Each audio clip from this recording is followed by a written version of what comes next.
All right. Ah, yet another. Where did everyone go? Bingo? Ha ha! Hoo hoo! Ha ha ha! No way, bro. I don't do bingo. Bazinga. Your arm comes off? Ah ha ha! Hoo hoo! Yo. He. Why do you think Joker would find it funny enough to give him a I'm not big doing laugh? I'm not actually trying to do the Joker laugh. I'm doing my own little ha ha hoo. You're gonna have to do that many times before people disassociate it from Joker and associate it with you. I understand, but I I'm understand. ready to embark on that quest. I understand what I'm signing up for. I know how I'm up difficult for it'll it. be. I'm gonna do it I feel anyway. like your thumbnail sort of conveys at least your Oh, opinion. you're only saying that because you know me. Like, that could be there for any reason. I suppose it could. One of you be like, "Yeah, see, look, it's really Look, it's a scary." monster. It's a big old monster and he's scary. Look at him. Blarg. Don't look at the thumbnail. You'll get scared and you'll run away. Don't do it. I'm very smooth. That's right. Yeah. I have So little this, piggy in my pants. I guess, does that mean that this game is fun and scary as opposed to being fun but not scary? Or scary but not fun. I do enjoy that. If you go back, because obviously, you know, I'm referencing the joke from Army and the Chief, but if you go back to like, I feel like I distinctly remember that the IGN review for Resident Evil 5, they just kept saying that. They actually did. They kept saying it is fun, but it's not scary. It's like they couldn't help but keep saying it over and over and over again. But it's just not scary. It's just not scary. Hello, chat. How'd you do? We'll probably have to mention maybe once per hour or so. But no, Rags is unable to make it for this one. He mentioned that he's something came up. He was going to be streaming all of Requiem. Couldn't get around to it, which means we can't appreciate what fun would have been in that playthrough. And he couldn't make it to this episode either. But I'm sure we'll see him next week. Don't you worry. As well as maybe even his playthrough. Who can say? But we will say welcome, Castaroonies, all of you, to this wonderful episode of EFAP. We're going to be talking about Resident Evil Requiem. Is it? It is Resident Evil 9, right? But it's not Resident Evil 9 Requiem. It is Resident Evil 9, but it is just called Resident Evil Requiem. They do the thing. I think they're still trying to do it where they put the number in the title. You know how like Resident Evil 7 has it in there, and then 8 for Village, and then this one. I think they turn one of them into a 9. One of the letters. I don't know which one. If they can't get it in now. If they can't get it in, they're just like, we shouldn't make it. Like, there's no point. No, I mean, I think that will be. I've seen people speculating what the name of 10 will be based on whether they can put an X or a 1 and an O. You can kind of make the ID in Resident and a 10, right? Well, I mean, I guess. I suppose there are actually a lot of options available to them if they want to keep this little gimmick going, which I'm sure they might actually. It's a little fun. I kind of like it as a gimmick. What about Resident Evil Suspicious? You can get a 10 in Suspicious, and that makes you think, like, ooh, what would that be about? You could call it Extinction, because that just gives you an X. I think that's but they already have a Resident Evil Extinction. Me personally, I think Suspicious is a way harsher word than Extinction. Suspicious makes Resident you go, Evil Extermination. But There's a bunch of X words you can use. Yeah, they definitely wouldn't use Extinction, because wasn't that one of the movies? They wouldn't want to. That is one of the movies. Yeah, they're not allowed to use those ones. I don't know if that would stop them though. I mean, they're not opposed. Like Requiem is a pretty. I'd say it's not in the realm of Alien vs Predator Requiem. Well, it's just that Requiem is in the realm of boring subtitles for something. Revelations is probably number 1 on the list of boring, like that you can use for something. But Requiem is competitive, I'd say, for just like, yep, just throw that in. That works as a subtitle. For this it's funny how much influence the number has on like the unfolding of the game or with a setting. It's like, what can we do with VIII? Let's set it in a village. I hope they don't get too carried away with that going forward. I hope they don't either, because it is kind of stupid. It's kind of fun, but that's the kind of thing where if that were the core of the devs team's like design philosophy, it started with that. It's like that would be one of those things. Like, do we admit this or we better not admit this? It's like I don't think it's a good idea. But yes, being told my audio is low apparently. You'll be fine. I'll LT you as time goes on just to make sure, but can definitely hear you. It's only because I haven't heard you speak for X amount of time yet. You'll be fine. I'll sort you out. Don't worry. Right. I'll keep an eye. I haven't maxed out on here, so. Well, yeah, it's all good. Are all of you in the watch together? Yeah. Yeah. Not yet. Wow, Metal, what the fuck? I just don't like I rely on you, man. You should know better by now. It's Yeah. over a decade. I rely on you to play Simpsons Hit and Run. That's true. I'm pretty reliable with that. That'd be pretty funny if, like, you're on your deathbed and the final thing I bring in the room with me is a GameCube and Simpsons Hit and Run. You're like, what are you doing? And I'm like, I also have drinks. Where's the camera? Come on, you died anyway. Okay, so chat. I've cobbled a video together that's gonna work as our prompter. We'll go with that. Where we'll discuss things. But first, before we get into Requiem, I've got a little thing here. It's like a little look through of Resident Evil, because I know there's people in chat who were born literally yesterday, and they're like, "Wow, Resident Evil Requiem, that's the first of the Resident Evil games." It's like, no, silly. There's actually a lot more than people realize. Yeah, see, so that's how everyone feels about you, Philip. I hate them. Impressive that they're watching and understanding the show when they were born yesterday, though. That's Like, crazy. I hate medium. Well, maybe they're like a Resident Evil baby and they mutate and grow really fast. You know. So anyway, let's start with that. And feel free to talk about whatever you want. Maybe memories past, or hopes shattered, or loves fulfilled. It could be anything. But that's how we will. Oh, god damn it! The Watch Together always change music. They change their shit. So every time we do this, I have to change the way that the screen looks because it's off. No. God, so annoying. Because everything looks stupid now. Wait, hang on. Fuck it. I'm just gonna play and then sort it out. Okay, sure. Oh, look at that. Oh. The olden days. For the time. That is key gaming. Oh, dude. Oh my god. Like, it should be said, a lot of people have no idea that this part of, like, Resident Evil exists, There's like, whoa. And a lot of people don't know that for some people, this is the only part of Resident Evil that they kind of, like, acknowledge or respect. Yep. Yeah. I think I have a technical question. Can I mute the audio on Watch Together just for me? Yeah, you can. Yes, your control is whatever you want, but It controls yours. okay. I will Don't say worry about some everybody parts of this you'll need to hear. I'll try and let you know when it comes up. Oh, Don't you worry. gotcha. But I'll just turn it low. it's all good. I need to do the same. All right, the screen is fixed. Beautiful. Oh my god. Resident I have Evil that game. Survivor. I have a physical no, copy that's- of that game. Do you? Okay. Yes. Did I you was like You're it? admitting that? You're... Sorry? I mean, yeah. See, that wasn't him saying sorry, repeat yourself. That was him saying sorry, I owed it. I didn't mean to. So it's Yeah, good that you I'm sorry, apologize yeah. for these things. Yeah, it looks like a light gun game, but you can't use a light gun with it, which I think is a massive... And then they It's did a massive- it again with dead aim. Well, Yeah. the history has ups and downs. It plays as horribly as it looks. Code Veronica. Dreamcast, I believe, right? Yeah. It's multi-platform.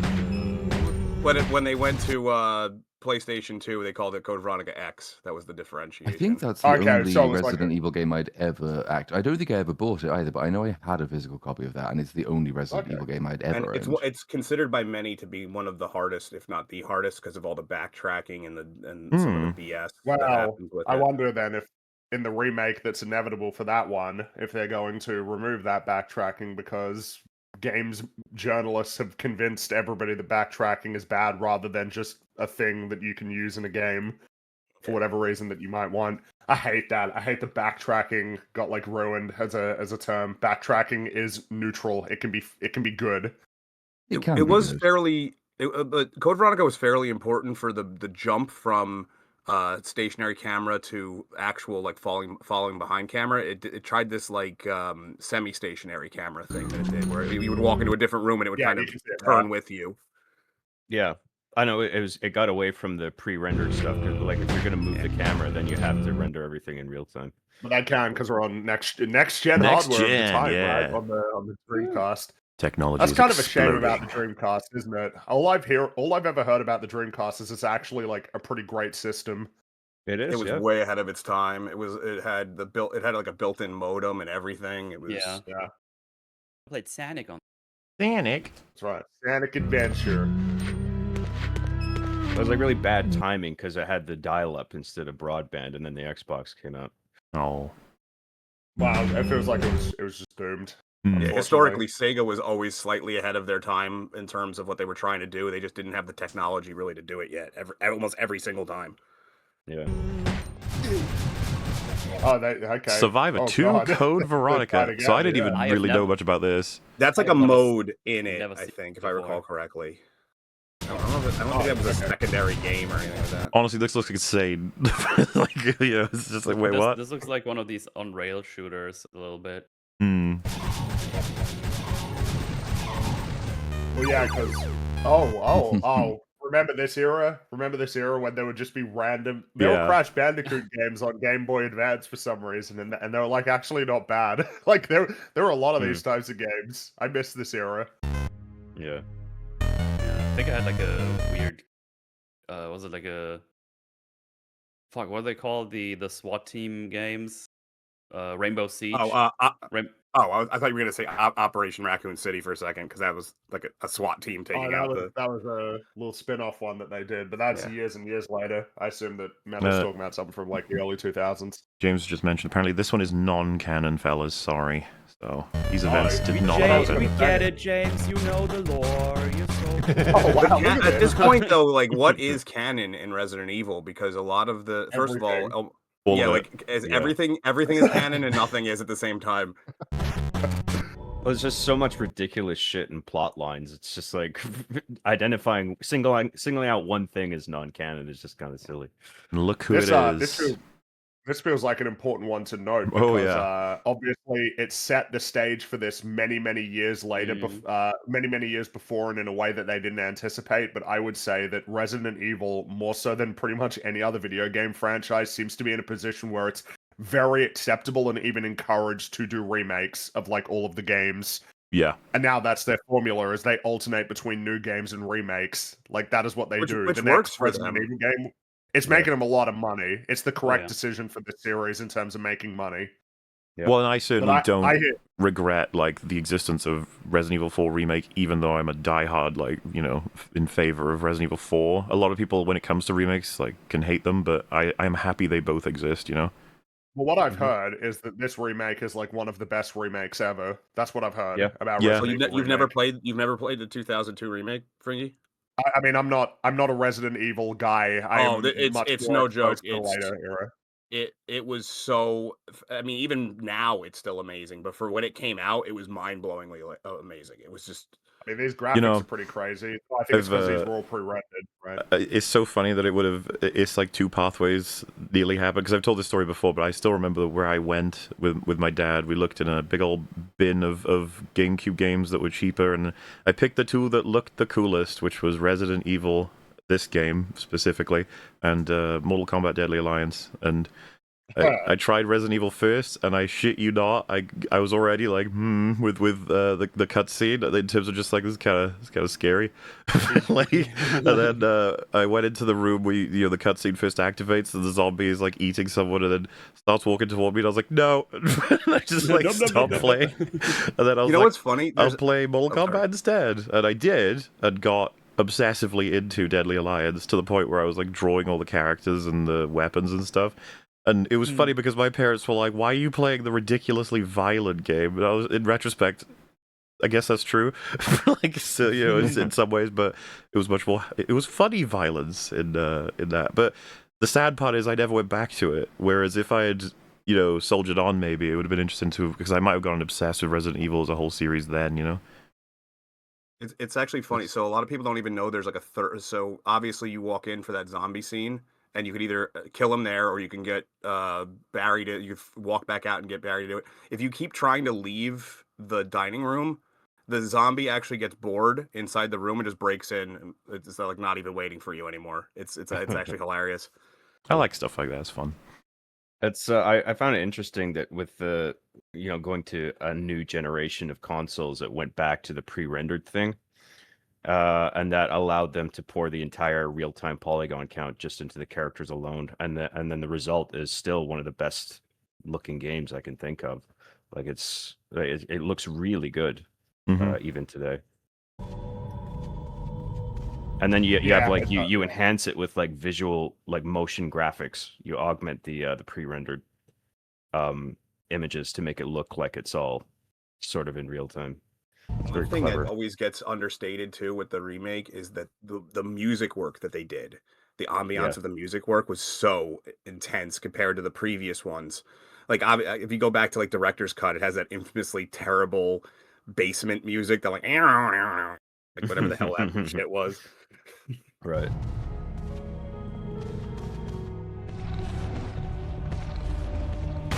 Yeah, it does look really cool considering it came out in 2002. Yeah. Oh, and this also looks. I've heard Resident Evil that- 0. It set such a standard. The Train.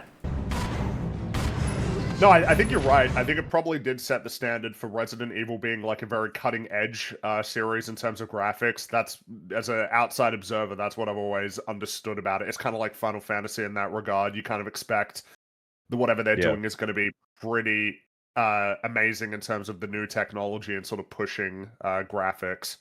Yeah. I like how the video had all of 4 seconds of Zero, which is exactly how much you should really spend on that game. Ouch. Yeah. Oh god.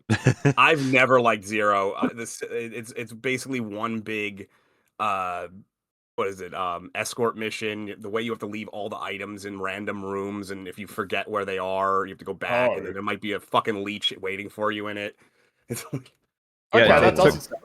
It took away the storage boxes, which I guess was in favor of trying to be more realistic or something. But like, it's just frustrating because you leave an item on the floor and then you gotta go back to that specific room to get the thing again instead of just going to any old save room and getting it out of the crate. yeah, storyline wise, it was pretty good. It was the mechanics that they added in the game, the switching between characters. Sometimes like you'd leave an item with the wrong person and they got separated. It was the mechanics were really the issue, not necessarily the storyline.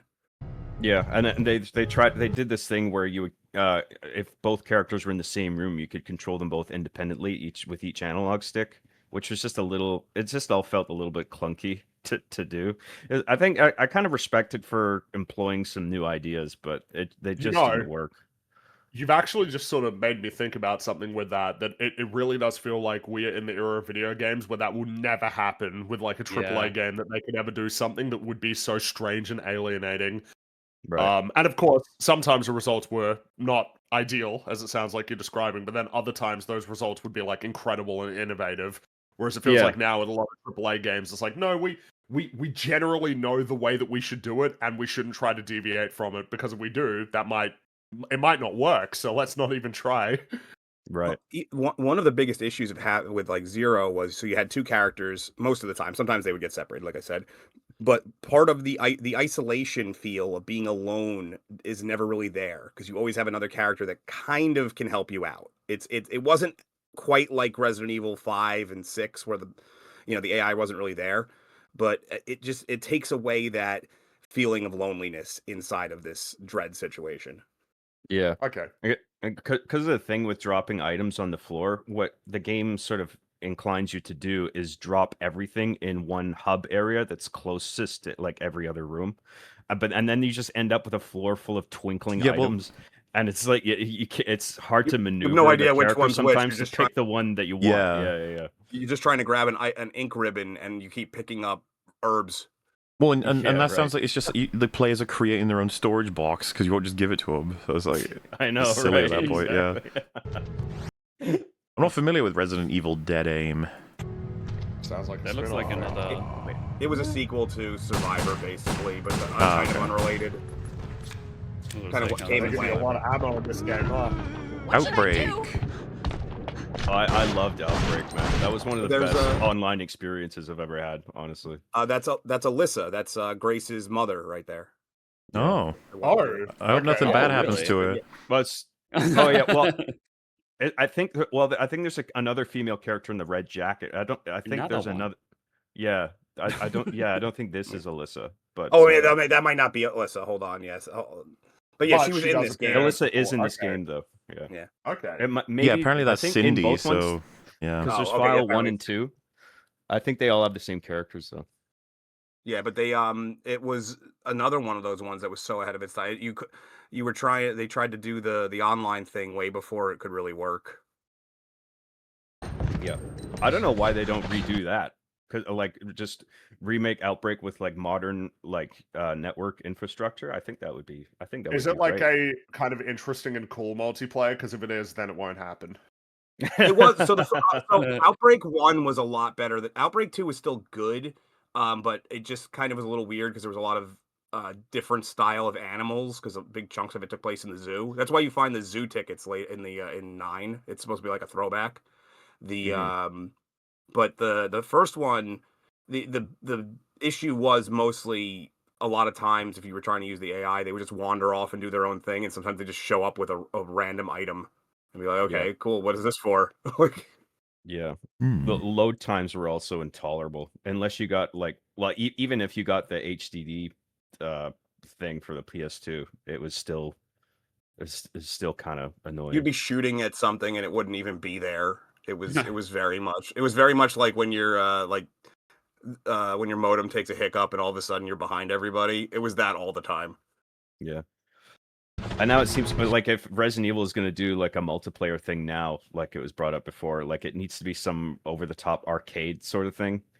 Whereas this just felt like the single-player experience kind of, but yeah. I don't think they will, though. I think now they're going to tap into the whole, single-player games aren't dead, and they'll be like, yeah, we're like the single-player guys, so fuck multiplayer in any capacity whatsoever. Yeah. That's kind of what happened with Naughty Dog. I think it's lame as shit that happened. Like, oh yeah, no, we're not going to do a cool, like, online multiplayer mode because there's, like, a weird portion of the gaming community that, like, fucking hates multiplayer, but what they actually hate is just a very specific kind of multiplayer, but then it means all multiplayer is dead. There was somebody in the chat. There was somebody in the chat who just mentioned it. It's no longer open, but for a very long time after the Outbreak servers, there was like a couple of very dedicated fans who would make sure there was always somebody in the server, so they couldn't shut it down.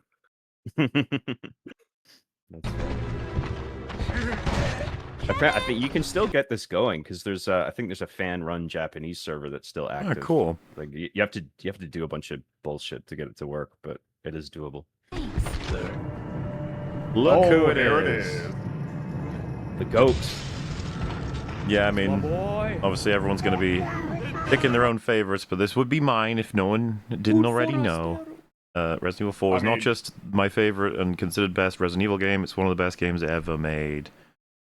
Really fucking good. It's really cool. It's really cool. I like it a lot. But it was so good that they tried chasing it so much with the next two, and it just got further and further away from. I think they're still chasing it. To be honest, I think so. Yeah. I think they're still chasing Resident Evil 4. I still remember playing the demo of this in store in Canada. We had a store called Future Shop, and I was at the booth playing it with a friend, and I'm like, "This is fucking amazing! Holy shit!" Oh, it's so much fun. Such a good memory. It increased the sales of the GameCube like at least by double, if not more. I don't know how many people I knew that just bought the GameCube specifically for this game. So.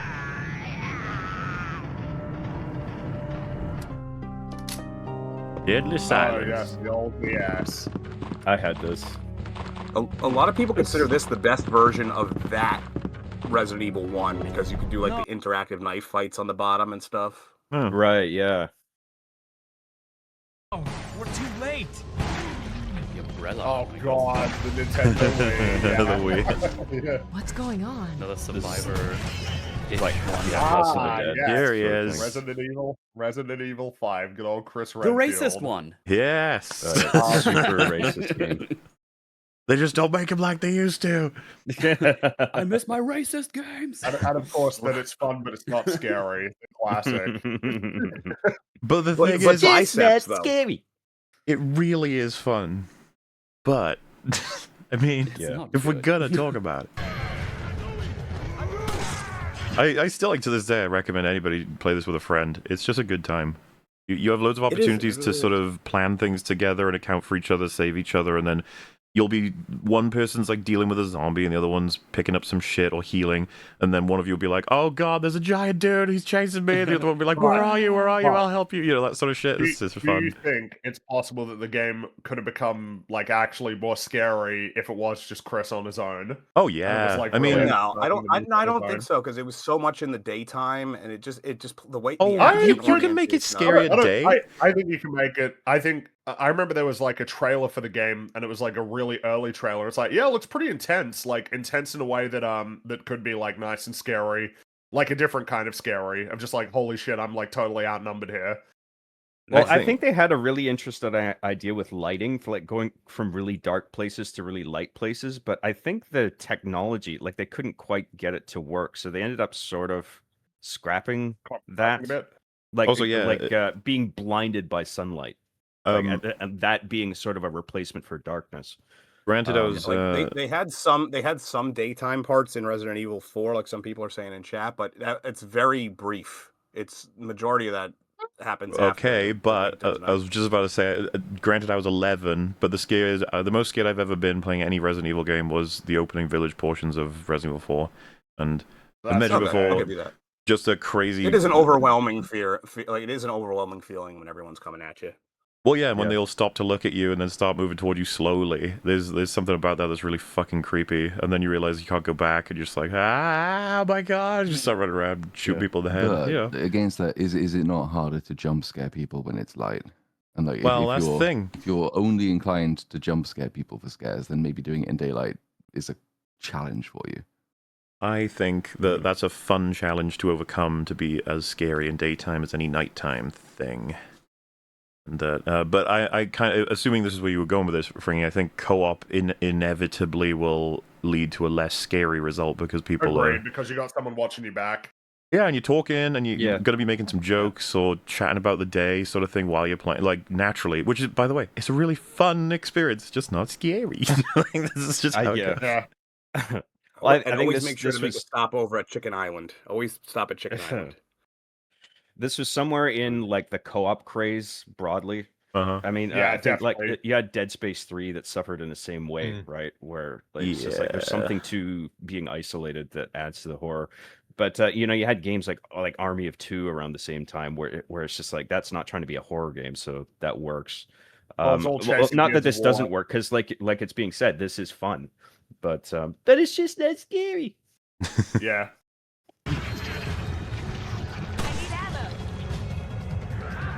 Go on, get him.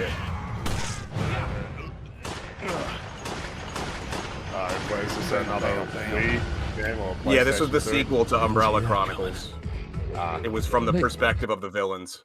You could always tell when it's the Wii though, because it's just like no one aims properly. You always know it's the Wii. It takes the mages and they miss all the time. How dare you? This is Mercenaries. 3D. Revelation. Oh, and I remember hearing about this one as well. Yeah. I have that. I never played it. Revelations 1 is I heard pretty people good. saying it was kind of cool. That's what I've heard about it. That's kind of cool. Resident Evil 1 or Revelations 1 is okay. The second Revelations had some issues because they leaned very much into like the gore aesthetic. You know, like there's like sequences where it's like just rivers of blood, which I guess 9 kind of has that too. But this is Operation Raccoon City, isn't it? Oh yeah. Can I just say that I never tried this. Can anyone notice with the clips just what has obviously happened over time? Like it's just Shooty Bag has totally taken over, where it was obvious at first it was really quiet, suspenseful. There's one zombie and you have to risk whether or not you'll kill it. Now it's like blah blah blah blah, just like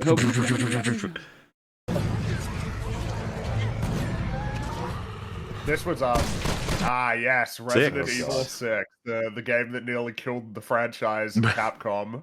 Mark and I played this on the Forge just as background noise while we were talking about other things. That game is fucking nonsense. Every time you get into a vehicle, literally every time you get in, it's gonna fall over and explode. It's gonna topple over. It's gonna crash. Every time.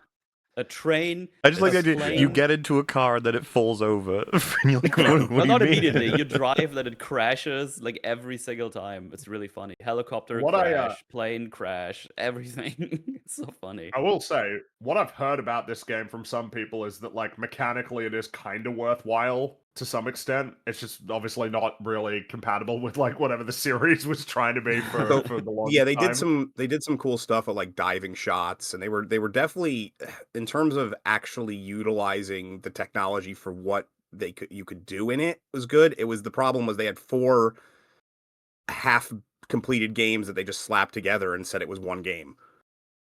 Right. Right, Yeah, because 'cause- there were the 4 different players. Like, Yeah. 4 campaigns. I mean, I find a lot of the defense of this game lies on the fact that you can dive onto your back and then shoot 360 degrees while you're lying down.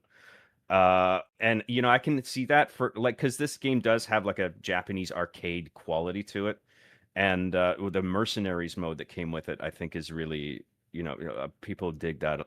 There is a crowd that digs that quite a bit. But when you're doing it like just constantly diving around in the campaign when it's supposed to be a horror game to some degree, just feels really stupid. You also So could do it by it's funny accident 'cause a you lot say too. that. That's because Max Payne 3 came out this year and that had 360 like aiming, but obviously Max Payne 3 is an action game. Like it's all it's all sort of built around this experience. Right. I mean, it is wacky. Like it's worth remembering, guys. Capcom was really close to bankruptcy around this time. Like it really Yeah. was legitimately looking like Capcom might not survive compared to where they are now, where basically everything they make sells really well. Like Devil May Cry 5 sold like 10 million copies, and that is like a notably not their most popular series, and even that's doing incredibly well. They're fine. They're more than fine. They're making so much money. Yeah, I mean, in 6, the story and dialogue was just ridiculous. It was broken up way too much across different characters. But honestly, my biggest gripe is like a lot of the time you're shooting enemies and it feels unresponsive. Like there's no sort of like animations for like zombies taking bullet hits. Like unironically, there's just one enemy where like I unloaded 5 shotgun shells point blank into an enemy. Not only was it still not dead, there's no animation that for like even being hit or staggered at all. Like they just continue on as if they weren't even hit. So it doesn't feel responsive at all much of the time. And Also the puzzles suck. The puzzles are ridiculous. From a storyline, the fact that they busted it up into the 4, storyline wise, it's hard to. I think it was the Sherry one was actually like pretty solid storyline wise, and then the everyone hates the Chris section. That's kind of the one that universally is the least liked. Yeah, it's like playing a really bad third-person Call of Duty. Yeah. Someone just mentioned the 2 Adas too, which made it really confusing. The fact that it was a second Ada Wong, but she wasn't really an Ada Wong. Oh no, not a clone. Yeah. Okay. And how you know is she's wearing a blue jacket. That's how you know she's evil Ada. That's not red. HD remaster. I just like the idea that you got Resident Evil 1, Resident Evil 1 Remake, Resident Evil 1 HD Remaster, and maybe something else. Too. Oh yeah, it just... Well, which is funny because I don't even know... I wonder what Resident Evil game has the most platforms. Is it Resident Evil 4? Probably 4, honestly, yeah. It's either 4 or Resident Evil 1. It's one of those two, because 1, Resident Evil 1 has been re-released multiple... But then, does, like, the DS version, does that count as its own game? Like... Because they did add different mechanics kind of stuff. Yeah, right. Get him. Revelations 2. I played this because I just have these distinct memories of being in a grey metal series of rooms, and I was like, oh my god, I know this one. Even though there's not metal, but it looks like it in my memories. I've played very little of the campaign in this, but I always really liked the raid mode that came included with this game. It's like this sort of like progression mini game where you could upgrade level up your character and weapons, from my recollection, pretty extensively, and it was just a fun addition. It was like a additional mode, but that was like the main thing for me. That was the main draw. Mm-hmm. Still has one of the up until 9. It's had one of the dumbest little affect the outcome choices I've ever seen. It was one thing: do you pick up the gun or do you not pick up the gun? Changes the entire end of the story. Mm-hmm. Interesting.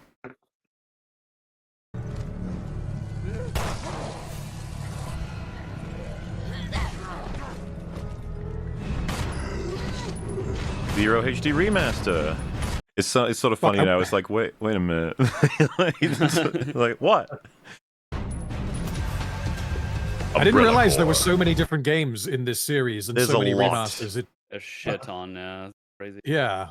I mean, it was like, we're on Resident Evil 9. Okay, well, that means there's 8 more. There's a Like, lot more no!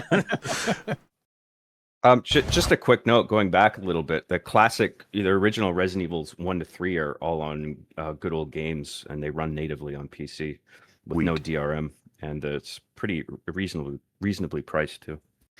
Yeah, cool.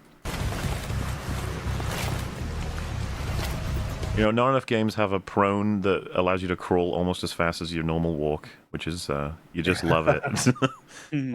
Sorry, I was looking away. Which one is this? Umbrella Core, yeah.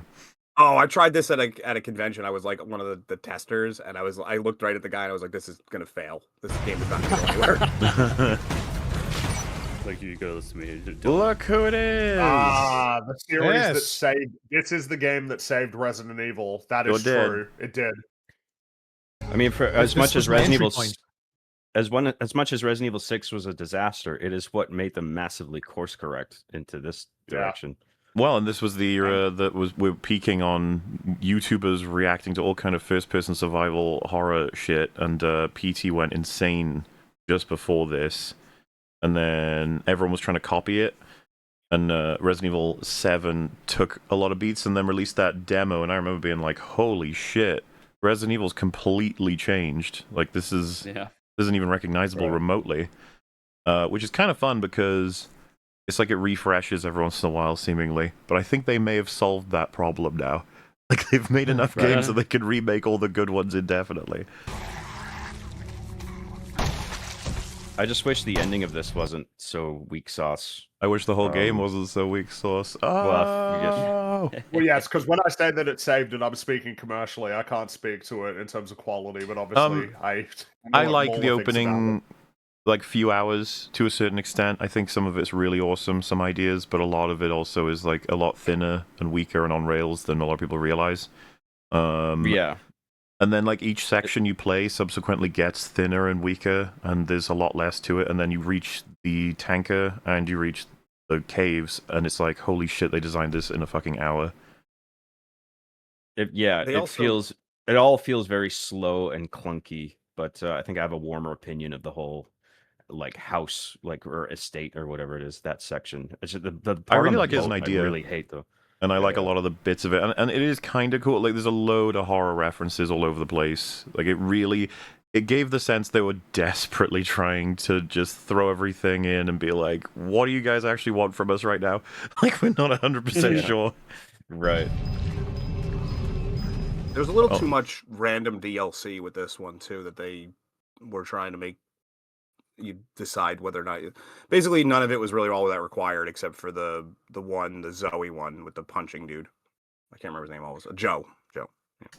Also, you fight like a million of this guy. The oily tentacle guys. They spam these ones. The enemy variety was not fantastic in this game. No, that's a serious flaw. Yeah, there's basically just the one enemy type for most of the game. And regarding, like, we don't know what we're doing, like, I feel like Resident Evil and Identity Crisis are almost, interchangeable. And which is kind of interesting given how, successful it is as an IP. Yeah. Like, at this point. Resident Evil's identity is that it doesn't have one. It's like it's almost strength at this point. That's got to be the name for Resident Evil 10, Resident Evil Identity Crisis. Fuck yeah. See, because if you showed that out of context to any Resident Evil fan up to that point, they'd be like, what is this? You're like, new Resident Evil. You're like, what do you mean? What? And here they are. See, here's the actual cool game. Well, what's interesting about both of them coming out, close-ish, is like, this is really solidifying the two branches that now, open up. Absolutely it is. Yeah, this was. And they're this is a cool game. Separately successful and strong. It's kind of like, how often does this happen, Because they're so different, the way that they both work. It's funny too because Resident Evil 2 is still kind of the remake is still kind of divisive because you have a lot of diehard fans of the original. Because up until this point, that was considered the best game in the series for a long time. I mean, well, 4 as well. It was like those 2. I guess. 4 and 2 were really the ones that everyone considered the best. And then this was almost like a marriage of 4 and 2. So I do need to play this, and the first one as well. I haven't played the first one. I've only played this one, so I can only speak to the experience I had with this, but I just remember it being really cool. I remember the police station being like a really awesome environment to explore, which obviously that is owed to the original game. And I think it's nice and spooky. I think it is a decently spooky game. In the case of this, I actually prefer the original Resident Evil 2, originally on PS1. Well. But this is a very good remake. I really enjoyed it.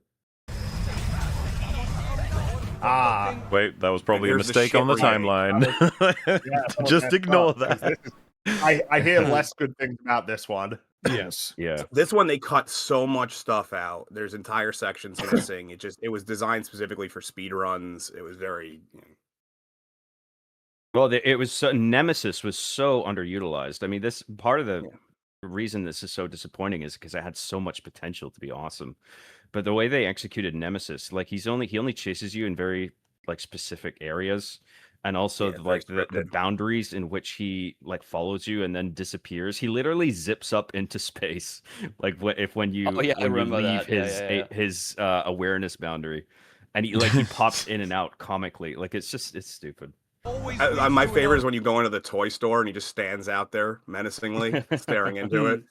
Yeah. All I've heard is people really weren't happy with this one. That's like It was because the Resident Evil 2 remake was so like everyone expected them to use Nemesis in the same way they use Mr. X in number 2.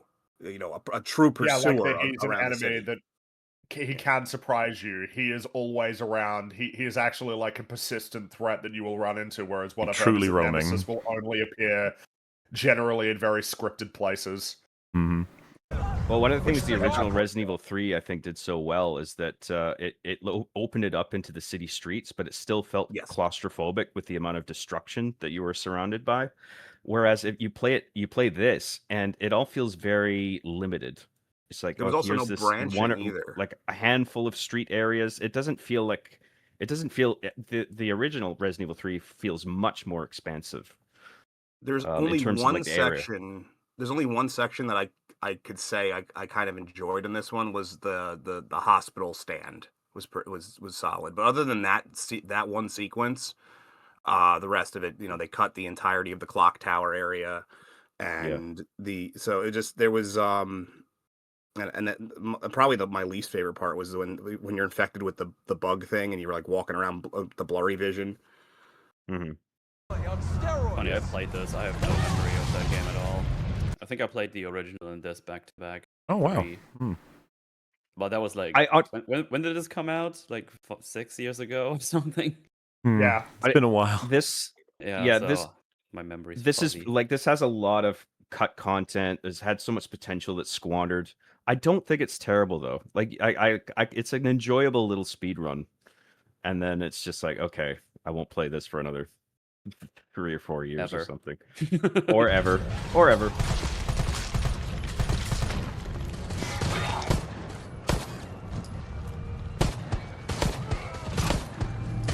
I think I have Resistance, but I've never played it. I don't know if it came bundled with 3. That's probably why. Yeah. I remember seeing that and being like, "Why isn't this Outbreak?" Like it's so disappointing. Village. We've already done an episode on that game, so if you didn't know, chat, we thought it was bad. I played it 3 times. I think I played all the way through it while we were doing that EFAP, like with the unlimited ammo gun or something. It was kind of fun to breeze through at least, but overall it's not amazing. Plenty of things to like on it, on like an aesthetic level and idea level, but man, the execution for so much of it. Ooh, they're learned so early with that game too. By everything that the marketing that everyone got excited for was done after not even 25% of the game. I got about 5 hours into 8, and I do intend to finish it, but I was very surprised that all of that kind of dropped out. The only thing that I knew about it was the giant Bobba lady, and she's just gone. Like after 3-4 hours. You take her out pretty quick. Yeah. I don't know where the game is going to go from this point. I'm not really particularly invested anymore. I mean, it was extremely silly, but I did enjoy that part of the game, I guess.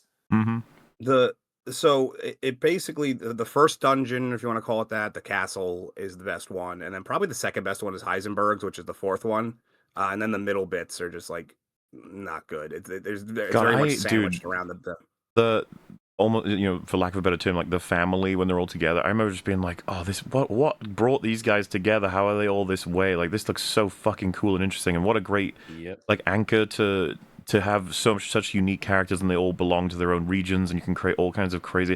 And then I played it, and I was like, oh, yeah, okay. They make Heisenberg, and like everybody else has a very European aesthetic, like Italian, French, and then he's just like I don't even know what his accent was. It was some Southern American accent. I'm not exactly sure what he was, but yeah, the House Beneviento sequence I like on its own, but it feels so out of place in the grand scheme. This game felt out of place to me as Resident Evil. Evil. That was the baby one, right? Yeah. Don't they justify like they say that all this has like it's crazy gothic horror classic, you know, scary horror icons, and it's like, why? It's just like a mutation of some kind.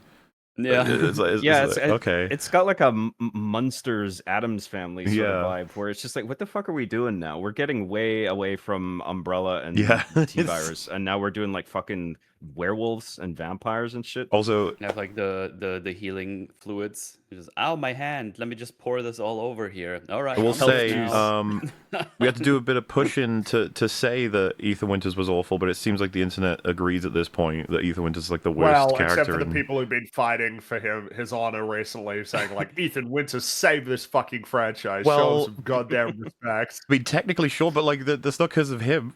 It's because of the games he's in.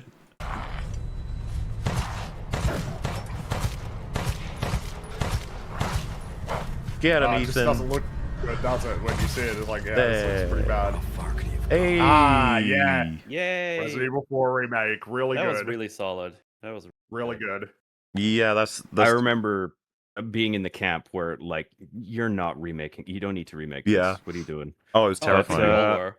And then I saw the gameplay. I'm like, you know what? This might be okay. Let them I really enjoyed this.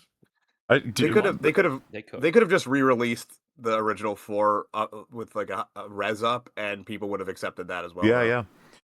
Mel, do you remember, because I barely do, it's like a distant memory, where the demo came out and I was like, I'm not playing it, I'm going to go in blind when the game comes out, not going to play it. You made me play the demo and then, so much. No, you played the demo like a crazy man. You cut me off before I could get to the story. So then I think I just saw too many clips online of people having fun. And I was like, fine, I'll play a little bit, or one go, or whatever. And then I was obsessed, and I had so many hours into that demo. I was having so much fun. I was like, when's this fucking game come out? Give me. I need it. And it was very fun. The whole game was very fucking fun. You made me do all kinds of shenanigans. That fucking double Chainsaw Man in the beginning.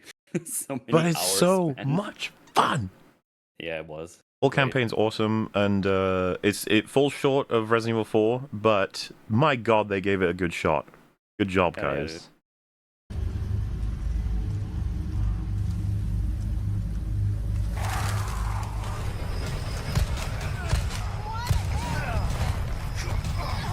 The one thing about 4 Remake, when it first came out, there was some things that were cut, like what was it, X, or whatever, the bug that used to chase you through the cage, like I was upset that was cut. Oh, and right, then they just added it with the Ada DLC, the Separate Ways DLC. So I was like, okay, I'll give it to you. I'll allow it. It's okay. I'll allow it. But the boss itself, the cage is still missing, but yeah. You 3, that's it. Sorry. Oh, there's so many set pieces in RE4 and Remake that I just like, whenever I see them, I'm like, oh, I could play you right now. Play them now. Yeah, it's like so much fun. Kill me for the repairs later. The fact that they did put in the blue coin challenges and stuff throughout the game was actually, I like that addition. I just thought of that because there was loads of little things that were just like, oh, it's cool they did this, cool they did this. There's just so much in that game. It's surprisingly... It's like, go collect some fish. You know, that was like, okay, why not? Sure. Oh yeah, the Yeah. bit with the lake where it like opens up and you can kind of choose whatever you want to do for a little bit there. It was kind of like, oh, Yeah, okay, you could, if you all go right. find this specific big fish, you could get that, and there was like go kill the rats and snakes and stuff. Well, I think it fit well with the whole tongue-in-cheek tone of the whole thing, where it acts against the urgency of going to get Ashley, where he just takes his time shooting blue medallions and shit.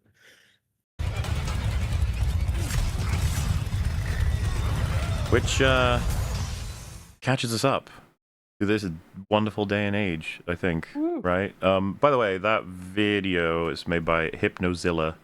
And if you want to just see the full context, I've just cut it down, but it's something that he put together, which is pretty neat. I'm sure a bunch of people have got something similar, maybe, because it's been going for so long, and to just watch it all unfold in such a way, kind of satisfying. A little history for you, as one might say. Now, it's a cool video.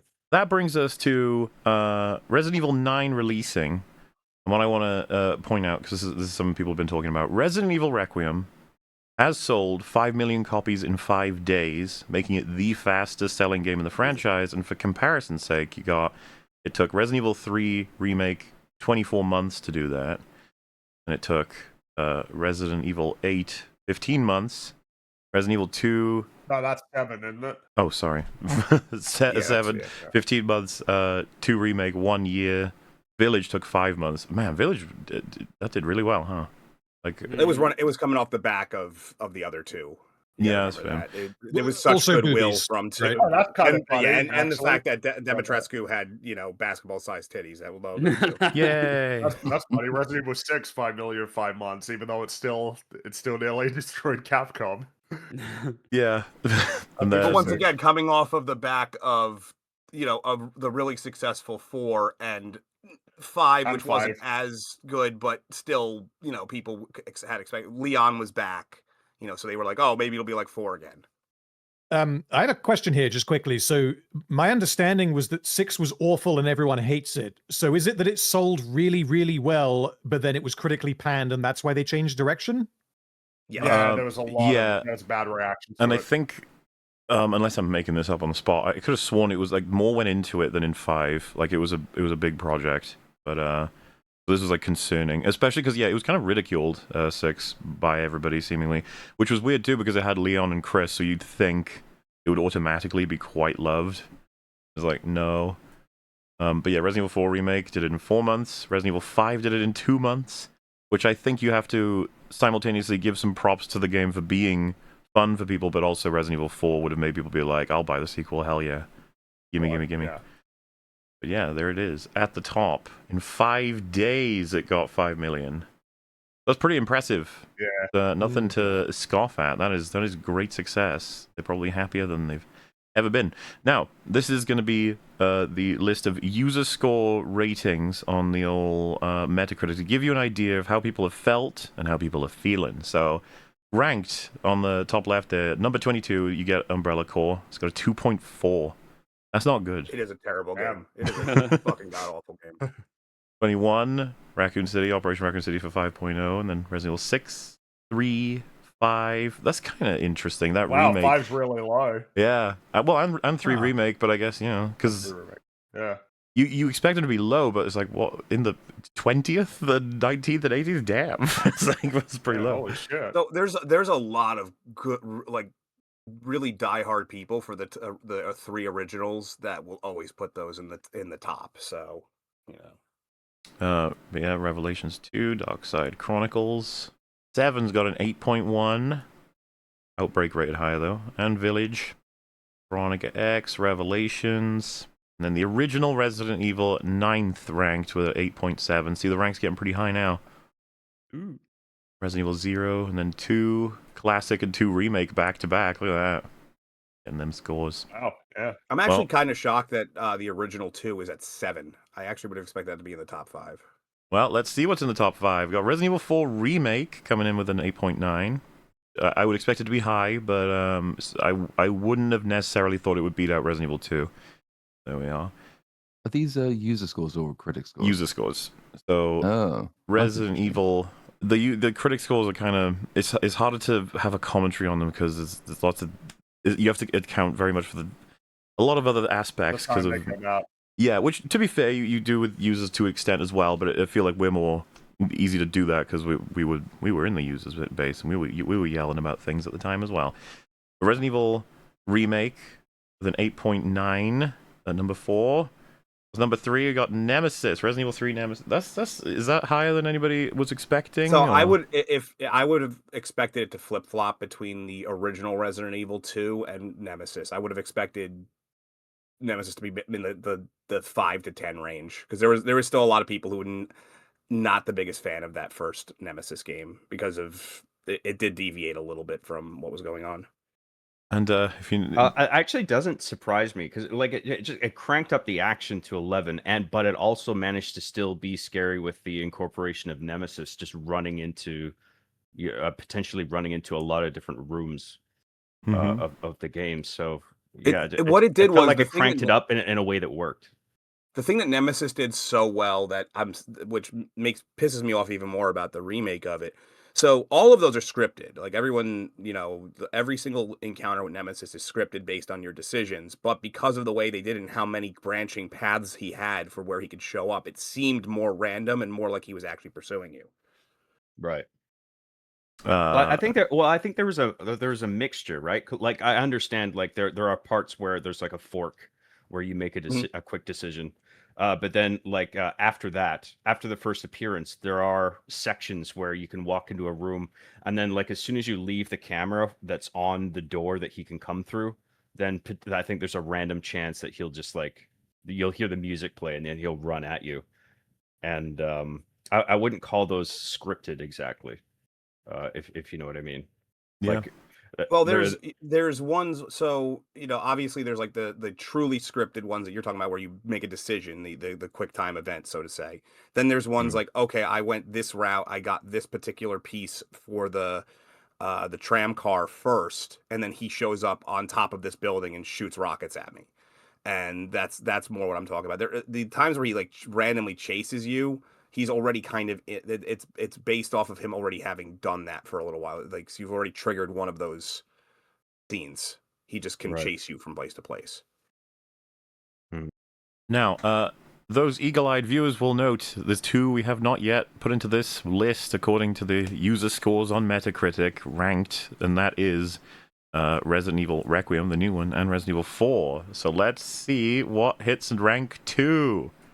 Resident Evil 4 with a 9.1 and Requiem with a 9.5. Wow, it's not even close. That is even close. Big gap.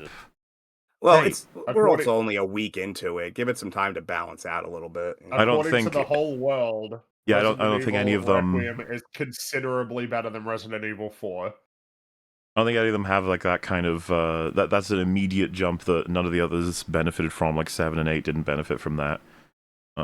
Requiem is beloved. I'm saying like it's a recency bias thing. Like they're yeah, and I'm saying that it's more than that because the other games didn't benefit that much from a recency bias, while this one did.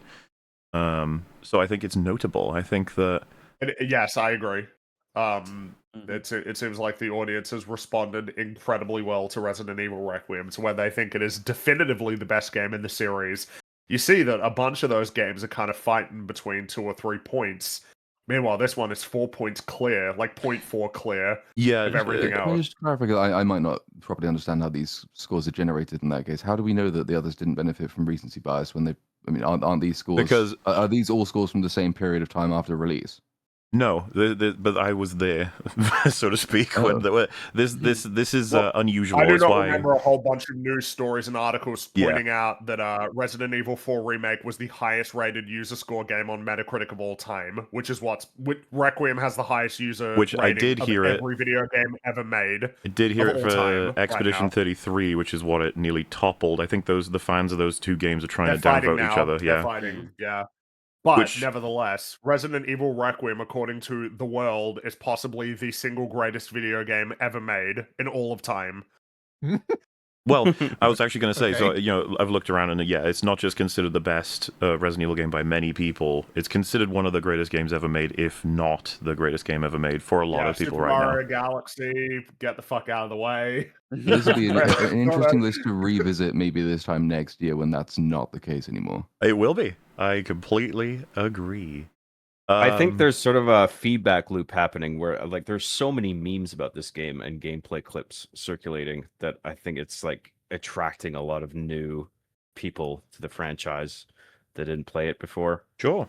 And then they're all just saying, "Wow, this is amazing, amazing." Well, my read as well, they probably be to compound that effect is that the fact that there's only 1 point of difference between 10th place and first suggests to me that it does have a very large, very passionate fan base, in which it's maybe not palatable to say this isn't very good. So the fact that everything's so bunched at the top is just like everyone who likes it has to like it, because if you break ranks and say you don't like it as much as somebody else does, then you will be pilloried for saying that. So all the scores just go up. I assume anyone who's like on this panel who's played multiple of these would say that there is more than 1 point's worth of difference between first and 10th place on that list. Never mind where the things should belong on that list, but there's just more than 1 point of quality difference between first and second. Yeah, definitely. I'd say we have to adjust for the fact that video games get reviewed very stupidly compared to most media. Yeah. Like, when you look at movie reviews, there's way more of a normal spread. 7s, 8s, and 9s aren't given out very frequently, whereas for video games, 7, 8, and 9 is actually, like, it encompasses the entire spectrum of where AAA games get reviewed. So, like, you almost have to adjust out the point score that if a game has got an 8.1, that actually means that it's rated a lot lower than what an 8.1 should actually mean. An 8.1 means, holy shit, that's like a fucking great video game. Whereas in the video game world, 8.1 means, That's what that means. 7 means, ooh, shit. And it's like, yeah, it's crazy. So if you adjust like that, I think it makes a bit more sense. But still, Resident Evil Requiem, according to the entire world, is better than all of the best video games ever made. BioShock, Grand Theft Auto San Andreas, like all of the older Resident Evil games, for instance. Super Mario World, Super Metroid, Metroid Prime. Gollum. Hell yeah. Halo 3. Resident Evil 4. Just, whatever game you want to think of that's generally regarded as one of the best games of all time. Like, Half-Life and Half-Life 2. Nah, sorry. Deus Ex, no. No way. Resident Evil Requiem, number 1. And then also Expedition 33, which I've heard a lot of good things about, but the greatest game of all time?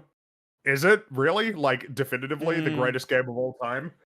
Forget about Corey in the house. As someone who has played through all of it, I actually do get some people saying, it wouldn't, if someone said it to me, I'd be like, well, I could see them arguing it to me if they're really passionate about it. I don't feel that way with a lot of other stuff.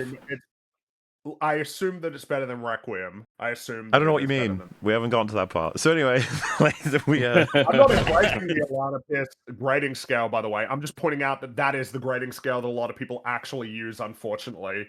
What Alana Pierce said, a lot of people think, and it reflects in the way that the games are reviewed. I think it's a stupid system. I think it's a really dumb system. Stupid system that a lot of people adhere by. I'm pretty sure there's tons of people out there. It's like, only a 7 out of 10? I'm not going to buy that. 7. Like, shit, that's bad. Well, remember, Metacritic rates a 7 out of 10 orange. By comparison, for movies, it rates like 5 orange. A 6 gets you into green territory for movies, whereas you need to get a 7.5 for a game to get into green territory.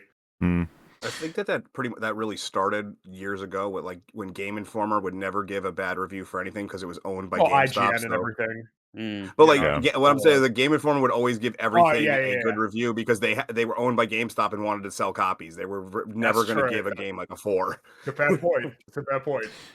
So before we because we're nearly wrapped on our intro.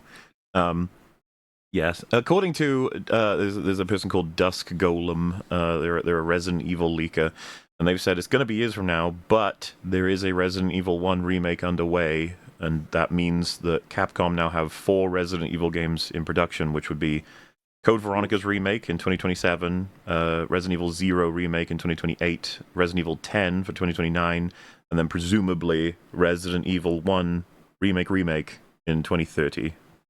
Man, I don't know.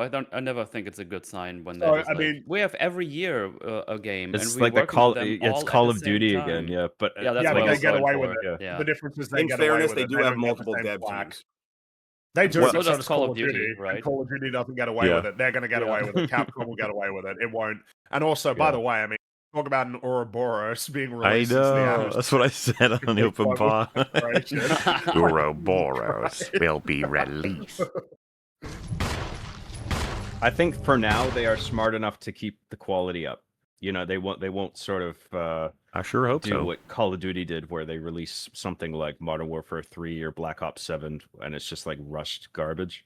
It does also help that their engine, because their proprietary engine allows them to basically just roll with the punches, whatever they need to do with it. It's not they essentially they reuse a lot of the same what's the term I'm looking for, assets for a lot of things.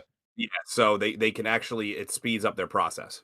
And that's what Call of Duty does. Call of Duty actually not they did that. They've got all their games now on the same engine, but everybody hates Call of Duty, which is fair.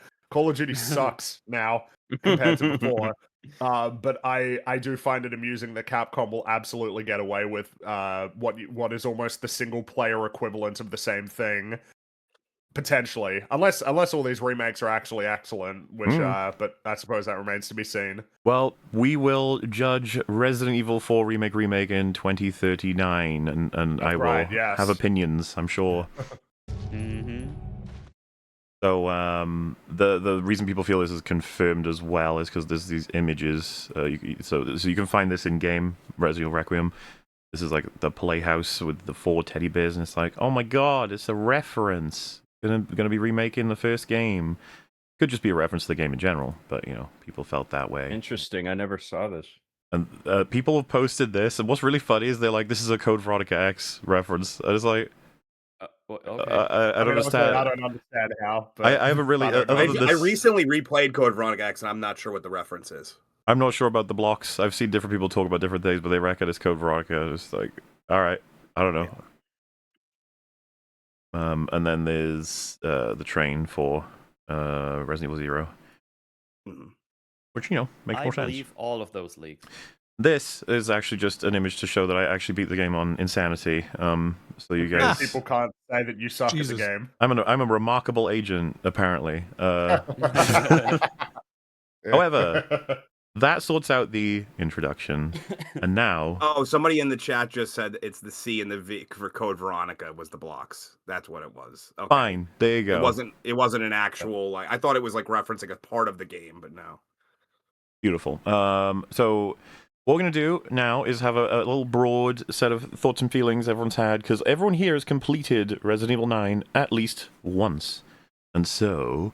They're going to share with us their broad perspectives, and we're going to go, for lack of a way of a better putting it, somewhat from heaven to hell. I'm ordering this very specifically because I happen to be aware broadly of what everyone here thinks, and I would like to steady the flow, if you will. So, first opinion we're going to check out and listen to is Mr. John CJG. What did you think?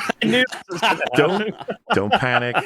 I'm more than interested to hear. You've played it possibly more than any of us, actually. So I've been it 3 times. Give it to us. I've actually done that too, but I think I feel like you've played more of it than I did. But either way, it'll be fun to chat with you. So, if you can, you know, as long as you want, just what did you think of Resident Evil Requiem? I appreciate your kindness. Thank you. I'm probably, as it seems that you know, I probably have the warmest opinion on this. I had a good time with this. I really did. The story is riddled with problems. I think on a surface level throughout. I mean, you can dive. I mean, the opening alone is just like, why is this happening? Why is that happening? Why is she doing this? Why is it happening this way? I do like the broad strokes of the story. Across the board. I like that it has the character of Grace and Leon, and they represent what the other one is missing, right? So like Leon is after spending 30 years fighting bioweapons, he's become so just callous and done with all this shit that he sees a monster, he shoots it. He's not even thinking about like, oh, this used to be a person or whatever. It's just like just kill everything. And he's understandably tired. And then you have Grace, who has all this potential but lacks that warrior mentality. And you know, she's an FBI agent. She's trained, but she's timid. She's not really a fighter. And they complement one another. And I think the differences between the two characters are brought to a head through the employment of the Emily character, who you learn to like throughout the game, and then and then the I don't, because I know you said we're not jumping ahead or anything, but I'm just giving a broad overview sure. where the two characters, the differences between the two characters are brought to a head at a key moment, and then they part ways, and then it was just like, okay, we're at the low point. I kind of like this in a broad structural sense, and then it's about it's very, there's a very interesting structure to it, because it's very Grace heavy in the beginning, and then it'll go to Leon, and then it's very brief, and I think there's some balancing issues between shifting from one character to another, because the idea initially is like for Grace to investigate the clinic, and then Leon comes in and sweeps up. But then if you kill a bunch of zombies as Grace, which is entirely possible on the standard difficulty, it's actually quite easy to do. There's not much left for Leon to shoot, even though it incentivizes you to explore the whole most of the clinic, or maybe about half the clinic, by opening all these wardrobes that only Leon can open. I think it probably could have done with some more wardrobes in farther corners, but then you don't want to just put a wardrobe anywhere where it doesn't fit like diegetically. So I kind of understand that, but I was like, I hope this sort of corrects itself, and it does in the latter half in a sort of asymmetrical way, where when it then becomes very Leon heavy, and I actually kind of like that about it. And then in the latter half, like I'm a big fan of the trope of like an old guy at the end of his rope going on one last mission and just going through a gauntlet of punishment and then coming out on top. Like that's a trope that I just never get tired of, and I liked it here. I was energized by playing as Leon in the latter half, and then I think also the game does some um, unusually sophisticated things for a Resident Evil game. The employment of some metaphor and symbolism, where you have like the Requiem Magnum itself becomes a sort of symbol for Leon's killer nature that he has developed after so much time fighting bioweapons. It's like when Grace throws the Requiem back to him, it's sort of like a rejection of that that way of being, where it's just like, I don't want to be like you. And then also like Leon slowly dying from the Raccoon City syndrome, I think they refer to it as. Yeah. That acts as sort of a metaphor for his lack of sort of, his callousness is sort of killing him, where he just treats all of these things as monsters and not victims of a terrible plague. And then like him revisiting Raccoon City feels like a metaphor for exploring his own sort of barren state of mind at this point. But then at the same time, he's sort of remembering that these zombies used to be people. Like when he's in the police station, there's a moment where he shoots a zombie cop, and he's like, "Rest easy, officer." I really like, there's little moments like that where I actually really liked, where it's just like he's remembering like these guys used to be his friends. And then at the very end, yep. Look, I don't want to. The story is fucking riddled with issues on a surface level. I totally understand that. I'm sure we'll get to all of that. But then at the very end, you have Grace. She like knows the truth, but then Leon is telling her to do this thing that she like runs counter to what she knows, and then like the good ending involves doing something that is like perhaps counterintuitive. And I had, and then the story aside, I mean, I kind of liked, like I said, I enjoyed the story in broad strokes, but I enjoyed it on a gameplay level. It was fun. I mean, I wouldn't have beaten it 3 times in a row, back to back, if I didn't enjoy it. I think it's fun to run through it. And I think something Capcom is, I think, quite good at is its post game. and incentivizing you for additional runs, and designing it in such a way where you can sort of speed through it, and the economy of completion points where you earn this amount for this reward, and it's sort of designed in a way where it's like it knows that you're probably going to spend your points on this and this and this if you're smart about it, and then do another run, and then get some more points, and then spend your newfound points on this and this, and then do this run. And I still haven't even done insanity mode. I think this game gameplay wise, this game could have done with an additional difficulty setting between standard and insanity. I don't know why there wasn't like a hardcore mode where it's just like just a bit harder, but not so hard that it seems like it wants you to use all the bonus weapons to get through it. And there's issues with like in Resident Evil 4, if you leveled up weapons, the leveling up of the weapons would persist across new games. But in this, I think it seems like all the weapon upgrades just get reset with every new game run. And then there's an issue with like the new games where if you want to play a truly like fresh new game, you got to delete all your saves, which is not good. Yeah, sure. But I had a good time playing this. Like, I feel like I got a lot of value out of it. I played it a bunch of times. I streamed it. I've gotten like 5 streams out of it that are like 10 hours each. It's kind of ridiculous, but I had a lot of fun. Sorry if I went on too long. It's all good. It's what we're here for. Thank you very much. Appreciate it. Next up, Dark Hour. Why don't you tell us what you thought? Don't worry, you're allowed to be long. No, I'll keep. So I agreed with a decent number of what John just said. I'm a little less warm on it. When we first spoke, I was not quite done with the game yet. So when I got further into it, it started to rely way too much on member berries. It got to the point where I was like, okay, I get references, but you're wholesale just ripping parts out or like characters out and just putting them in situations that make no sense. Like, I don't want to go too far into it, but obviously there's some villains who pop up toward the end who I'm just like, I need a little bit more explanation as to why this person's here, and not just, hey, remember this? One thing that I do feel happens with a lot of the more modern Resident Evil games, because like with the older ones, you would get this sense as you went along. The beginning was always so hard. You barely have anything going on. It's clunky controls. You don't know where you are in regards to everything. Doors are locked. This one, and a lot of the more recent ones, Village and Biohazard specifically, blow their load really early. Put a lot of the best stuff up front.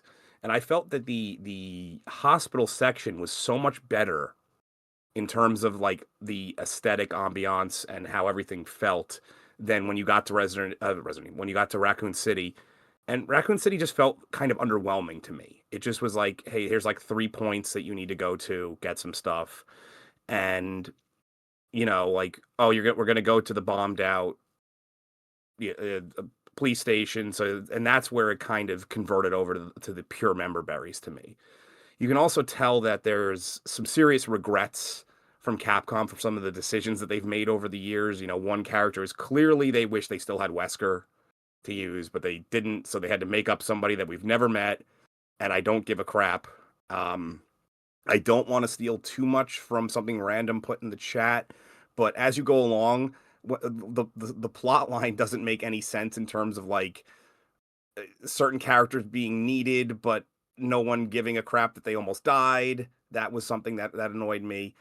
Yeah, overall, from a gameplay perspective, though, I do wish the one major thing I wish they would have did was I wish it would have been scenarios. I wish they would have went back to the scenario system, because and then maybe after you beat both scenarios, they do like an intertwined mode with some extra stuff you could do. Because I actually found it kind of annoying that there was such a bad spread of the two characters. As I was going along, I was like, okay, well, what the hell is Leon doing right now? Like, he's just chilling behind that metal grate this whole time. And and then they would do the whole thing, oh, well, several hours earlier, or, meanwhile, like, it was, and I just felt that the balance was really off on the two characters. Other than that, I mean, well, I don't want to go through too much of the like the actual story points that I liked and disliked, because I know we're going to get to them. So I'll just leave it at that for the most part as the general overview. All right, yeah, no problem. Wait, so sorry, was that is that your closing? Oh yeah, I because most of my my issues are plot related. Yeah, gotcha. Well, you'll I don't have plenty of time for specific details. Don't you worry. We got chat. I did say I have drawings, and you will see them. There's not a huge amount, but they are in here. So, next up, random film talk. What did you think of Resident Evil Requiem? Okay, I'm kind of surprised that I'm third here, but Yeah, I'll take it. That's fine. Yeah. So the short version is that I did enjoy it.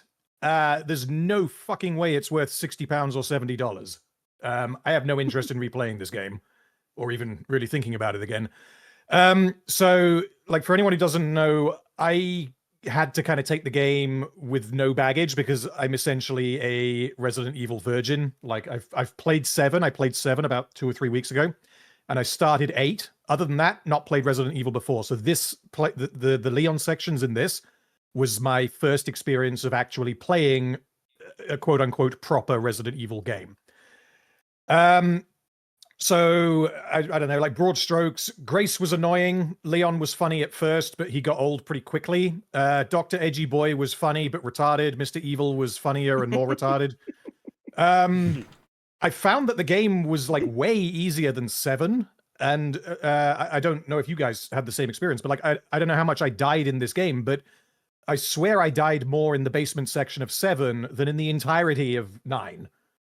And I was missing parries. I didn't properly parry until I got to like the very end of the game, which we'll talk about when we get there.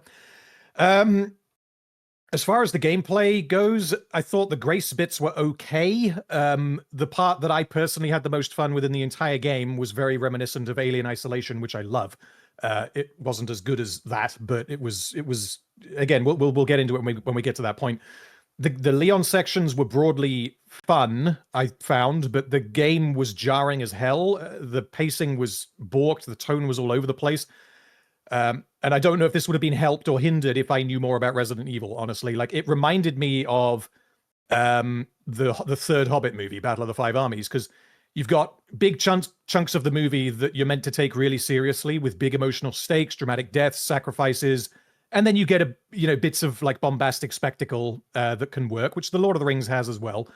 But specifically in Battle of the Five Armies, you get insane nonsense all the way through the movie that means it feels like it's trying to do 2 things at once and it's failing at both. And in particular in a video game, like, I don't have a problem with something being goofy and campy. Metal Gear Rising: Revengeance is brilliant. I love it. But that game is absurd the whole way through, and it leaned full on into that absurdity. Whereas this seemed like we were meant to be taking it seriously, and then we would get something like Nanomachine Sun, and then it would go back to what it seemed to be trying to do, which was like semi-grounded zombie horror with emotional stakes. And it really felt, probably deliberately, like 2 games that had been slammed together into one, which was probably deliberate now that I know where the franchise went. Playing it was kind of like playing 2 hours of Alien Isolation, then 30 minutes of Metal Gear Rising, then 3 hours of Alien, then, swapping back between the 2.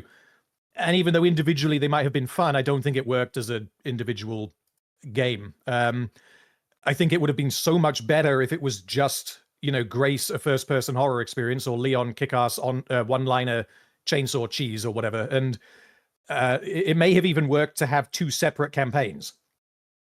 Rather than like intercutting them.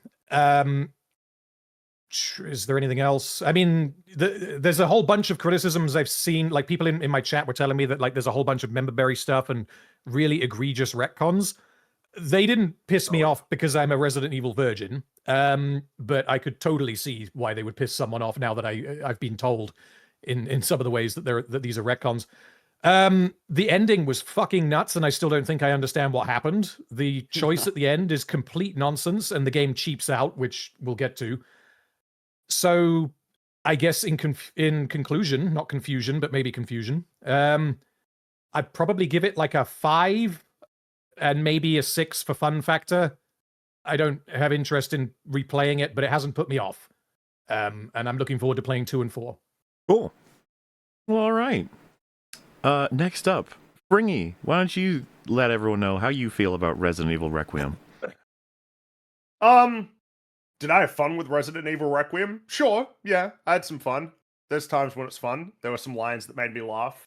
There's some instances where it feels like the game provides an experience that to some extent is worthwhile. However, I do think it is pretty severely compromised in pretty much every major facet.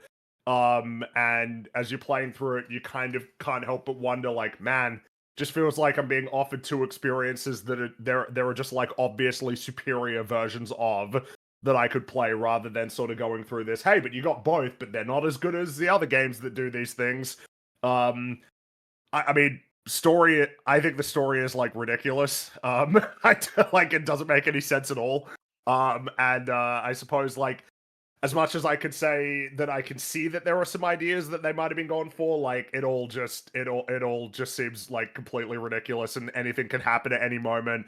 And massive retcon vibes as somebody who doesn't even know what the retcons are. You just get the distinct impression like, whatever you're doing here, I just get the feeling that this is incompatible with whatever you did before, even though I don't know what it is. In terms of the gameplay, I don't know, the only way I would describe it is it feels like Grace offers an inferior version of what Resident Evil 2 Remake did, and Leon in this game offers an inferior version of what was in Resident Evil 4. And if anything, this game kind of highlights like how important the I'd say how important the level design is to Resident Evil, because here the level design I think is just like generally not good. The hospital section for Grace for sure is probably like the best bit of level design here, but I mean it's not the police station in Resident Evil 2. I think it's trying to be that. But I don't think that it loops back on itself in very interesting ways. If it was like this sort of one way that you're moving through it that's the correct way, fundamentally. And then it's like, yeah, you got some spooky monsters here that are following you. Ooh, ain't they spooky? But I can't really interact with them in many interesting ways, unfortunately, because Grace can't do much, and she can't run very fast. And then after that, the Grace sections become pretty painful.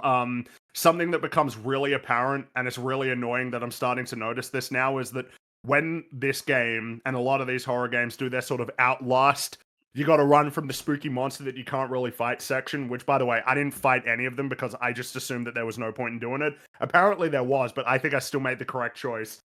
Every single time, they appear in the place that you would expect them to appear. Oh, but thankfully there's like a cart or some sort of strange wall here that lets me do a 360 loop around it so that I can get past it and then get to the save station every single time, constantly without fail. Ooh, gotta do 3 things. One of them will work fine, and 2 of them will have some sort of delay, but then once you do it, it's fine. But if you do it in the wrong order, which is entirely possible, you'll do the 3rd one last, which is the one that has no problems, and it's a weird anti-climax. That's all pretty shit, honestly. Not very fun at all. Really lame, not scary. And then with the Leon stuff, it's like, yeah, no, you got like a core set of Leon mechanics that work, right? Him doing his kicks and shit, though it's kind of annoying that instead of me being able to reliably do like a kick that is an AoE attack, sometimes the game might decide, no, you need a more cinematic of Leon kicking the zombie into the wall. It's like, cool, that makes things harder for me. But appreciate it. It looks cool, and it does look cool because this game has amazing graphics for sure. But then the unfortunate thing is like, yeah, man, the Leon sections don't have like they just don't have like amazing level design. Like the Raccoon City area is very much just, yeah, here's sort of 3 segmented individual sort of set piece driven levels, as opposed to like looping back on itself in interesting ways. And that the ideas there, it's like, are they fun? Yeah, they're kind of fun. But they're not super exciting or interesting. And then, you know, when it gets to the more linear and scripted sections, it's like, damn, man, it's just kind of not very engaging as a video game at all, unfortunately. So that's kind of the problem, is like, Am I having fun with it? Yes, I do have fun with it. Sometimes there are some times when it's like, yeah. Like Leon riding on the fucking motorcycle was very funny, even though it's not really much from a gameplay standpoint. But hey, look, haha, hee hee, hoo hoo. But yeah, I think it's pretty severely compromised as a game. I wouldn't play it again. And I would probably recommend if someone's like, well, should I play this? And they haven't played any in the series, like, yeah, just play 2 and 4 remake, and you'll get better versions of what this game is offering. Much better versions, unfortunately. So yeah, I like it, but I don't think it's good at all, unfortunately. Which then leads into me. The plot for this game feels like a tornado, but with like other smaller, more Down syndrome tornadoes attached to it, like flinging around all over the place. With like cutscene staples keeping it all together. The characters riddled with chronic retardulosis, I would probably put it. Not a coherent string of events that I could glean in the entire thing. Nothing for cohesion of tone, genre, or emotional satisfaction, I guess. Mechanics felt exactly what they are, which we'd known from even the marketing, which is a game that's having a huge identity crisis, trying everything it can to please the major branches, but at the same time. And if you take like just a quick look under the hood, you'll start to see a lot of fucking rot. And it shows to me anyway that the predecessors like nailed the formula, the respective formulas that are being, reused, but much better, but almost unnecessarily, it seems. Like striving toward greatness is kind of a waste of time and resources ultimately, apparently. Each section being attributable to like a different copied sequence from an older, more cohesive game, stitched together. But it's like, I don't even know how to put this because it's so weird, because I've only got like half of the history in my head. It's like each section is stuck together with, like I said, the staples, but also key jangles. And it feels bizarre because I'm dealing with this whole other problem of trying to understand why you've done what you've done in terms of the design, but then simultaneously I'm getting flashbanged with like, oh, it's totally not Wesker, it's totally not the Lickers are just here now, it's totally not Mr. X, it's totally not Plant 43. I was just like, why the fuck? Why are you doing this to me? I can barely understand who I'm dealing with in your game, let alone like trying to justify why all of these classics are showing up for seemingly no reason at all. Where was Salazar? If you're gonna do all this for all the other guys, where's my guy? Huh? I feel a little bit left out, but it's fine. We'll go for it. But yeah, I don't ever want to play this game again, is what I said after completing it. You needed to play it another 2 times to get to know some things. But now I can say I never want to play this game again, and I won't. But if I did want to, as Fringy was alluding to, if there were some sections where I was like, ooh, yeah, I wouldn't mind doing that again, it'll never get me to play the game again, because I will remember what section they are taking the pieces from, and then I'll remember how much that section dwarfs this one, and I'll just be like, well, I'll just go play that. That's fine. I don't need to do this. This game is possibly one of the only pieces of media that I feel perfectly encapsulates the statement lesser than the sum of its parts, which I don't usually come across, but it feels like it's perfect for it. So obviously I quite liked it, which means Metal, you're up next. You said retardiculosis. How the fuck am I supposed to be last? Not lost. You're not lost. Down You're not syndrome, lost. Second Down lost. syndrome Oh, tornadoes is going to be the. That's got to get used somewhere. but still, that's quite. I mean, so when I first played through this, I was like, I guess I had fun, but I was also very confused and frustrated, and all I could think of was, and we said that word today already, identity crisis, because I went through the gray section like, oh, this feels like they went like, oh, you like the dollhouse, right? Here is the dollhouse, but it's 3 monsters. That's cool. Like, yeah, sure. And then you go through it, and you have like fucking fear flashes. I refuse to call them jump scares anymore. I just go with fear flashes these days. Mm-hmm.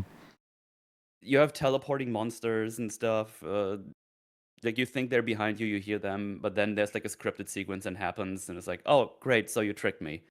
And I kind of go insane when I see people say like, this is the scariest game I've ever played. I was like, dude, the only thing that spooks you here are jump scares. And yeah, that works every time because your body reacts to a loud noise, which not always comes from just the thing that happens on screen, because sometimes it's also like a me sound on top of it, which is always really good. you need to make an extra sound to make you spooked. That's very cool. And while I was playing for the first time the Grace section, I was like, man, now I'm playing through this, and I was like, I can explore what is going on, explore what the monsters do. But as soon as I was through them, it's like, this is gonna be hell on a second playthrough, and it is. It becomes very obvious what they do and how you deal with them, and we're gonna go through all of that stuff, I'm sure. But yeah, it was very annoying. And then I got to the Leon sections, and I was like, oh, finally, some fun. I can shoot some zombies. And you get like some tidbits, as people said before. You get like some short sections, like, ooh, that was fun. Then you go back to Grace, and you're like, no, go back to Leon. But you have to do Grace for another half hour to 2 hours or whatever. Get another thing. And then you finally get to Raccoon City and do the shooty thingies. And I was like, oh, yeah, that's fun. You have like takedowns and stuff. That's fun stuff. I enjoy that. But the more I thought about it after playing it, I was just like, oh, I just want to play Resident Evil 4 Remake right now. Do all the set pieces there because they are way better. Graphically, looks awesome. It runs really well on my PC, even with like ray tracing on. And I have an AMD card. Normally, ray tracing plus AMD is not the best thing, even though like the newer cards do better. It still runs like really well. Like it looks really good. The only time I had like hiccups was in the I call it like a semi-open world section in Raccoon City. That gave me some hiccups, but that's about it. Did you have path tracing on? Sorry to interrupt. No, I have an AMD card. I don't get path tracing. Oh, okay. That's like it's an NVIDIA thing. So yeah, and then I just went through the thing. It's been said multiple times. The story is absolute piss. It's just absolute fucking nonsense. I hate it. I was laughing my ass off and things that happened there. It's immediately at the beginning, which we will get to again, but it's like, man, you did not give me a good impression of Grace and just the happenings of how this goes. Like, the FBI in this universe is a bunch of idiots, pretty much. Just sending out an analyst to like a thing that's traumatic, whatever. I could go on already, but I'm just gonna try to get to a stop here.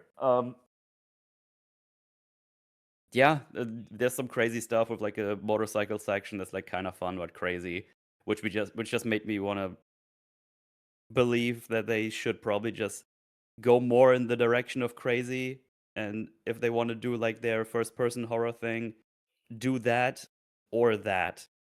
Because this mishmash, what they did here, drove me fucking insane. Because I would have liked to just fuck around with the Leon sections more on higher difficulties. But if I want to do that, I have to go through the Grace sections. And I tried it on stream in Sanity mode, and it became very clear they want you to upgrade your shit before you do that. Which we probably also get to. So yeah, I had fun, but it's very lame. And the more I think about it and the more I play it, I hate it more and more because I think it's just subpar in everything because they try to do everything. Well, all right. And you know that I suppose that's that. No one else has any opinions on this game, none whatsoever. I may have mentioned when I started from heaven to hell. So I suppose it's about time we visit that fiery place. And, Yay! Hey, Platoon, did you play this game? I don't know if you have any opinions on it. I did. Oh. Yeah, I have a couple of opinions on it. I was just trying to work out how to condense them in a way that doesn't just make me spiral off even further into hell. It was my first Resident Evil game too, so this took my virginity, and fuck did I feel it, and I'm still feeling it.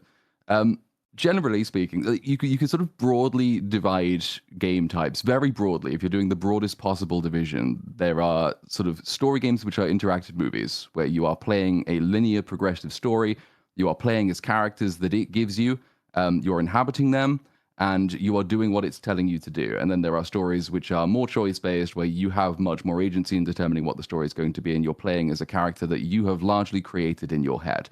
This game is the former of those. When a game is the former, it is especially important that your story within your first 5 minutes and your character within your first 5 minutes are not broken beyond belief. Because if they are, within your first 5 minutes, everything else in the game is going to be hell. If you play it for a story and that's what the writing quality is, in the first 5 minutes, then I know that I'm going to spend 6 hours crawling around as a retard doing something I hate to get to a cutscene where she fucks me over, which happens multiple times. That is not fun, and it makes me disinclined to take the game seriously, and consequently I make many more mistakes than I otherwise would because I resent it, and then I resent it even more, and it becomes a horrible feedback loop. This game story is broken within the first 5 minutes. Absolutely nothing should happen. The entire thing is driven by you being a retard clown creature, employed by retard clown creatures to battle against retard clown creatures. Within the first half an hour, you enter this bizarre state of affairs where the villains need you to be alive, and then you have to spend the entire game trying to avoid them killing you. Even though if they kill you, they lose, so what the fuck is going on? That's absurd. This is all just the Grace section. Grace is horrible. Grace is incompetent. Grace is supposedly an FBI analyst. She's had no training as far as I can see. She's sent into, I'm not going to go too deep into the story yet, obviously, but like she is sent into a situation she should not be in. Nobody checks up on her, and she has then going through proving that she just barely can function in civilized society. Like how she gets through a day without stubbing her toe and then exploding a baby, I don't know. She's useless. You go through all of this really long section where you play around and you have to dodge all the zombies because she can't fucking do anything herself. And then you get to a cutscene and it turns out all of that effort was pointless because she just lounges in the middle of a room waiting to be grabbed by the thing you're running away from. That is shit and horrible. So didn't enjoy any of the first however many hours the Grey section was. The story is then quite predictable, and then the gameplay too is also quite predictable. As I think has been mentioned, a lot of this relies on you being jump scared. It's kind of its only technique for horror. But the problem is the jump scares are as predictable as the plot is. I don't know the number of times precisely, but it's more times than is comfortable. I went through, and this is all on stream, and I'll say, oh, so this is the bit with the jump scare at the end. Oh, there it is. It's not scary. It's so telegraphed that it can't be scary. The story works in much the same way. It's like, I think I was just taking the piss. It's like, based on the shitty writing in this game, I bet like, I don't know, this Elpis thing is going to mean something cringe and lame like hope, and we're going to be the key to it all. Lo and behold, that turns out to be true, and that was within the first 5 hours. And there's still a load more of it to come after that. Most of that complaint is to do with the Grey section. There's some common complaints, though, that gameplay-wise, that span both sections. I think the enemy design is pretty pathetic, to be frank. You have your broad distinction between enemies that can see you and enemies that can't. That's the main one. There are some subdivisions of enemies with different like range things and a couple of different melee categories as well, but they don't have exactly defined move, or rather they have like 2 moves in their moveset. They're really quite boring. Once you sort of get the hang of what they do, and that's the only thing they do, the same basic strategy can just be applied to any of them if you want to sneak around them. When you get to Leon, you don't have to worry about it. You just blast the head off because you're impatient. The bigger enemy categories, which are supposed to be there to sort of break up the inanity of this entire thing, they are really lame. Like a surprising amount, far too much, I would say, of sneaking around waiting to stab them in the arse with explosive baby goo, and then they die. Like a number of these cases. One of those, okay, that's fine, it's goofy. Multiple, not a fan of that. That's, again, most of the Grey section. If anything, though, they're less inspired in the Leon section. In the Leon section, you're going around defeating what, as far as I can tell, is just like the offcuts from generic fantasy game number 5004. What is it? Oh, it's a giant spider. How do you kill it? You stab it in the ass. What is it? Oh, it's a giant flower. How do you kill it? You shoot it in the flower. What is it? Oh, it's a giant tentacle monster. How do you kill it? Well, you shoot it in the thing that's kind of like a flower but isn't a flower. Very uninspired. So tedious all the way through, and the Leon sections are the best sections. They're the most enjoyable ones, and it's still pretty fucking tedious.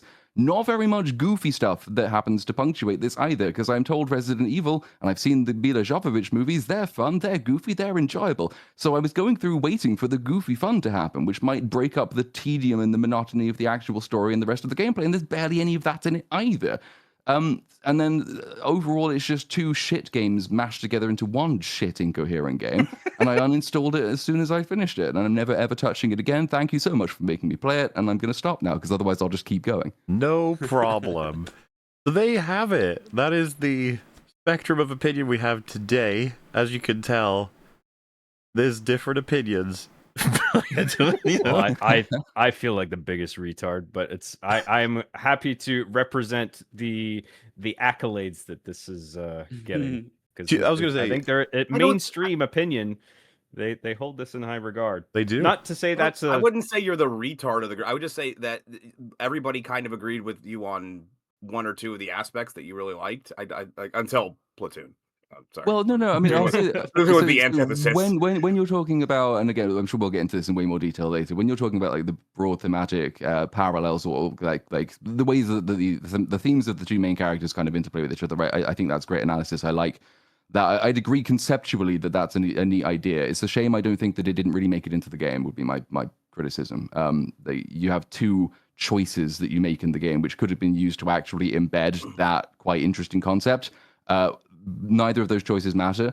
The first of those choices is embarrassing. You don't even really know exactly what's going on, and then it's airbrushed out by the end of the game, so it makes no difference. And then you get the final choice, which isn't a choice, because the end game choice is: do you want to do the shit one that we couldn't be bothered to finish, and then have an option to play the game again, so you get the good one, or do you get the good one where it makes no sense and it obviates the first choice that you made?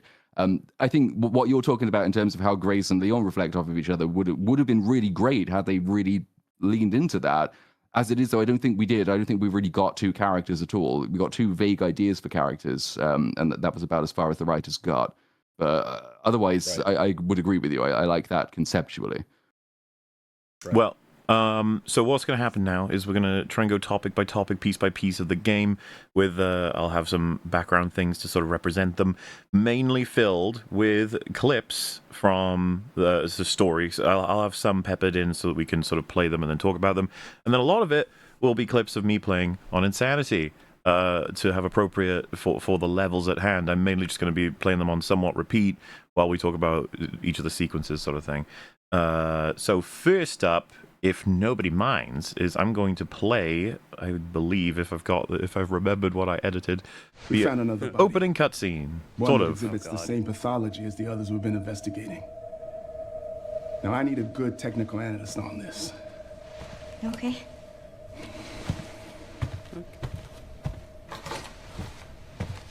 I need your eyes on the crime scene. The Renwood Hotel. Look, I know that's where your mother was murdered. So already it's like, damn, so we're just not going to have good dialogue in this game, huh? That's what that's... Yeah, I was disappointed myself immediately. I was like, oh... Yeah. As you know, your mum died here. Now we're sending you there. It combines the worst of all. A, it's a shit. Why would you send this woman in of all places? And B, you're doing it with as you know exposition? Yeah. Christ, we're in 30 seconds in. This is not a good start. And I know it'll be upsetting for you. Really?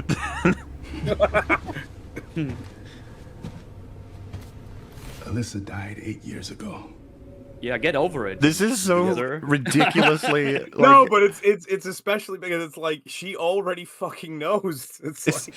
But it's so insane to have your FBI, like, you know, higher up be like, hey, I want to run some therapy for you. I think this is going to be good for you. You're just like, what? Wait, what do you mean? And he's like, we want you to go to the murder scene of your mother because we think that it might be holding back your work, you know? Yeah. You gotta face your fears. Perhaps it's time for you to face the past. Who the fuck are you to make that decision? What the hell? I'd like to talk to HR, please. This doesn't fix the problem because the problem then becomes Grace. But I have seen people speculating that this FBI man is evil as opposed to an idiot. I thought that's when I first played this, I assumed he was working for the bad guys because like that would make more sense. But he's just chill. He's just dude in the whole story. There's a lot. Yeah, there's a lot of non-existent dot connecting for certain characters. Obviously, I'm not gonna go too far, but like there's things that are implied heavily but never stated. So I wouldn't be shocked if this guy turns out a DLC to be bad. Well, as Random just said, it still kicks the can down the road, even if he was evil, because it would just be like, "What the fuck procedure is this?" It's like, "Well, I'm just, I'm just that because no partner." Seems a bit weird. She's extremely unprepared for the field. Like, so why why send her alone? Analyst is so weird and silly, but like They don't even throw in the token line of we're severely understaffed and unfortunately you need to do this. Well, cut all of this shit. She just goes there 'cause she finds... You could have the starting scene with her being interested in the case, and he's like, no, stay away from it. That's where... We can't have you going back there, okay? For all these reasons, stay off the case, Grace. And it'd be an epic rhyme. Yeah. But then, we're stuck in the place of this, instead of her being like, fuck it, I'm going there on my own, secretly, and I'm not even gonna, I'm not gonna dress as FBI, and I'm only gonna take a small weapon just in case. You can justify a lot by her going there secretly against the FBI's will. But no, making it their will makes this all nonsense. It's like, wait, what? I Fortunately. completely forgot about the beginning of the game because it was so long ago in the greater scope that I forgot that they even sent her all this dialogue. Hearing it for the second time, I'm like, yeah, this is fucking stupid. Yeah, right. In case it wasn't clear, like I acknowledge this. I mean, the opening sequence alone. It's like, why is she being sent alone? Why, why send her to a traumatic place for her? Why not just send another agent who's divorced from the case? I'd prefer at least send her with a partner. It's like she can't even call for backup. I prefer as well. You don't feel like in any way obligated to defend every criticism or something. Like I'm sure you have plenty of your own. Just whatever you think at the time, Because like everyone here is probably going to have praises that get thrown in here and there. I know I do. Well, Except for Platoon. If I try hard, I could find something. But I figure you're not going to be defending plenty of things, like because you never even said anything that you said the plot was a mess, right? I think, or just remembering. I did. Yeah. I think everybody said that the plot was a mess. There you go. Confront that fear head on. No. Grace, I won't force you to go. But I will. Oh, great. Do you think Then you can I'll do this stay. for me? I'd rather not. I won't force you to go, but your job is kind of investigate that crime. Well, he thinks it'll be good for her. Apparently, it really wasn't. Just so you know. It was really bad. The only way it could get worse is if he was like, if you don't go, well, we're gonna have to review your, whether or not we're gonna keep you at the bureau.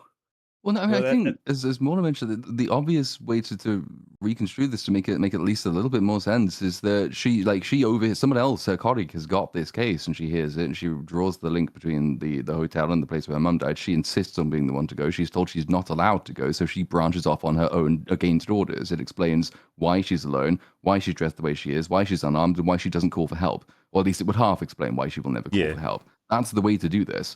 Otherwise. The other way of doing it is that you do send her with a partner, because structurally you don't even have to change very much. Given that you will go there, you will meet a person, and that person coming back in, having been infected, will be a set piece in that first act. Just have that be someone that she goes with, rather than a random person that she meets. And again, you've solved part of many of the problems that exist in this scene. The amount of times in these fucking games where you'll be with another person, and then you'll be like, they turn a corner, and then you'll be like, hey, hello? Hello? And it's just echoes, and they're all gone. And then you walk through 3 rooms, and you find them skewered on a pipe, and you're just like, oh my god. And it's like, you just do that if you really want to do that. It's the one thing I didn't want to happen. God, yeah, exactly. You got to avoid those pipes. Yeah, pipes are evil.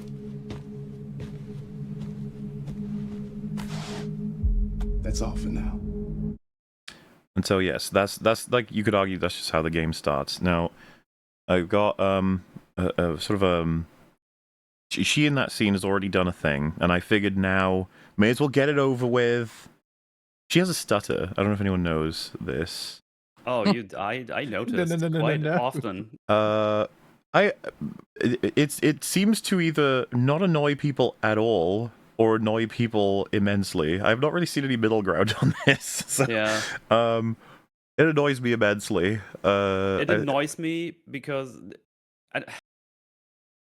I feel like it's just too much. If you wanted to be like scared and go like, oh my god, it's like, that's fine. But at some point you're like in this scenario for like 24 hours. Are you still like the stuttering fool even when you talk to like someone friendly like Leon? Like, really? For me, it wasn't the fact that she had a stutter. It was, and this is unfortunate because I really do think the voice actress did a good job. Otherwise, oh yeah, it felt really forced to me. Right. Every time I heard it, I was like, oh, this sounds like Boogie do it. Boogie has like a fake stutter. He does the same thing. And it's just like, ugh. Boogie. I 100% agree with Metal though that if it didn't really annoy me until this like later portions of the game. Up front, it Same. made a lot of sense. I was totally cool with her being like that. But by the time you get to the underground facility later, which we will get to, she should have at least, for the most part, gotten rid of that. I remember it bothered me when she was talking to the girl in the cell in the clinic. Yes. I'm just like, oh, come on. Like, just. But then I was like, okay, well, okay, she's in this really scary, oppressive place full of monsters. But even then, you know, it felt like I think she would be numb to it at that point where she can just talk to her fluently. Yeah. So what I've got here is just a little selection of to give example for people at home who have no idea, just to let you know. If this is about, I don't know the password. I'm sorry if I. Okay. Oh, sorry, wrong clip. Headed back to their. I don't know. No. I'm coming with you. What do you mean? I don't know. Wild. Wait a minute. Standard transfer, sir. Oh, wait! Mind control? That mom was murdered and... Oh, God, when she turned into that thing. Who are you? What is Elpis? All right, I'm going. What do you mean? Yeah. Thanks. It's okay. Like, some of it sounds like it's glitching, honestly. You're like, wait, what's going on? It's like this kind of thing could be used for like emphasis in a particularly intense moment, but I think part of why it started to grate on me in the latter half, because earlier on I agree with Metal and Dark Hour that it didn't really piss me off, but it was like every fucking line. It was as if the voice actress had been told every single take had to be delivered like this. Yeah. Yeah. Which means it just loses its impact. I suspect it was a directorial issue, like she was. I do think so too. And if anything, Probably. it's the opposite. She got worse as the game went on. It became more. The lines would go longer. I think Out of the like she would hold it for like 7.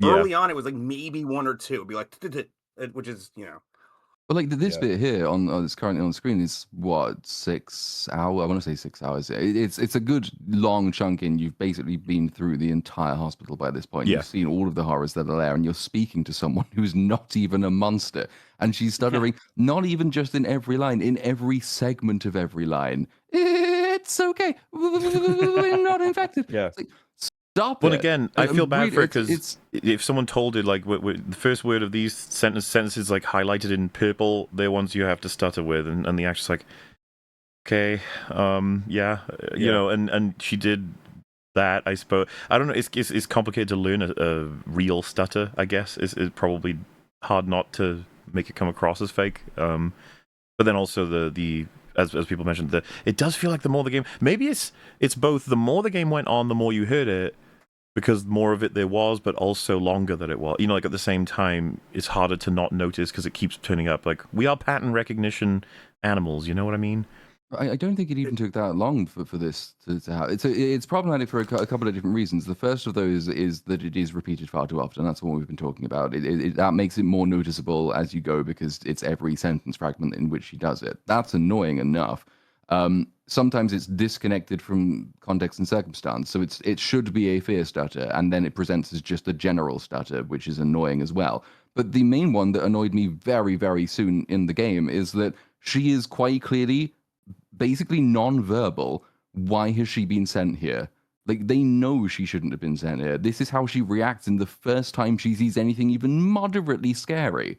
So now what you're telling me is that I'm going to be spending hours playing as a character who's significantly more scared than I am because the game doesn't know how to scare me. And so it becomes overly insistent. The stuttering is one aspect of that, and then the constant fucking noises that she makes every 2 seconds. So I know you're doing this because you want me to be invested in this character. I don't want to be invested in this character. You've given me nothing to invest in. Now you're just annoying me by insisting on it. It's also a shame because in the scenes where they don't force her to do a lot of stuttering, you know, the mother's death is a good example where she actually has to do some real voice, like true powerful voice work. She does a good job in those bits, but they're separated by these. Yeah, no, like I said, other than the stutter, I thought she did a really, really good job. I've got a clip in here to sort of try to prove that. I think it's the one you just mentioned. But Fringy, you're here. What did you think of the stutter? Let me just play some remember you. Elpis. All right, I'm going. Ignore that. What do you mean? Yeah. Thanks. It's okay. We're not infected. Yeah, so It almost sounds like so- she's been trapped in a freezer for a while and is very cold. Maybe that's how they got the actress to do it. They just cooled the room down. You better stutter I or think you the stay in problem- here. Because I also think that there are times when she does a really good job, but the problem Yeah. is that with these sorts of things, it's like, man, this isn't a character in this situation. This is someone in a booth, like, doing this.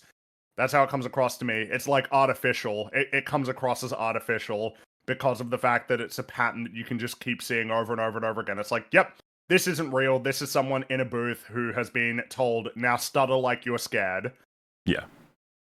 Like, not That's only the problem like I have with it mainly. in reference to the bit where they're outside the clinic there, not only like in terms of runtime or like, you know, her exposure to the monsters within the clinic, like maybe she would have just settled down a bit, but like she's out there, she finds not only a helicopter pilot, like, well, I mean, like she finds a helicopter pilot who is like normal, like her, and it's just like there is conceivably a way out of the situation. Like you would think she might just settle down a little bit on that fact alone and not be stuttering so much. Oh, what? What? Yeah. Dude, Anyway, when she's in front of that police line and he said, yeah, you can't go in there, and she just says, why? I fucking laughed so hard. Like, what do you mean, why? That's just the first of the many extremely stupid questions she asks of people. So Yeah. when she comes across people who are basically walking corpses and says, "Are you okay?" that shit had me Grace, rolling. I was losing you're it. You're an analyst, Grace. What the fuck are you Like doing? a guy covered in blood, his eyes are bloodshot, his flesh on the floor. She's like, "Are you okay?" It's a fucking joke. It's so funny. It belongs in a parody movie. But here's an example of the better acting.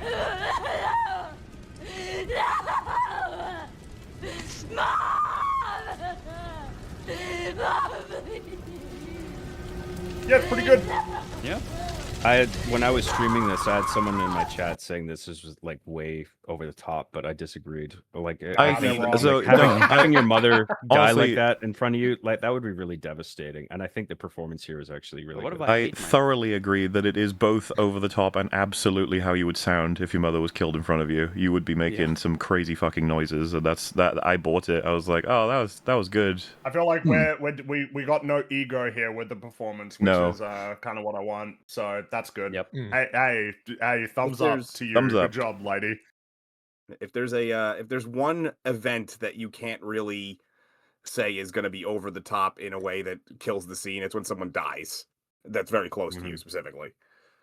Yeah, it just you need, because remember, if the writing were amazing and the performances were bad, then we wouldn't believe this person means this much to her. Unfortunately, now I really buy that this meant a lot to you, but I don't really know anything else. Story wise, I'm just like, hey, sure. So, pieces work, pieces don't, that sort of thing. But It's a very good video game performance. Like it's one thing to give a performance like this in a movie where you're surrounded by actors and like an immersive set, even though there's a crew there and stuff. But like to do this in like a mocap studio or a voice booth, to deliver a performance like that, I think is pretty commendable.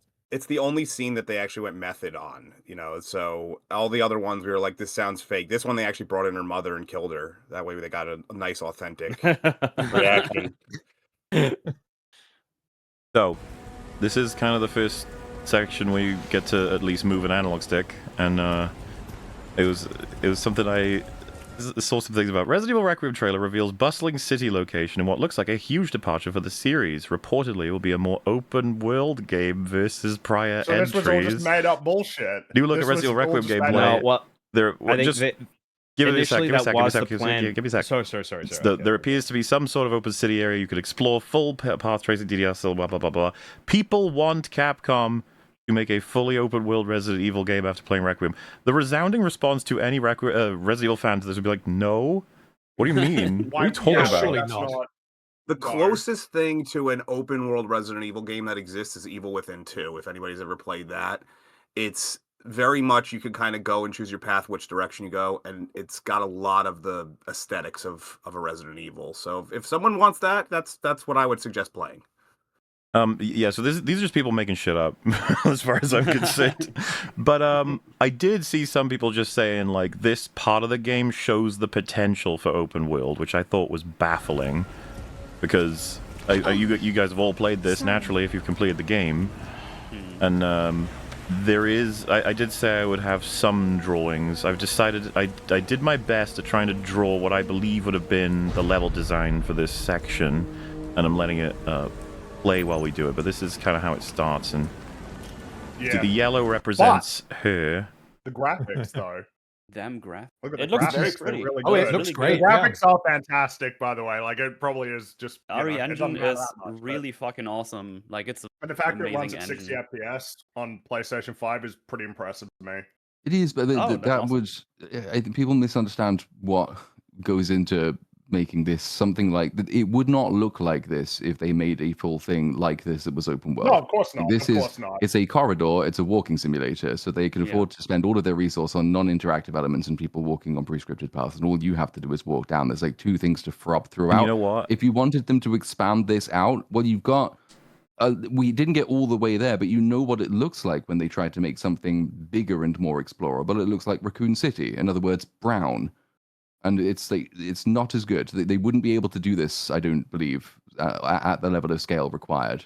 It would not look No, as probably good. not. I was The actually atmosphere wouldn't be as good. I was disappointed even knowing going in that this would be obviously not open world. I was expecting at least that you could just interact with some stuff, push some things over, different people having different reactions. You could read more posters, look in the windows of some of the places and just see some stuff. But no, like truly, that drawing of mine is 100% accurate. This would have been on the whiteboard when they went over this level. They were like, we need to make sure you guys nail this. Don't fuck it up. I think there is a video doing around on Twitter at the moment of like someone used like the dev controls to get a free camera, so that you can actually now find a video which shows you what this entire area looks like from the dev's perspective. You can fly around and you can see where the out of bounds sections are and everything like that. It is just a corridor. Obviously, like, they've stuck buildings on different layers, so like there's a little bit of depth to it to give that impression, but like none of that's obviously designed to be interacted with or explored or anything like that. It's just an art asset.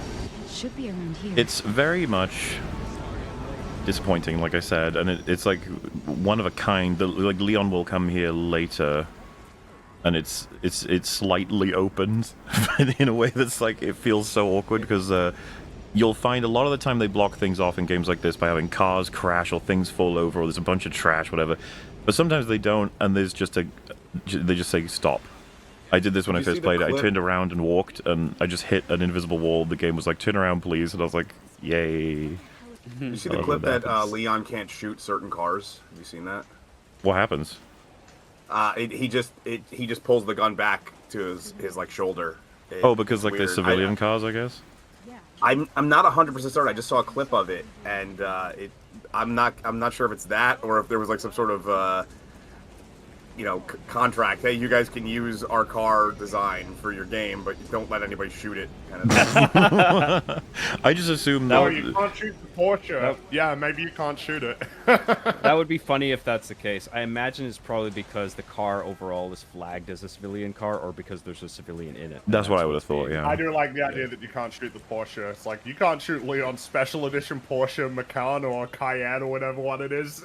Apparently, well, isn't that genuinely an issue in like certain driving games or racing games? I don't know because I don't play them. That's the reason why Burnout uses generic cars, so that you can destroy them. Because in a lot of other ones, they don't want you to show like the cars getting severely damaged. That's lame. I would have thought it'd be only helpful. Like, what do you think's gonna happen? People are like, wow, your cars are very destroyable, even with TNT and grenades and jumping off a cliff. The conclusion. The conclusion is like, yeah, we don't want to show a Ford Mustang getting like fucking disintegrated when it crashes into a wall. Pussies. Lame. It would be badass to blow things up, right? Especially the game. Apparently, the Porsche YouTube channel has They have a video. Of a video about driving around Leon's car. That edition, yeah. Well. Now, I'm surprised they didn't do some sort of special edition where you could buy it and all with the car. You might be able to. I don't know. Maybe you can. I'm not sure. That would surprise me. It's a very linear sequence, and as Muller was saying, I would be surprised if that was literally on their like planning documents, where it's just like go forward. That's it. There's you don't need just to worry a about anything graphical else. set piece to set the scene, set the world. And But they then, could- they like, could still once you do go it into the in a- alleyway, there's a little bit of more flexibility in terms of like the directions you can go in. But even then, it's still linear because it's like it's very narrow corridors. You can still do it in a more organic way, though. Maybe the crowd behind you is filling in more, and it becomes almost impossible to get through. You don't need to just have an invisible wall there. There are many, many more reasonable solutions, but they did it fast. I guess I don't know. Tell me what's going on. Now is not the time. Are you gonna tell me what's going on? What if you could guess why I put this in here? It's extremely I assume that annoying. it's just because this sequence is like 10 seconds of gameplay, then 2 minutes of cutscenes, Yeah. 10 seconds of gameplay, 2 Well, minutes of and- cutscene, then it's over. Lots of it as well is just nobody's doing anything other than slowly walking around. It's like you could be saying things right now, like things that are super useful to me. For example, there are people who want to find you and they're going to do things to you like, torture and kill. I'm sorry I didn't tell you, but now you have to know because now you need to be careful and we need to get you to safety. Like, that would be one thing. And then she said, okay, who are these people? And it's like, these people are geneticists. They're horrifying. They try to create viruses and all kinds of just crazy shit, and they believe you have DNA that would allow them to do, something horrible. And then she say, well, I'm literally just saying things that, like, when you know the whole story, the mum would absolutely have to tell her. Like, what the fuck else are you going to say? Like, nothing? It doesn't prepare her for anything. And it's like, yeah, but it's better for the story because it's more intrigue. And it's like, boo! You just have to write it slightly differently. If there are things you don't want to give away too early, you can still have her say something. But they never do. Mom, what are you doing? Something important. There's actually a very generic way that they could have done that, where it could have been something along the lines like, remember, very vague, remember the people I told you about? They're here, or something like that. And you obviously, she now knows that it's the situation. She knows, and she already knows it, but they don't state it specifically. And so she says she doesn't understand, hoping to prompt some explanation, and then... No... Which, by the way, this guy dies right after doing this because this was his last breath. He managed to pull this off because he'd been shot. I thought that was so funny. It's like, oh, that's unfortunate. You did double tap, make sure he's dead for sure, and then he just dies when he has the package, so to speak. If he had come with a partner, this story would have gone a different way, Yeah. But nobody comes with partners anymore. It's just out of fashion. It's the ego, man. They all like, I can do this by myself, and then they die. And The presence of this guy is so weird because it's just like, is this a regular guy? Is this guy a bioweapon? Like, is he enhanced? Is I thought he was sort like a of cultist. Yeah, I don't know, something. But I think he's just wearing a hoodie. Initially, he puts the bag over his head and then he cuts that guy's throat. And it's just like, why did you put the bag over his head? What was that? Couldn't you just have cut his throat? And then people were in my stream, they were just like, well, if you cut a guy's throat, like, he's still going to make noise. And it's just like, well, he's doing it in front of people. two other people.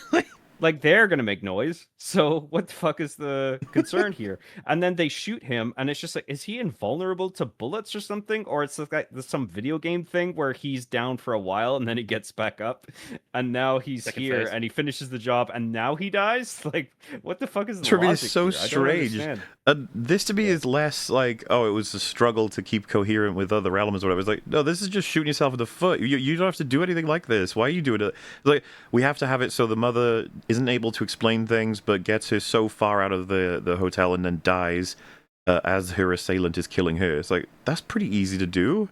Why did you make it so silly? Yeah. Right.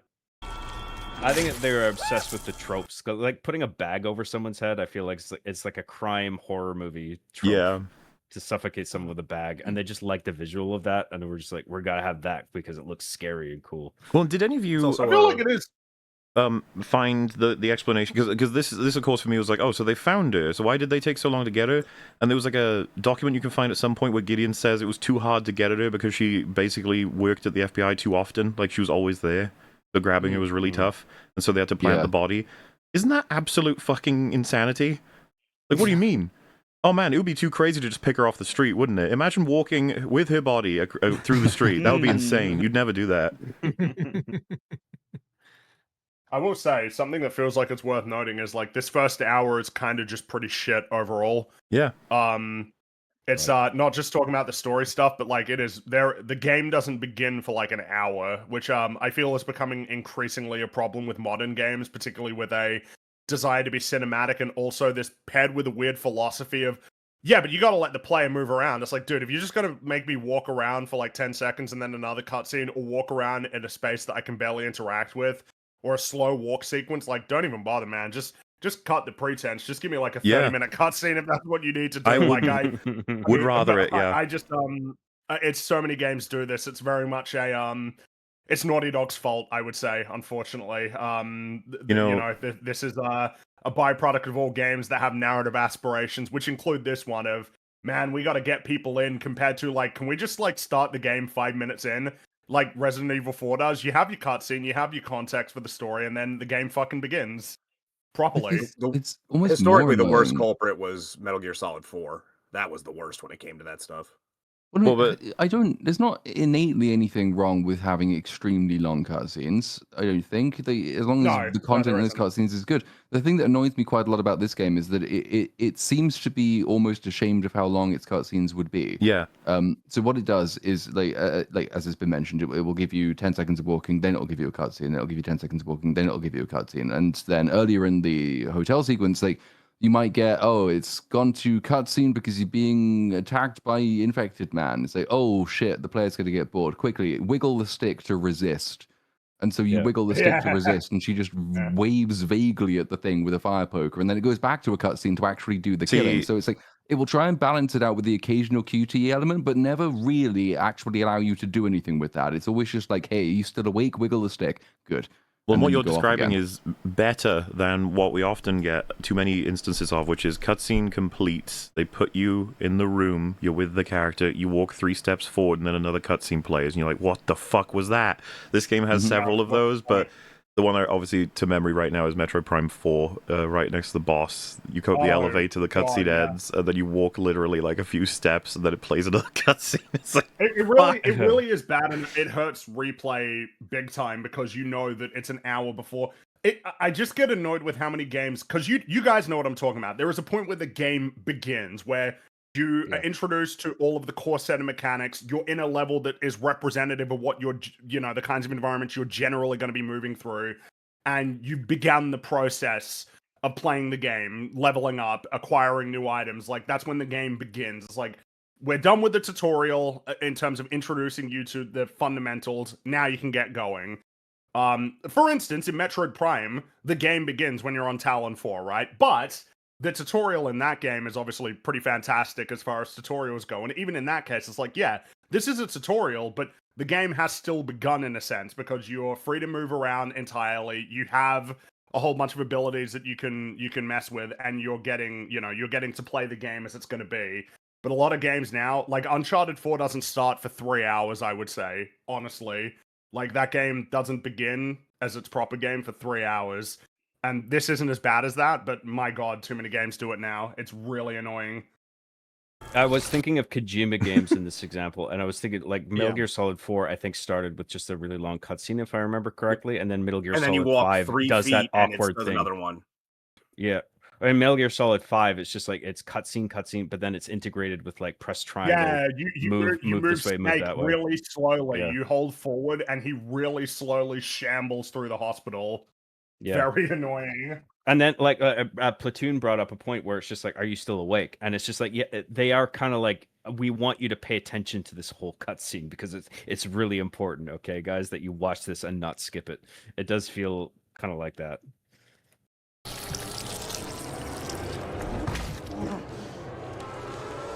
Found you. And then dies. The noises. Fuck me, the noises in this section. I love it. Oh yeah, here's the dead. Oh god, this was hilarious. This did something to me when I saw this happen, in terms of, like, I think any hope I had was absolutely fucking gone when I saw this. I was like, Jesus, she caught her coat on something, and now That she's. was uber retarded. Like I couldn't believe my eyes. Like she turns around and is like, ah! I was like, what just happened? How did you manage to do this? What? It's insane. She got tutorialed. Yeah. Also, a thing they do, I don't know if it was with the policeman or the hooded guy. They do a thing where they just black out everything in the background while you look at something. So you get like the big spooky, oh, look, there he is, as soon as you get the light back. Yeah.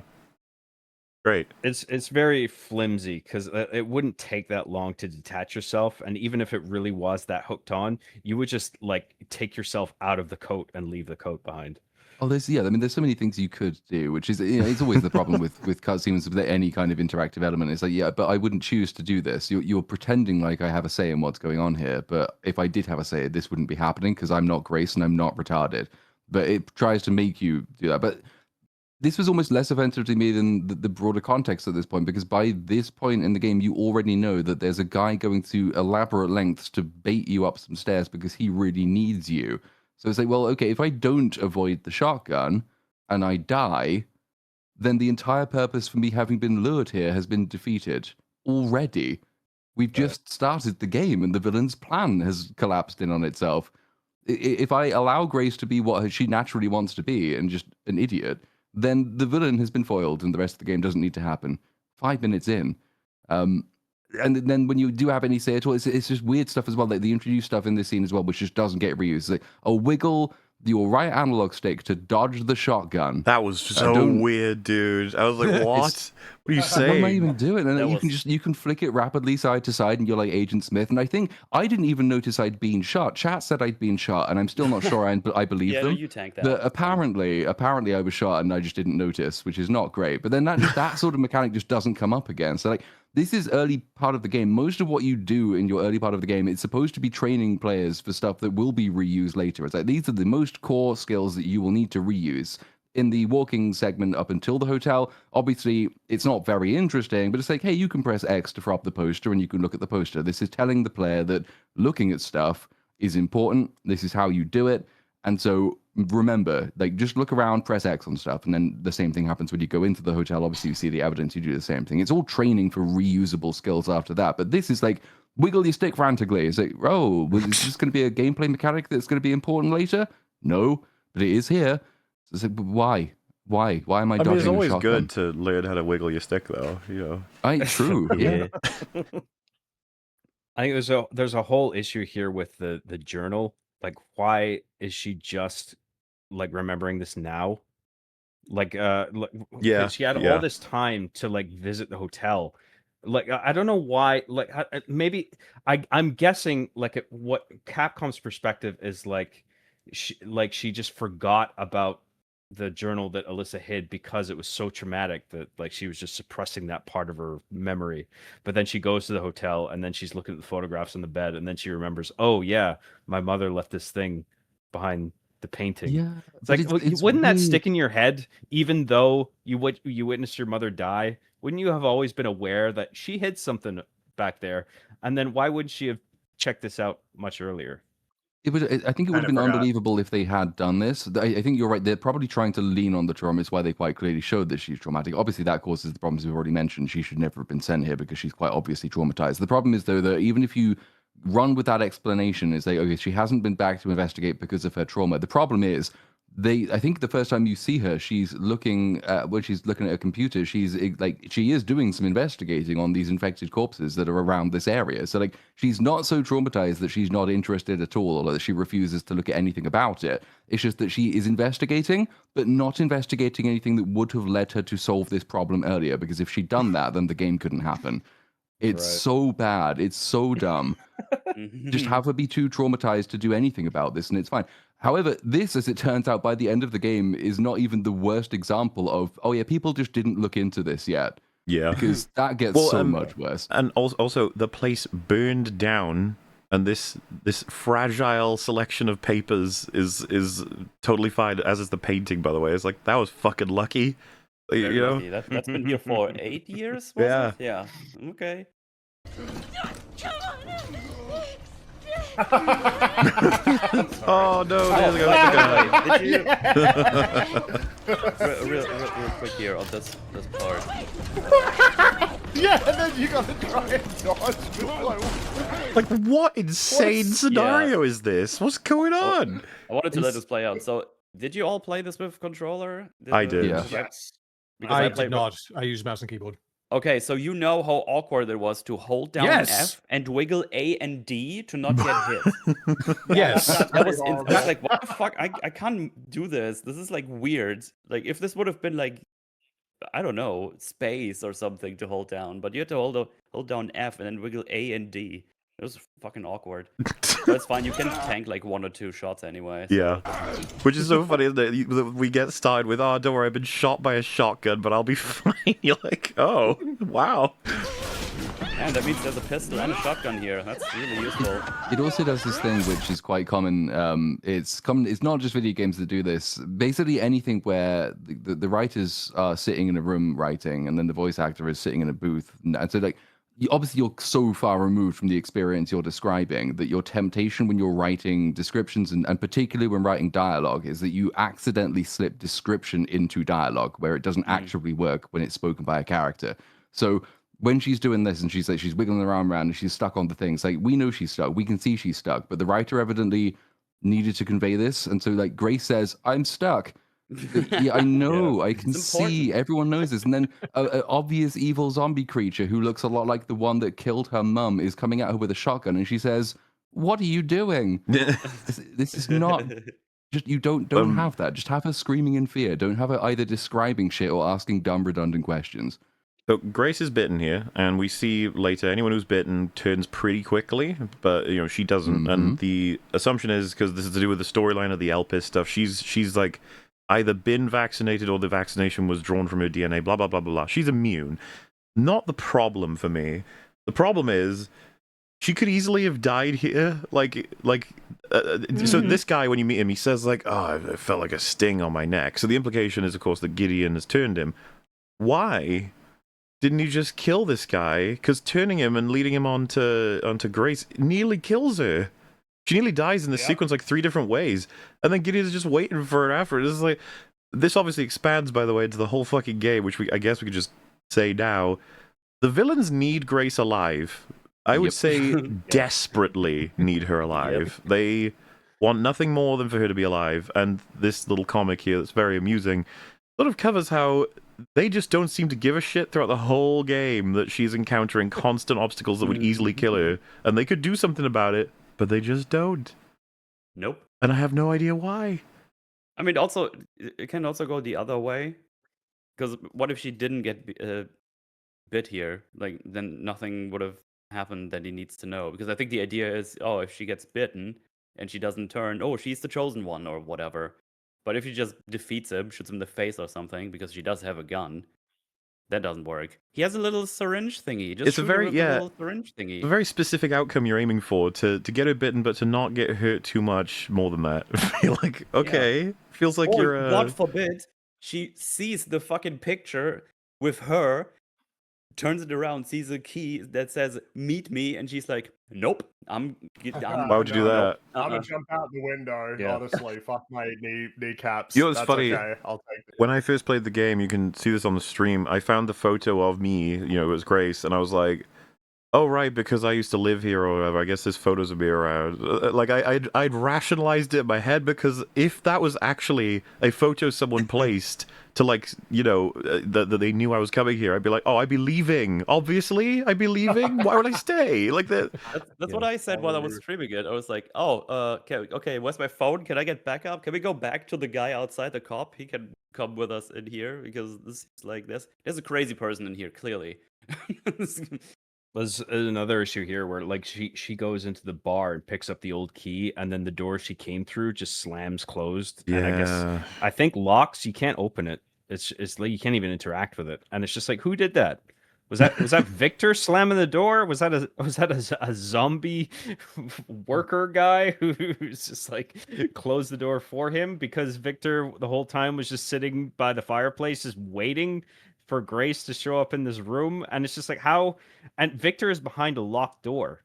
Yeah, loss. hold on. So it's just like, what was he expecting her to somehow get the key off the cop? Like, what is the logic here? That's a good point. Did he lock himself in that room, slide the key under the door, and tell his zombie minion to go and hide the key for Grace? And like this was a test or something? Yes. You're asking too much. Okay. No, I think you nailed it.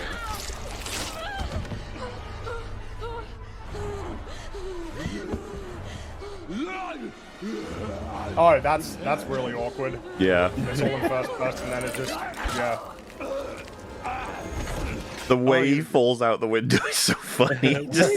It's like, wait, what? What just happened? That sequence made me laugh so much because the noises the guy is making, it was like a combination of Arnold Schwarzenegger, Opie from Family Guy, and Randy from South Park. It's brilliant. But it didn't really happen again because they do the whole like zombies kind of talking but not really. Like that's a thing that kind of happens. Whereas this guy, I don't know what was wrong with him. I don't know what was going on there, but yeah. They didn't sound like a normal underlying zombie. health issues beforehand. Yeah. That was his problem. She tosses away the weapon that saved her life in that sequence with the zombie. She stabs it into his head, and then when it comes back out, she just goes, well, don't need this, while he's still recovering. And then once you defeat him and toss him out the window, you don't go and retrieve that weapon, nor your gun. You're just like, meh. Or the extra gun. There's a shotgun also. Yep. You just instead go to this room because music is playing. This woman, like, we get... Shotgun. It's like 5 minutes and it's already just absolute torture because you don't want to... Like, every decision she's making, you're just like, no, why are you so stupid? Attacked. I'm bleeding and I lost all my guns. Oh, is that music upstairs? Oh, Let me go wow. check that shit out. That's awesome. Yeah. One that I've been searching for. The special one. You know that door-closing zombie you were talking about there, George? Well, he's back. Oh, yeah. Bad touch. There you go, done. And then you like... That's his iconic joke. He does I would it like say 3 or 4 times. this has worked out for Gideon extremely well, considering how many wrong ways that could have gone. And then the motherfucker just does this. That's so funny. When I saw this, I was like, what? He's just walking with his body out in the open. The fact Leon sees this as well is like, that's hilarious. He's like, excuse me, is that the guy I was looking for? All that work just to do this. What the fuck? I have a question about the plot because I honestly can't remember because there's twists in the plot. Do the bad guys need Leon for any reason, or could they just kill him immediately? They could just kill him. They could kill him. Leon's a problem. He's just a problem for them. He's just a problem, entirely. That's what I was thinking. That makes this even funnier. Jesus. What was more interesting for me is because if you remember, the police officer that she shoved out the window has now been reported missing, and Leon is investigating Raccoon City Syndrome, and then he gets information about a police officer that has gone missing in an area where there has been previously reported a Raccoon City Syndrome event, and he's like, oh, well, I'll go there. So he makes it here before any police do, when there's a missing cop from this area. As in, you understand what I'm saying? It's like the private investigator man is like... His information all comes afterward. Yeah. That's kind of the point you're getting at. If he has access to the information, it means the police got it sooner, and the police are closer, but it took them long. They're not here. They're not here. The timeline is all off. There would be nearby units that they could send. Or even more impressive is how long it takes Victor to get down the stairs. Because Leon could have turned up anywhere later, and then he just wouldn't really have been able to keep up with the story. Yeah. You've got to be We're so stupid. Yeah, my thoughts exactly. And then nobody cares that Leah or Grace is over Gideon's shoulder because they're just the New Yorkers. They're That's busy. what you They're do. walking. They're not Out of my New way. Yorkers. Oh, They're I don't care what you're doing. Midwesterners. Yeah, this is the Midwest. They're meant to be friendly people. But also, well, there is one woman who thinks that this is just a little strange for her. yes, just a little bit. But I know it sounds a bit overdramatic, but I think this is really true. Leon gets assassinated like 4 times in a row here. Yeah. This is really bad for him. This is really bad. He just sort of lets this happen. Takes him fucking ages to do anything. When, look at this guy, first of all. Secondly, this is what he knows about him. On a person of interest, someone with ties to Umbrella. Oh, that's like bad. Yeah, he looks evil. He looks about as evil as you can look. A former T-Virus He's a former T-virus researcher. He works with Umbrella, and he looks like just scientist Satan. Like, what the hell is taking you so 9 long? feet tall for some reason. Look at him. And Leon's like, I don't know. He could be a cool dude, I guess. There's probably a good opportunity to bring up the film influences, where I think it's drawing heavily from Seven and Silence of the Lambs, particularly, where you have Buffalo Bill. He has like the night vision goggles on. Sure, yeah. And then you have the FBI agent who's sort of like Clarice a little bit. I think it draws a little bit from that. She was competent though. Yeah, that's exactly yeah, well, no, yes, it's yeah, important I agree. for him not to be caught and not to leave too much evidence lying around. Generally, because if you leave evidence lying around for people to trace you back, and it's too easy for them, then your plan can't come to fruition. It's very, very important for Moff Gideon and for evil Discount Wesker that people do not know anything about them, that nobody investigates, because as soon as anybody does investigate, their plan falls apart pretty quickly. Like, everyone knows exactly where they are. Leon gets there with very, very few steps involved to learn exactly what's been going on. Yet here he is walking down the street out in the open, looking like he does, carrying an unconscious woman. And his entire plan is, I know, I'm going to turn all the people around me into evidence. What? Oh, hello.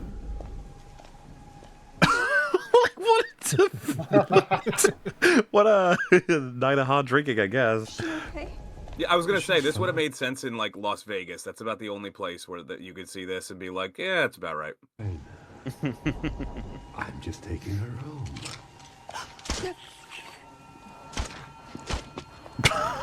Leon, do something. something. You could have stopped this. This really confused me, but this is probably because I don't know much about Resident Evil. This game doesn't seem to treat the zombies as like contagious. No, they're supposed to be very contagious. Okay, because Grace gets bitten and then it's just not mentioned again. And like, yeah, sure, you know, she could have been injected with a cure or whatever, but she doesn't treat it as though, oh, okay, well, I'm just dead now. And here, this guy, Evil Man, is just walking around with a pocket, like apocalyptic plague in his pocket. And that's just a thing that he has. Characters can exist with the ability to destroy the world, like in their pocket, like that. Oh, but he's not destroying the world. He's helping humanity evolve into. Well, what's kind of nuts is Leon just moves on to the care center where it's like, are we doing? Is there an apocalypse happening now? Are there people running around the city just infecting everybody? And Leon's like, I'm busy. You're like, oh, okay. That's stupid implication. I mean, that never gets mentioned again. But then it also invites the question: is, you know, what if Leon hadn't turned up, or what if he had arrived way later, or what if he had acted in any way differently than he currently does? It's like, so in your bid to remain hidden, you have just destroyed another city, and it's it's quite close by to the one you're trying to remain hidden in. And also, like, probably there's cameras, and everybody now knows it's tied to the missing cop in this one specific location. Any camera picking up the weird-looking guy walking out with like, oh, okay, so it must have been him then. Everything about this is saying, hey, come catch me. Yeah.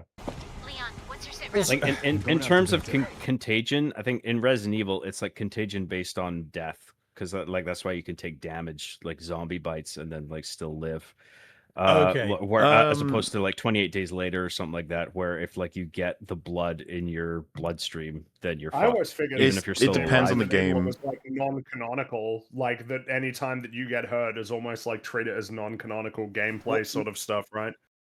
Well, no, that's not true, because the Itchy Tasty, that guy didn't die. He just slowly turned into. So for reference, right, like Leon canonically, if you can play him in Resident Evil 2 such that he never gets bitten. So it's like, so what is he? Why is he infected now? And it's like, well, because they're arguing Raccoon City Syndrome is a result of breathing the air or being around the area long enough that it is now going to kill you, which I don't think is helpful, like in terms of adding to this universe. Because like, wait, so it's all airborne too, and it kills you after 20 years. There is an inconsistency where, like, because people are bringing up in chat, there's notes where it's just like people are gradually infected and they don't die, but like the infection eventually like takes over them.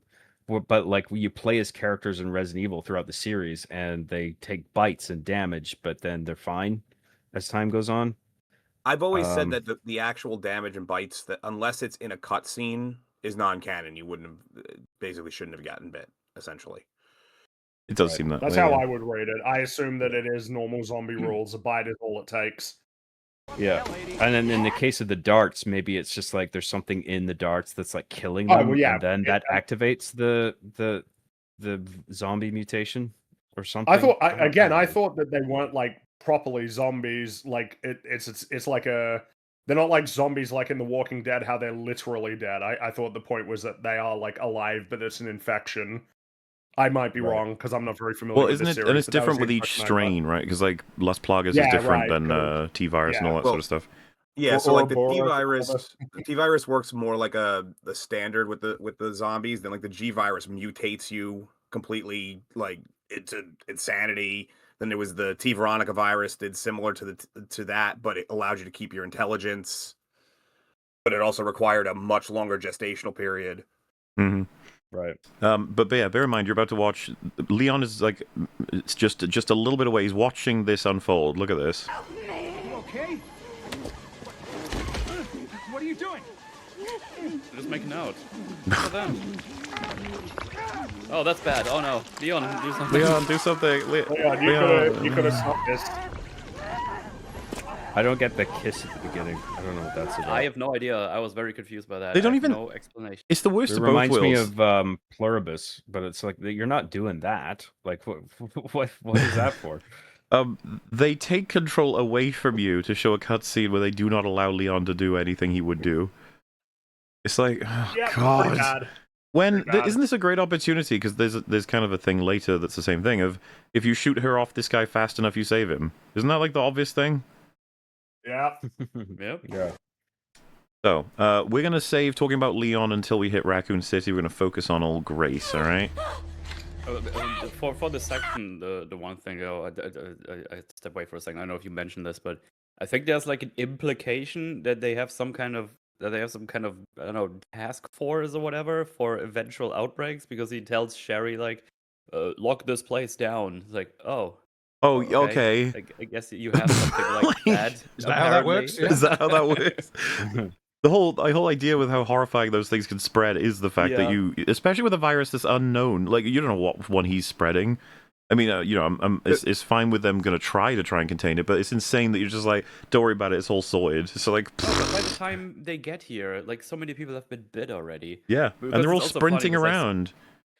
Because At you can this just walk through point- this place without killing any of the zombies, so good luck. If assuming Sherry had the access, you could conceivably lock down a building electronically. But if the outbreak is happening out in the streets, like you can only establish a perimeter, like with military or police or whatever. It would be to just insane, shoot yeah. everybody down.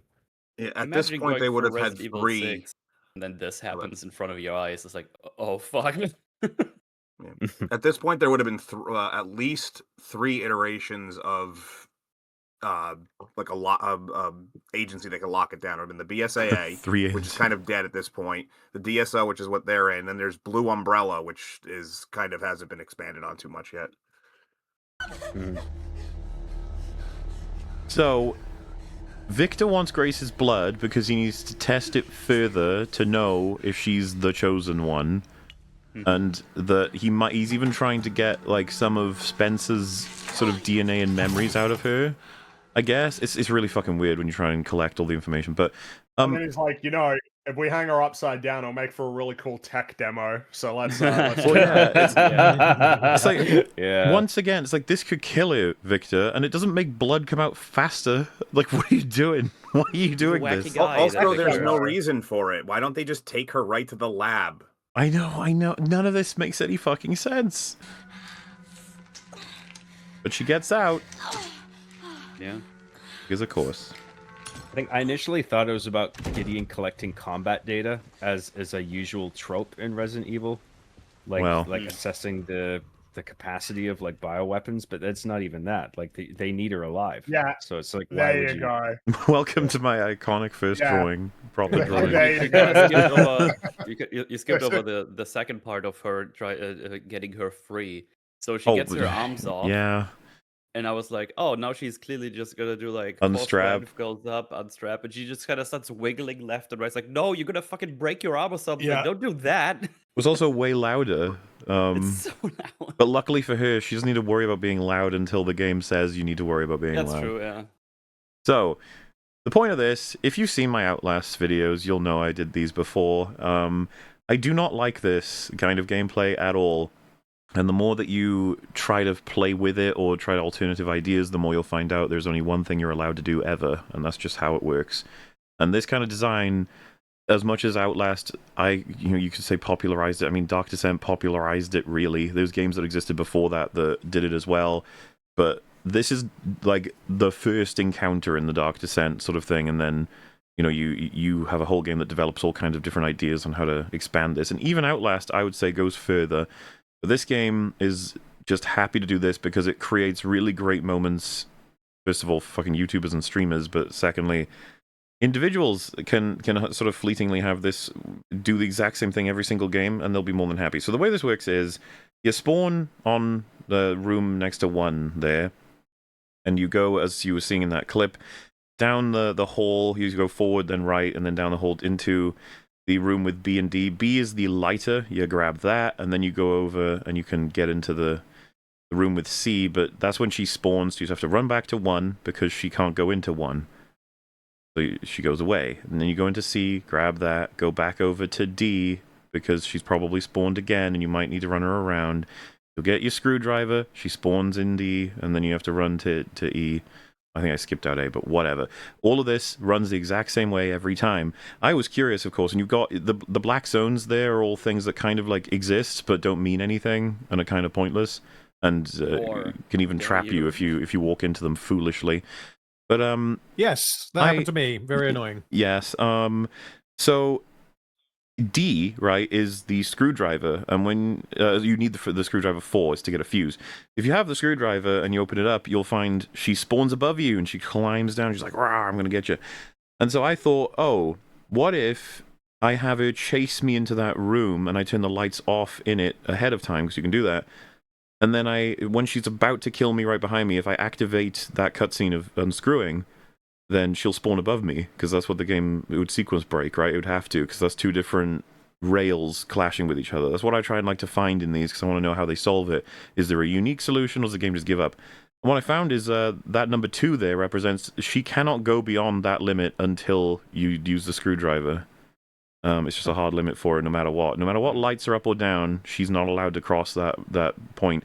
To the point where, and you can see me doing this on stream when I was messing around, she could be right next to you, ready to kill you. She'll just immediately climb up into a hole and leave for no reason at all.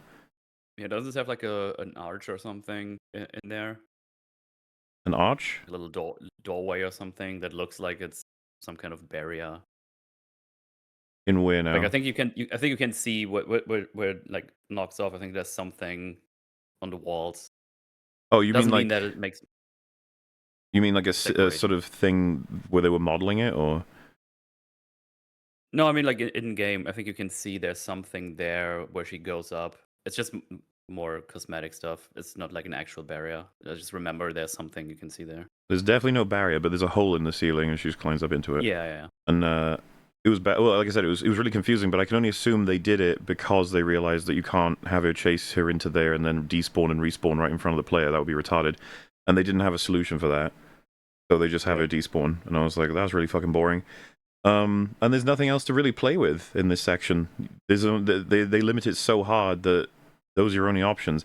And what random had happen, which sucks, is he was running away from little lady, and he headed into that room next to the number 2 that isn't the one with BD in it, the blackened out one. And if she chases you in there and bites you once, she can actually hit you 3 times in total if you're on the right difficulty, but she can block the door. You can't do anything. She'll just kill you eventually, and you have to wait. Yeah. Again, this to me, there's not many things they're even doing here for design, and yet they've cheaped out so hard. Like, they've not bothered to do much of anything. What they have done, you can give credit for it, is make it look gorgeous, make her look terrifying. Yeah. And it's like, that's the only advancement we've done in decades of doing this kind of gameplay. And they didn't even account for you approaching that door where she spawns backwards. I tried that just to see what happens, and you just do like an instant 180, and we're like, "Bloop, there's the scare." I was like, yeah, and you hearing, like the door open, and you turn around, and then it happens. It's just instant, like bam. Yeah, she has the bursting spawn and some other thing. Like there are times where you can mess with the spawns, but she'll just teleport. She teleports a lot in this game because, again, they're not really accounting for the player to be wacky here. They've got a particular intention, and if you don't follow it, they get mad at you. Yeah, she gets weird anyway in some places. I feel like sometimes the monster has a bit of a cooldown when you do certain things in certain difficulties. Mm-hmm. I don't know. I couldn't really figure it out. It's like weird things that happen when you do different stuff. There's aspects of the Stalker enemy that are artistically and technically impressive, but a lot of it, like this pattern that you outlined here, like occurs a few times in this game and other games as well, where you encounter the thing, it's blocking the way you need to go, and then there's a square bit of geometry where you can run around and lead the Stalker around and then get to where you need to go. Yeah. And then compared to something like remember the Stalker in Dead Space, I think Dead Space 2? It might have been Dead Space 1 as well. I can't remember. One of them, I think Dead Space 2 had like a Stalker enemy. It would follow you potentially anywhere. And it felt more scary as a result. It felt more dynamic. Like it could follow you into any room. This is one of the reasons why I enjoy Alien Isolation so much, is because of how smart the AI is for the alien creature itself. So you can have a sequence like this, play it 10 times, and it won't do the same thing. Because it's going to learn what you do. Whereas in comparison... You got it. Yeah, no, I carry on. I was just going to say that, but to me, that's necessary. That's not even special to me, in terms of, like, you should be doing that, you know? Yeah, no, I completely agree. And I think that in the case of like this game, probably I was like spoiled because of Alien Isolation. But in games like this, when they don't do that now, it feels like it's missing something. Because like generally I only play games once, but even when you play them once, you're probably going to die a couple of times, and you'll just experience the same thing, 2, 3, 4 times if you die that many times, which is going to it's going to affect your immersion. It's going to affect your enjoyment. It's going to affect how scary the game is, especially if it's meant to be a horror game and it's just the same scripted shit every time. Then it's not going to be anywhere near as scary. Mm-hmm. No, yeah, because to sort of bounce off what John was talking about, a lot of these areas will have one big room and there's some kind of square obstacle in the middle, and you're just supposed to run around it, bait the person in one direction, then you run the other direction, and that's how they give you what I would call like the way out of getting yourself killed a lot. But even this sequence doesn't account for that in that other room, which I thought was kind of like stupid, because I didn't go in there because I knew there was nothing of at least value to any playthrough, because I knew it was like a fake room. But obviously I was watching random play and I was like, oh, that's unfortunate you went in there, because now she's going to chase you in there and now you can't do anything. Which this is that room, by the way.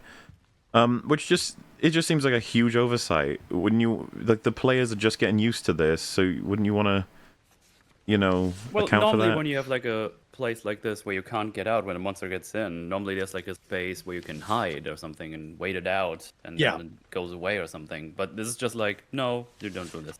Which is weird, because they do have a hiding mechanic later on, which we'll get to. I think for a first-time playthrough, like, veteran gamers are going to be able to spot this pretty much right away and then be like, okay, I know what I need to do. But a lot of normie players, like, I think it's going to be appropriately kind of spooky, trying to like figure out how to like get away from the thing. But then on any subsequent playthrough, it's very easy to figure out like what the game wants you to do, what the logic is, and then to circumvent it. So like on any additional playthroughs, it becomes substantially less scary. I class myself as a normie player. I don't think I was scared at all during this section, partly because of stuff like that. The lamp jump scare. That's what I would class, and I think I did on stream as the Shelby Oaks jump scare. So you spend all of your time, you're going so slowly, and then you open a cover and it's like, oh my goodness, it's a lamp. But I didn't find even sneaking around trying to get away from the evil witchy creature particularly scary. I found it annoying, partly because of the issues we've been talking about, the rooms where you are just trapped and you're dead. It's not scary if you can't really sneak your way around out of any given room. If you know that you've been sneaking around and then you get into that room and she's followed you in and you are fucked, and it's going to take you ages to get back there because of how slow everything moves. that's not scary to me. That's really just frustrating. And I think I got trapped in one of those rooms. In frustration, I lobbed a bottle at her head. It didn't do anything. And then just by luck, like her movement, because she doesn't necessarily navigate spaces particularly well. So like she turned slightly too far to one side and struggled to turn around again. And I just happened to find a gap that I could just about escape. That's not strategy though, and it's not scary. It's just kind of funny. It's like, oh, her movement bugged, so I got out. But otherwise, I'd have had to do all of that again. The only scary prospect was having to do all of it again. By the way, only the best commentary from Grace. Yeah. That's like it's dark moment for Grace right there. No, I get what you mean. Like the dynamic nature of it, like kind of makes it more scary. Yeah. Whereas if you get caught in sort of like a bit where it's like the outcome is you die because you ran into the wrong room, it's just like okay, the game is doing this thing. Also because we had the lamp jump scare. I think at that point I started saying on stream as well. I was like, man, they're really trying to get like every little thing that could make a noise or fall over, make you jump a little bit. Like it started in the hotel already. It's like creaking here, thunder there, something does a noise there, and they keep doing it all the way through. It's like, oh, just now this thing happens to fall down to scare you. Just now the floor collapses, so you have to go through the spooky hole. Shit like this. Right. And it's like, God sucks.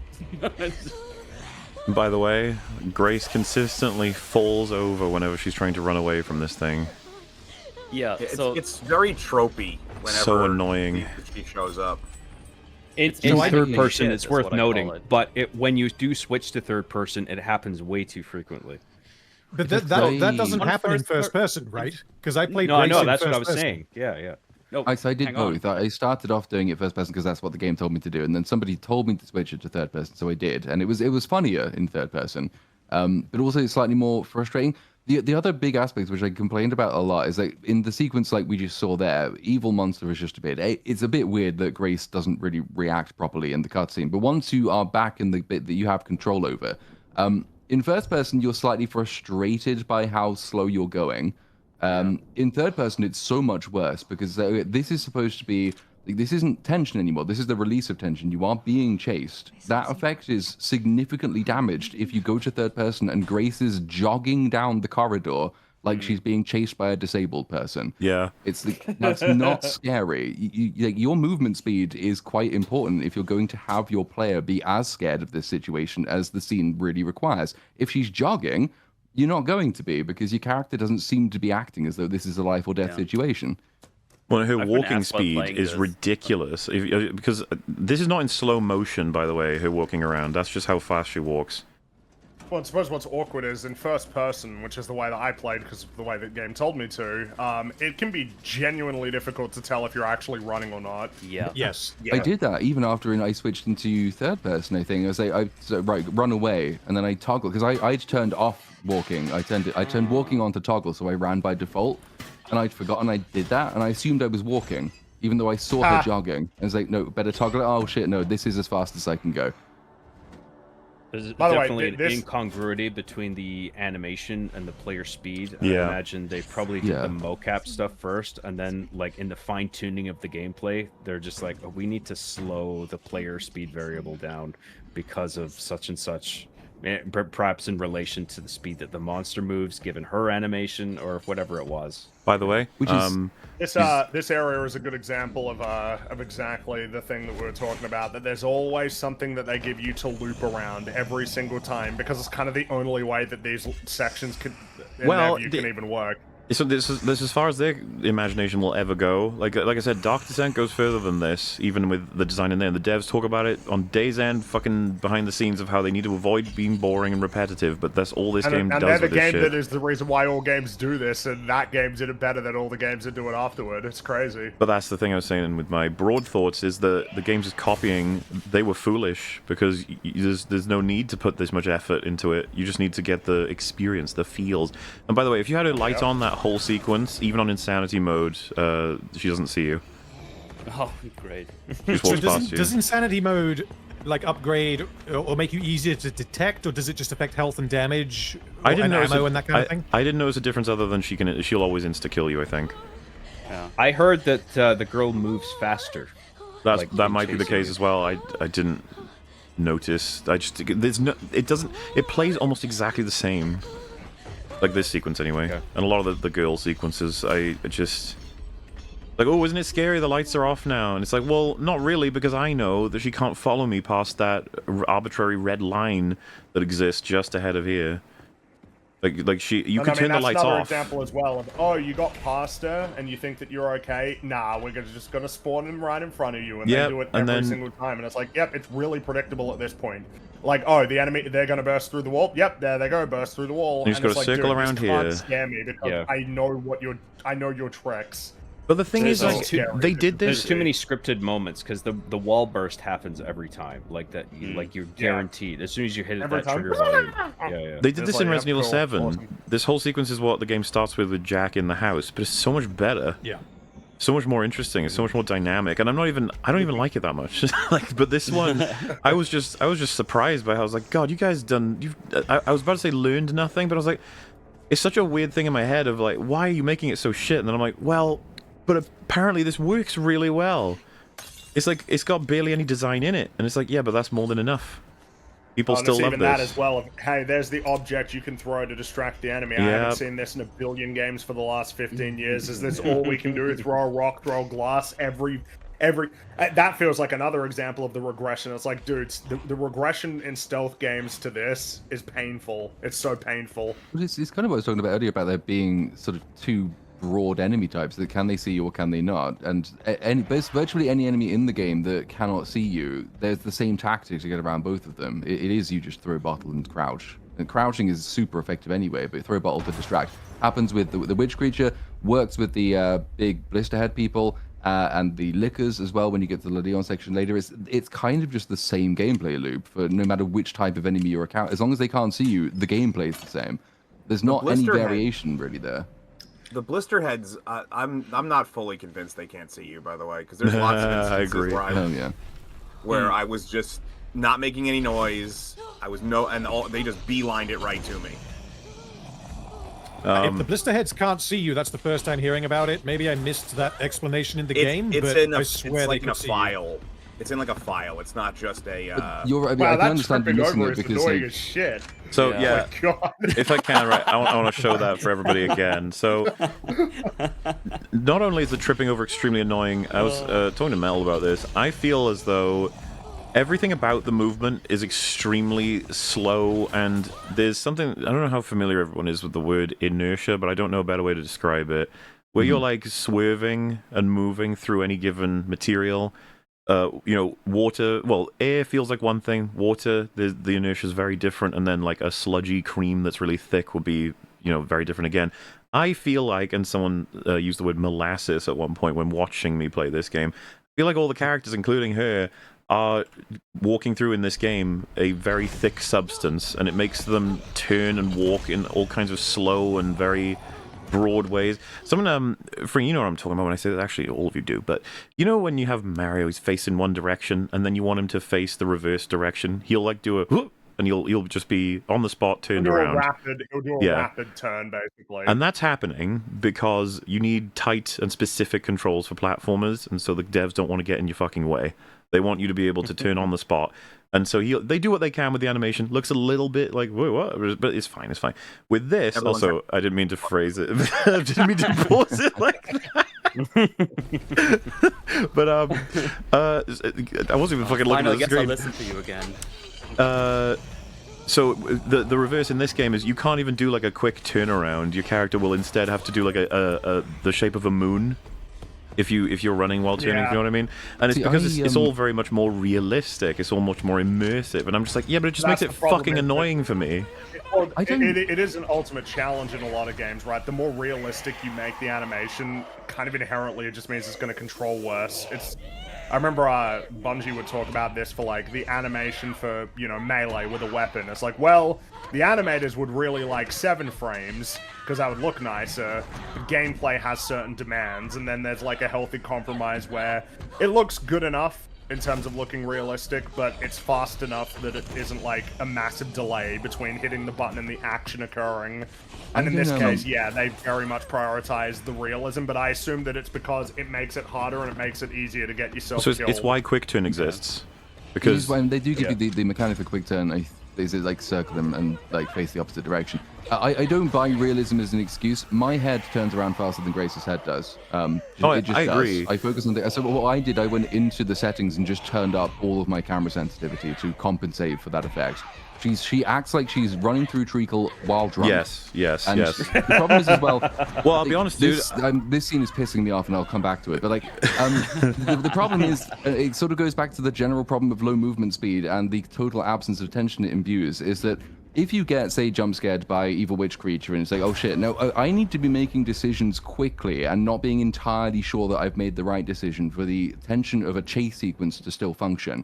If I turn around at like the speed of a ferry and then I very slowly jog down a corridor and it's about 5 miles to the next room, most of my time spent running away from this woman is going, yep, we're still going. Yeah, I guess we're still going. It actually works so much against the horror of the thing because it's impossible to remain tense while you're acting in slow motion. You have too much time to think about everything you're doing. If they sped everything up, sped enemy animations up, sped running speed up, this sequence where you're running down a corridor wondering if you've remembered which turn to take is scary. But at the speed you do it in here, it's not. It bothers the fuck out of me. The person here does it. I want to be able to stop on the spot, and it's like, but you had too much momentum, so she fell forward a bit. And I'm like, no, I don't. I can't like account for momentum with my controller in the way that I can as a human. Like I can anticipate that as I'm running toward my goal in real life by like preparing to stop or putting a foot down at the point where I'm getting there, or slightly slowing down. But my running speed is so fucking slow anyway that I'm just like, well, just get there as fast as we can. I ran past the exit door in the initial part because of this, and I was like, wait, what the fuck? Like you fell past it? And it's like, yeah, but it's cool, right? Because she's like stumbling and she's clumsy. I'm like, not for me. It's annoying. I want to go to these places. I'm telling her what to do, and then she's like, whoa, sorry. And I'm like, oh my god. And some people, I'm sure, find that even more terrifying. They're already scared, and then the person falls over and like, oh my god, but I'm just there like, game, I didn't tell you to do that. And so it's interesting points here that I agree with in light of the fact that I think there is a seamless blend between cutscenes and gameplay here that I like, but I don't know if it like stops you from doing the quick turn. Like, can you not do it? No. Like if you try? It's not about that. So I can do a quick turn if I want. What I'm saying is, I'm sorry, I said moon. I should have said crescent moon. What I mean is you can see it with the person when they run in. They can't do like a 90-degree turn at any time they want, and they can't immediately head back. The character will do a lot of what they presume every single human being in the world has to do when turning or moving with momentum. And the only way I can help describe that, like I said, is with the inertia, being stuck in treacle, like Platoon said, which is why I believe they've incorporated the 180 spin, because there are times tactically where it's just like, this is fucking annoying me. So when I'm talking about the 90-degree, I mean running down that hallway and then going to the switch. She like fumbles past it, because when you try to stop as a player, the game seems to think it's more realistic as your momentum that you'd like fall over. But let's just say it wasn't a switch and it was just a doorway. I might try and do a 90-degree turn, and she goes past or hits the door or doesn't quite get through because the turn can't go fast enough. And so I'm like, there's no 90-degree turn button. And it's like, we don't need these fucking buttons to do all these movements. We could just make the movement work. They've included this, and they keep developing it because they think this kind of movement system makes everything way scarier. And I imagine it does for some people, but all it does is piss me off. I'm not even sure if it's that it makes it scarier. It seems like because when I'm not playing this and I'm just watching what just happened there, it looks more cinematic than if you were just run animation, stop, press button, walk through thing. It makes it look more like a cutscene, essentially. Yeah. Which doesn't work if you're actually having to play it. Well, this whole sequence should be a cutscene, honestly. I didn't feel like I had much interaction. Like, there's a belief here where the horror hinges on the cinematic immersion rather than giving the player full control consistently. Which is probably, I just think is just a mistake. I think it misunderstands what the nature of the horror in the situation is. It's like, do you want me to be scared on Grace's behalf, or do you want me to be scared for my life in this situation? Am I supposed to be inhabiting her, or am I supposed to be watching her? If I'm watching her in a movie and she slips, that's the level of tension and horror works. But if I'm inhabiting her because I'm playing her, the frustration comes because the game is making me do things that I am not doing. I am not really at risk here. If I trip past a button, that wasn't me. That wasn't my fault. I'm standing outside of the situation watching an idiot.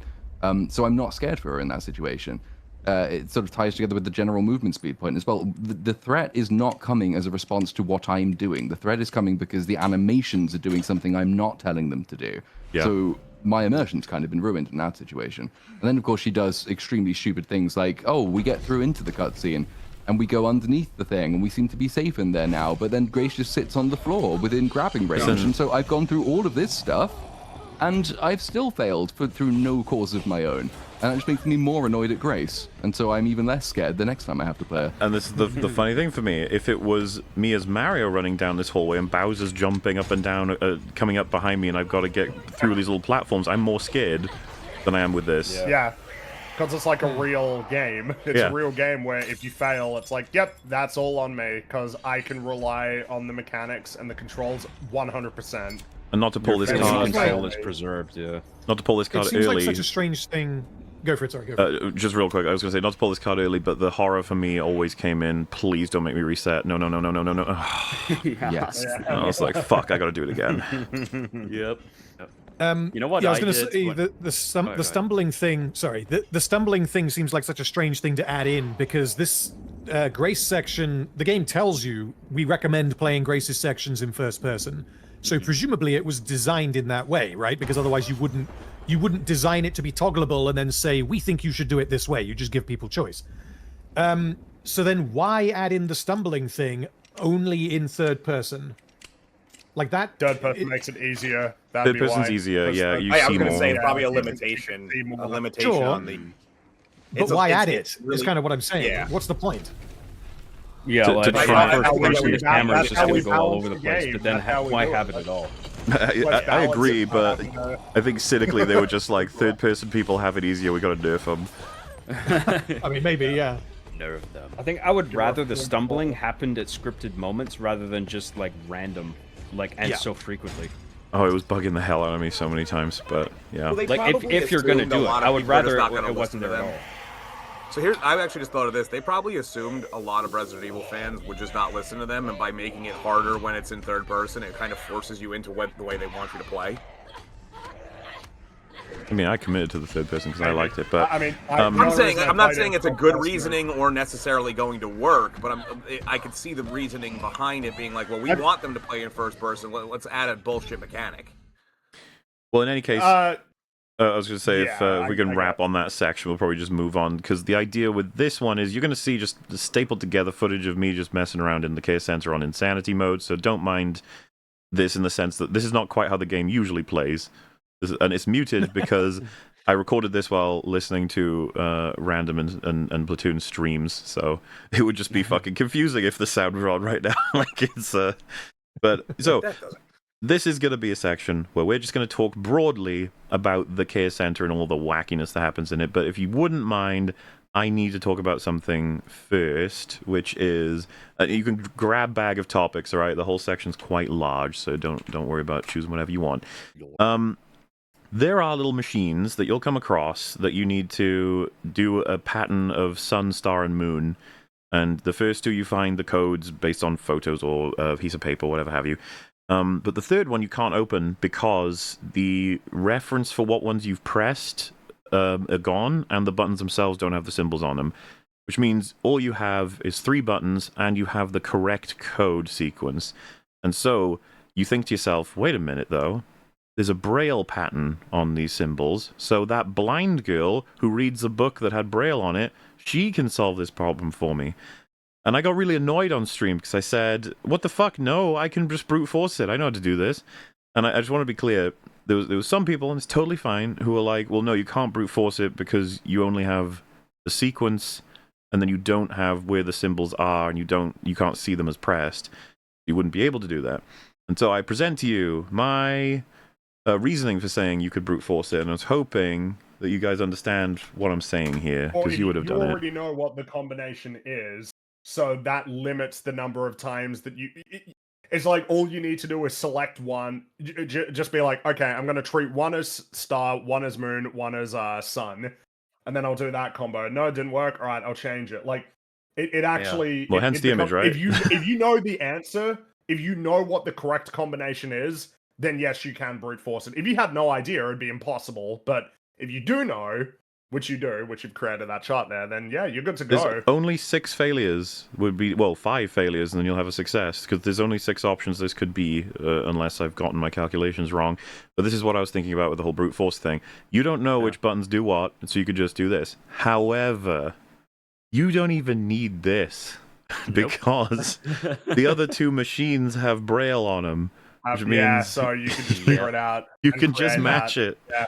You don't need. I know it's funny. I She can't think read I Braille. just missed the thought while I was playing, but I was like, I feel like I've seen the Braille before. I was like, yeah, I guess I did. Whoops. I was losing my mind because I was like, oh, they make me go back and actually check and take some notes and stuff. And then she's like, hey, let's go grab the girl. That's all you can do. It's like, no, I can solve this. I just check the other ones and write down what they are, and then I'll press the buttons. Is there a narrative reason why there is Braille on those machines? Because she's blind. No. But why does the girl need to be able to open the thing? Because I didn't say it makes Braille sense. on everything. I'm just why is there why is there It just Braille on a wants you to drive-up get the girl. ATM? Yeah, it's stupid. What I was going to say, though, is that a lot of people, in response to the criticism that she's remarkably inept for an FBI agent, would say, yeah, but because her skills are all in intelligence and breaking things down, she's an analyst. And it's like, well, I don't know about that.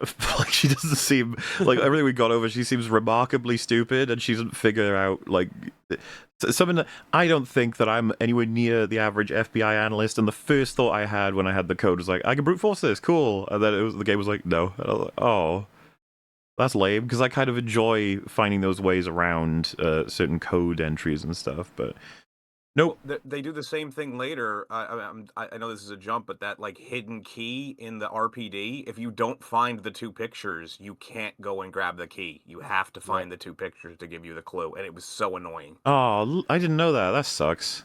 Yeah, because like the first one of the pictures you find essentially tells you exactly where it is. Like I could tell what it was just by the first picture, but then you need to find the second one. I hate shit like There's that. a charm in the game as well, where it's like part of the DLC or deluxe edition stuff, where not only do you have to find all the notes before it, but you have to find them in the right order, and then it spawns in the thing. So that there's a bunch of shit like that. Which is weird because it punishes the repeat plays and the speedrunners. Like, why? Yeah. Why are you doing that? It almost feels like something that's happening not because they want to stop you from getting it early, but because they didn't code that option. And so, and that's what bugs me about a lot of the things in this. It doesn't seem to account for bonuses. But yeah, I got a couple of things I wouldn't mind talking about, but I was going to leave the floor open here a little bit, broadly about the care center with Grace and gameplay and anything you guys want to talk about, and we'll just move around. Trying to imagine what, like, when the Occupational Safety and Health Administration comes, or like any regulatory agency, for example, and it's like, oh, so where do you keep your top secret, super sensitive data documents? So they're inside this puzzle box. How do we solve that? Oh, we need a blind child. Oh, right, okay. How do we get the blind child? Well, you need a level 3 security bracelet. So, well, would you not just lock all of your important stuff with a level 3 security bracelet? No, we need a blind child. Like, why? Who was it before who mentioned the armoires, the wardrobes, whatever you want to call them? Was it John, I think? Yeah, and how they're in like places that make sense. I would like you to explain to me why there's one in the freezer then. Well, I was saying that they're not everywhere because they wouldn't make sense in every room, but like I don't disagree with you that there shouldn't be one in the freezer. Like that, I mean, I agree. That's a stupid place to put one. I mean, maybe it should have been in a different room. I don't remember where they all are. Was that making you explore more of perhaps like reconsidering the placement of all the wardrobes to have you exploring more of the place to have you encounter more enemies, because otherwise like it just feels kind of barren without if you play as Grace competently and kill like every zombie that you have an opportunity to kill. I totally get that point of view, and I would be on board with where that thought's going, right? Like, we try and make it better and better and better for Leon. But when I was moving around and finding the wardrobes consistently, I did have the thought in the back of my head. I was like, oh no, is that like as long like Leon at least gets to do something if Grace does everything else? It's like, oh, that's a bit disappointing if that's what it is. And it's like, that is literally what it is. You just drop a bunch of wardrobes everywhere. And the thing is, as well, if you are that good with Grace, and so you have left Leon with nothing else to do, the odds of you really needing much of the stuff in those wardrobes diminishes as well. So it's not even as though like, there are a couple of items in there which are nice to have, but I don't believe there's a single one that's essential to have when you go back to play as Grace again. Skip, basically.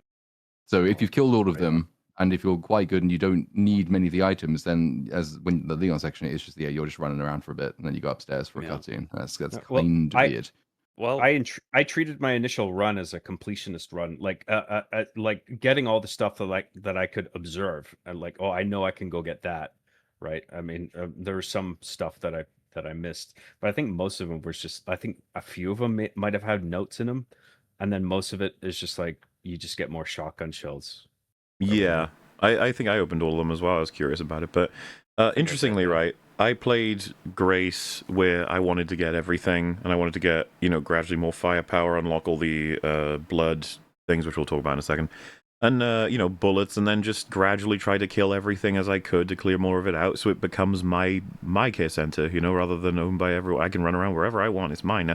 I like that. I enjoy that sort of thing. I don't think it's done that well here, but, I was having fun enough. At least it's there. I would agree. This is like, at least we've got the kind of... Because now it's like, all right, we're being a bit of a gamey game here. We're going to plop you in this environment that you gradually become sort of powerful and sort of acquire domain over this place, when at first it might seem very difficult think that's and a problem, overwhelming. though. Well, wait. So, elaborate. So the reason I was bringing it up was that other people might play it so that they mostly avoid the zombies, collect what they can, get the important items, and then get out. And a lot of that can end up being scarier, because if you don't consolidate everything into more powerful and take things out one by one and take your time, you'll actually have to encounter maybe groups of enemies or things that you don't have the power to take out at the time, which is, everyone's entitled to the way they want to play. But like, that was a stark difference between, I think, mine and Drinker's playthroughs, and I saw like a discussion about it, and I was just like, yeah, I mean, that's two different ways to play. He would have done it probably much faster than me, at least. And it was said, it's like, yeah, of course Mauler played it that way. He's a complete tourist when it comes to Resident Evil. I was like, what? Like, what? Are you supposed to not collect stuff? You're supposed to not unlock things? Supposed to not... Like, I was like, what the... I didn't realize I'd played it wrong by, like, actually using the weapons. That's actually... No, that's actually like a completely wrong. Like real Resident Evil players look at every single corner of every room looking for the dumbest little Easter eggs. So I'm gonna push back, but there is no such thing as a real Resident Evil player. This is the perennial frustration with anyone who says you're not doing it right because you're a tourist. Like, no, this is a video game. It's on mass sale for lots of people to play. There are lots of ways to play it. Lots of people will play it in lots of different ways. The game has to be able to function no matter what style you're choosing to use. Obviously, you can die if you're incompetent, but you're not playing it wrong if you don't collect anything, and you're not playing it wrong if you collect everything. But I've been called a tourist because I expected the game to be well written. It's like, well, you just don't understand what Resident Evil is. It's like, no, I think that's doing Resident Evil a disservice. But, if you say so, true fan. I'm sure you're having Vietnam flashbacks to certain other IPs. Yes, well, I did mention this on stream as well. Like, some of the defenses remind me distinctly of the MonsterVerse movie defenses. It's just like, you're only supposed to enjoy it for the giant monsters. Okay, but what about the 95% of it that isn't giant monsters? Same thing with this. You're only supposed to enjoy the evil, horrible zombies. Okay, but what about the 95% of it that is Grace being a twat? Like, that's not enjoyable. And this game, to be clear, mechanically cannot accommodate everyone's playstyles. If you get, and I got soft locked in this part, like the end of this entire sequence, and as far as I know, it is a genuine soft lock and that there isn't any way around it. If you get to the end and you find little Emily and you take her down and she starts doing the puzzle, and you have gone in there without the requisite amount of ammo to shoot the 4 zombies plus the 1, I think it is, Blisterhead that comes in on standard difficulty, you are actually stuck. It doesn't give you enough bullets within the section that you're locked in to complete it. The only thing you can do is to load an earlier save and pick up more stuff before you go in.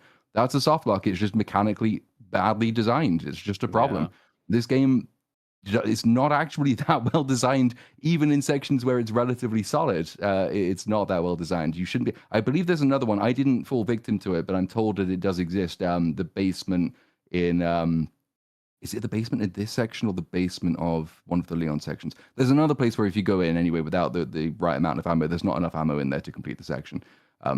That it's just bad. I am bored of people defending objectively bad design by saying you're a tourist if you expect it to be good.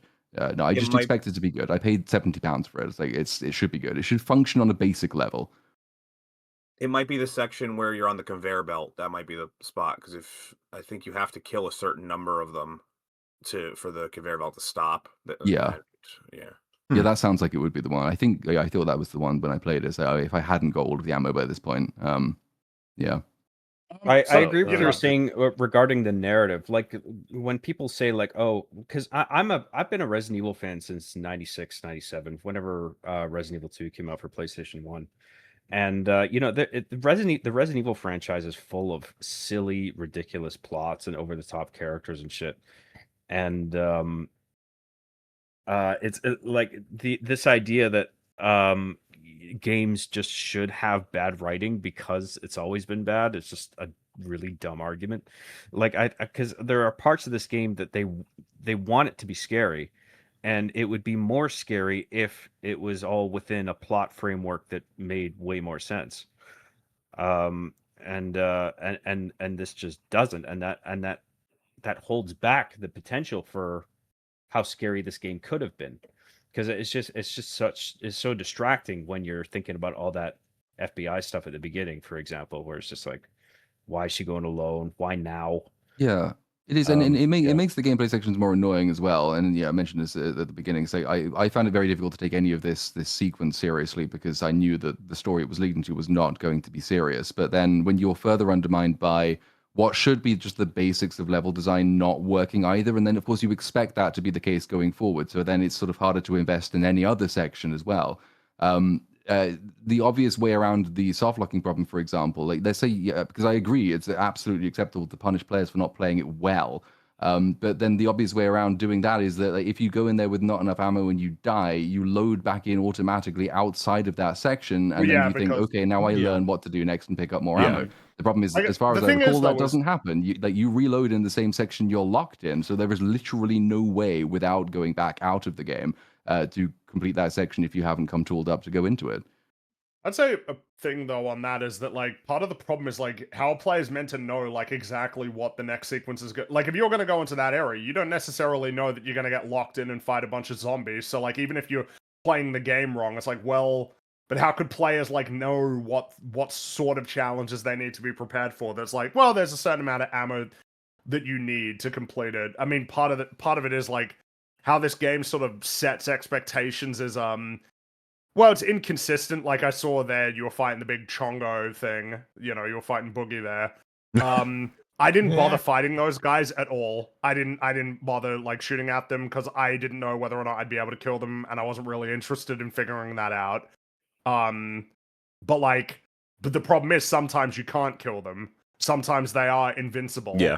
So it's like, how do you know when you can and can't fight them? How do you know that if you fight them, you're not just going to temporarily knock them out versus having the capacity to actually kill them? I just ran away from them every single time. I didn't bother. And apparently I missed out because apparently you can just fight them and beat them.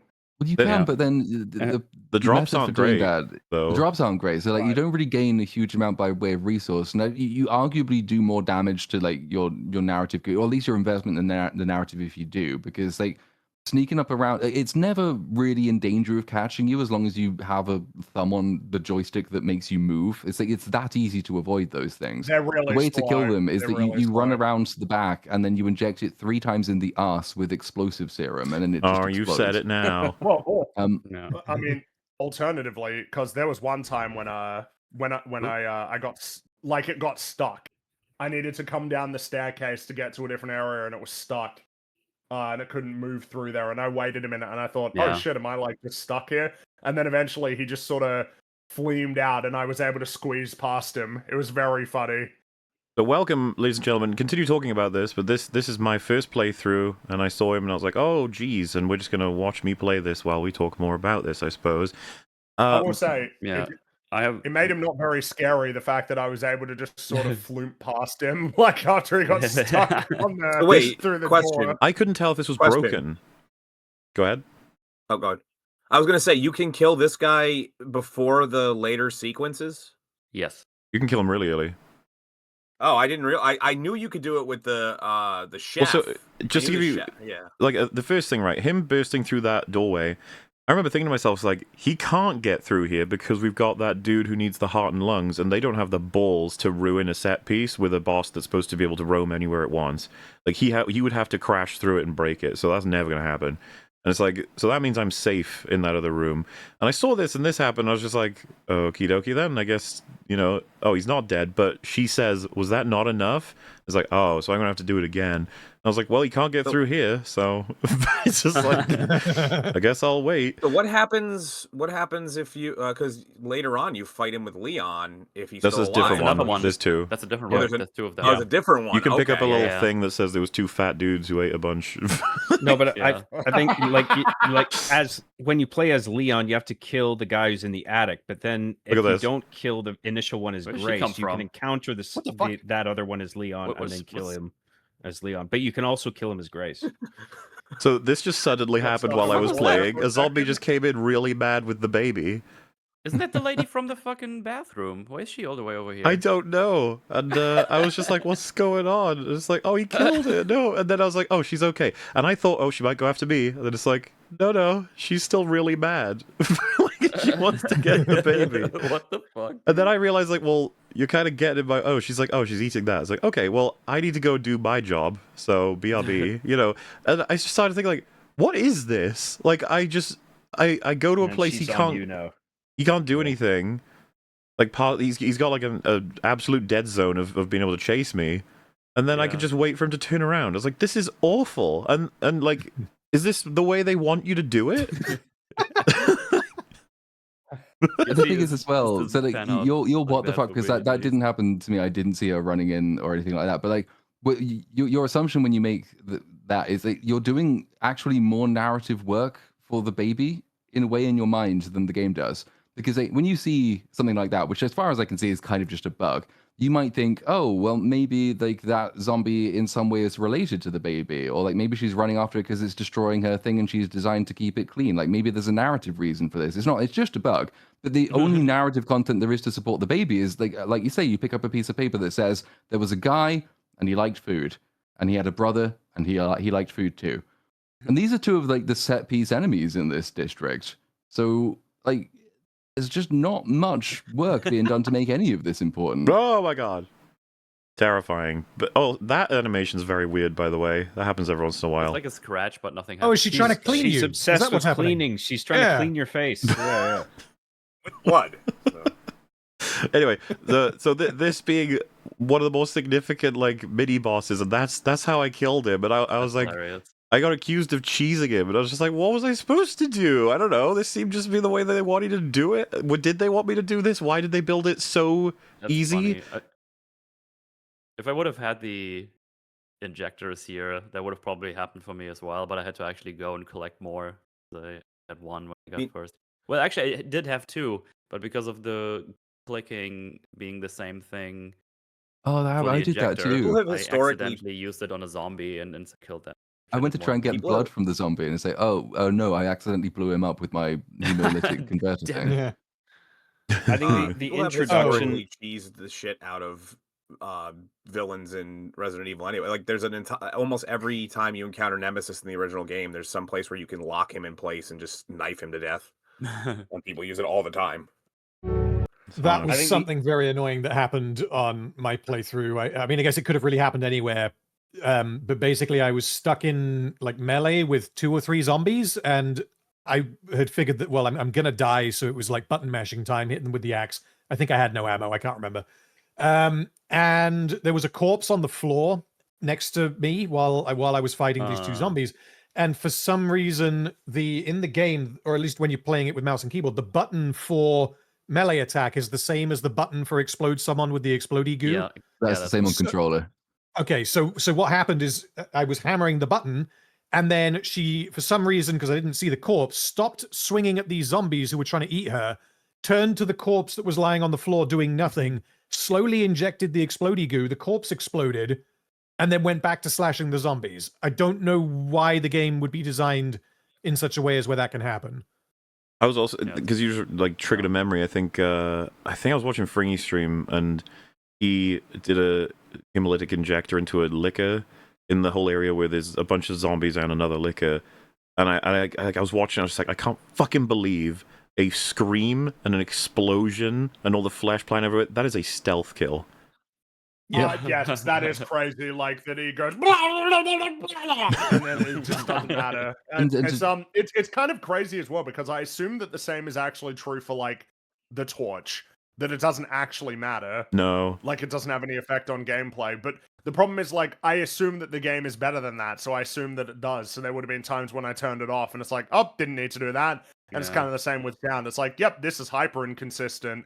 I That's just stopped paying attention to it because I know there were some that were supposed to respond to light, but like it did seem extremely variable. So I just stopped paying attention. It wasn't rewarding me. But like you mentioned the hemolytic injector thing is a stealth kill. As far as I know, when you're playing as Grace, it is not a stealth kill. It is kind of the stealth kill, which was another problem I had. And maybe this is an undue expectation because I'm a shitty Resident Evil tourist, but it does seem to me, if you're playing as a character and your character is the stealth character, that maybe there is something more we can do to introduce a bit more agency by having a bit more variety in terms of stealth kills that are available to the stealth character. Having her stealth killer primarily be massive explosion, and that being kind of the only one, kind of lame. Limits your own choices, limits your own options. And then of course there's the additional problems of binding it to the same button that you use to shoot things generally. It just makes Grace feel more frustrating having that sort of be like your only option. And I get the alternative is just sneak around them, or I guess you can shoot them if you're not feeling particularly bothered by any of this. But you are playing a stealth character. You think a little bit more time, effort, and attention to making a varied stealth character would be worth your while, but I guess it wasn't. Let me latch onto that actually. The whole stealth, because I said earlier when you guys were talking about at least you have the gamey game thing here, and I said I think that's a bit of a problem. Not in terms of like playing the game. It's like I'm kind of used to doing this in Resident Evil games. The problem I have with how this section pans out on the normal difficulty, at least, you go around. I started doing it as the game was trying to tell me, like, she's not a veteran, she's scared, she doesn't have a lot of weapons and whatnot, can't do any stealth kills with her knives, so hey, let me sneak around. At some point I realized I have 2 pistols and I have 60 rounds of ammo, and then I just started blasting everything to smithereens and exploded the big monsters. I just started blasting. I'm supposed to be this character that's scared out of her mind. She keeps stuttering all over the place when she talks to people that aren't dangerous. And now you're just making me do a Resident Evil style game where just clear the whole area, and then you go through here with Leon a little bit and there's nothing to do anymore. I was like, oh, this doesn't work as a characterization at all anymore. Were you crafting ammo or not? Or were you just finding it all? Finding, crafting, everything. Yeah, just doing the economy of the game, because I know what you're saying, and this was part of the argument for why I was a tourist. It was that you're supposed to run through the area with her, like, afraid and trying desperately to survive, and then Leon's the one where you go through action-packed and dominate, and those are the 2 experiences. I was like, oh, well then why did they let me Rambo it with her? Like, it wasn't too hard. I just got to kill everything. Yeah. At some point, I stacked up so much ammo, I was like, I might as well fucking go for it. I don't think there is a stealth character in this game. Like, I get that Grace is more inclined towards stealth because she's less powerful and has less resources, but like the stealth mechanics across both characters are essentially the same. You crouch, you can avoid their awareness, and then in the case of Leon, you assassinate them with the hatchet, and in the case of Grace, you use the hemolytic injectors. Which is weird. because Leon's stealth kill is more stealthy than Grace's stealth kill is, which is just a slightly strange situation. Well, I mean, it's only stealth in the sense that you're sneaking up on enemies, but they're both like noisy and messy. So, like, in terms of like alerting other enemies, it's not exactly stealthy. If it even alerts other enemies, I guess, like if you're within a certain range of another enemy that's around in the same room or something, they might like be aggroed on you. No, I can tell you that doesn't happen because I had, the scene later when you're in the shipping room with Leon and there's a bunch of liquors. I stealth killed a liquor right on top of another liquor and it didn't trigger it. Yeah. These are pieces that feel unfinished, and it's funny because people say like, this is one of the most polished games you'll ever play, and it's like, dude, I think you just don't know where the polish doesn't exist, like because they found all the most obvious places to make sure they have it. Yeah, I think mechanically the sound thing, like which enemies can hear you, that was the bit that I found pretty frustrating later on. Not for like gameplay reasons really, but because of the lack of consistency. It would be like, well, okay, this enemy will only be able to hear you and it cannot see you, and like that's fine. But then sometimes it would be like, well, I make a noise and now they're just on me like a homing missile, even if I'm not where I was when I made that noise. That happened a couple of times. And then other times I would do something loud when I wasn't right next to them, but I could see them, and I would like fire a gun and they would just not notice. Which means that you as the player can't make decisions as to like, oh, am I going to aggro them? Am I going to draw them to me? Am I going to bait them? What am I doing? Like, the where you have to get 2 fuses to open a door, Leon, later on. It's one of the earlier parts in the Raccoon City bit. There's the one area has the big old blister man and a bunch of other stuff, but then the other area is like almost like a shipping place, I think. There's lots of dudes, and they the way you get in there, you can like crouch and it's very dark, and you're like, oh, I think they've set this up so I can stealth kill a lot of guys. So I do it to like the first 3. You can see this on my stream, and I'm like, maybe I can stealth kill everyone here. Let's see if I can pull it off. And someone gets me from like I think they spot me or I make a mistake and they grab me, and I'm like, well, so much for stealth. And I shoot them. I think I blew up like a canister, and it was like major noise, and I was like, all right. And then I walk forward and the music's going like blaring, and then it just dies down and everything's back in stealth. I was like, really? Like, this room is filled with zombies, and it's like, nah, they didn't hear that. You're fine. It was like, okay. It can happen even if you're just down the corridor. Because I remember I went upstairs with Grace. It's the first of the singing zombies that you come across.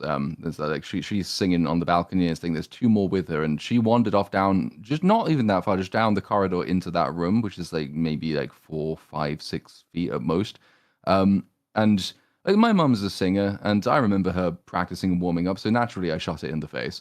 And it was really, really close to where everybody else was. And I turned around expecting them to be coming after me, and they just didn't give a shit. Maybe they were happy that she'd been silenced. But the aggro range when they do here is wildly inconsistent.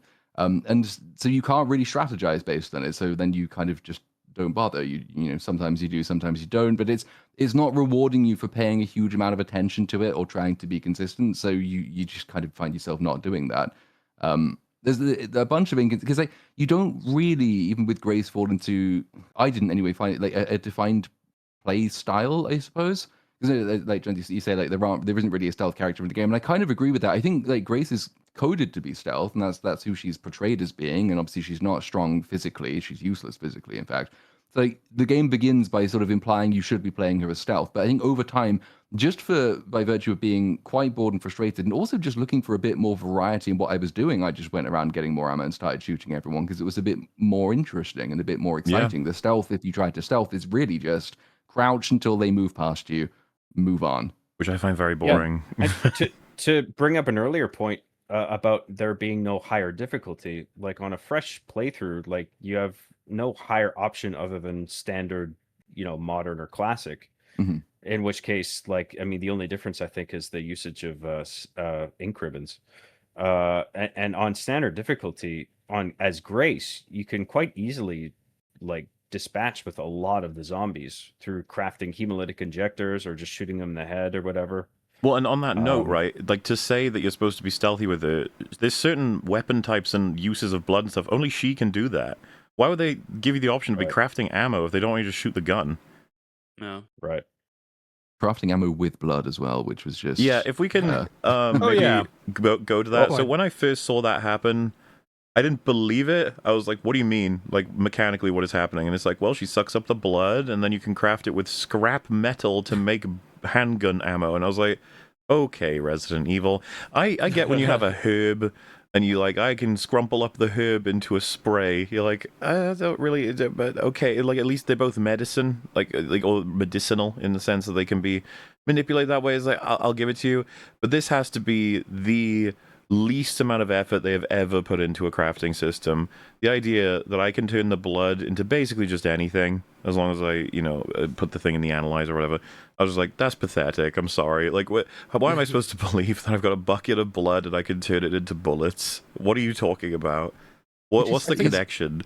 It's doubly frustrating, I think, as well, because having, my experience with this game is not great from basically the beginning, but having been really frustrated with the story and really frustrated with the characters, then you get into the gameplay loop. And to give the game credit where I can, obviously the interiors all look great and everything. It's also quite good at giving you stuff to keep your fingers occupied. It's almost like a fidget spinner game. Like, lots of different safe styles and combinations that you can do. Like, lots of the smaller mechanical things just to keep your fingers occupied are functional and quite good. And it's like, okay, I can see if people don't really pay attention to the story in this game, maybe then its strength is going to lie in its mechanical aspects.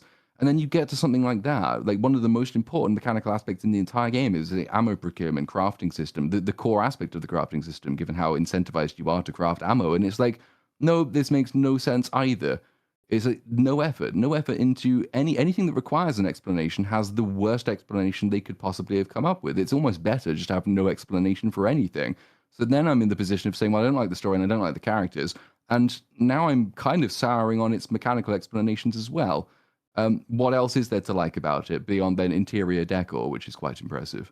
Well, we've gone over. I think it's worth highlighting that, like, the problem. I don't think the problem is that you can use blood to make bullets. I think the problem is that you can use blood to make bullets in a game with this tone and this story. Okay, yeah, that's Death fair. Stranding would be an example of a game where your blood is used to make bullets.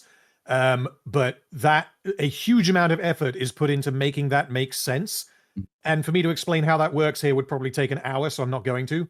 But in, well, yeah, like you could said, have it be magic too. Like, the context Sure, yeah, matters. yeah. They don't bother explaining this at all in this game.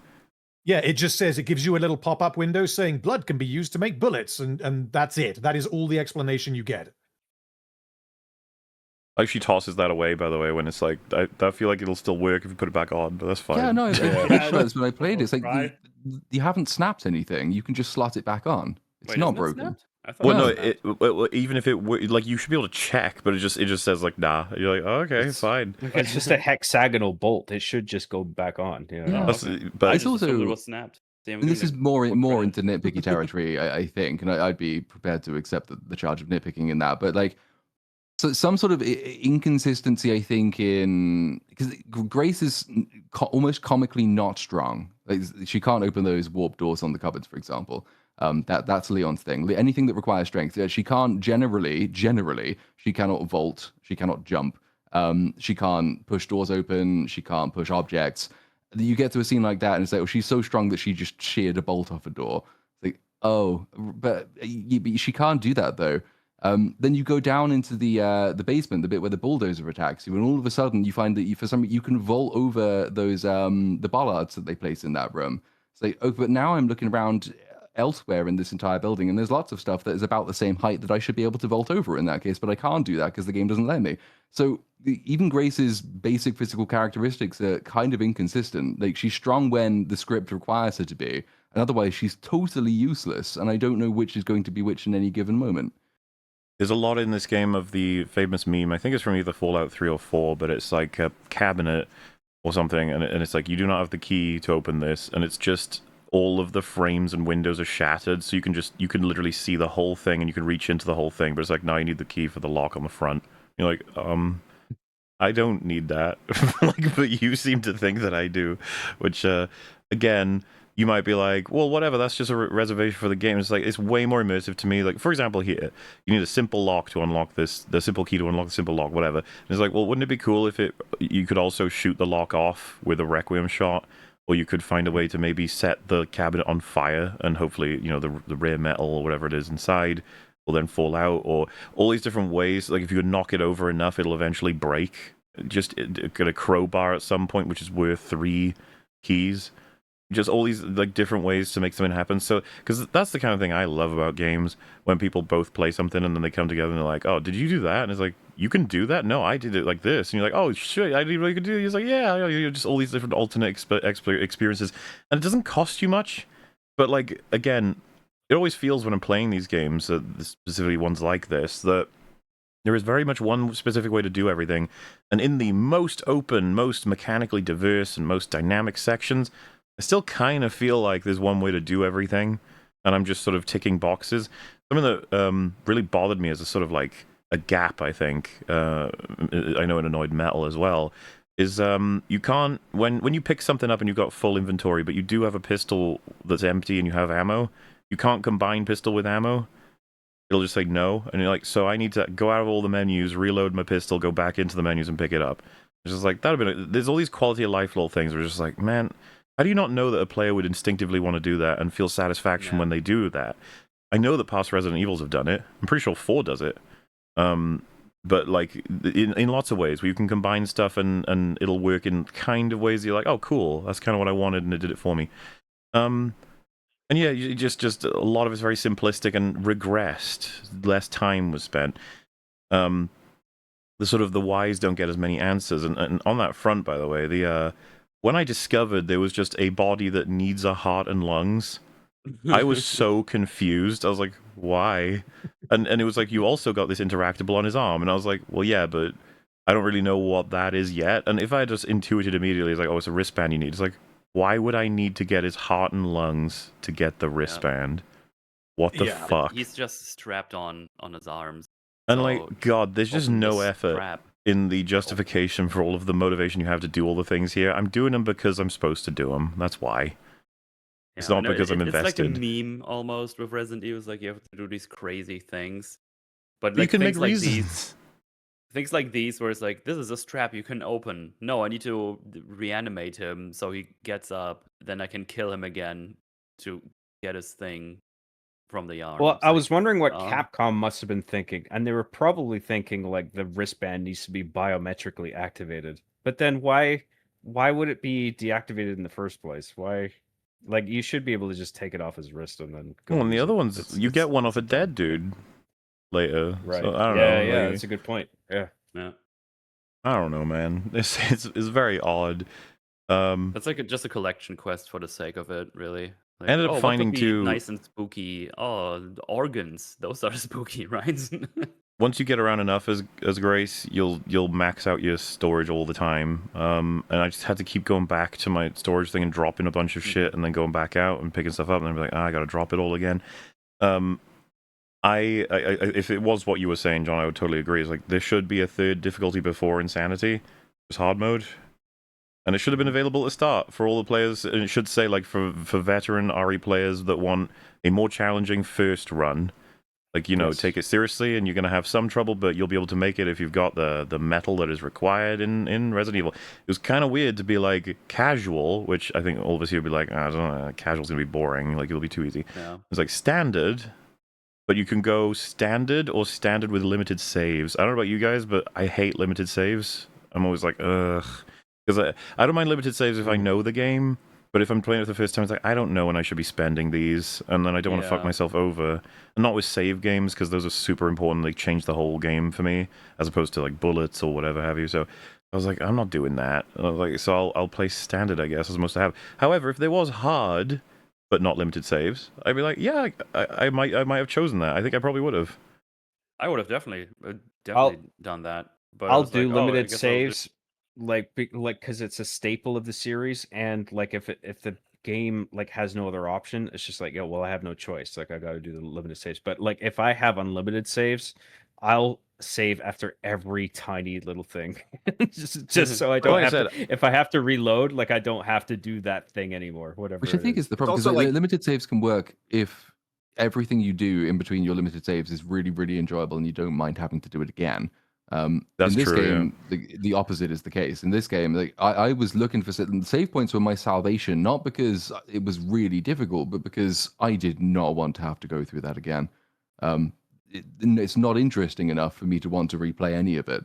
So I use saves basically every 5 seconds. Like, oh, I found a bullet. I'm gonna just go save now because I'm not gonna walk into that corridor again. Right? Yeah. It was, Also, but it was apparently also the like limited fake. saves aren't even there for Leon. That's Yeah, I they was just about to say replaced that the it's only fake thing, limited right? saves. It's only it's But only in the That's grace funny. sections. That I is guess funny. what would I they didn't know like? It can't be an ink ribbon. It needs to be like an SD card or something. You know, you can only use it one time to save. that.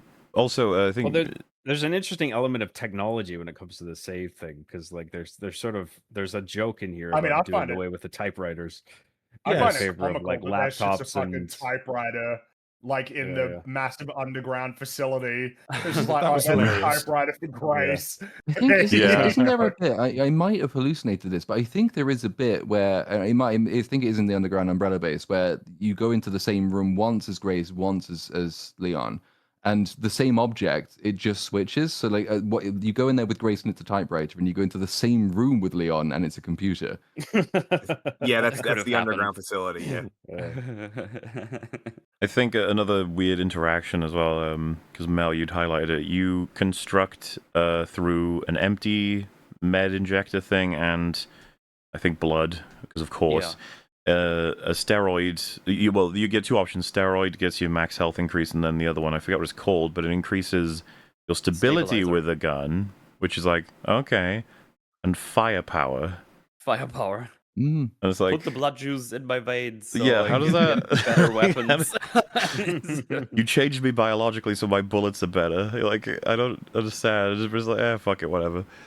There's a lot of little things Wait, like isn't that. there the other 7 and 8 did this as well, and this is probably just a Resident Evil-ism, but is it this game number 9 where you have the little like Chinese takeaway thing that makes your guns better, or is that one of the other ones? It's one of the it's the It's first this charm one. you find. I'm pretty sure. By the way, I Little- killed a zombie, I think it was. and his blood think it was from splattered on the Blades, page here, so Can't even read it. I Yeah. can't read that shit. Oh, I think you d- get it out of the wait, pantry room. It's a reward for killing the chef, I think. Yeah. Yeah, there's I, one that makes I your missed knives the, longer, right? No, knives have better durability with one of them, and then They're that stabbier. might even be the one. Yeah, they're stabbier. I think if they you do get more the chance damage to. as well. Yeah. You know, I am sort of thinking, I don't even know why this is formed in my mind, but man, the merchant in Resident Evil 4 is like super cool, He's- and it's kind oh, of yeah. like He's a so quirky, awesome. fun thing. I think what I like about it is that it's the kind of quirky, fun thing that actually like offers a lot more than you might think at first glance. Like, there's just this weird merchant dude who's actually just a lad, and he's there to help you, Yeah. and he will Yeah. help you throughout your adventure. You'd think that he would be an enemy or that he's got like some secret agenda, but he's actually just there to help you. I feel like there's nothing in this he's just game an that comes entrepreneur. close to that. Yeah. Yeah, and it feels like there's nothing, because as much as this game has sort of the quirks of Resident Evil, like, man, it's kind of weird how this hospital just kind of features this very oddly ornate decor. It's got that as an element, right? Kind of like how the police station in Resident Evil 2, it's like, man, this is like a weirdly fancy police station. Yeah. Even though Well, it's got why- elements of that, I feel like it doesn't have anything in this game that stands out as much as, man, that fucking merchant, what a Of lad. course, of What a course, of weird course, of course. lad.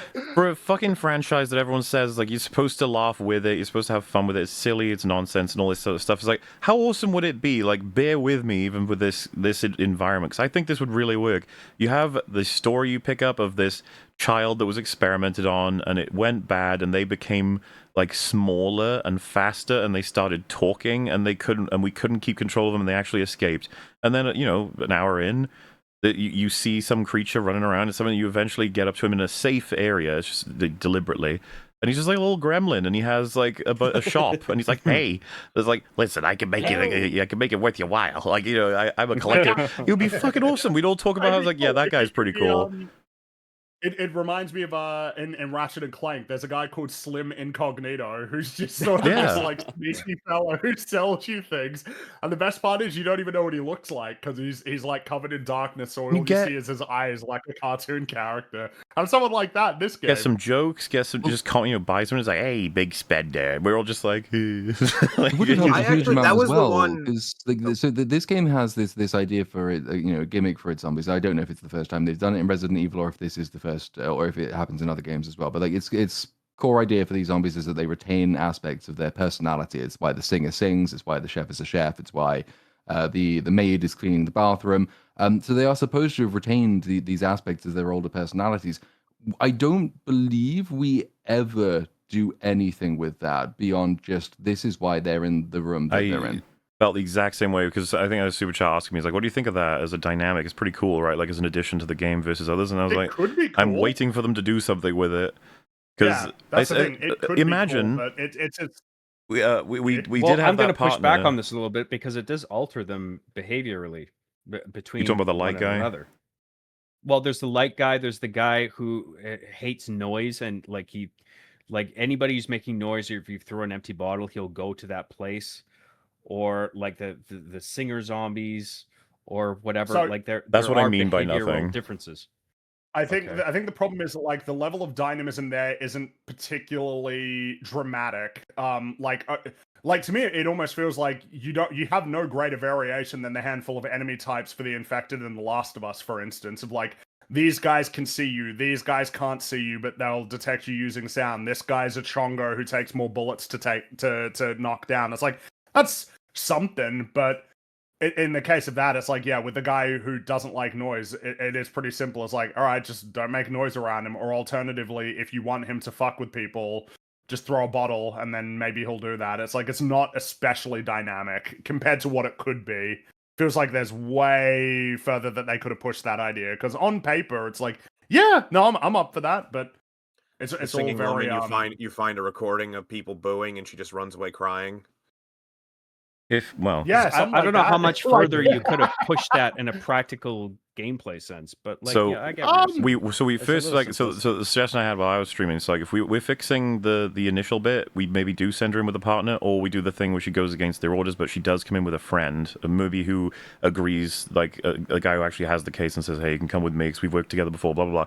And you do have the thing where he goes missing, he's gradually infected, maybe, you know, actually goes down, but we get scenes of them having some chemistry, a little bit of history, get to know them, and then once they've turned or they're turning, a lot of stuff remains, and you have awkward moments of like that maybe they become a roaming enemy of some kind, but they actually recognize you, and they have to pull away, or they do different things, interact, and then that would be like the introduction to the concept. But then you have to start writing more things and interactions where you can manipulate them based on their characteristics, or that they actually play into it in a deeper level. Anything like, I don't know why this wouldn't be just dismissed out of hand almost. This reminds me of The Last of Us with the whole like you kill an enemy and then they say no Dave, and you're supposed to get praise for that, when it's like, don't you realize like you could go way further if you just focus and like, you know, the beginning of an idea yeah to, like for instance with the cleaning one, if you like blood splatter other zombies, will she then get distracted by that and want to clean more of that? Does that happen? Yes. Or is it all fixed?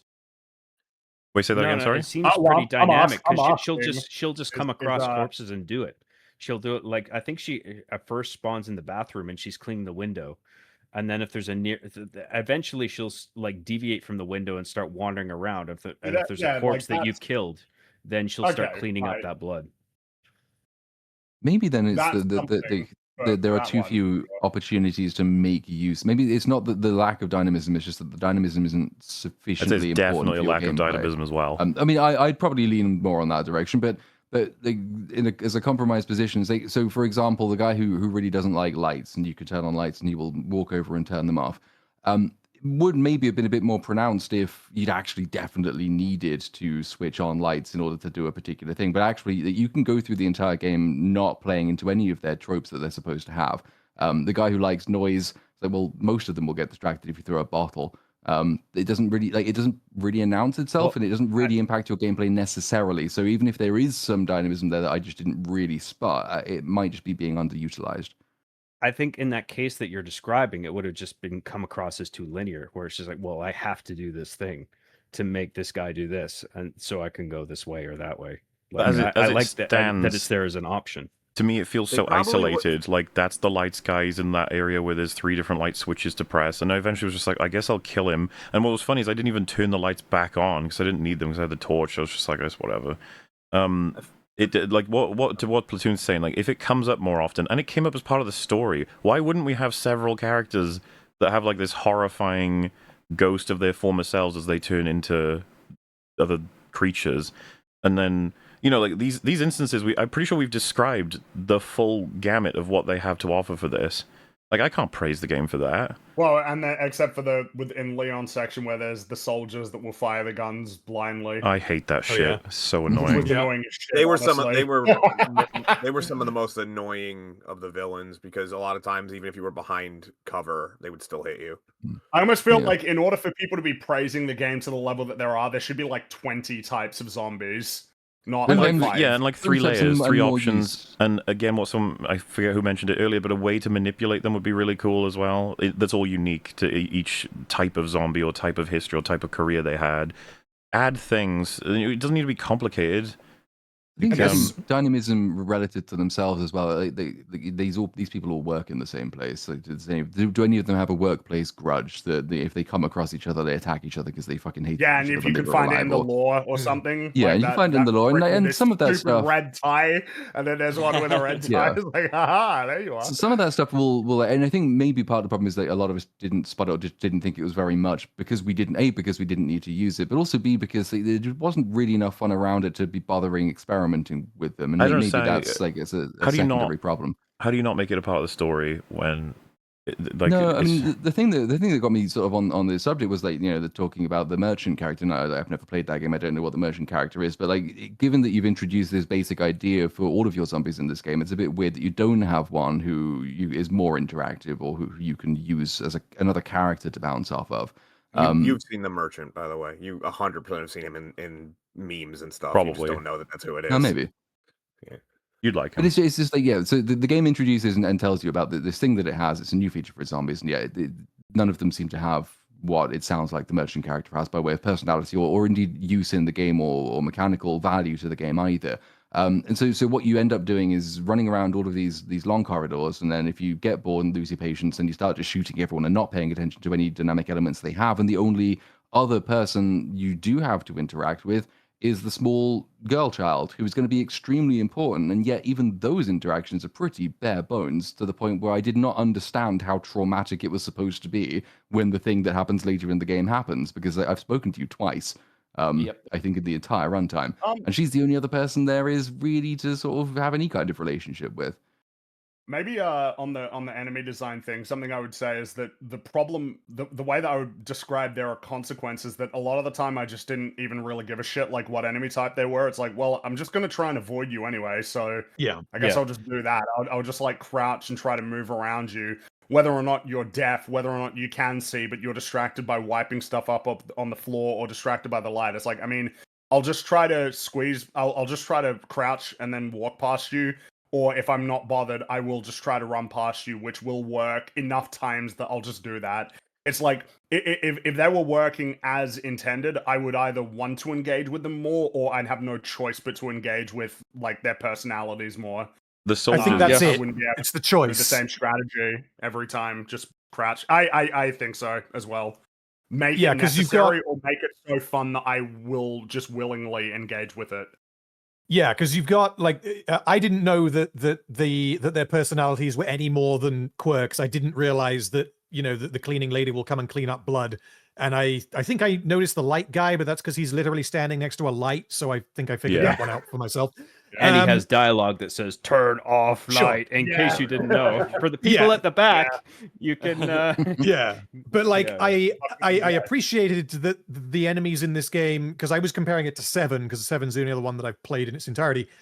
In 7, there just isn't enemy variety. It's goo monsters number 1, 2, and 3, and then you've got the Baker family, who are bosses essentially. Whereas in this, I liked that there was more of a superficial variety between zombie 1 through zombie 20. They're all going to have little things that are very slightly different. Whether obviously when you're fighting them, some of them might have weapons, so they're going to behave differently. But even when you're not fighting them, they're going to move around differently, and they might. In this game, they now talk a little bit, so they're not going to feel like copy pastes of the same enemy.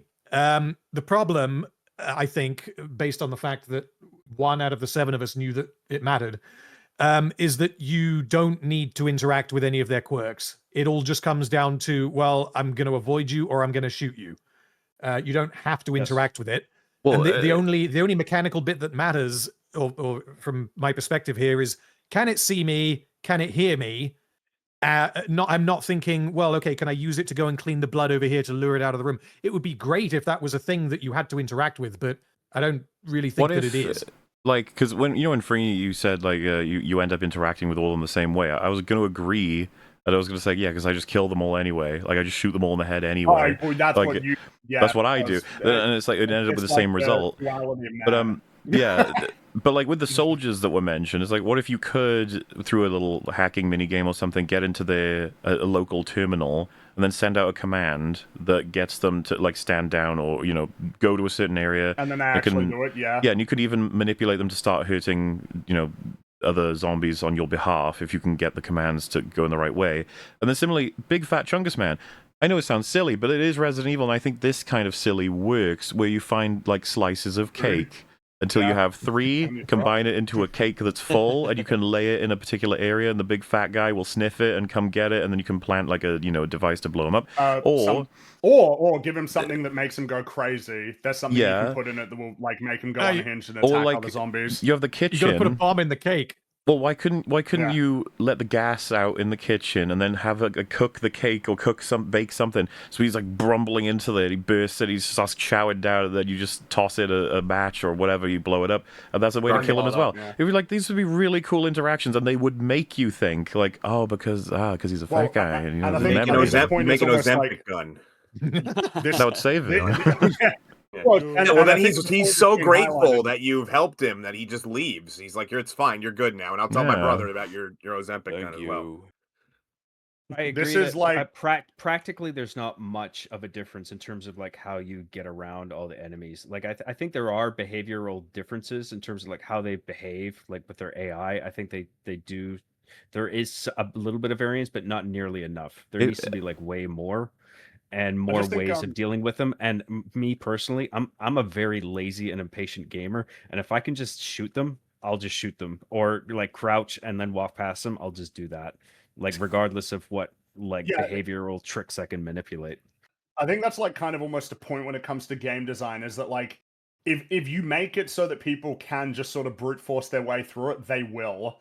Like you actually because I the whole play it your way philosophy, like for game design, I think is like actually pretty detrimental. I think that a lot of games should actually like force you to play in a certain way, or rather, it's like, if it's a stealth game, we're not going to make it as easy for you to just shoot everybody as like that. But yeah, we talked about this with her. Contrary to our like objectives, they make it way too easy to go Rambo. Yeah, like if you want to make a horror experience where you do have to deal with the zombies' personalities, you need to make it so that not doing it is basically impossible. Or either it's impossible detrimental. or it fucking sucks. Well, this may have been remedied by in between difficulty, but they just don't offer it. That could have helped for sure, but in the absence of that. And that's the problem for me. I just cynically then assume is like, did they only do it this far not because they ran out of time, not because they didn't have the imagination, but because they were like, this will be enough to get the praise. We don't need to do more. This will be good for marketing. We'll put it in the marketing, and then everybody will parrot it, just like with The Last of Us. Hey, they yell out the name, and then they show a clip of them doing it, and then every fucking review from IGN and GameSpot and all these fucking guys. It's like your enemies are alive. It's so immersive. A generation right here, I think it could be a combination of that and withholding an additional difficulty for DLC content that they could charge for. Well, that would be lame. That would be lame. That would be lame, but I think that's possible. I think they'll do it. I mean, I have infinite ammo already, so I don't give. I was going to mention about the lockpicks, by the way. I was very disappointed because I had gotten... I was at a point in the game, I think, where I'd collected a whole bunch of lockpicks, but I hadn't done any of those simple locks yet. So I started being like, oh, I should go get them. I did, and it's like each one of them had the exact same pickup, like all of them, which is the metal, the like beta metal, which converts only into Requiem bullets. And I was like, oh, because I'd saved all my Requiem bullets anyway. So I was like, that's it. Yeah. That's what that is. I was like, okay, versus, and I bring this up all the time because it's not just the best in Resident Evil, as far as I'm concerned. It's the best, or one of the best in gaming, but Resident Evil 4's economy for all items and collectibles and the way the merchant works is one of the most satisfying in anything ever, because everything feeds into each other, meaning you, the player, get to decide what you want to focus on, be it more defensive items, more offensive items, more like the treasures, depending on how well you explore, you get more items for potentially upgrades, and both of them reflect whatever game you want to play. Then you can also save all of the items and sell ones that you don't require as much because of the way that you play. And you have the built-in Tetris game then on top, and the whole like we said, if you take down what's he called? It's Verdugo, right? In the sequence with like where you can freeze him and blow him up with an RPG if you have that, or if you just fucking the Lou. I think the right hand man. I think is his name. Anyway, killing him, you get is it the crown jewel, and you have to find the crown. You combine them, and you get a shit ton of money. It's something like that in that game. I love that shit so much. 3 jewels, and then you get like, I don't know, like 50k or something. It's so like, cool. And there's one that had 5 jewels as well, and there's also the multicolor bonus if you have like every color available. Oh yeah, that's right. Yep. And like versus, I kill Big Baby Man. I'm like, what did I get? What did I get? And it's like an attachment that makes it so that if you were going to take damage that would kill you, you might not die. And I was like, okay. That's fine. That's a lame one, yeah. Yeah, and I was expecting a lot more. Then I realized, what was I expecting? Like, he's not going to drop a cool treasure that I sell to the goblin in the hospital, and then I can buy, super awesome shit. I was like, no, none of that's going to happen. It's going to be. The goblin would be awesome. I think there's one or two charms that are cool, but like that's one of the. It's very the glasses are cool. The shades, I like that one. Yeah. On the note of inconsistencies as well, I didn't like that Leon in cutscenes Requiem is way better than in-game Requiem. I consider that borderline lying. And there's a clip going around where everyone makes fun of DSP because he chose to shoot at the thin lady creature when she was coming at him with the Requiem, or rather he uses his pistol and he said, shit, I should have used the Requiem when he dies. And then everyone was making fun of him because like, you're supposed to just leave. You're supposed to press X on the door, you idiot. And I get the sense that I get it that he didn't look at the prompt. He was just choosing to shoot. But I will say it's like he probably did that because when Leon shot it in the cutscene, it worked. Like I'm just saying, man. Yeah. Like it's not great for the player that if you shoot her with the Requiem, it won't do what it does when Leon does it. You'll just die. It's like I think to do that initially is fair to try that, but then the exact same animation occurs every time for the girl reaching down into the elevator. So like I think that in itself is a clue to like look for something else. It's like if you look around, you'll definitely find the prompt and you'll use it. I think any player would, but like I think Az and Drinker both thought at first to shoot her, and I was like, this must be happening because people know that shooting her works. At least it can work, like temporarily. I think I shot her once, and then I looked around, and I was like, "Oh shit, the door can open." I guess I'm saying is like I think. No, I get what you're saying. Yeah. I think that if you shoot her with the Requiem in the elevator, she should back up, like into the hole, and then come back down after a few seconds or something, to at least to make the player go like, "Wait, and look around and find the prompt easier," but to also kind of reward you for like slightly, and as opposed to she just sort of is like meh. The animation repeats like right away. Yeah, I think that's a good point. Yeah, like having that little buffer to look around for a couple seconds. Yeah. This is the thing. You got to make fun of DSP for not understanding how to drive a truck on just a regular fucking road. Don't make fun of him for this. It's kind of it's kind of a little bit unfair, honestly. The reason why I'd be hesitant to make fun of him too much is like I think a lot of people thought to do this, and that's okay that they thought to do it. And I think the game would even benefit from giving you a small reward for doing it, or not even a reward, just slightly something different happens. Account for it. Account for players making that. Like, the more that you can account for the kinds of things that players do, the more that you'll get 8 years later, the kind of Red Dead Redemption 2, look at this fucking thing you can do in this game sort of thing. It's like really to your benefit if you, in a game, account for the kinds of wacky things that players can do, even if a very small number of them will do it. Yeah. But yeah, I think that's most of what I wanted to say about this sequence. I don't know anyone else, we can move on to the next one. I guess maybe just like as a sort of recap on because we talked about a bit for the level design. Obviously, this area of the game is trying to be more like the police station Resident Evil 2 of we're going to let you into this big space that you explore and will loop back on itself. as much as I appreciate that, and I think it is the best environment in the game, I did get a feeling that as I was moving through it, that I was very much doing it in the main order that basically everybody is going to be moving through it. Yeah. It feels like it's there's not as much of going down a path and it being a dead end that you need to come back to later than I would actually like for this kind of environment of, yeah, you let me go this way for a while and maybe find some cool things and explore it, but like this isn't the way I'm supposed to be going. But you sort of expected that I might go this way and built it for me. It felt much more like I am doing it in the exact order that I'm supposed to be doing it.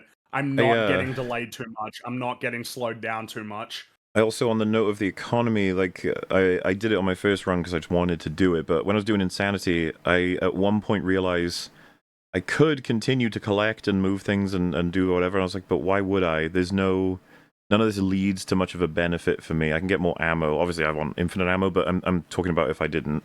I could get more ammo, and it's like, if you think about it with Leon, I can always keep selling, moving things around, and then buying major, more upgrades. It just feels like everything leads into itself, which makes me feel more powerful, more into it. But I reach a point in this hospital where I'm just like, I guess I'll just go. There's not much, point in me doing all of it. That's kind of how I felt too. Like I'm all good. I feel like I'm fine. It's like, yeah, but there's more to find. It's like, It's a big building, and it has the illusion of being open, but yeah, it actually is very restrictive in the placement of key items and what you can then where you It's can just not then very go clever with those about it. key items, yeah.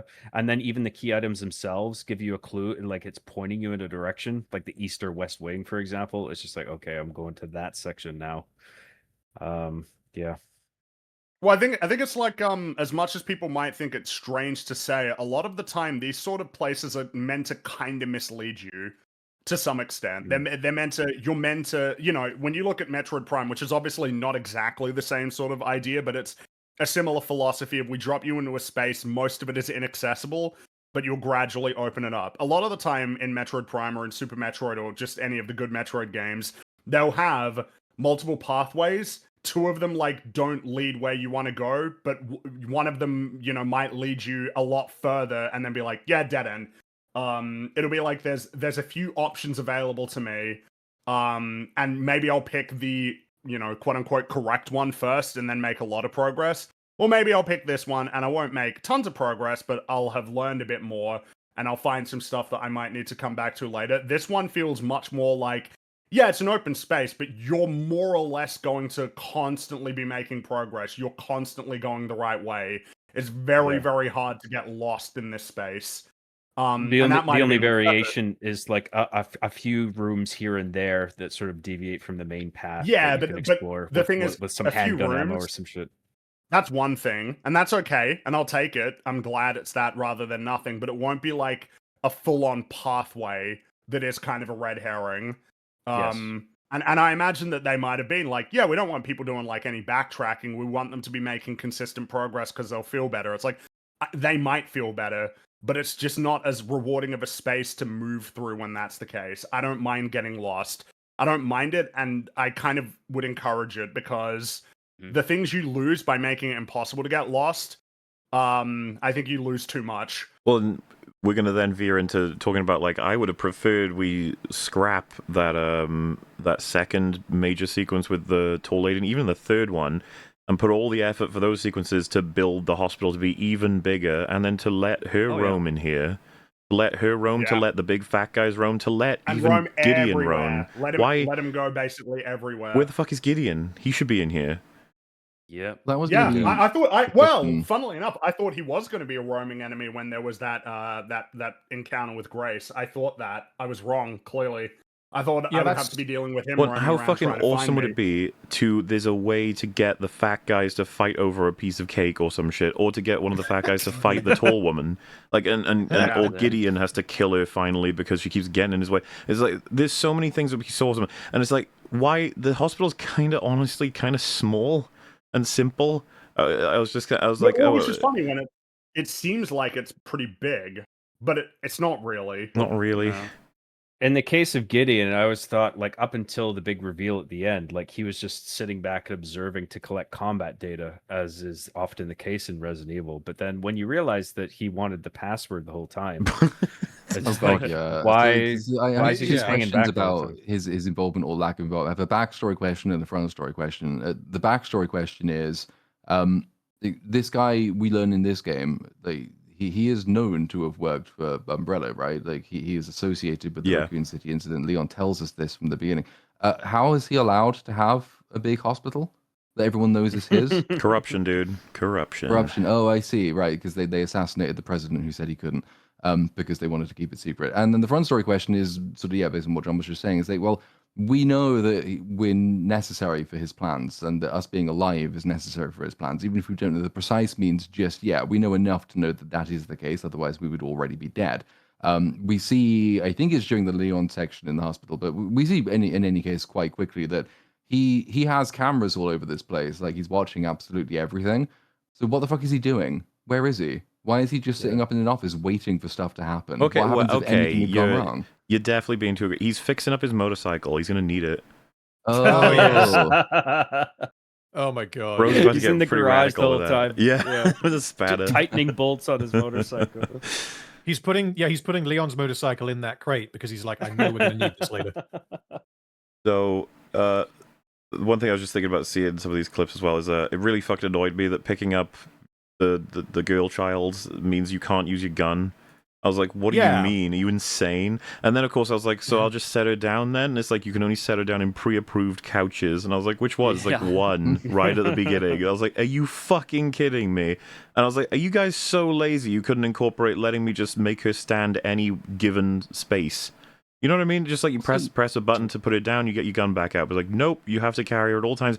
And you can clearly aim with one hand while carrying her with the other. Just make my aim worse. That's what most games would do. Yeah. Also, she's This meant blind. that I had she's to do a not, bunch she's of not a backtracking. paraplegic. Like, she doesn't actually need to be. She can walk. She's capable of that. Yeah, put her on a Hold her leash. hand and drag her around the hospital. Never mind the fact that you don't need her to complete the puzzle that only she can make, which is annoying enough. The only nice thing about it is that when you're carrying her, you run faster than when you're not. That's insane. Oh my god. You're also You can faster. set her down on any couch that's within 3 meters of a typewriter, which is to say, just one. That's Which is so. just one. What's the point of that? What What the hell? Oh, it sucks. It sucks so much. I thought it was particularly jarring, and this bit just annoyed me because it meant that I had to do a bunch of backtracking because I made assumptions based on the information the game was giving me that turned out to be wrong, which You fool. it could be a me problem, could be a game problem. I'll let you guys decide. You get the cinematic where Grace is like, hey, blind child, can you come and read the Braille machine that I can't work out? All right, I've got you, I've picked you up, let's go. And if you follow that and you go, then you die, because what you actually have to do after that cinematic is put the child down on the sofa, go on your own, clear out all the zombies, and then go back and get her. See, I'd cleared them all out anyway, so that was fine. Okay. Well, kind I'm of trying to remember funny how to I did think it. I about. think the first time I did it, I spotted that I was moving so much faster, and I knew there were zombies. I think the first time I did it, I thought, "Fuck it, I'm now mobile, so I'm just going to run past them with the child." Yeah, just dodge And them all. that compounded my lack of ammo problem because I didn't have enough to shoot them, so I figured I'm just going to run through with the child. But then, of course, I get locked in and then soft locked because I didn't take them all out first. So not great. What I found funny Sorry, when I sorry, Metal. I'm curious how you got soft locked. Like so was this at the part where like while the girl is doing the puzzle box? And Yeah, you're so shooting all the you enemies? take her in, you put her down, she starts doing the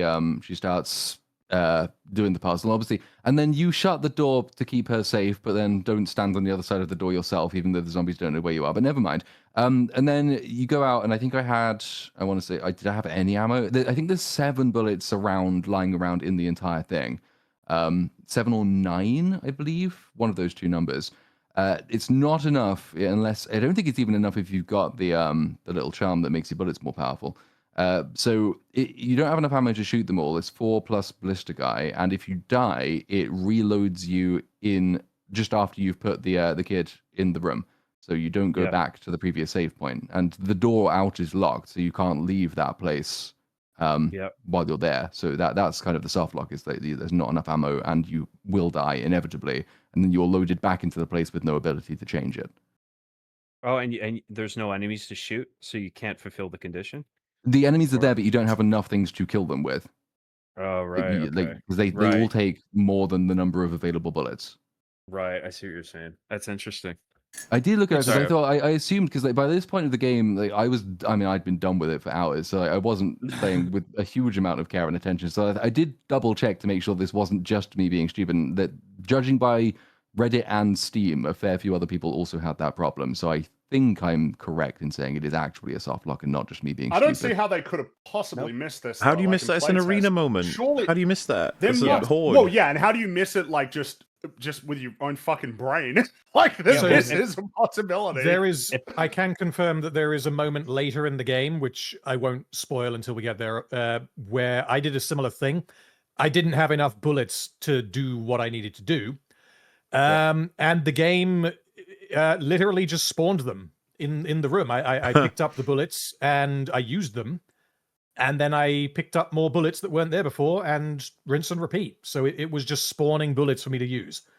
Well, Which that is one way to get around it. At least that's not a soft lock. Yeah, I mean, if sure, the condition yeah. is eliminate all enemies or X amount of enemies, and it doesn't give you enough ammo to do it, that is a soft lock. Yeah, I would say so. Was it? I'm about to. I think praise Last of Us 2. Was it Last of Us 2 that had a mechanic in it where the less ammo you had, the more ammo would drop? Or is that just a pretty common thing in games like this? I can't think if it was Last of Us 2. I played something fairly recently that had something like that, and it meant that it meant that you generally kind of had the impression that when you loot, you're probably going to get something that you actually need, which is one way of getting around the problem. Yeah. I think a bunch of games do that. But I'm not sure though. I feel like that's like a trend now. Wouldn't surprise me because I mean it's a simple way to fix that kind of problem for sure. Yeah. I mean, Well. the only problems that I had in the hospital were of my own doing. Like when the big chunky guy spawns, I ran away and then I just started exploring everything and I was like, wait, I'm missing like a thing, until I realized, oh wait, I just didn't go back where the guy spawns, so I just kind of wandered around for a bit. Yeah. Yeah, that's like there was another thing, but I lost that because there's too much to talk about. So maybe I'll come back to that later. Go ahead. If everyone's, you don't have to be done with the Chaos Center, but I was going to say the next major sequence to talk about, because we'll do Leon when we get to Raccoon City, would be this underground area with the generated things. Yeah, I was going to say this shouldn't be too long to go through. This to me it's just a slightly different version of that tutorial area. I find all this really boring. Is that this reoccurs a lot for the rest of the game? This sort of idea of we're going to drop you into a level where there's these very sort of cleanly segmented areas in a pretty either it's a very there is like one straightforward like order in which you need to do things, or it is like the Raccoon City area where it's just like, yeah, I mean, here's just sort of 3 like separate levels almost that you need to go through. Like here, it's just this design doesn't impress me at all. It's so obvious what the tricks are going to be for horror. Like, you can see it. When you look at the map, you're like, right, so I'm probably going to have to deal with a spooky monster there, or, see, because look at the spacing here, you're not going to be able to get a light source until you go there, and then, oh, there's a spooky monster. It's all so fucking boring, honestly, like, as a section. I think it's really lame. I'll push back on this slightly. Obviously, this is entirely subjective, but this is the section I actually had the most fun with. I don't know how much I can elaborate as to why, but I didn't feel it being anywhere near as scripted as the initial opening section with Grace.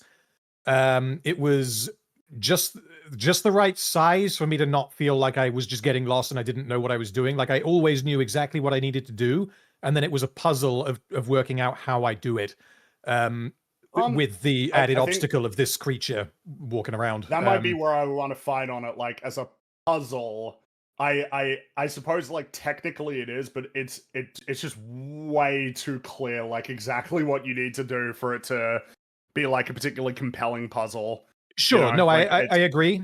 It was the puzzle itself was easy because it wasn't really a puzzle. It was more a case of like,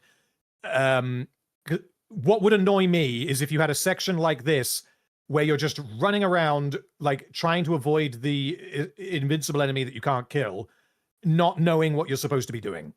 because then you just feel like you're wasting time, you're wasting resources, and you can't get to the room that you think you might need to get to in order to work out what you've got to do. And then you get there and it turns out it's the wrong room and you've wasted 15 bullets.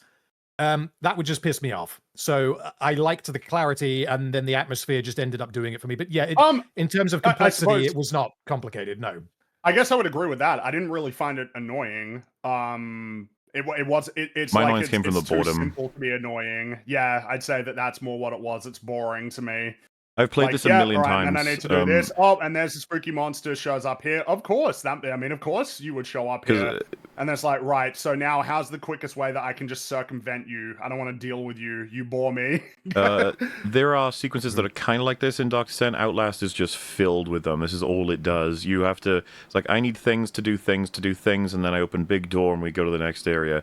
It's like, oh no, it's all dark. We need things to get lights on. We need to sacrifice light. And I gotta pull it out. And the way it works with game devs, right, is the easiest way to cause certain events consistently to happen and to know where a player will be is, there's the item, why don't you go pick it up? And it's like, well, we'll link their picking up event with the spawn enemy event because we know where the player's going to be and we can create a very specific pathway.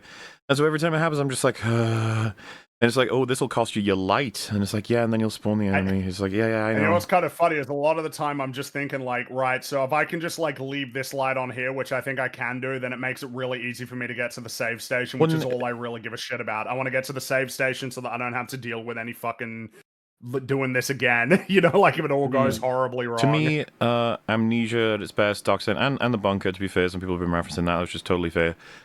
They have the courage to have a roaming enemy.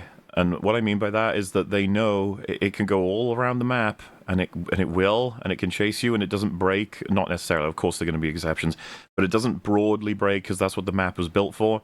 There's, I think it was called The Choir. I can't remember. I always reference this, but it's like it was inspired by Silent Hill. There's this really big area. There's a bunch of pillars. There's a couple of bits of rubble on the floor, but it's also a bit misty. Like you can see where you're going, but it's not great, and there are just 2 roaming enemies in there. They're in there somewhere. Be very fucking careful.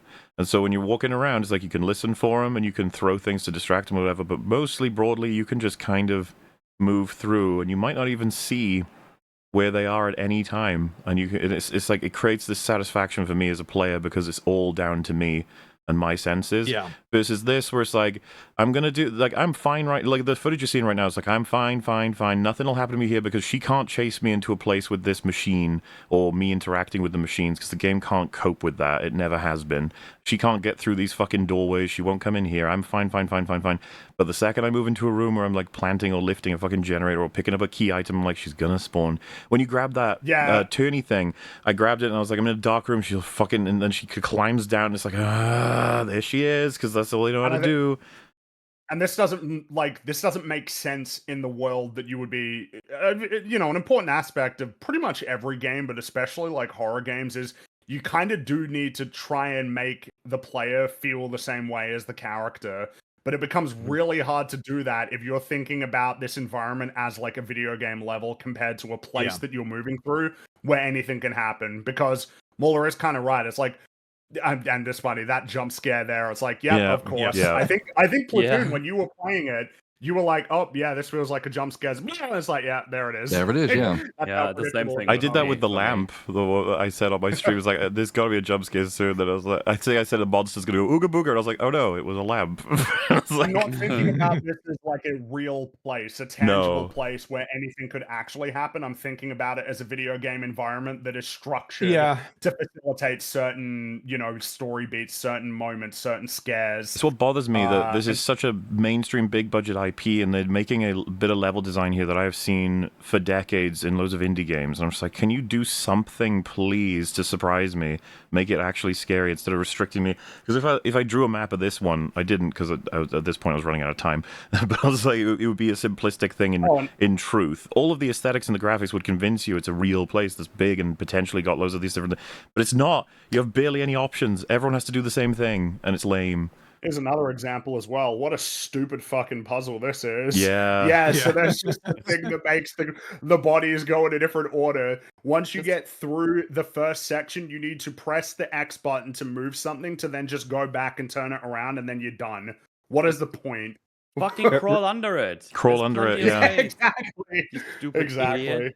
Jesus. To Mahler's point about doing something unpredictable. I mean, Capcom has the budget for it, so like Well, they should try to do something new. They but don't need instead, to, they fall though. back on the predictable tricks of like if you know the play, if you can funnel the player into a linear hallway to get a key item, you know the player is going to be in X position, and then they're going to have to go back the same corridor, and then you can funnel them into a trigger volume that does a big scare moment. Sometimes there's even an autosave fucking symbol where it's just like, okay, I know something's going on here. And it's just like, you just roll your eyes. She's like, okay, where's the jump scare? Like the sewer bit where she comes out of the grating. It's just like, you see it coming a mile away. Right? But what I was going to say was like the problem for me is that they are not incentivized to do anything more. They've done enough. This is what players want, judging from sales. So it's like, well then, it's the crocodile, right? We talked about it on past EFAP. It was like, why would it adapt? There's no need. It's doing fine. This is another example as well of, unfortunately, you figure it out pretty quick. It's like, so I need to just be constantly walking backwards. I should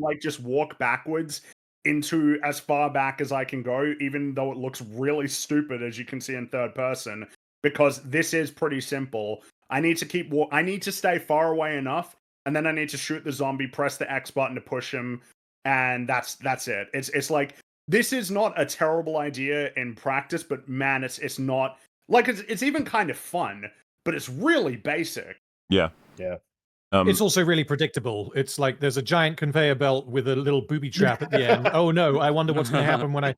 Yeah. By the way, just because I know James is going to lose his mind, I've heard about this. So if you take the severed arm to the blood analyzer, it gives you a code, and the next step, it's like a big old Easter egg final puzzle thing. One of the steps is you have to sit here and wait while something like 180 bodies drop into this pool to unlock the second bit of it.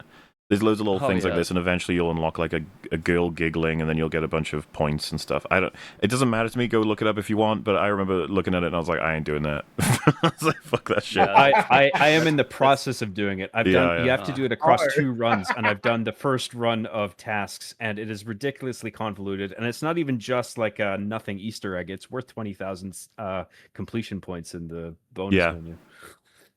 Yeah, fuck that. But best of luck. But that that probably wraps us up because we're gonna move past this. Can I just say, touching back on like some of the Stalker enemies, there are like technically impressive. Like the first appearance of the girl, I thought was cool. The first appearance of Chunk, like sort of, like his sudden appearance and then bursting through the hallway and then sort of breaking that sort of brace that's around the hallway initially. The wood splintering, I thought that was cool. But like on subsequent playthroughs, and even on the first playthrough, you realize that once they do their little set piece introduction thing, they quickly revert to some basic yes, 100%. Where they just go into a square. Every cool thing they do is an in-game cutscene or a cutscene. Mm-hmm. And like it's so just flat and simple. Well, it's like it's very technically impressive, and it deserves props for that. But we need some dynamism here. Yeah. What this feels like it's missing is I said that I enjoyed this sequence, and I did. I could imagine if I were to ever replay this game for whatever reason, it would get old quick because it would become very clear how scripted everything is. It's not dynamic. It doesn't respond to what you do. It's, well, I'm in this hallway, so now the enemy is also in this hallway, which means it doesn't react to what you're doing. That's what I think this was missing. Sorry, go on. What I would like to say for them is that it is a step up from what Resident Evil 8 did, for example, with Dimitrescu, where it's like if you run into a certain room, she'll just awkwardly like stand still and then turn around and walk away. Whereas in this case, they came up with reasons why, okay, they can't go in this room. And they did animations for it and sound design and stuff. In the case of the girl, she's allergic to light, so she'll try to go in and then she gets burned and then regresses. And then there's like, if it happens again, she won't go in because she knows that the light is going to burn her. I don't know why she's just figuring this out now, but from the player perspective, it makes sense where she's like, okay, she knows now not to go in the light. And then in the case of Chunk, he can't go through the little doors. He tries to squeeze through, but then he just gives up and then he fucks off. I did appreciate those little improvements, but the routes that they take are so basic. I wish they were more complicated and they could go to more areas of the whole clinic. So I thought that would be cool. You're calling them improvements, whereas I would be like, what this sounds like to me, where the runners are about to start in the race, you're like, they've made an improvement on not shooting themselves in the head, and I'd be like, yeah, like I get that, but I do think it's a basic. I think I get the point. It's like there's. Well, an effort I think made to it is an contextualize improvement over what they did. Sorry, Fringy, I didn't mean to. No, Go I'd ahead. agree that it is an improvement. I suppose the problem is it's not the kind of improvement I want, where it's like, well, we're going to make it almost present better the limitations of our enemies, rather than trying to remove those limitations in general to make them more interesting. Right. But I concede it's an improvement, but I can't believe that's where we're at for a game like this with this kind of money. I get what you're saying. It's like being served dog shit initially, and then it's just like, oh, you're giving me something that's edible now. It's like, well, I guess that's an improvement. Well, we put sprinkles on the Maybe you dog shit. couldn't have served me dog shit initially. Enemies couldn't deal well with environments rising and lowering in Resident Evil Village. It was something we talked about. It was very bad AI-wise. And it was noted that it was an improvement in this, that they could do certain things. And I remember on my stream, I was like, they can't deal with ladders. There were many moments throughout this game where I took advantage fully of the zombies because they just didn't know how to use ladders whatsoever. And there was someone in chat who was like, they wouldn't know how to use ladders. They're fucking zombies. They're not like smart or anything. And I was like, they could use guns. They can use like fucking. I mean, this game in particular, sort of, you can't make that defense for, because they do specifically remember a load of stuff from these when they were fuckers alive. Would specifically know how to use ladders. And there are parts in the game as well where they can traverse if you're like elevated, and they can jump up big ledges, or they can crawl their way up. There are parts. It's inconsistent. It's not consistently unable to use ladders. It's like it's one of the bits with Leon, I think, where you have to. I can't remember the name of the fucking place. It's like you go down to that big pit, and then you sort of run around as a big boomer guy in there. They can jump up and get you, but in other situations where they could use the same device, they don't, because the AI hasn't been programmed to use it in that specific way. Mm-hmm. Yeah. So the only thing I remember about this that annoyed me is the very end of it, when you go to the big set piece and the evil witch creature is chasing you to the elevator with the child. Obviously, the last thing you do is you get the three power transformer things, and you take it to the end of this long corridor, and there's cells lining it. Yeah. And so I was planning ahead by this point. You know, I thought, okay, well, I'll put them in there. I know all those doors are going to open because they've told me that, but I've got a kill zone in front of me. It's a nice confined space. They'll all funnel out in front, and I'll start shooting my way through. I have a plan for this. And then they force you to carry Then what happens when you put the 3 in? No, Grace takes over, and Grace reliably does the most retarded thing available. So it's like, my plan is now out of the window. Grace just runs midway down the corridor and gets surrounded by the fuckers, and I have to run away holding a child. Yep. That confused me as well, because unlike you, I didn't have a plan. I was just like, oh, fuck, what do I do? And because the game has conditioned you not to run into a horde of zombies while carrying a child, I figured, well, obviously I'm not supposed to do that. It turns out that's exactly I did what do you have that. to do. Yeah, I did. This I is just so ran funny. past him. I think Metal did the same thing as you, Random. Like, you're like, well, I wouldn't just run into a bunch of zombies, would I? And it's like, no, go. No, I gotta find a sofa so I can put a child down, and then I come back with a gun, right? Like, that's what the game's told me. No, you can't put it down. Why can't you put it down?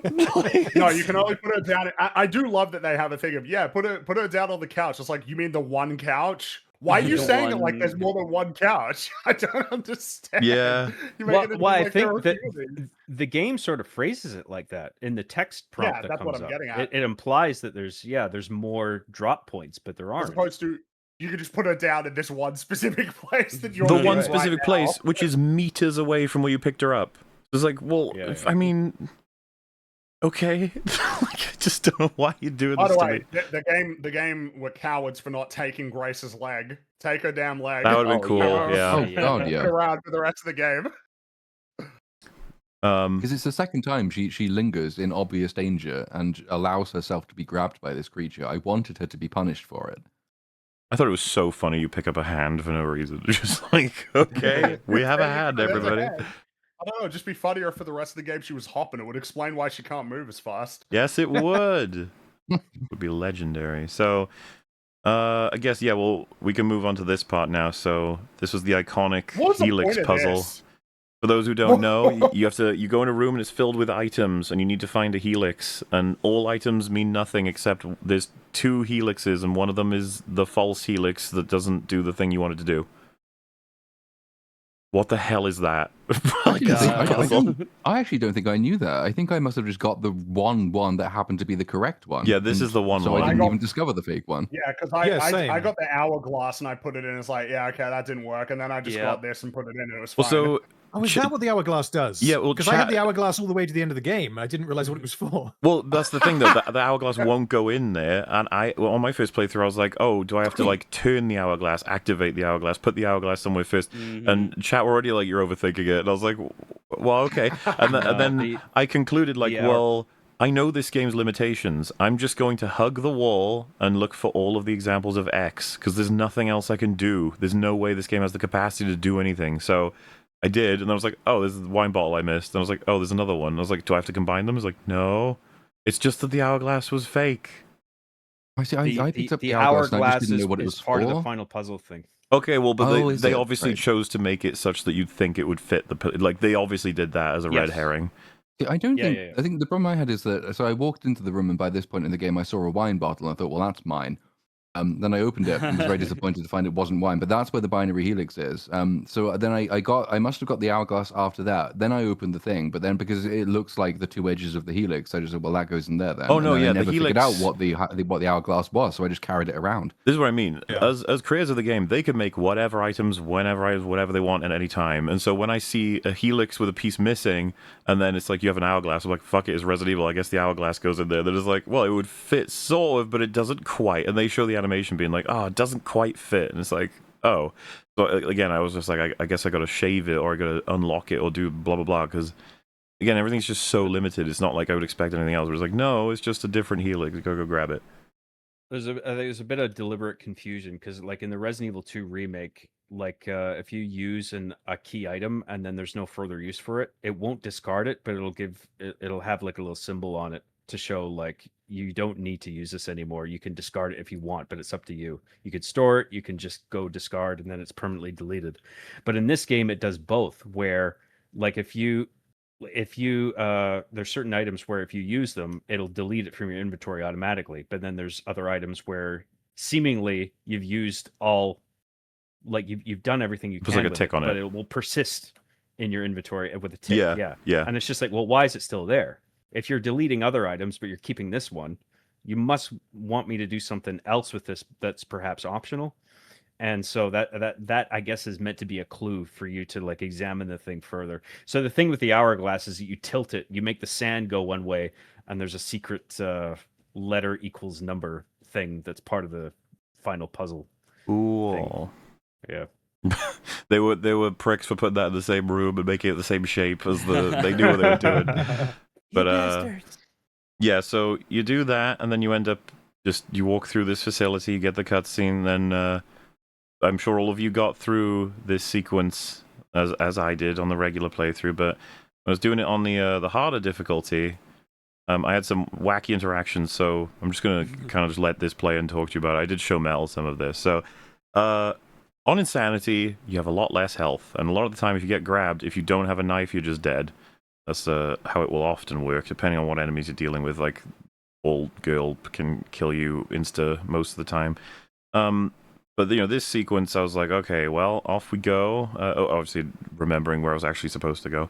I don't think I even saved because there's the convenient typewriter there again. Like while the apocalypse is happening, it's like, would you like to save? So of course, I decided, well, I'll run through like I did on my main playthrough, and I was like, oh, I thought that guy was dead. Just like, okay, well, I guess keep moving. Can I?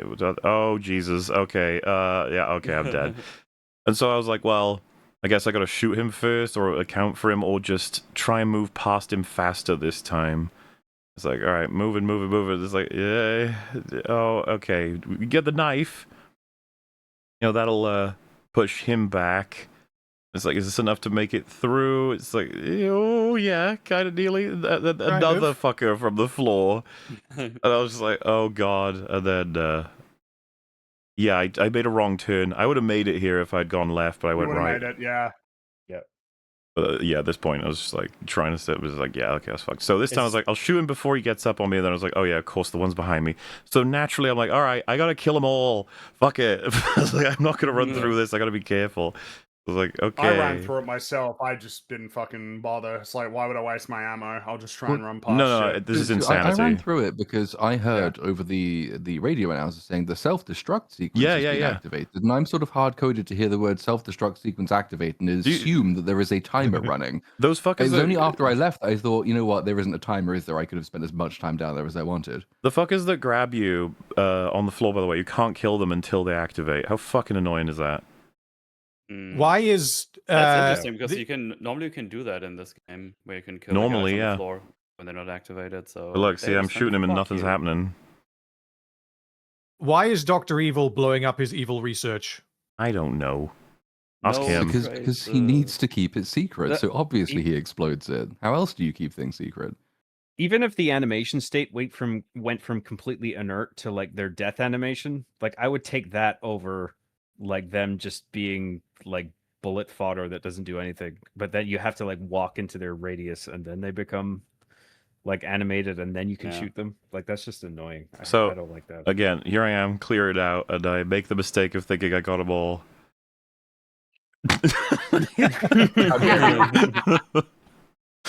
Oh, you gotta love it. So, all these strategies, I'm just like, fucking hell, what am I, like, what mistake am I making? Because I don't need the fire extinguisher, the Requiem is better.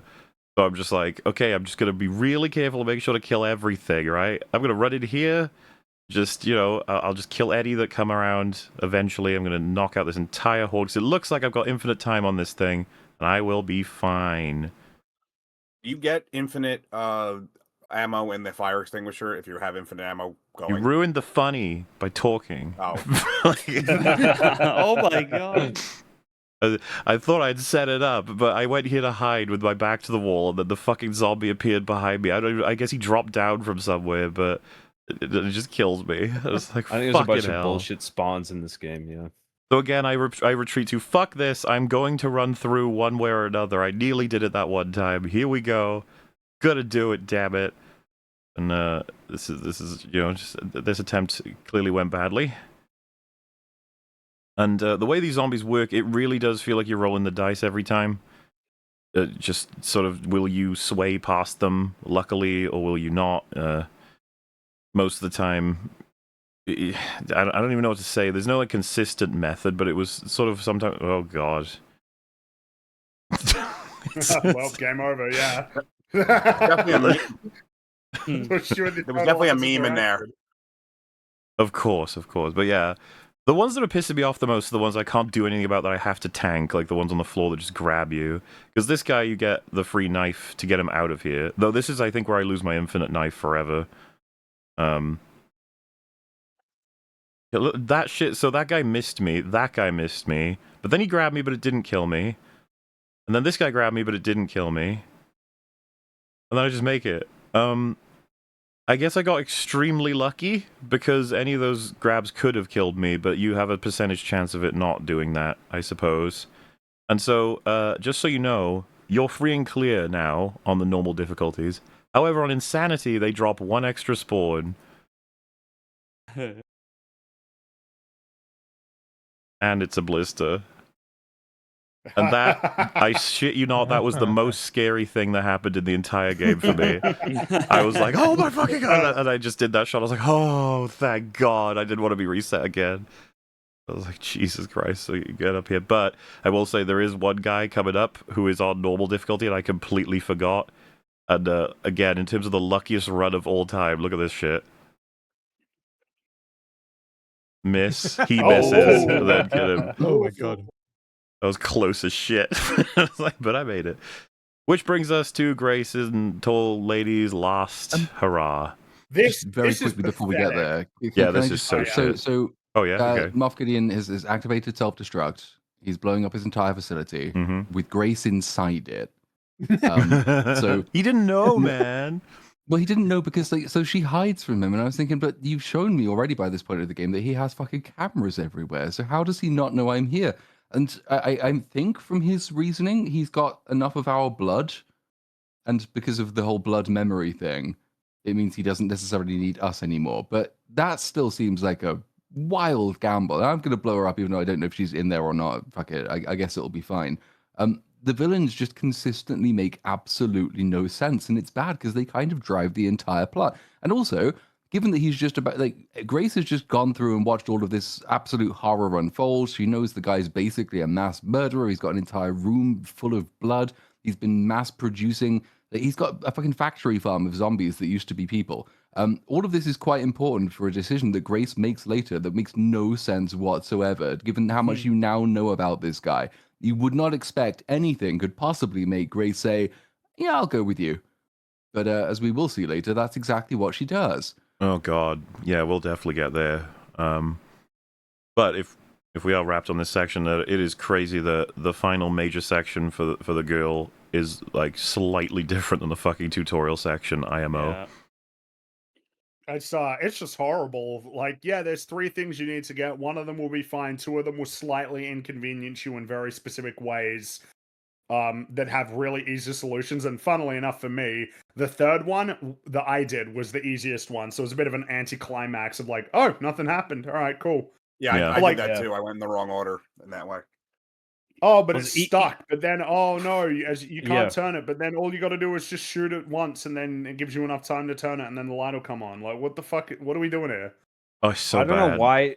Like, in relation to how you come down, like the south handle is like the easiest one, but like based on how you come down and which direction you're facing, you're inclined to either go left or right. Yeah. So like, and each of those are like, each handle is treated like its own little programmatic set piece, where like a different thing happens on each handle. But then the one on the south handle, that's like the basic one, where you just press X and then it turns on. So like, yeah, it's like you're sort of you're like the way that what's it's the point, designed. you know? It's like you end on the climactic. Yeah. It's like why would you Like, do that? This is already a lame enough sequence, and you can't even design it well enough that you'll naturally guide the players in the correct order that you specifically want. What's the point? Yeah. This is stupid.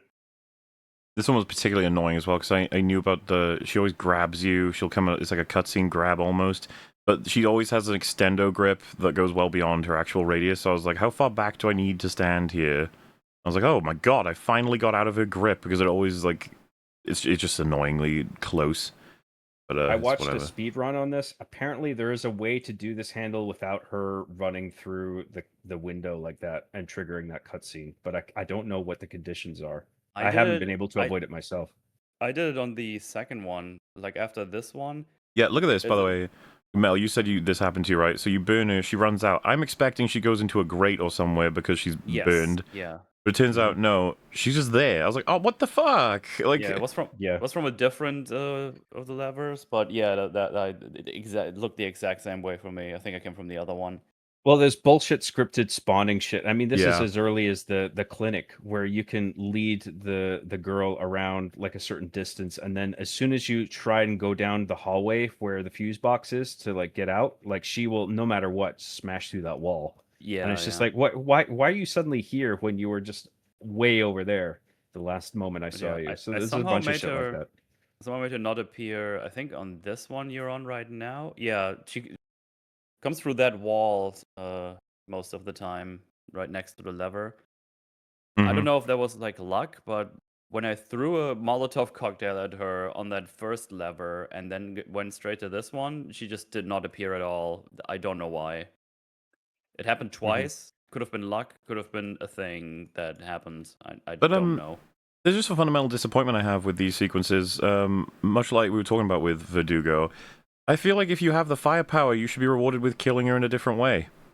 You just fucking fill her skull with so many bullets, she just maxes out and she dies. Like, that would be fun. That would be cool. An alternative, and it gives you a different ending, or slightly different cutscene, slightly different thing. You can still turn her into goo, just in a different place. This was funny, by the way. Everyone encounters this moment where it says to shoot her, and it's like, why?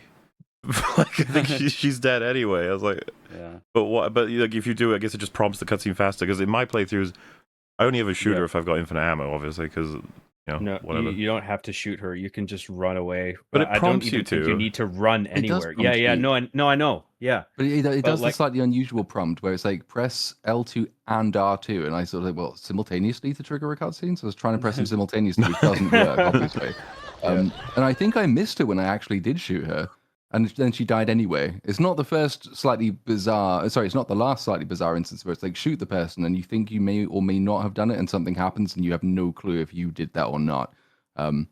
Did we briefly skip over the fact that Grace gets a pilot killed and mortally wounds a small child? Oh it's yeah, super lame. that was really funny. It's Yeah, lame. It turns out the dude was just helpful, and then he just gets killed. Yeah.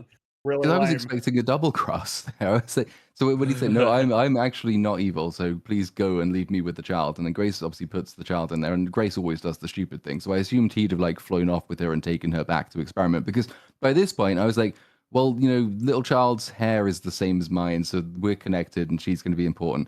But then it turns out, no, he is just a good man. And then you get back in the helicopter, obviously, and it takes off and it flies off, but you're surrounded by zombies, and you're still thinking, well, that's probably fine. But then you see Grace grab the fucking joystick, and then I knew we're dead. Like, there's nothing can go right after this. Oh, you're obviously not dead. He's dead. He's It's dead, and the lame. child's dying. And then Grace, who's been using healing objects on herself for this entire game, just doesn't even try to patch the child up. No. nope. And by the way, the part where she turns into a monster, the game like forces Leon to shoot her. When Grace was like, "No, Well, don't do wait, it," I'm wait. like, "Okay, yeah." I've got the cutscene ready to go. I was gonna just play it anyway. So for people who don't know, right, this is the girl bleeds out from what Platoon was just talking about, and this is the cutscene you get for that. This is the little girl.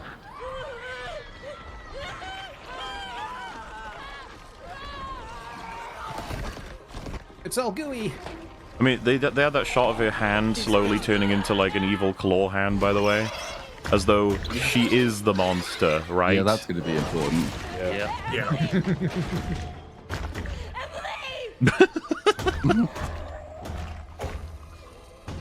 Emily?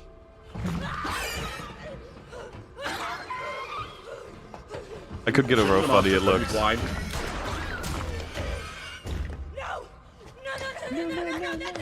Yes, do it. Do it, that's what I Leon. was Do it. thinking. Don't worry, he misses I- all the bottles. This bit was so confusing. Yeah, I didn't really understand what the point of all of this was. Because I was like, So I shot it twice, and then I decided, well, I she's shot telling me twice not and to, then so I'm decided going to to stop shooting it. And then That's what I did too. I just went for it, but apparently it doesn't make a difference. no, It doesn't matter, no. If you shot it, If that's you the exact stop- same animation. Even the same thing Yeah. happens. If you stop, then Leon just So it's, starts a cutscene. It's like, oh, that's just what's even the point of letting me play if you're Well, so- gonna do that? I feel like the reason is, and I don't know how I feel about this still, is that you play as Grace, and you spend so much of the game essentially trying to save this child, and then you have to play as Leon and kill her. You having to kill the child that you spent so much time saving is going to lead to a different reaction to the game doing it for you. But I don't know how I feel about the game making that decision. Well, the thing is, if I have no choice, then just have a fail state for not shooting. Don't just have it so that. Well, that Or just have it be a It's not a great cutscene. solution, but it's a better solution. Well, or just sorry, have it can be a we- cut- Maybe we should roll it back a little further. Like, I just don't care. Like, this girl, I No. barely Yeah. know her. I barely know what this even is. And all the creatures in this fucking world turn into these horrifying monsters, and the only thing you can ever do is fucking shoot them down before they kill you. So, like, this being a tragedy, I'm just like, well, you killed her. You let her bleed out. So, Yeah, no, it's all on you, Grace. And so when you say that the girl you spent so much time saving, my problem with it is that that's not what we did. So I think I had interacted with her once until this point, and that was basically twice. The first time when you meet her, and then when you get her to do the puzzle, you can't be bothered to do yourself, and that's kind of it. So then you watch this response from Grace, who's just been through the same place that we've been through, and you've seen what becomes of infected people, and you see what they become. It's like, I don't know. I mean, a child dying is generally sad. But this is such a pivotal moment for Grace, who's now decided somehow that you can save people, and she doesn't know you can do this. Leon, meanwhile, believes you can't save people, and yet, by the end of the game, he will have decided that you can. No conscious decision from the player is involved here at all. So I don't understand the response. I don't understand what Grace is about to do after it. And like her response is so much more advanced than mine is, simply because we haven't had to speak to this child at all. She's barely a character. Whereas if you'd spent a lot of the hospital sequence trying to find a way to get her out of her little pen, if you'd had to speak to her a lot, if you learned about her, if you formed this relationship with her, then I could understand this. But you don't have to do any of that. So it just seems really, really dumb and contrived. Not to mention, and you can see this on my stream, when she was dying from bleeding out, and she was like, "Oh no, I got rid of," I just keep repeating like, "Nah, they won't kill her. They don't have the balls. Yeah, they don't have the that's same balls. They don't feeling, have the like, balls." no way. And then it turns out it's like, Well, that note oh wow, okay, of sure. her hand turning into the demon hand, I was curious watching it because I was like, that looks a little like not being able to come back from that. And then Leon shoots it dead, and there's no implication in this scene that we've disabled her or neutralized her in the sense that she's still alive. It's like, we killed her. And I was just like, I don't know. Yeah, I was very sus. I was like, nah, I still don't believe it. Well, this scene plays in such a way that I would be like, if it was part of something that I believe has strong and bold writing, I could have thought that she was dead. But this game, I just don't believe they would do it. So I was like, so how are they going to get out of this? And I don't mind jumping ahead for this instance. There is a clip of it later, which we can talk. Just watch it then for the memes. But Leon just randomly is like, yeah, she can be saved because I didn't hit her in the vitals. And then you get a clip of what looks like her inside a cocoon of this creature. Which contradicts everything you've seen. Like, as you mentioned, like, you see the hand turn into it. And also, like, the thing that when you shoot, it looks like the heart explodes. My theory for this is that originally that line didn't exist and they play tested it and audiences didn't respond well to Leon shooting a child. And so they just retconned it in dialogue later because it's cheap. 100% I believe that happened because this scene does not, it doesn't match that other one at all.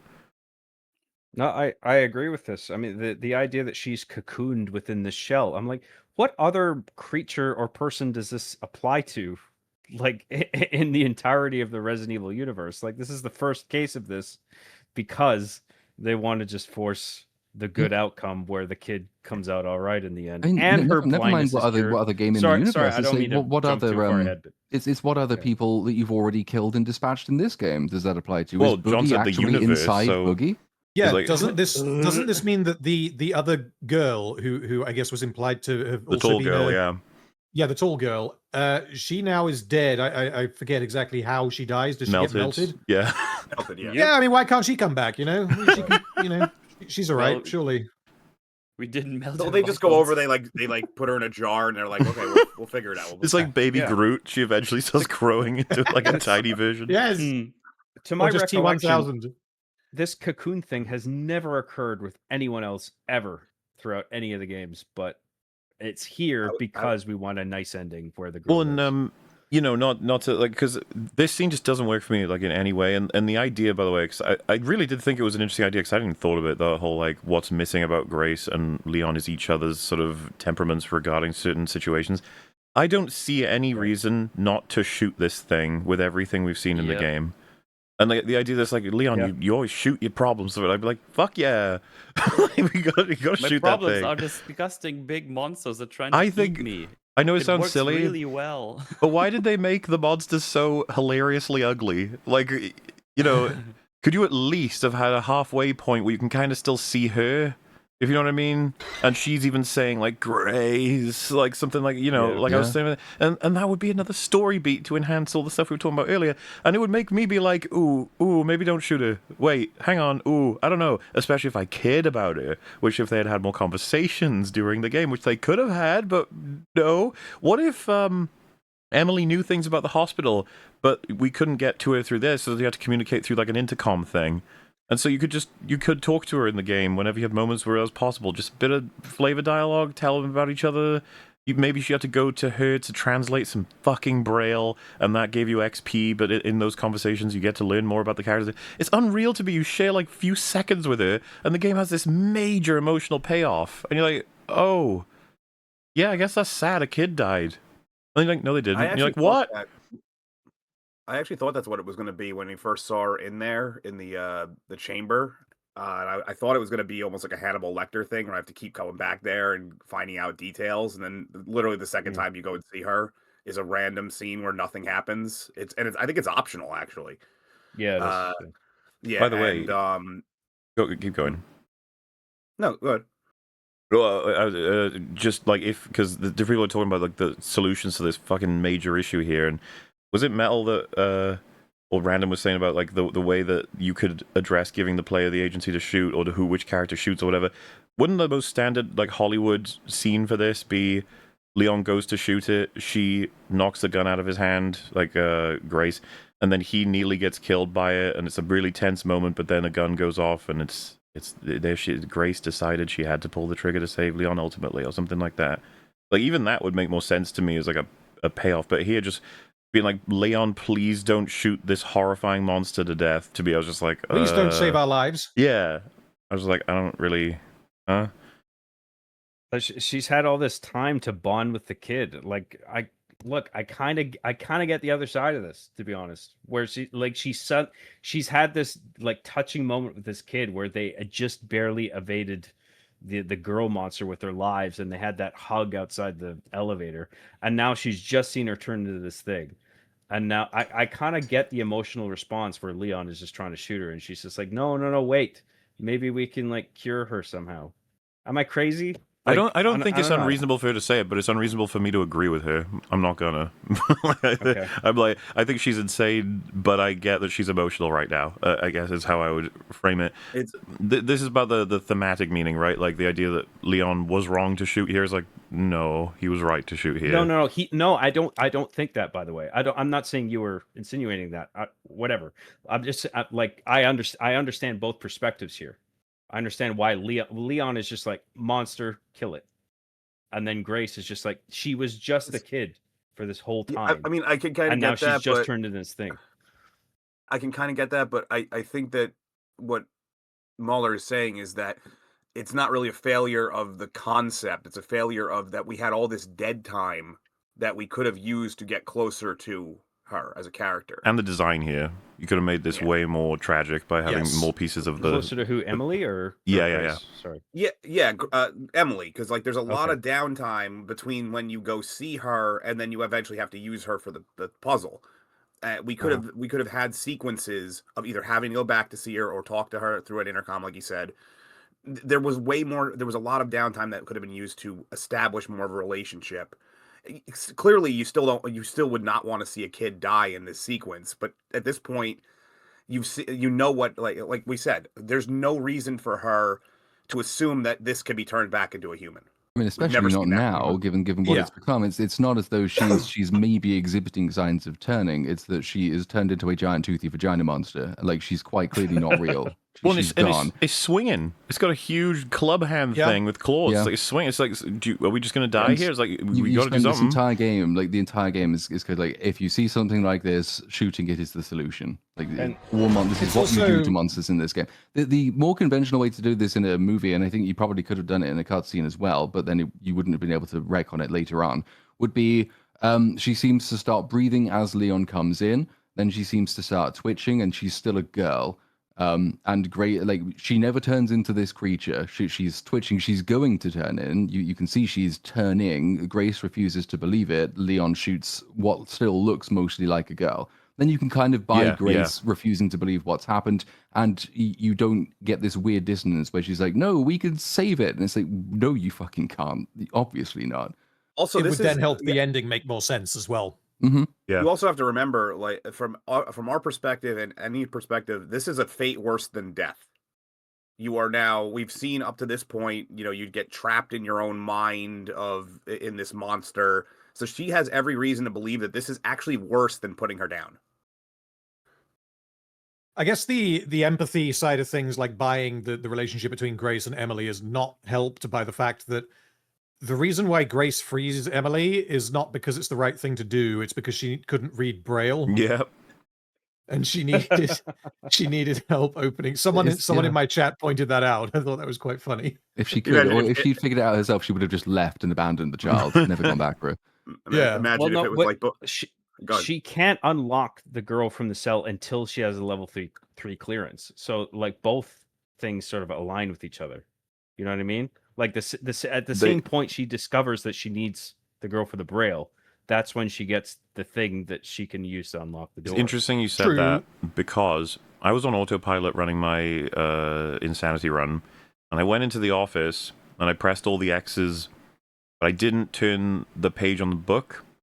I just clicked it because I realized I was like, I just need the band, and then I started running back, and I didn't realize I hadn't picked it up, and I was like, wait, what the fuck? I didn't press all the X's? And I went back in the room, and you can't pick up the band until you do the other bits, meaning the devs like locked you into you have to get the Braille answer and then get the key band, because if you don't have the Braille answer and then you get the band, you could unlock her. You could do it just for selfless reasons, but they tie it in directly to you have to activate the Braille necessity first.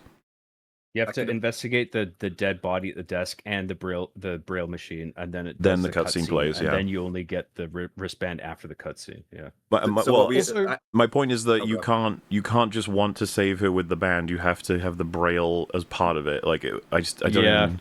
You need a self-serving. No, I get what you're saying. Yep. Yeah. Was I don't know if it's been touched on. Did you guys see this coming? As far as her turning into a giant goo monster?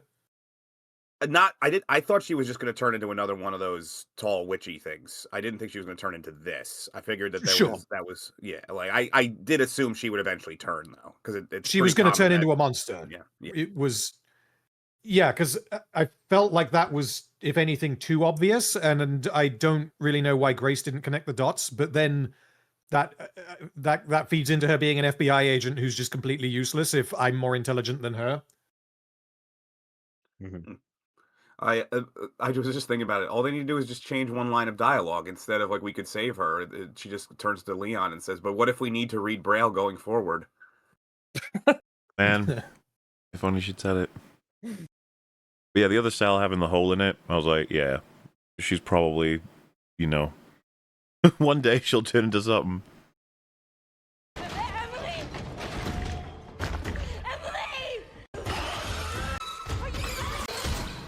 What if we put her on a couch? On my first playthrough, I didn't shoot at all, and I was just gonna wait to see, even if it was a fail state, I was just gonna see what happened.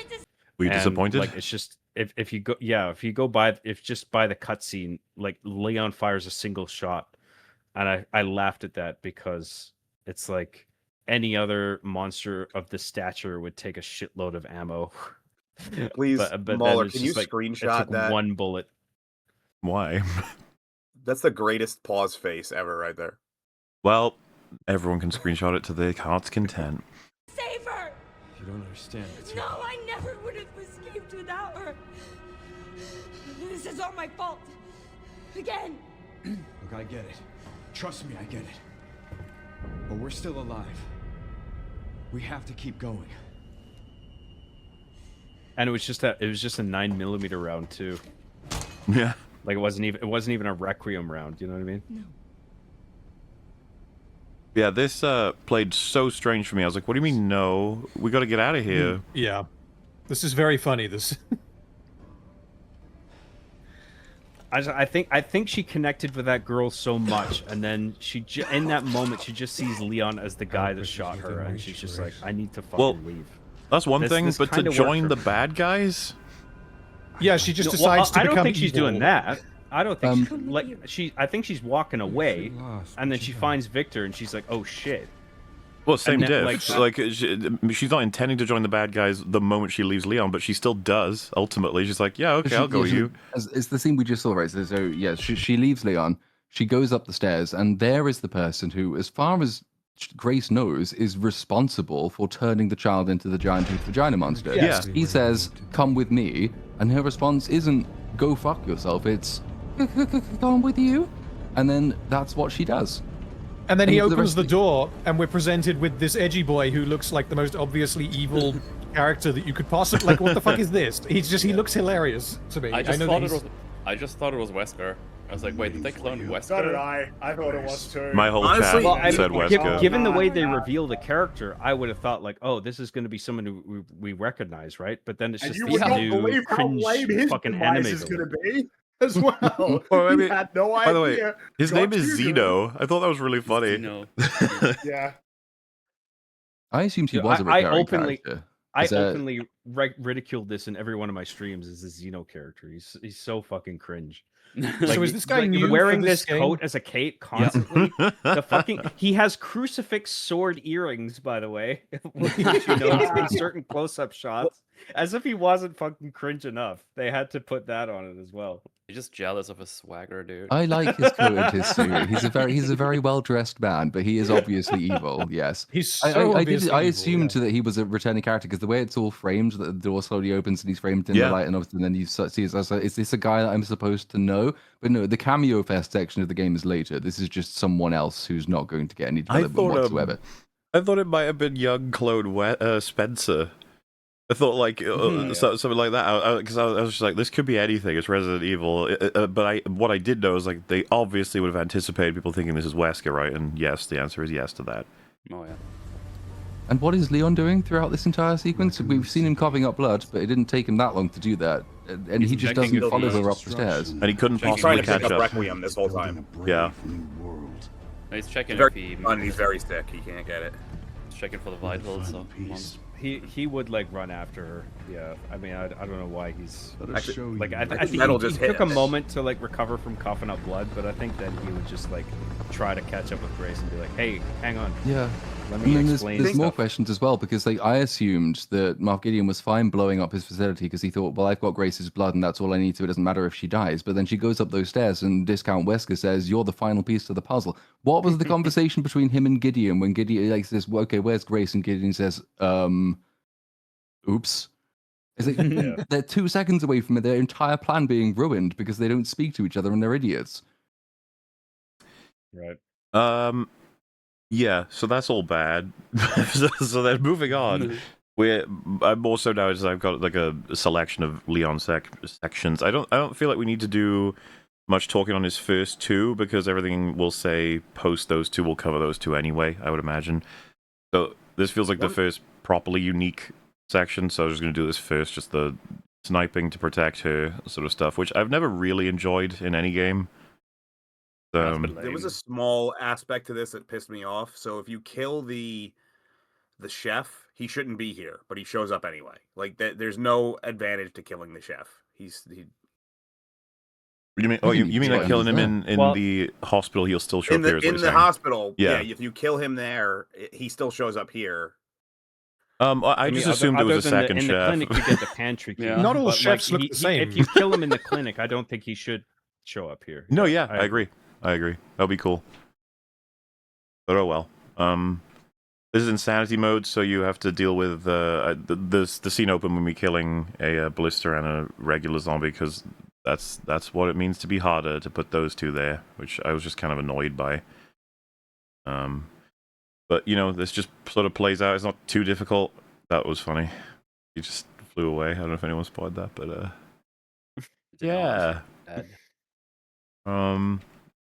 Like I said, I don't think there's much to say about this.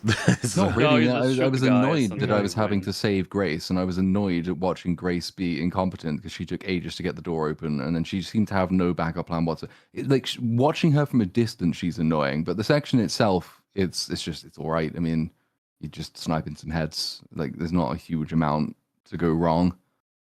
There's pretty much this has become a staple since 4. This exact sequence of you have to follow somebody with your rifle and make sure that they don't die, and I think that's probably why people are getting annoyed with it, because it's the same thing every time.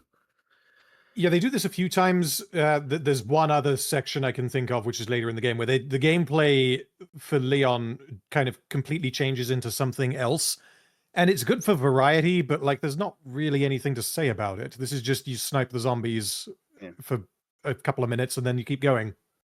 I think she's shouldering the door to the chapel too often. I think this could have done with some additional stages where, you know, she's like trying to do some one thing and then eventually gets to the door. Yeah. As it is right now, it's not very dynamic. Which just shoot him as keeps they're trying to knocking run against the towards door for like 5 minutes. Yeah. It's awkward when you look at her. So you're gonna once do you anything clear else, it, you earn your way into the next section, which also for some reason they put an explosive right next to her, and it's the only and one. it doesn't hurt her, right? If you blow it up, it never hurts her. Doesn't hurt her. No, Yeah. Oh no. It's just really weird. Very that they put funny. it there. Those explosives, those propane tanks or whatever they are, they just spawn. They'll be in. You'll go through an area, they won't be there. You'll come back, they're there. It's like someone just walks through and puts a bunch of propane tanks into areas. I like the 2 propane tanks, and is that like a chapel? Like I don't know why they're there, but they're there. They're random, just whatever. Fuck it. Who cares? They need it for their secret experiments. Shut up. But it's a church, so they have pancake breakfast every Saturday. That does make sense. Which then takes us to the sort of arena moment where you have to take out one of these guys, and you have to look out because if you blow up his blumbles, he'll turn everyone around him into a blister, which is don't want that. So, but yeah, I didn't even know that's what happened. No, me neither. Didn't mean shit to me. No, I just shot him. I didn't give a shit. I was just shooting at him. Those things turn them into blisters, and the singing ones were able to like revive them from. Aesthetically, this felt a little too similar to the bloaters from Last of Us. But, I do 100%. like the things that you shoot on him, and then they augment other nearby enemies. I thought that was an interesting layer to put on it, but I don't know if it's utilized enough. This is the one encounter with this type of enemy. Like maybe there should have been like at least one other one. Well, there's another one. There is another one, Yeah. Is there? Yeah. Piggybacking on that, somebody in the chat asked, "What's the difference between the blisters and the clickers?" Noise. That's the only difference. So where is the other? It'll be in the footage. It'll come up.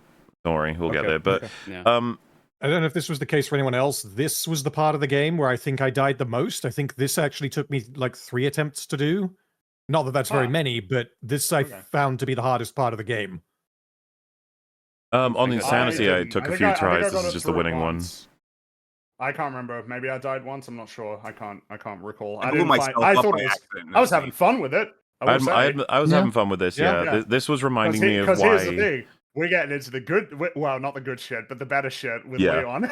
Because this is the game. The first time I died in this section was right about here. I threw the canister and it bounced off of him and landed by me and killed me. And I was like, can do that. How that was supposed to happen. This was unlocking a bit more of a fun in me of like, oh, this is RE4 remake stuff now. Like this we're back to that. Though I will say it is a thin version of that, and that is a thinner version of RE4. Not like hugely, but we went over it in our coverage. Certainly a bit skinnier. Yeah, a bit skinnier. A couple of sizes down. But if we move him into Spider Battle, this would be the last of the specific slightly changed. Because when I just show footage of him going around Raccoon City, we can do it in a totality. But just any comments about these individual fights, if you guys haven't. I didn't think the spider fight was that good. I thought it was pretty bad, to be honest. It was kind of like you just run around until it shows you its ass and shoot it a few times and it's dead. It's supremely uninspired. Mechanically uninspired. It's really, really simple. It's just dull. And then creature design. It's like, how many games have we seen just generic giant spider boss in? You have this T-virus which turns children into teethy vagina monsters, and then the big boss here is just, it's a spider. Dare I say it is better and then worse. It's better in the sense that this is actually referencing a Resident Evil 1 enemy, like a big old spider, but then it's worse in the sense of, so it's another fucking member berry. You're like, yes. Yeah. Okay, well, yeah. The whole they've done the big spider a couple of times. Member berries. They've done the spider a few times. They did it in Code Veronica as well. Oh, okay. I don't know if this one has any fucking lore pages you can pick up that argues it's the child of one of those spiders or some shit, but like obviously, it's supposed to evoke that you've dealt with this kind of thing before. I just found this very confusing. Oh, go ahead. Sorry, I found this very confusing as someone who hasn't played the other games, which is probably my fault. But you're dealing with zombies, you're dealing with sort of humanoid fuckers who, horribly mutated humans, and then you've just got Spider, you're just fighting Shelob for a bit, and then you go back to other zombies. It just felt like, why is this here? So in the original Resident Evil 2, the spiders are notoriously easy to just run by. So I just headcanoned that this was one of the ones that nobody even bothered to kill back then. That's just how I did it. Makes sense. In Resident Evil 1 and the remake, there's a boss called Black Tiger. There's an enemy. There's a spider enemy type, and then underground there's the Black Tiger giant spider boss. And I think this is a partly a callback to that. which I appreciated, to be honest. I like this boss fight. Sorry.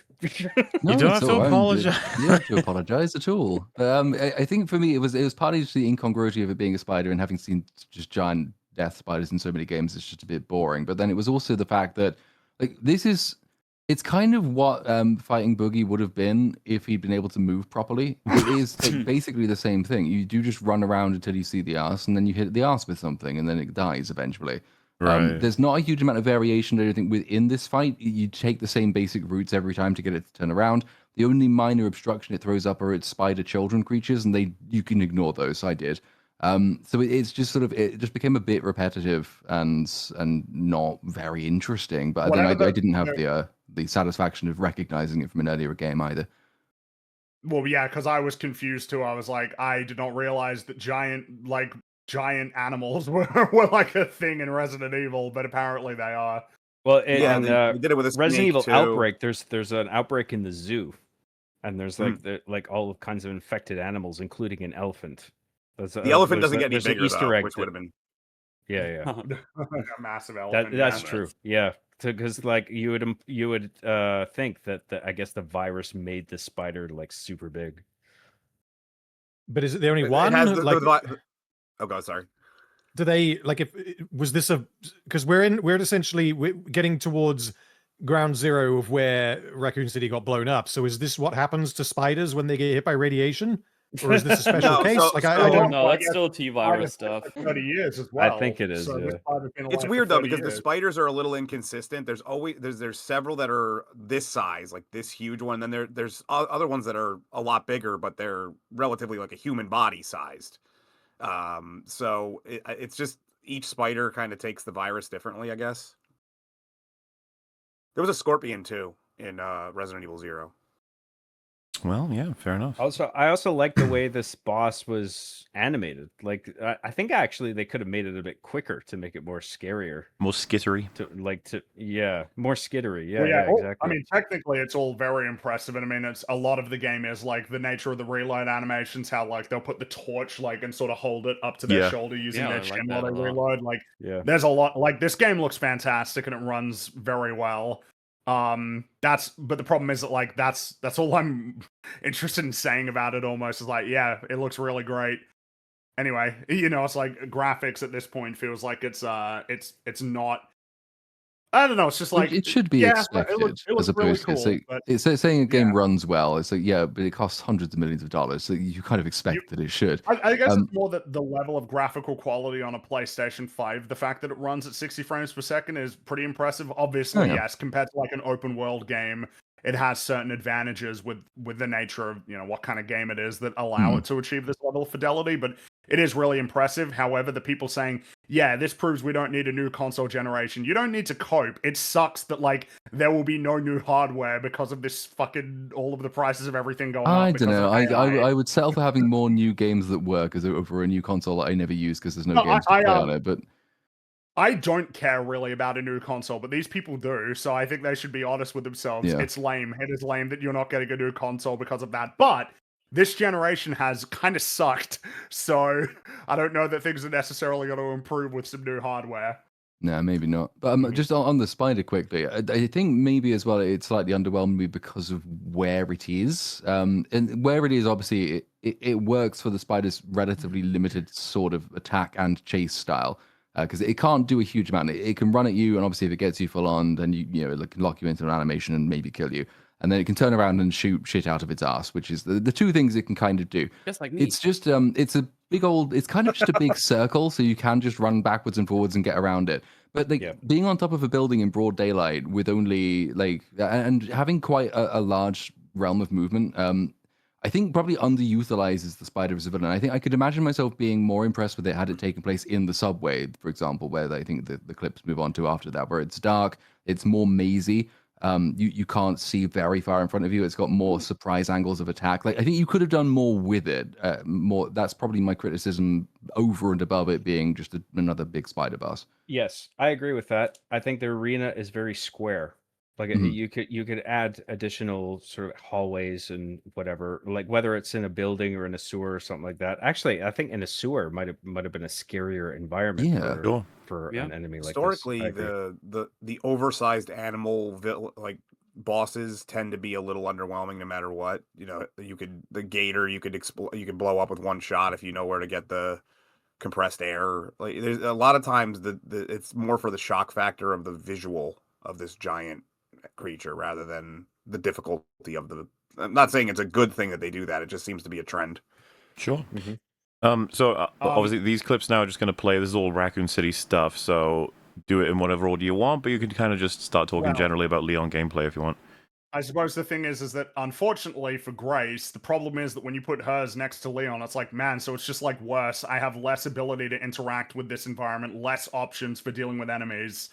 Like, it's just a fucking inferior version completely. I want to be playing as Leon all the time. Yeah, exactly. I don't really want to play as Grace. Like, and the thing would be, well, it's like, well, that's not fair, right? Because in something like Resident Evil 2 Remake, right, Leon in that game is not as capable as Leon later. It's like, sure, these experiences aren't put back to back, and that game excels more in terms of actually trying to create like a horror atmosphere. The problem is that when you put these two together, it's like, dude, just let me play as Leon. I can do kicks and shit. Like, it's way I got, like more weapons to mess around with. Yeah. Like, can I please just play as Leon? Well, and I even prefer the shop, and the economy for him is so much more interesting. And then obviously you feel and you are way faster, way more agile, and everything is better. But the world is technically round about the same, as in I know what it feels like to play as Grace versus Leon in the sense that everything is the same, but I'm just crippled. Like that's basically the difference. That's like the feeling is like, oh damn. So like when I'm dealing with these enemies, yeah, like I just there's way less that I can do. I move slower. I'm less powerful. I can't do kicks or anything like that. It's like the Leon gameplay. There's like a floor of fun that's higher than for Grace. It's just like inherently more engaging. Well, there's so much more to do, and like as has been mentioned, like, you have more strategic options and tactical options, and you have the great range of movement, and like the various different weapons you can use. You have the entire upgrade system as well. You've got more options for approaching. I think you've probably even got more options for avoiding enemies in these sections than you have in the grey segments. Because I was wondering while playing it, like, do I prefer this because I just prefer action horror to survival horror? And I don't think that is the case. I think I prefer it because this part of the game just has more. If they put the same amount of work and given you the same amount of you've got parries too, which help as well, and you've got proper melee, and you can actually do a stealth kill that looks kind of like a stealth kill. If they'd put the same amount of variety, care, and attention into the basic core gameplay loop of the grey sections, I probably wouldn't have despised them as much, but they didn't, and so I do.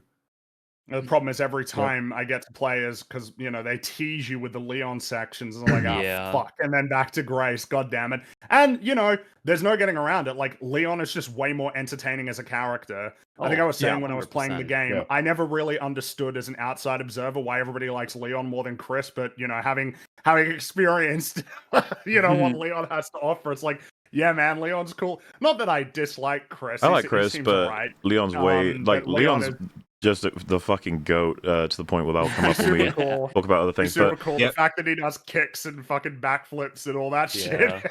He always says funny things.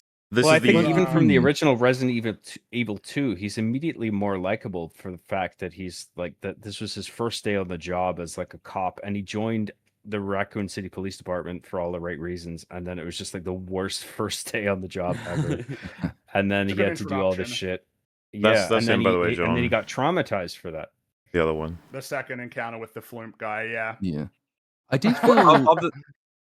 Go ahead. I did feel slightly like... So I like him more for many of those reasons as well. I do think, though, that a lot of them were sort of underutilized. So like, Leon has his pithy little one-liners, which is already more personality than Grace gets in this entire game. However... There's actually, I don't think they did as much with those as they could. I don't think there were as many of them as even I would like. And I'm not a huge fan of that as a humor style, but I think I was expecting A, more of them, and B, for them to be better. The ones he has, they're few and far between, and they are a little bit lame.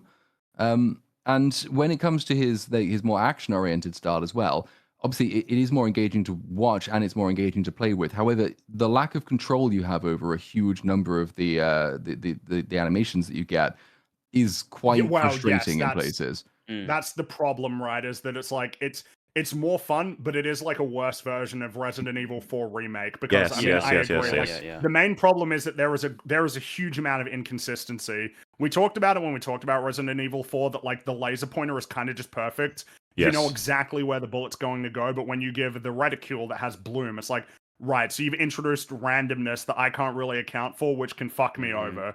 That's not great, but I can live with it. But the more that you do it, the more frustrating it becomes, where it's like, damn, man, I wanted the AoE sort of effect with that kick, but you thought it would be cool to do like this one where he kicks a zombie you in the are wall. It's like, yeah, it nerfed. looks cool, but you fucked me over. Well, And there's like a lot more of that with the Leon gameplay here than there was in Resident Evil 4 Remake, and there was more of it in that game than there was in the original. This is we're starting to now come into the point of the survival horror versus action horror. They're drawing each other's strengths out of each other by preventing each other from reaching what they're both supposed to be in their own genres. And this would be an example. Leon is nerfed from RE4 Remake, and I assume it's either because they just didn't do a good enough job porting over the pieces of that game to this one, or that we didn't want to give him too many things to make him too overpowered, because he's already overpowered. Like, he dominates all the sections that Grace even has a chance to do okay in. And as it stands, you know, you just feel a lot less... But, like, you feel powerful compared to Grace, but you're pretty weak compared to Leon from RE4 Remake. Which is not meant to be the point, even like in the story. This is meant to be the most experienced version. It's kind of, you know, it's funny. I don't like Resident Evil Village much, but I mean, they understood the assignment with Chris. It's like, yeah, he fucking dominates. Yeah. Like when it's his gameplay. It's like he kicks their asses. And it should be the same as like it's not like it's mutually exclusive to have Leon be like his most powerful while still like making it challenging. I didn't realize people are actually arguing it's because he's old. Like, you guys serious? What? Dude, did you see the shit he did on the motorcycle? Yeah, like I don't think it's because he's. I wouldn't say it's because he's old. If anything, I would argue it's because he's sick. No, neither of those things affect. Argument, but they don't really. They don't affect him in this game. Like, are we being real? Like, he does crazy shit all over this more game. of a meme. It's people like pointing out that he's technically like 49 or however old he is, but like that's not a plot or a character point in this game.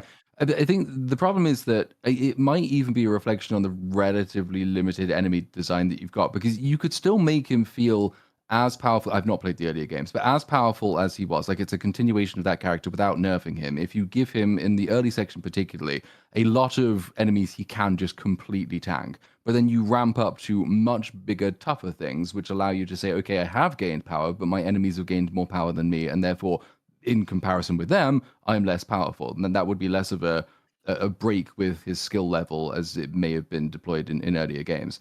I didn't have a problem with that because I haven't played those earlier games. My main problem is really just like, I would like to be able to do some strategic gameplay, and there's a little bit you can do.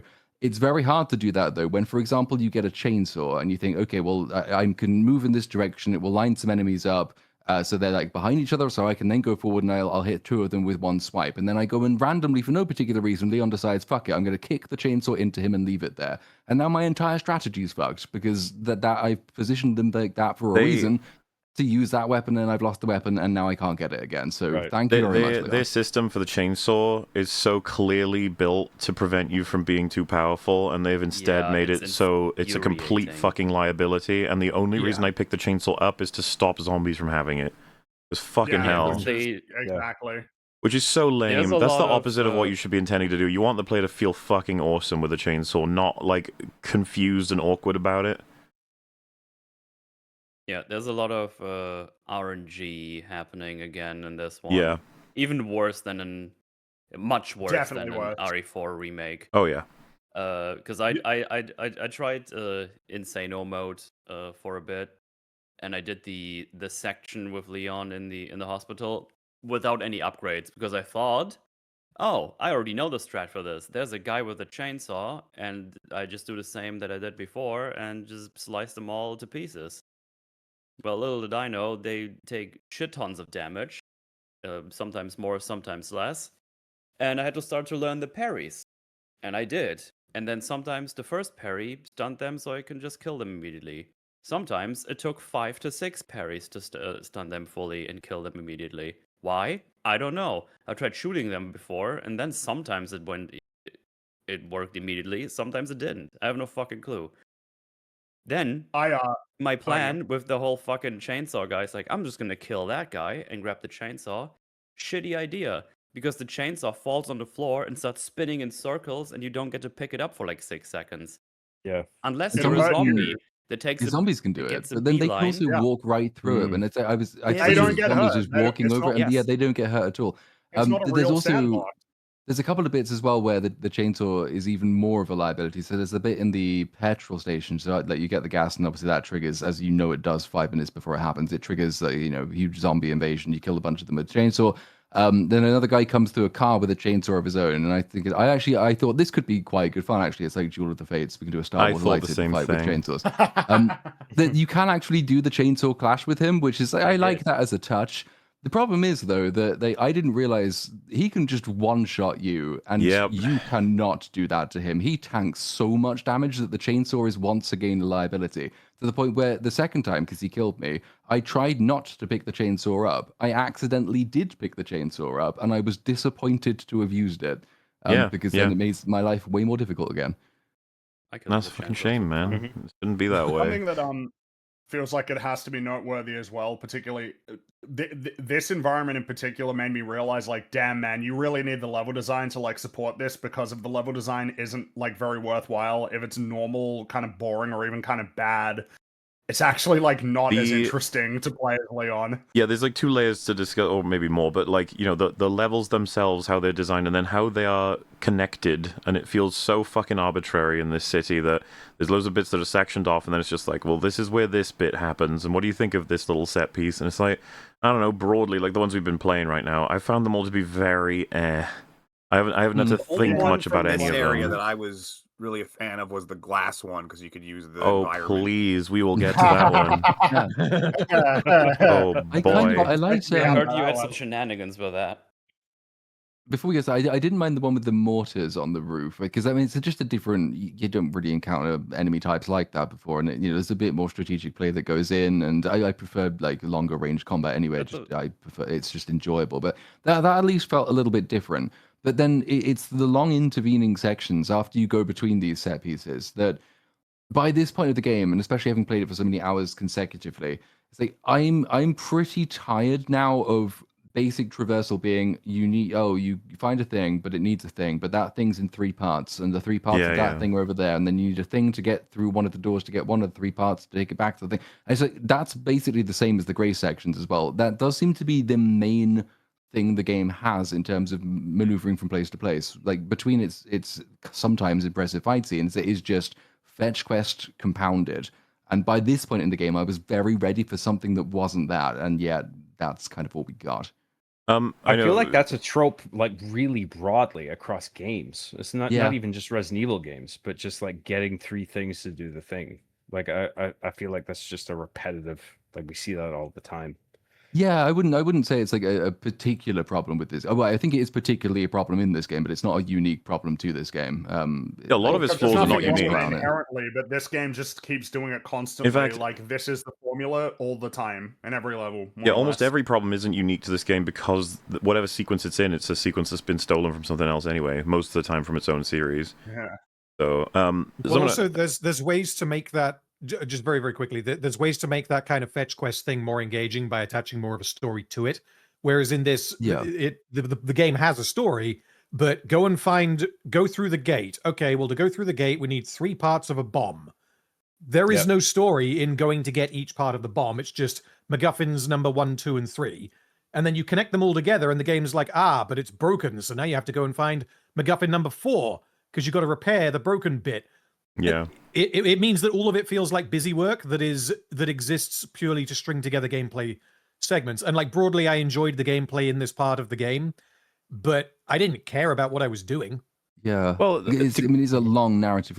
There's not even a huge amount to sort of like probe and investigate compared to the grey section. Obviously, there's loads of pieces of paper lying around that you can look at, but then they don't do a huge amount of narrative lifting either, as we discussed in relation to the giant baby monsters. It's just they like food and that's it. But I was trying to work out whether the game has like a narrative barbell problem. That's basically this idea that you have a huge amount of dialogue and exposition, and then you have a huge amount of just gameplay, because it's difficult to do narrative and exposition while you're shooting shit. And then you have a huge amount of exposition dumped right at the end. And I don't even know if that is the case with this. I just don't think there's enough narrative. And for someone like me who has very little knowledge of any previous Resident Evil game, there's a lot of space used, particularly in Raccoon City, that you could do, not to completely recapitulate everything that people who've already played the games know, but to tell me more about Leon and what he thinks of this. There's a couple of beats in this entire sequence which tell you something about how he feels, and it's generally just, I feel bad about what happened. To give you a comparison, Resident Evil 4, he has the person in the sky, so to speak, that he's talking to is Hunnigan in that, rather than is Shelly in this, right? Because she's Sherry, sorry. That's someone you get a lot more consistent conversation with in Resident Evil 4, but something they do in 4 that I don't know why the fuck we're not copying that all the time is his communicator gets like fucking hacked, and he can speak to the villains on it every once in a while, and it's hilarious. And this is actually going to tie back in as well with something I just wanted to bring up about his dialogue, his one-liners. I like him in this game, but I said on my stream, and I'll continue to say, and I think we may have said this when we were talking about RE4 Remake, I don't even know that it's actually possible to write lines for Leon that are like Resident Evil 4 lines. It comes from an era, the 2000s, where it's like simultaneous, unself-aware and self-aware. It is the perfect, I don't know how the fuck you write those lines ever again.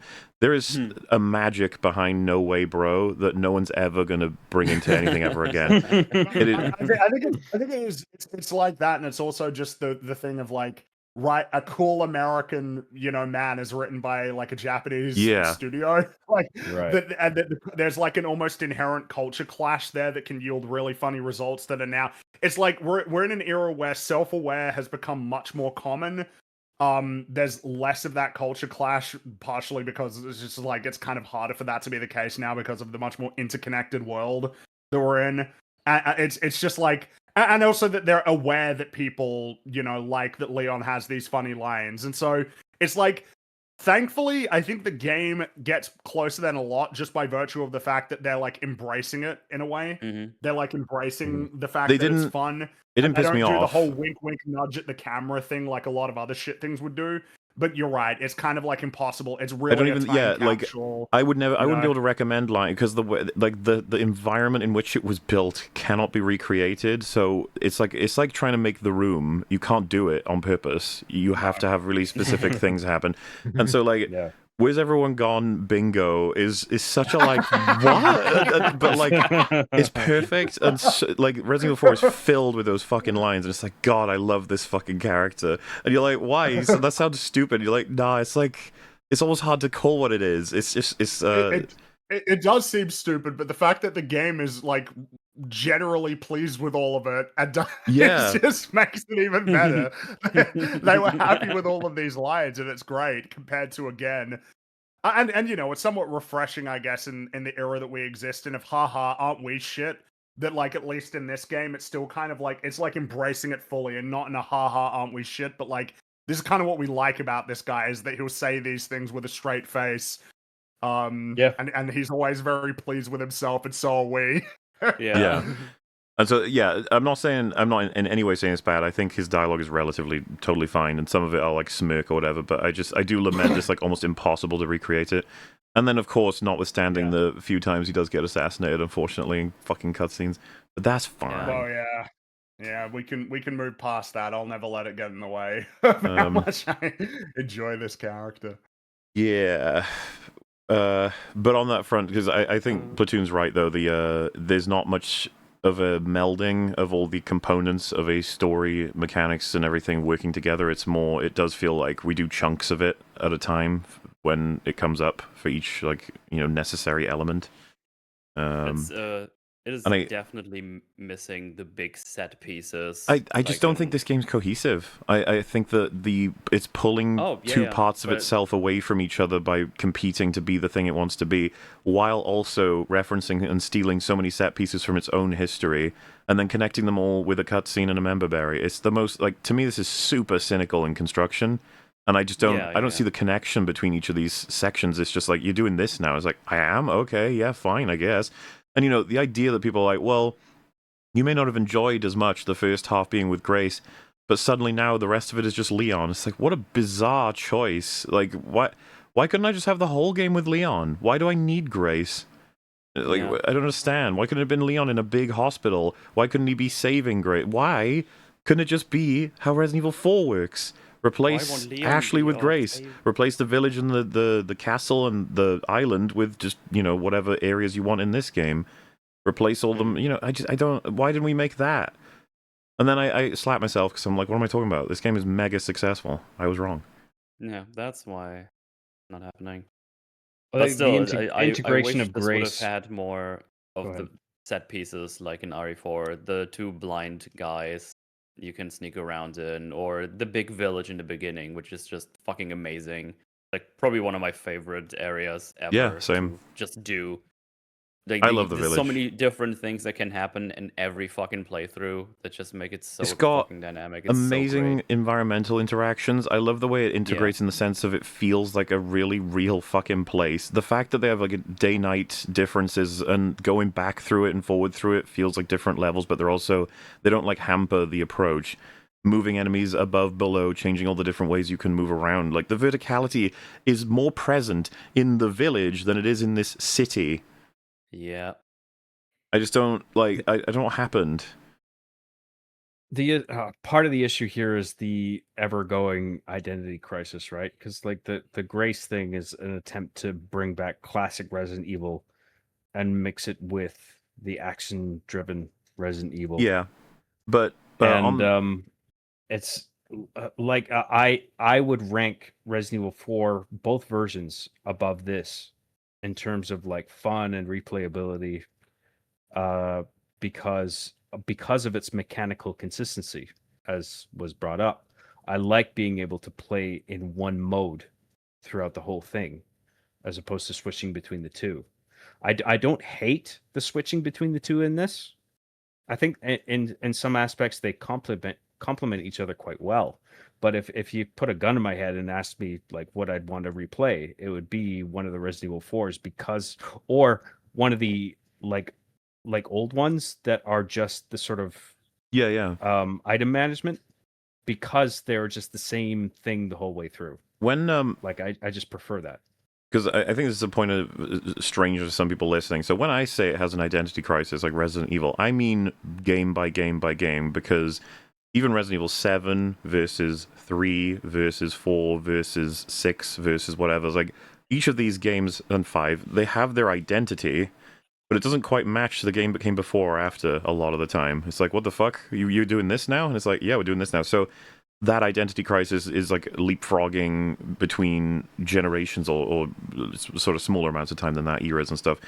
Versus this game that has an identity crisis within. It's like it doesn't know what it wants to be the entire time, because it's stretching between two major genres, two different major tones between them, and then, of course, all the different sequences that are being pulled from past games that they know are successful with people.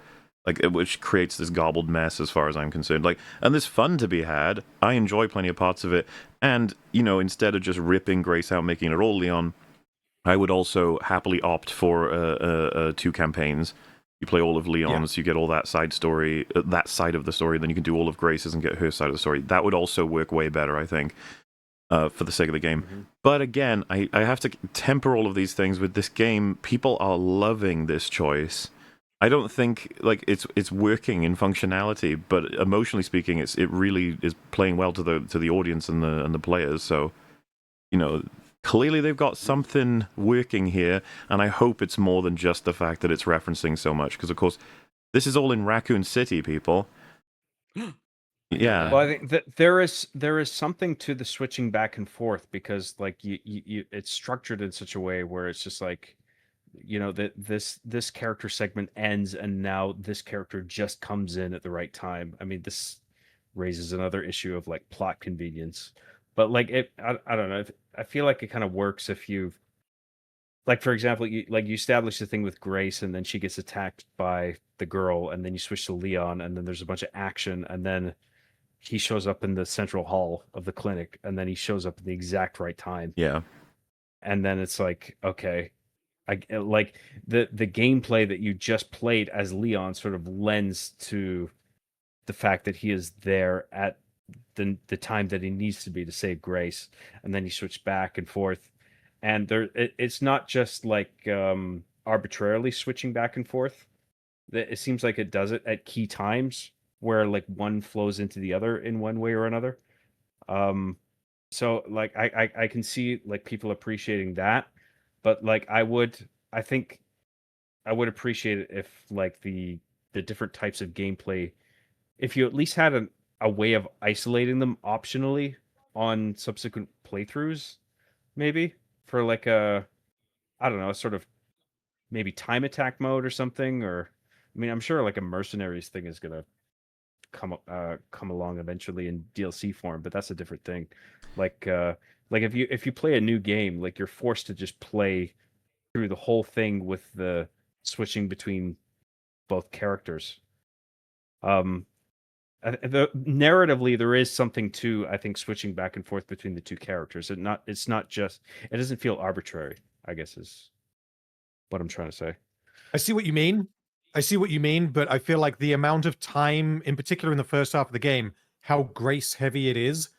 I mean, you spend, if we're including cutscenes, you spend maybe an hour playing as Grace, then about 15 minutes as Leon, then about 3 hours as Grace, half an hour as Leon, another 2 hours as Grace, and then you're into the Leon section. So, because of how kind of tonally different, and obviously the gameplay is very different as well, the Leon sections are, it's as if you're just playing a different game for 20 minutes and then you go back to the Grace game. If there was more of an even split, then, and if they weren't so tonally different, then I could see that potentially working. But as it is, it feels like you're pausing one game to start another. Well, this is what I was getting. Gets to what something that I brought up earlier is that there is a sort of inverse symmetry to the whole thing where it's very Grace heavy in the beginning, and then the latter half it's very Leon heavy. You know what I mean? Where it like, it's I don't know what else I'm gonna say. Sorry, it's all good. But it just feels like there's a deliberate odd symmetry to it where it's heavy on one character and then heavy on the other character in the latter half, which kind of worked. It worked for me. It's just like, okay, this is the point where Grace is compromised, and now it's like you're just playing as Leon and you're just fucking going to town on everybody and killing everything.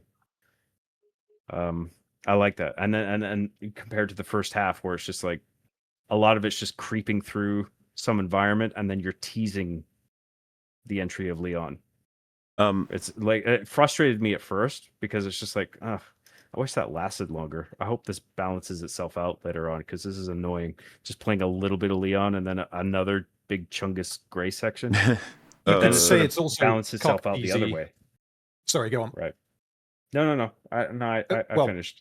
I was going to say very quickly, if you're someone coming in with knowledge of the other games, then I could imagine that this was done as almost like a movie trailer cock teasy kind of thing, where it's like, you're going to play Grace, but we're going to have some Leon in this game, and then you're back to Grace, as if it's kind of baiting you and getting you to stick around to play it. Because I don't have that context. All I was going off of is, well, this makes a nice change. I'm fighting against, 10 guys sharing a chainsaw. That's a bit different, and I'm looking forward to when we get more of that, but yeah. Yeah.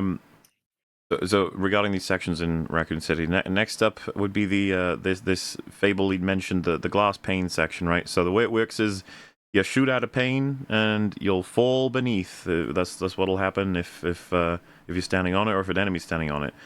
Makes a lot of sense, you can manipulate the shit out of the environment. That's a fun puzzle. That's how you do it right there. That's me completing it already. Now, I'm gonna show you some stuff and things. But first... Did you ruin it? I didn't ruin nothing. I've actually forgotten exactly what order I'm doing this. Oh yeah, I think this is to first show how this works, like, as proof. So, you might think, looking around at how this works, is the frames are built such that you can knock any of these out and knock anyone who's on it or off it based on, like, maybe how they're connected to the environment, because that's how these would work. They wouldn't be based solely on what the player has as access to in terms of pathways, because that wouldn't make any sense physically. So, with that in mind, if I was just to stand in a corner, the one I'm standing on shouldn't break unless I shoot it. But if I shoot the ones around it, essentially wiping out my ability to move to another one, it breaks the one I'm on.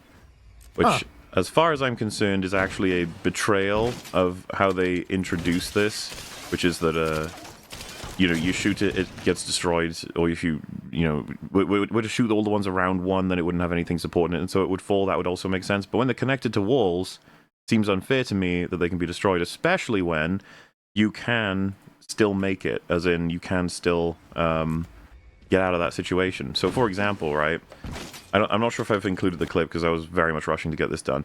But you can see here, of course, if I was to shoot the one right in front of me, but not the one I'm standing on and not the one to the left, I could still jump to the one on that left. But if I did shoot the one in front of me, it would kill me. Like, it would drop the one I'm on as well. Because the game can only conceptualize my pathway in a... I'm not sure what the term would be for this, but nothing diagonal, if you know what I mean. It can only move like a rook on a chessboard. Orthogonally adjacent would be the term. Don't ask me why I know that. So it can only accept as code me moving orthogonally adjacent. So meaning I can't wait to never use that word ever again. So the glass panes not only are dependent on what I'm capable of moving to, the game is crippled in thinking I'm blocked unless I have a direct forward, left, right, or back. It has to always have that open. So I found this out because when I first did this on stream, I shot the one the doors just fell on. That's the first thing I did just as a practice or whatever, and it destroyed all the ones I was standing on. And I was like, whoa, why'd you do that? And it's because the game was like, well, you locked yourself out. And I was like, well, but if I don't break the one in front of it, I can still jump to that one. It's like, the game's just like, nope. I was like, oh, well, that's lame. It betrays the knowledge that you gave me. And it also just cancels out what you could have had as fun. So, for example, if you allow the player to jump the gap of a pane, which Leon can definitely do, why not make it so that one jump on one of these panes does 1 out of 3 damage? So if you jump on it 3 times, it breaks. So you've got that dynamic happening, along with the fact that the panes don't drop until they have no supports around them from buildings, and thus it's entirely your fault if you don't make the jump.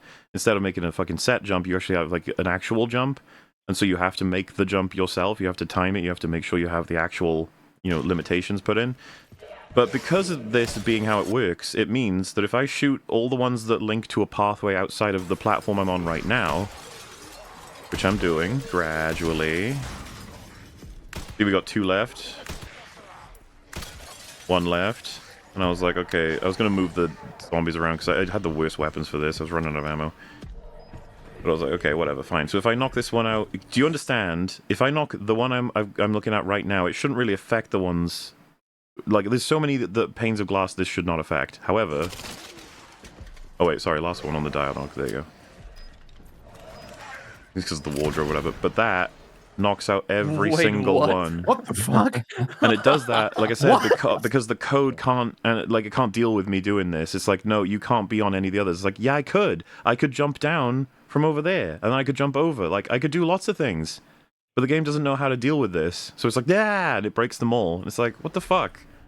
So it gives you choices in how to approach something, and then doesn't let you make choices. Well, I was discovering this on stream, and I was dying a whole bunch testing it all, and chat were like... I think James said, like, how did you fail so many times? Mel did this first try, and I was like, because this is shit. I'm gonna explain why. Wow, you just can't have me let the W. You can't let me have the W. I drew this image to help you understand, right? So if I'm on K and I shoot J, I die. If I'm on K and I shoot H, I'll live. But if I shoot I, I'll die. You know, the whole omnifloppal adjacent, whatever he said. So you get that this is the grid, how it's created, but that X, that's like a permanent place that can't be destroyed. But if I destroy A, B, C, D, E, F, G, it destroys all panes of glass, because if I'm standing on that block, because it means that the player can't reach them anymore, but they totally can. But that's how they've coded it. Now, it gets so stupid that if I was on 1 and I broke 2 and 3, it would break all panes of glass. So does that mean that essentially, with that knowledge, if you would have run into this room and play the game again, you could cheese it by standing in the middle, shoot the square around that middle platform, delete all the zombies, and just proceed? Yeah, well, I kind of did that. It's sort of almost, but yes, you can do that, yes. Fuck me, okay. On the basis that you're standing on 1 and you shoot 2 or 3, it's going to break it under your weight because that's the sole pane that's attached to a wall. It won't. It's not dependent on that. It should. I would be happy if the rules worked that way. That they don't. They only work on what pathways relate that aren't diagonal. It has nothing to do with like actual weighting of any kind. Like zombies could be on it and it wouldn't affect it at all. You could have everybody jumping on it. The only mechanic it can register is just the up, down, left, right shit. Other than maybe that like wardrobe or whatever. But this was very disappointing to me because it's not only working less than what they described it as, but it could have been working so much more interestingly. Like the one I was suggesting, the way I thought it would work is that you know, how cool is it to have a balance between getting easy kills and losing your own environment? I was like, that's great. I love that. And then I found out how this actually worked, and I was like, oh, never mind. Because it's lame. Right. Well, way to take the part I liked and. I was expecting to like this, and then I tested a couple things, and I was just like, "This is fucking poo." Well, it's another example, isn't it, of something that is quite cool in concept, and the delivery is about the least imaginative use of the cool concept that you could come up with, and arguably one of the more broken versions that you could come up with. Platoon, I would have made 3 of these. I would have made like the easy level with 1 or 2 zombies, and then a medium one with a few more, and then a huge landscape with the huge grid and loads of zombies. Yeah. And it just would have been fun to do that, but never ye mind. This feels like I wonder if the degree of damage of certain panes influences this. Like, I would expect not. But, you know, maybe, like, based on what you're described, if like, some of them were, the surrounding ones were damaged, maybe it would, like, be more inclined to do what you were describing. I would love it if they had any details that were interesting. I just got so upset with how much of a waste that was. But I'm going to show you something here. All right. So this is a viral thing going around. Like, I'm the creator of the games journalist meme, and all I have to say is this: expect one tomorrow. And so he's posting a video of DSP being embarrassing. Okay. So throws a grenade, kills himself. However, this quote tweet says, they forgot to add the yellow painted sign that says no grenades, followed by Leon saying, better not use grenades here. Just really poorly designed. So they're making fun of... hang on. So they're making fun of him for the fact that he would dare to use a grenade in this section, which intuitively, right, guys? Yeah, that would be stupid of him because it's all glass. It could blow up the whole thing. I even agree with that. Now let's see if we just pause it. I'm going to do it any second now. Just wait. Just wait for it. Come on. There it is. So, he's put the grenade on pane 1, and he is standing on one that is 2, 3, 4. You can see how this works. I'm just trying to describe the device to you. It's like, that's how it works. So how about we have a look at that and try and recreate it? Grenade thrown. 1, 2, 3, 4. So I should be dead. Lots. Because it's not about the grenade, it's about the pathways. He blocked off his pathways and he got himself killed. And so, no offense everybody, but you're actually wrong for criticizing him on that front because the game doesn't believe this. The game is fine with you throwing grenades. It's not about the grenades. It's that he trapped himself and they don't know how to deal with that other than to just kill him straight away. The whole mechanic is just like, so you don't get soft lock. That's the only way. And to be fair, at least they thought about it this time. But that is the only reason they've done it. I'm trying to remember because I might have used a grenade. I certainly used something with a spread. It's either a grenade or a shotgun, kind of half expecting that I would die because of it, but I didn't die because I hadn't blocked myself off from the route I needed to take. But it's, of course, it looks silly on its face to throw a grenade on an entire floor made of glass. That is still quite funny, but that is not how the game fucked up for other reasons beyond that being funny. Well, there's also a guy that just has a grenade on him that's beeping, so... That was a double explosion. Yeah. So I'm dumb. I may not have figured this out.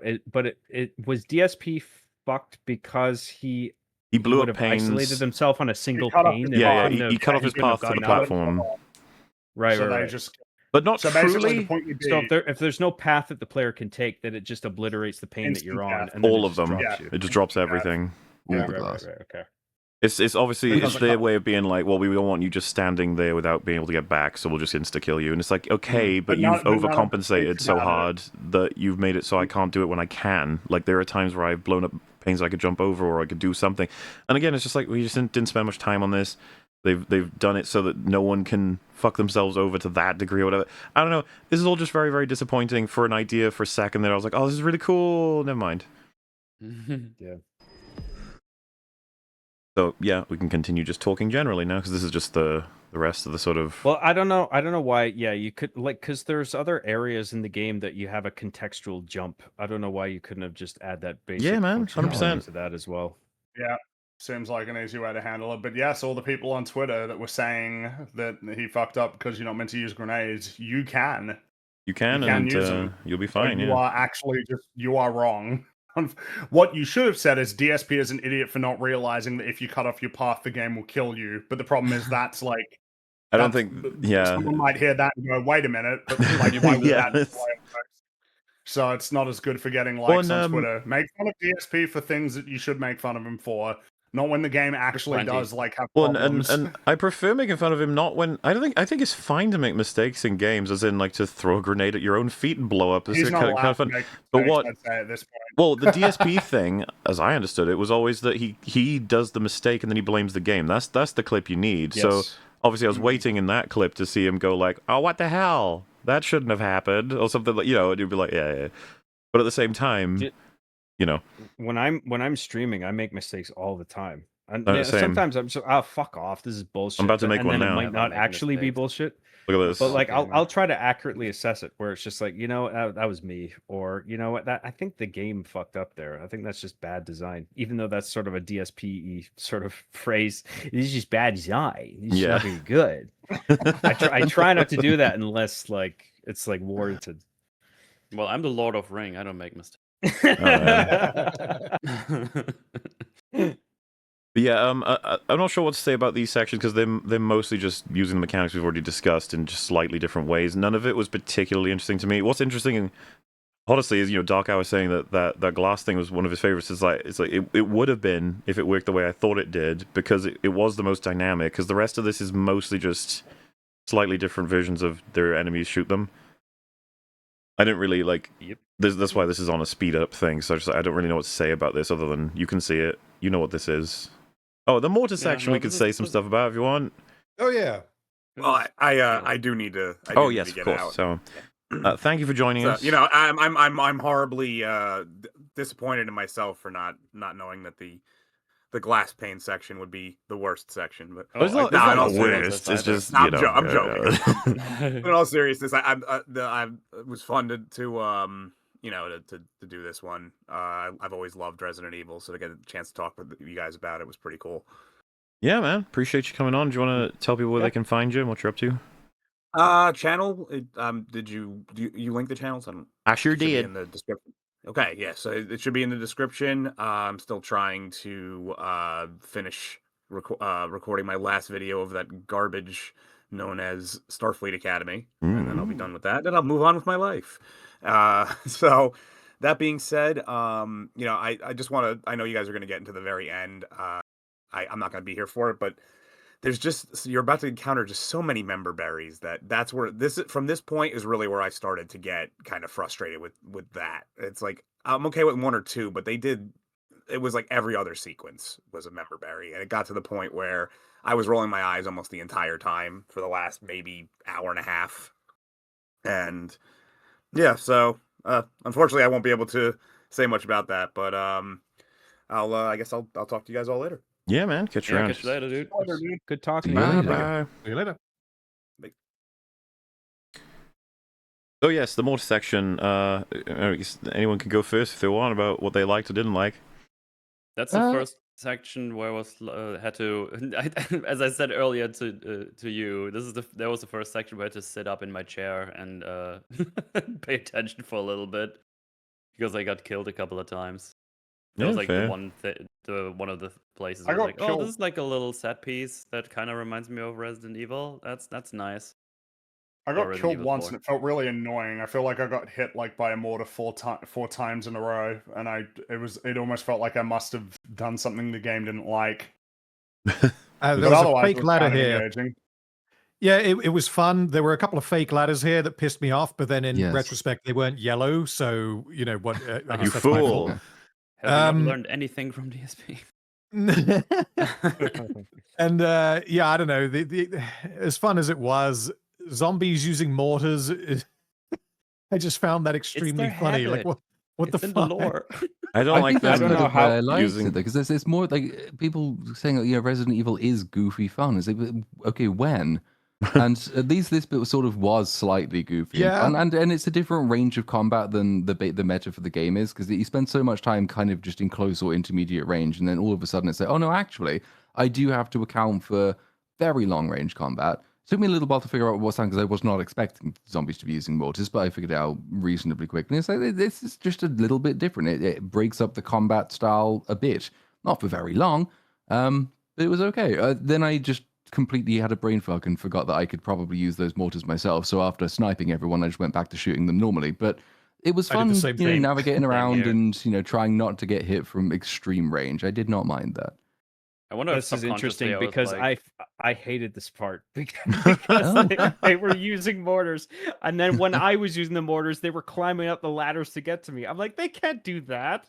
Fuck No, yeah, off. they couldn't climb ladders the whole fucking game, but suddenly they can. I was like, oh, really? Okay. Bullshit, man. These guys know how to do it. But yes, more section. I don't know.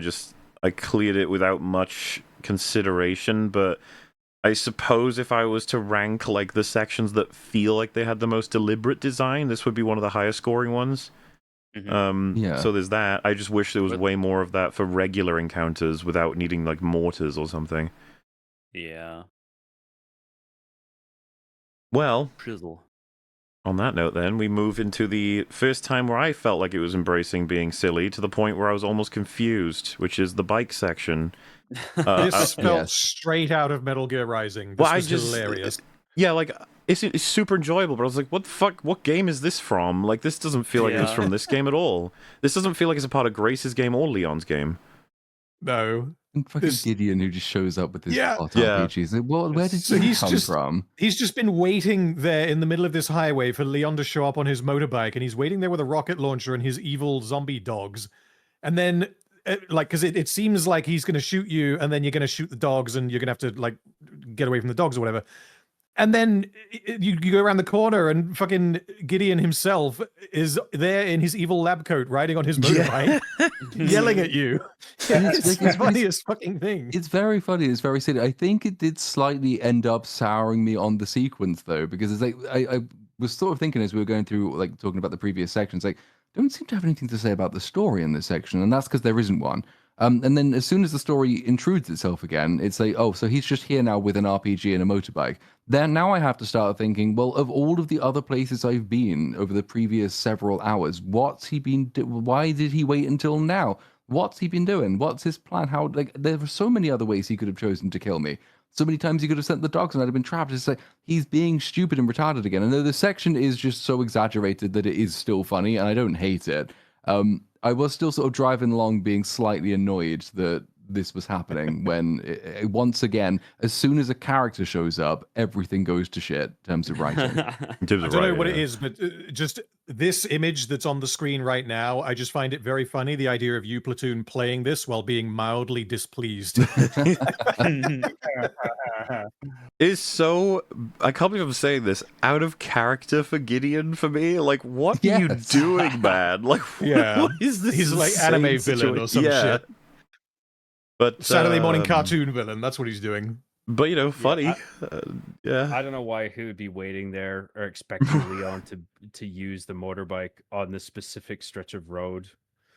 In terms of gameplay, I get that they're trying to do something like Resident Evil 5 with like the Jeep chase through the field, or like the savannah or whatever it is, or like the, you know, like Resident Evil 4 had a bit where you're riding on the back of the truck and Ashley's driving. Just like a sort of vehicle set piece.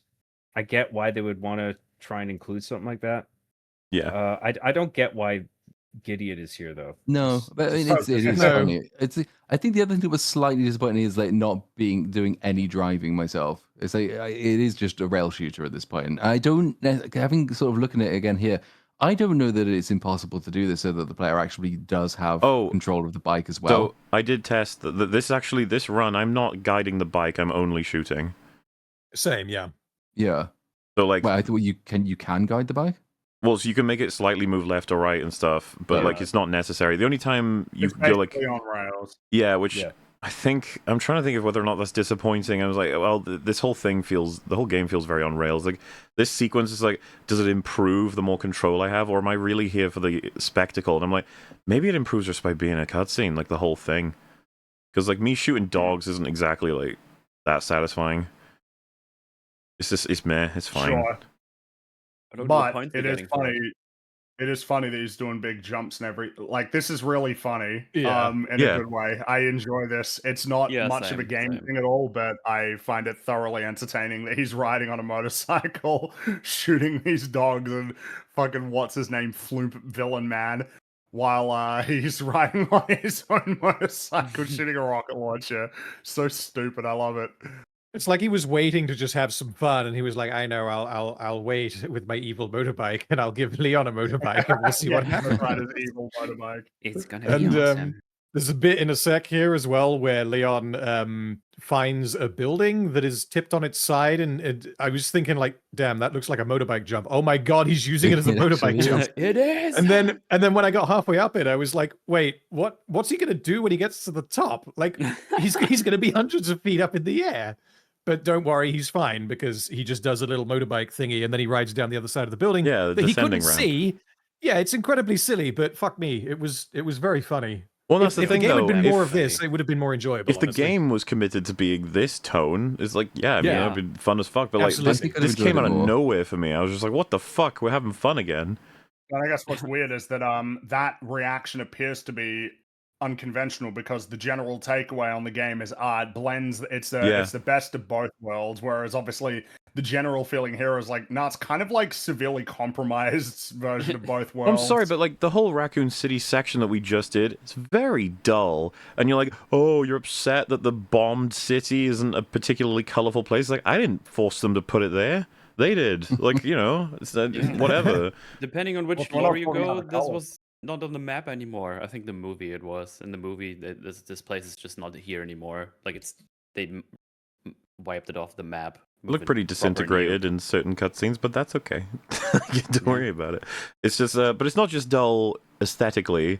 I just felt like it was dull, you know, level design and somewhat mechanically, and it's all very grounded in as sort of mechanically as it goes. But then this section, I was just like, whoa, okay, all right, calm down. I mean, don't calm down, but you know what I mean. It's super linear. All you have to do is hit the things. Yeah, aim around and hit the things. It but felt when like- when it did the jump over the skyscraper, I was like doubled over laughing when I was Yeah. streaming. It this. felt like And watching a I got- Bollywood movie. Like that Yeah, was what right. that felt like. yeah.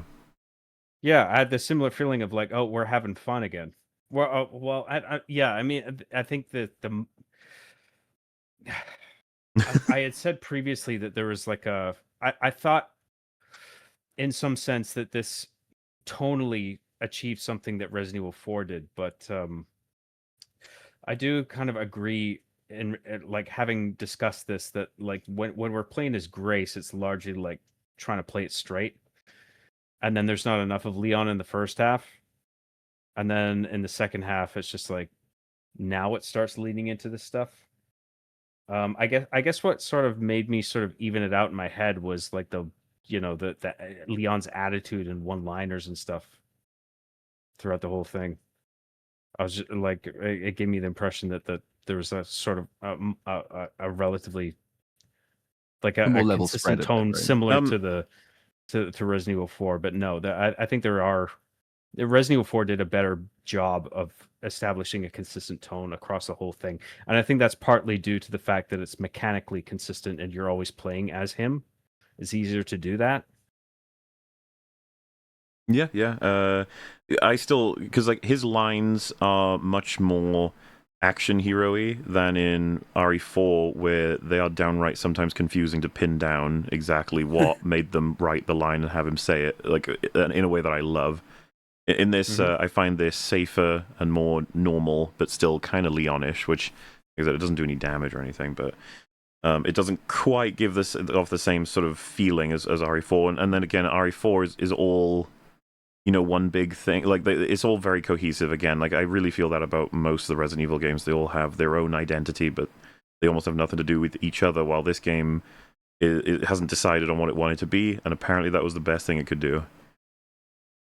Yeah, pretty much. Which takes us to the Raccoon City Police Department, I suppose. I thought this was going to be like a whole level, not like a Yeah. little 10-minute sort of thing is- that you just kind of walk around. I mean, well, so am I too unfair by saying like the only thing I got out of it as someone who hasn't even played RE2 Remake was like, oh, this is a huge key jangle. We're not here for any Pretty good much. reason at all. Pretty much, because I figured Yeah. I figured that it was gonna be like its own level, but obviously remixed because plenty of it would be destroyed. But it's not like a proper level. It's you walk around it, you see things you recognize for like 10 minutes, and then you're pretty much done with it. Yeah. Yeah, if you don't do the little puzzle in there, you just go grab the what's called the lift thingy. This reminds me, especially with the name of this file, which is Star Evil: The Resident Awakens. This whole sequence to me is exactly Han walking into the cockpit of the Millennium Falcon, and he just goes, "Ah, it's good to be back." And that to me is fucking hilarious because this is a horrible place where nasty, incredibly horrifying things happened and Leon had to recover from, but that they know that that's what the audience feels. Let's be honest. You love coming back to this place because of the memories it gives you. And I'm not going to hold that against anybody. It makes sense. I just wish they'd fucking contextualized it with substance. That's all. Also, I mean, it meant nothing to. I have virtually no memories of anything that happens there because I just it meant I understood that it was trying to reference a bunch of stuff that I was completely unfamiliar with. I've kind of remembered things. It's been a while since I played the older ones, so I was like, oh yeah, I remember some of these things. I remember being chased by Mr. X and Tyrant and stuff. But the original Resident Evil 2 really stuck with me. Like it was one of the first like 3D horror games I had ever experienced. Remember, I had a day off from school. I was sick, and then I got a PlayStation 1 console rented to for me back in the day where you could rent consoles and games. I remember that. Yeah. Fun. And I had the PlayStation 1 console, and I had Resident Evil 2 and Reboot, like the game tie-in to the TV show. And I would keep going back to this because like there was something compelling about it, but then I was really scared by it, like because I was a kid when I was playing it, and I could barely get past the street section, and each time I would get like a little ways into the police station. I can't remember if I made like a save in the police station where I could reset to. I think I didn't even have the wherewithal to like save by the time I got into the police station. I had to like reset like every time I tried to go back to it. But it's like a bit of gaming history that's like burned into my head. So like when I revisited this, it felt really impactful for me. But I have to consider the fact that this is just leading too much into the nostalgia, right? Or is banking too much on that. But I don't think it's just that. I think there is some sense of closure for Leon revisiting this place. And also like I mean like it gives him a reason to visit, obviously, because like Sherry is giving him coordinates to go to, and then it's just like, oh, this is where you need to go to, Leon, and he's just like, yeah, I remember where this is, and then he ends up being coincidentally it's like, oh yeah, we're going to the police station, aren't we? That's what he's thinking, and then it's probably like there's going to be an lab underneath the I can't remember. Is the lab underneath the police station? No. I can't but remember. this is kind of what because like we get this question a lot. It's like, so what's the difference between handling it well and not? And it's like we just have to look at all the pieces, right? And I'll always be able to compare with God of War 2018 because it's like one of the best examples of nailing this in anything ever. It's just the game spends all of its time. Kratos just doesn't want to talk about his Greek history basically ever.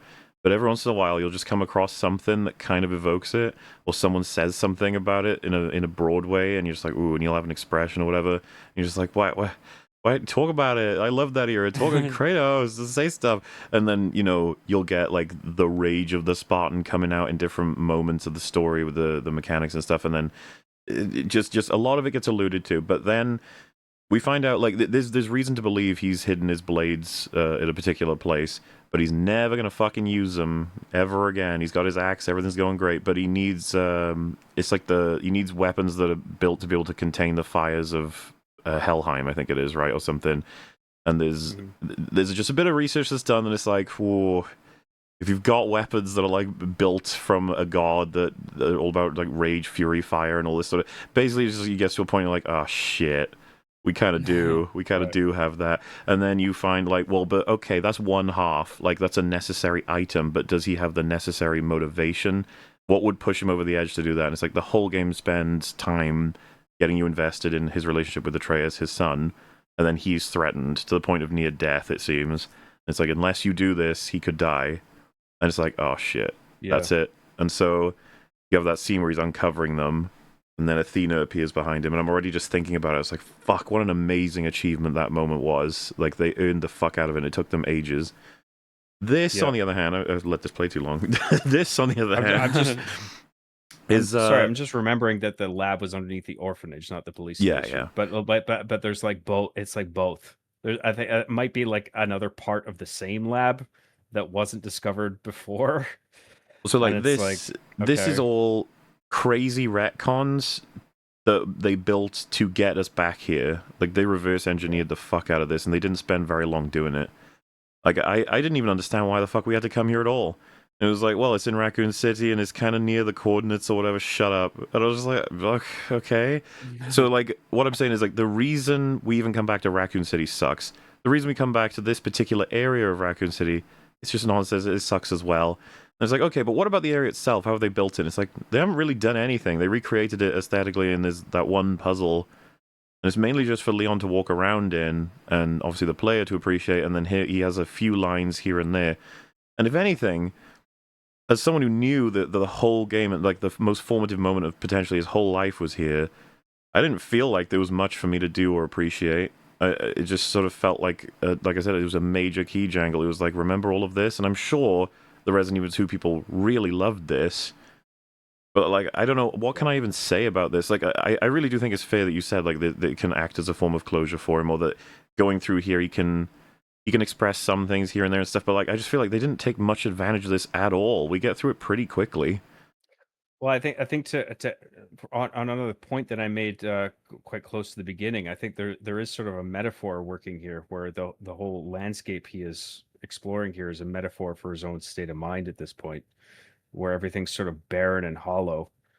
But I agree. The reason for pulling him here is kind of weak, other than the fact that the only thing it is that the lab that Zeno and Gideon are actively doing stuff in, the nefarious stuff, is underneath the orphanage. Yeah. And it's just like, oh, I guess we gotta go there. Like, I don't know. I agree that there could have been a more compelling reason to bring him to these specific coordinates. I just think it fails all the aspects. Like, to properly... I don't feel like he was properly motivated, other than just they arbitrarily demand that he has to be here. I don't feel like the world building has worked very hard to maintain this place the way that it is, or to justify why everyone's going to Raccoon City. And then I don't feel like when he got here, we got much out of it anyway. The idea that it's a metaphor for his, like, current standing... I didn't feel like I got enough Leon in this game anyway, for like, what he's going through and how he's going to get past it. And it's just you get to use this nostalgia bullet like once, really, and this was it. And I was like, oh, all right, well, cool. And it is, by the way, sandwiched into what, I don't know if you're all gonna think this is a hot take or agree, but what I would probably call the worst part of the whole game. So, sorry, I didn't mean to be disrespectful. No. I assumed you laughed because it is, or well, I wonder if, like, maybe this would have benefited from, like, being as fleshed out as the clinic was, or maybe it's better if it's ruined and more closed off and limited in comparison. Just so I'm clear, I don't know the right way to. I don't mean this as the worst part. I mean this. What's on screen right now? Oh, the orphanage. Absolutely. So this yeah, Oh, is so I sorry. said I thought you Oh, meant yeah. the raccoon. I thought you meant the no, RPD. I said it sandwiches it, as in you get Raccoon PD like Yeah. on before and after this. Right. This yeah. this whole Just- sequence is just This is the worst part of the horrendous. game as far as Actually I'm awful. concerned. Yeah. Make it a fucking garbage. cutscene. I can't believe what the fuck was going on. Yeah. It wasn't we will even be funny enough to laugh at, unfortunately. Well, because you've got like multiple problems, which is number one, I don't understand any of what's going on here from a story standpoint. Like this all just seems like nonsense that's come out of nowhere.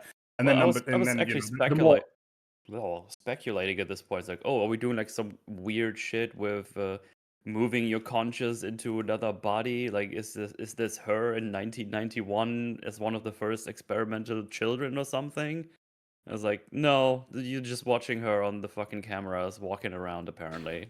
Like, I just want to say. So like you've already got that problem of like just before we talk about it, right? So I was recording and I really needed to pee, and I shit you not, right? I was like, oh, this is actually perfect. I'm just gonna run under here.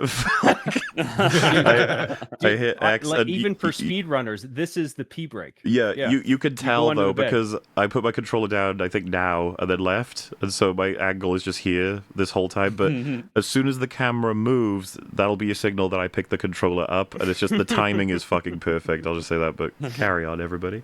But this is like barely interactive. To Barely, even call yeah. it that feels kind of like it's what is the point of a sequence like this where there's only one way to play it, and a lot of that just entails waiting for ages. It really hopes that you're scared by this, which it ain't. And even if you were, like, I don't really know why this would be considered a good section given the limited amount of interactivity that you have here. It's kind of like insane that this is a whole sequence and it's not even a short sequence. Oh, it's so fucking long, and you know the worst thing is most players end up having to play at least a portion of it twice. Oh. Yeah.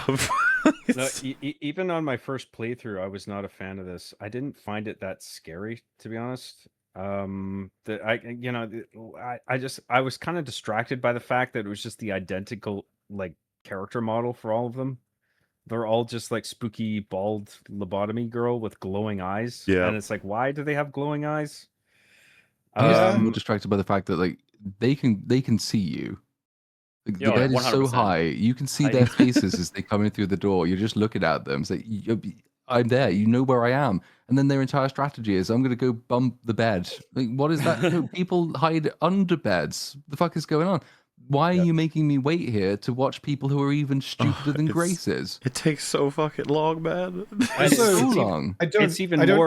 It's even more infuriating on subsequent playthroughs. Oh, yeah. Where presumably you're going to be trying to speedrun it to get to the achievement, and then it's just like, well, I've just got to sit here and hide and wait, and for the game to do this stupid thing where the girls are just banging on the mattresses, and then it's like, This was okay, now actually I the can go part- and do this and do that.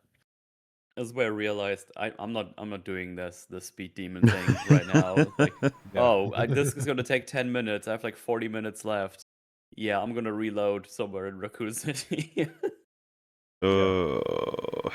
It takes So when long. this like flashback starts, the game seems to be contextualizing it by like implying that this is Emily, right? Was I alone in that assumption?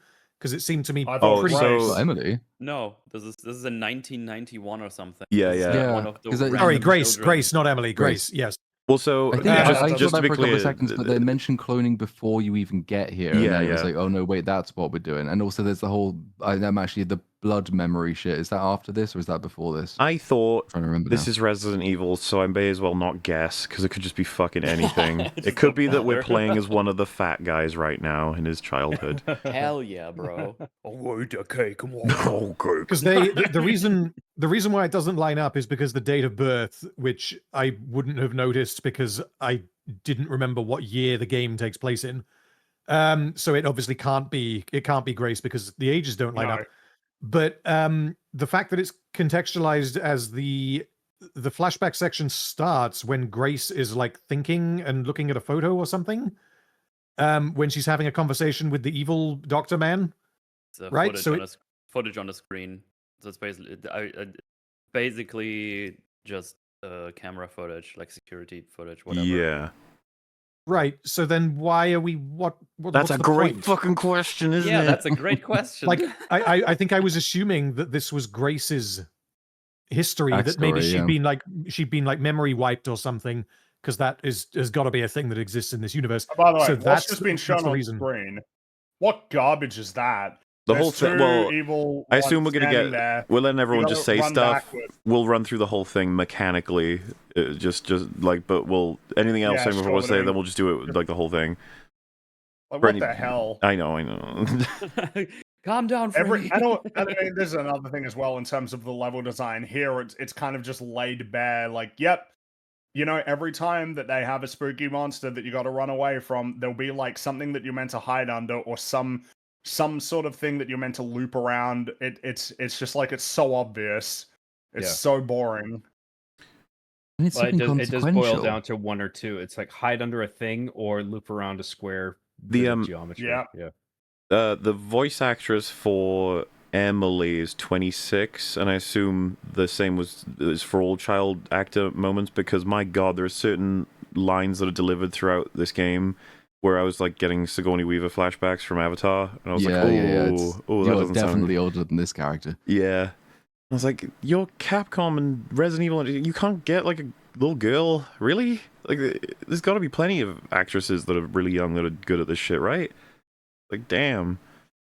Because, it's just always very distracting. But, so, I mean, to summarize it quickly then, so the bed, you have to walk forward and trigger them looking at you, and then you go back and sit and wait till they're gone, and then you can walk out, walk all the way down, hide under table, wait, walk out, walk through the little hallway, and you'll see them. And a lot of players don't know what to do with that situation. I don't blame them. I like on my first playthrough and several other people's ones, they were just like sort of fucking around trying to push or activate or just run up the stairs, different things. You're just supposed to walk up to them, walk back again, and they're gone. That's it. And you push on through, you get to this part, you open the thing, grab the key, go to open the latch, and then unfortunately, oh no, here comes one. You hide here, and conveniently right before she goes to check where you are, they get distracted by a noise. Walk forward again, open latch, and you know what? All of what I'm describing is extremely boring anyway, but every connective piece is running as this child, which is in super slow motion, and yet still faster than the adult version. Yeah. And then you have to wait like a minute or a minute and a half at some place. I think the cutscene at the start of this sequence really ruined the horror for me. Like where they all gather around the one doctor. And he can't do anything they break his for some neck. reason. Yeah. I thought that was really cringe. Like he can't just like run out of the room. That was funny. Yeah, I thought it was funny. It was funny. Oh, you know, my God. like you know what? It reminded me of, I don't know if you guys will probably know, Garth Marenghi's Dark Place. Yeah. Where yeah, like bro. the flying stapler comes at the guy in the one episode, and he's just like, no. It felt like that. Where it's just like, dude, just like step over them. What are you doing? And he shoots one of them in the head, and then like the bullet hole heals, and it's like, okay. And then what I thought was going to happen is I thought they were going to use some psychic shit and make his head explode. I honestly thought that was what was. They kind of were look gonna like do. that. Yeah. But then they just break his neck, and I'm just like, okay, that's lame. And then I tested out the death animation for the player, and it's the same thing, where they just break your neck, and I'm just like, okay, do they have like super strength or something? I guess. Like, I know is what that you why mean, the yeah. adult doctors are afraid of engaging with them because they have super they must strength, do. or like, Just kick him in the head. yeah. But even if they have super strength, this is a criticism of like so many things that have super strength, but that doesn't mean that you're like super immovable, and it doesn't mean that you're super indestructible. So if you drop kicked one of those children, they're gonna go flying. Yeah, hence why that scene felt really silly. Then it's just like, no, you're supposed to be terrified. It's like, I'm sure many people were, I guess, but I can't feel it. I mean, some people probably were, but yeah, like this is insane. What are I've we seen doing enough here? clips online. People are terrified of this game. I had to take. I don't custom understand it. breaks. Shut the fuck Oh up. my Play a god! real Oh horror my game. god! And these are the people Sorry, who say it really that annoys Homer's me. not still- No, yeah, like that is really annoying. These are the same people that the reason why we don't get Soma, like anything like Soma ever again. Yep. This coffin puzzle, calling it a puzzle is a stretch. This pissed me off because they removed the puzzle. They removed the puzzle from the puzzle You have a shelf of coffins, and you have to like pull them out so that way you can climb on them and turn it into like a little ladder. You can only interact with the ones that will make a ladder. It's not up to you to figure it out. It's up to you to find the one you can interact with. This is the thing. The fact that a lot of reviews like describe this game as having puzzles is insane. You know, Uncharted has puzzles, and they're usually not very complicated puzzles, but they are puzzles. Remember the There Amnesia are and correct Soma and ones? incorrect. They were like they Well- actually are puzzles. You have to like alternate generator like fuel, or you have to like create put the conductive fluid on top of like a thing that a rat is on. There's all kinds of like things that require context from in the universe, but then they're also like conventional mind games in the sense of moving certain lights, shapes, colors into the right direction. Maybe you have to concoct the goo to burn shit in Amnesia, or No, I the mean, physics I puzzle guess, where you have to get rid of you have to find a way to get rid of the wedge that's in the rope to unlock the thing. What I'm trying to say is like there's all kinds of dynamic and interesting ways of trying to challenge the player's ability to think. In this game, it is literally like you picked up a key. It's for a door. You turn around. There's a door. That's a lock on the door. Could it perhaps the I key think the be for the reason door? why, Puzzle solved. I bring up Uncharted is because Uncharted is meant to be like an accessible game. It's meant to be like a game that's sort of for normie players, but like even Uncharted recognizes that for the puzzle to be a puzzle, it does require the player to like have to actually think things through. And it feels like the easiest way is here's like a big contraption that has multiple like incorrect ways that you can do it. And in your notebook, we're going to give you just enough clues so that you can start to piece it together. As opposed to in this, where it is exactly what you described. Here's a key. You need the key to open the door. You open the door. Now you need to grab this item to pull down the ladder. There you go. You got it. Now you can pull down the ladder. It's like, dude, the steps removed between each like component of it is one. It's one step, and it's the obvious step every One time. linear step, and it's always very disappointing. Because at least with Amnesia, you know, because you said like Uncharted actually is like applying to its mainstream audience. Like Dark Descent went mainstream, right? Like it was super popular, and it's almost a simultaneous assumption that the average player will be, you know, uninterested or dissatisfied with a puzzle that defeats them even for a moment. But then also like if you put something in a little bit more challenging, it's like you fear that people will be put off when in reality like the audience are more than happy to do it. At least I hope that, because this shit, like, I'll be honest with you, if someone said like what did you think of the puzzles in Requiem, I'd be like, what do you mean? You mean those little computer games with the blood thing? Because that I guess was a puzzle, but I don't know about anything else. Yeah. Well, like with the first, like when I came across the first, like the trinket box that has the red jewel in it, I'm just like, oh fucking hell! It's just a button on the back. Yeah. And I'm just like, are we okay? Maybe this is just like the first puzzle, and they're gonna get more complicated. But then there really isn't. I And like the beyond that, it's just the analysis stuff. It reminded me of like Spider-Man 1 or 2, where you're doing the chemistry puzzles. It reminded me of that. You know in Resident Evil Village where you did there was like a big set piece of a house and you had to move a ball through it. There's like 4 of those, I think, per area, 1 per area.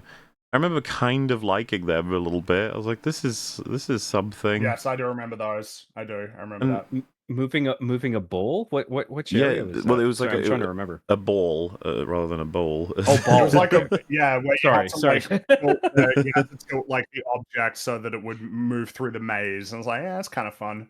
Right. I'm always itching for more of those kinds of simple, fun little mini game. Like, I would even settle for you have to defeat a computer in a game of chess in the middle of a game like this. I would rather that than nothing. Give me anything, guys. You don't have to work too hard. Please. Yeah. I wanted more puzzles in this. Yep. Which something to get me thinking a little bit, yeah. But yeah, this sequence is horrendously awful, slow, and doesn't achieve anything close to what it's clearly meant for, and it's embarrassing, and it's like the quintessential recreation. It's like the watered-down version of the Grace sequence tutorial, and that was already the watered-down version of anything you could imagine it was supposed to be. So it's just like, good God, this is such a pain, and it lasts so long, and several of us failed at certain points without even knowing why, and so then we just had to do it again. It was like, oh, please.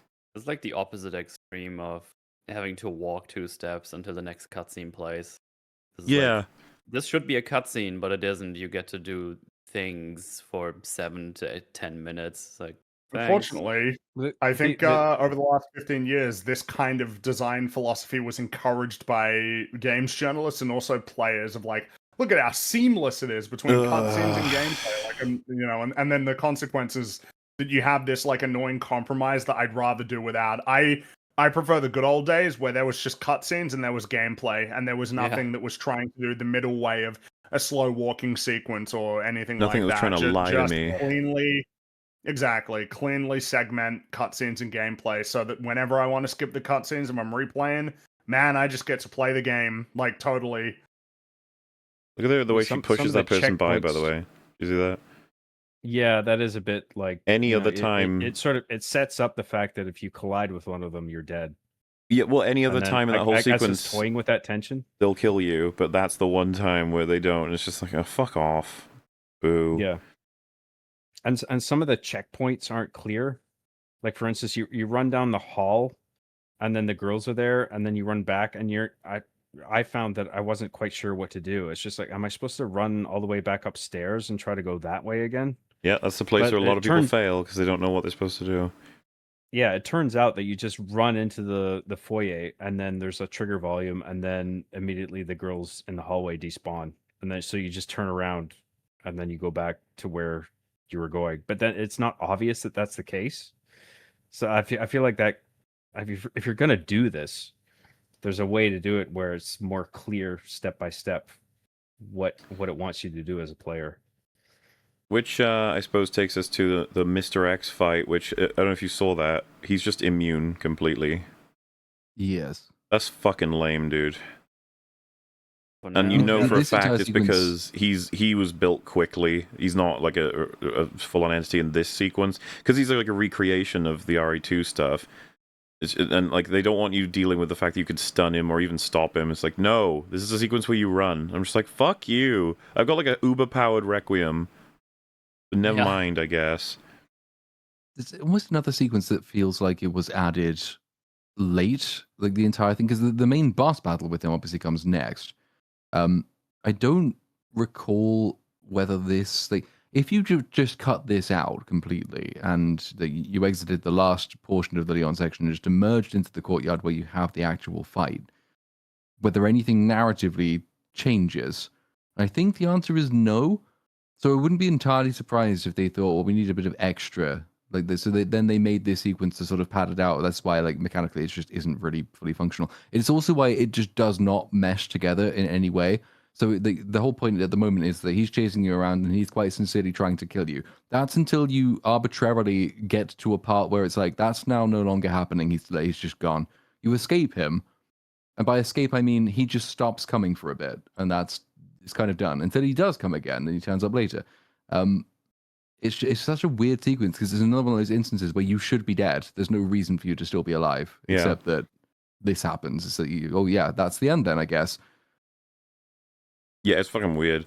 Obviously, because I'm not surprised that they would have taken the RE2 remake asset. What I mean is just like the way he's coded is obviously not going to be the same as RE2 because they would have had to have reapplied him to all of this, but.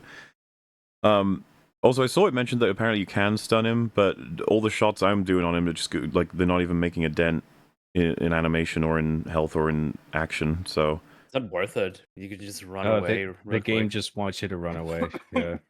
Oh god. Like you don't even have the option to stun him. Well, I mean, I never tried shooting him, but I'm not sure how it works. Right. Yeah, right there. See, look at that. Loop around that debris. Because for some reason he wouldn't just be able to walk over it, even though, of course, he would just walk over it. But yeah, loop around. There you go. Nice. You figured out the level design for all of these. You've solved it. And this is every single sequence like this. Mm-hmm. Lame. But then you get the actual boss fight. Poggies. Yeah, it's it's all right, I guess. Yeah. It's okay, yeah. It's funny that you can parry this. Yeah. Yes, there's that. Oh, not the funniest thing you can parry. No, yeah. I know. We'll talk about it when we get there. Yeah. Generally, parry fucking generally, everything, yeah. I found that this game looks extremely good. This boss fight I thought looked like piss. Yeah.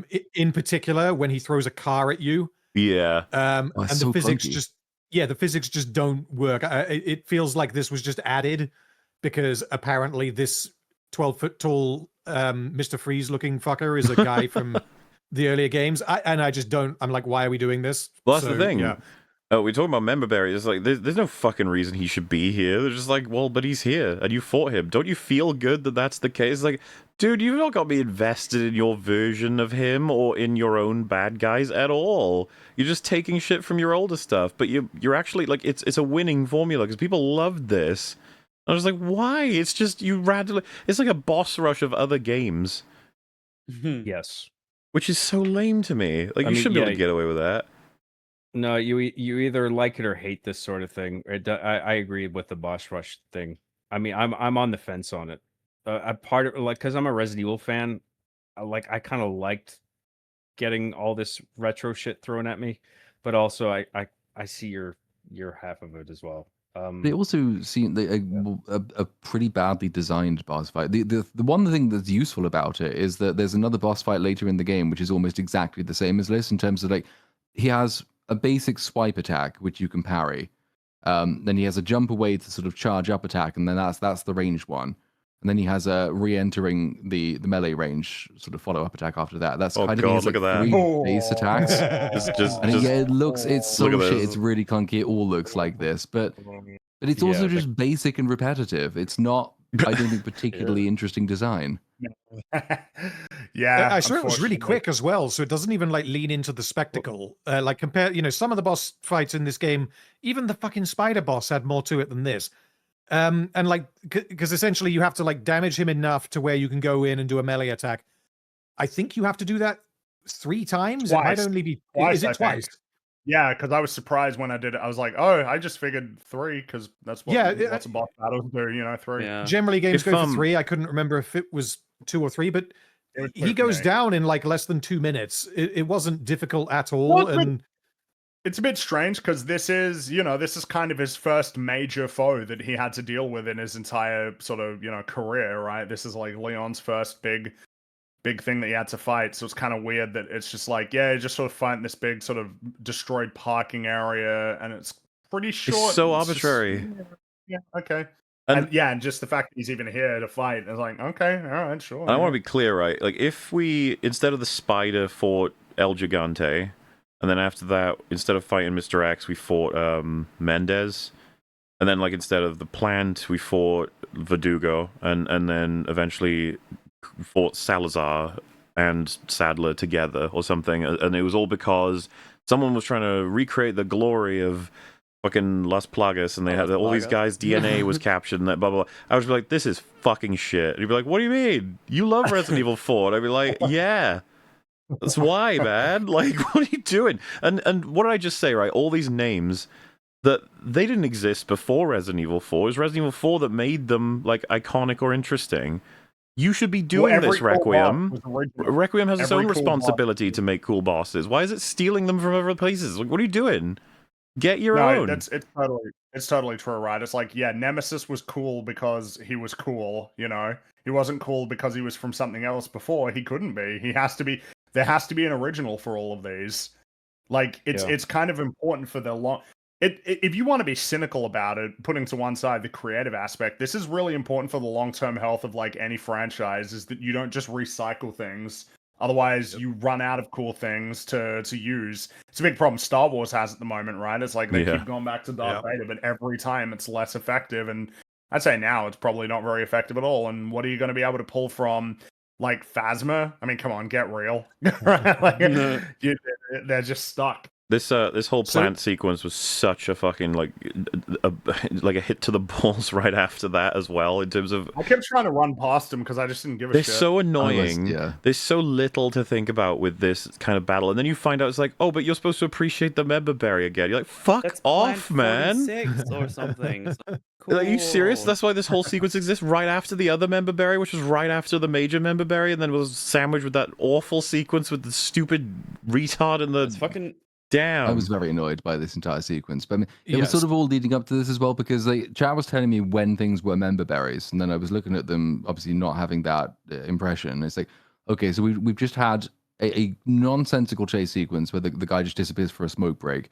Then we have a fight scene with him, and he has 3 moves, and the only real appeal to him being there is if you do remember him from other games, because the actual boss fight is dull and uninspired. Then what's the next one? Fucking giant flower. Great. Okay, how do you kill it? Well, you shoot the flower. Oh, and you keep doing that, do you? Yes, you do. And then you get down to the end. And both of these are actually foreshadowing the sort of the 2-part final good end boss battle, because the moveset is basically the same for the final guy round 1. And then his final form is basically just the giant plant again. Yeah, you're right. So it's like, it's really, really dull. Am I right in thinking that Victor is the only original boss in this game? Gideon, yeah, but he, as Platoon just said, his 2 phases are kind of bosses you've already fought in this game. So yeah, sure. What I mean, I guess, it would be narratively. So the only new creation that they've added into this story would be Gideon, then, right? And yes. discount Wesker. Yes. Well, he doesn't count because he's the same as a character that already exists, right? Yeah. But we didn't even fight him. Spider is a callback to Black Tiger. Plant 42 is a boss in Resident Evil 1. Mr. X is Resident Evil 2. And then, like, Victor Gideon himself is a Nemesis type. He's Nemesis, he's a Nemesis variant. Then you got all the so it's lickers. basically another Nemesis. So that's Gideon himself is another member berry.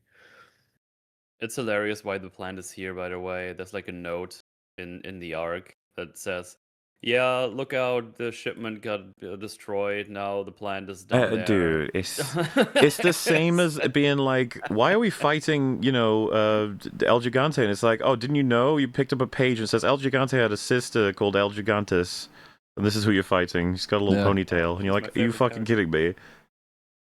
And just like the way it ends as well, the giant plant thing. So you shoot the flowers a few times, and then what happens? Oh, just a random box of explosives falls down, and so you shoot those, and it dies.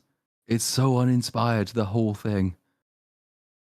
2 in a row as well is bad, because it's like this. I know we're getting towards the end game now, and this is where everything should be ramping up, but the only thing that's ramping up is just nostalgia value, apparently, because the actual gameplay is, if anything, deteriorating. And the environments have deteriorated. There's nothing meaningful happening. It's just like corridors of... It's like a gallery of past games. It's like, now you're into this reference, and now this reference. It's just like, bro, what happened to the game, man? I think I would, like... Well, in the case of Mr. X, like... I like the idea of having him, like, some umbrella guy having Mr. X as a bodyguard. In which case, like, why was he not just following him around instead of just lingering on the 3rd floor or the roof or wherever the fuck he was? And then he just smashes through the ceiling. Like, why did that just happen there? But then, like, Leon already defeated Mr. X in the original Resident Evil 2 and the remake. So it's just like, if you're gonna pit another Mr. X against him, either do something different or have 2 Mr. X's or something, like to like make sure you dispatch of Leon. But then maybe it could be the case where you fight 2 Mr. X's and you come out on top because you fight both of them and you shoot them both in the right places and then you win. Like, I don't know. Like, it's just the idea of, like, he already defeated Mr. X and now here's Mr. X again. As much as I like seeing Mr. X again, but like, it's like Leon already killed him, and now we're just killing him again. So meaningful. Yeah. And I don't know if you saw it as well, but there's 2. They just added. Oh, this is insanity mode. So there's just these 2 soldiers that are also here, and they fucking deliberately, because they're twats, posted the first one just around a corner with a gun. So when I head in there, like, boom, tagged. It's like, like, I know you did that on purpose because I wasn't expecting anyone to be in there. And it's like, yeah, well, fuck you. That's what I mean. Like, in and among barely paying attention because all of this sucks to me. Like, in terms of, it's not why I'm playing as Leon personally. There's also, like, just this random shit they're tossing in because, like, you're on the hardest difficulty, so we just gotta change random spawns. That's all we could think to do to keep you entertained. And obviously not entertained, just on your toes. I don't know if this is probably just down to me being too impatient, but I found that, like, the plant boss is pretty frustrating, figuring out where they're gonna hit me and where they're not. Oh, see, it was until it wasn't, right? So like, I had the same problem in that, like, I was so not enthused by this fight because Jesus Christ, no. And I think it killed me the once because it was just flailing around. And then I think I killed it my second time through because I just realized that the only thing you need to do to avoid it is just strafe. Just go side to side and it will Yep, just that's keep what I missing you. did. Which Yeah. again is what the final boss does too, which is Yeah. not great. So Yep. the impatience wasn't the major problem. If anything, the most annoying thing was that there was nothing to figure out in the end. It was just, okay, so I just walked left and right. Oh, great.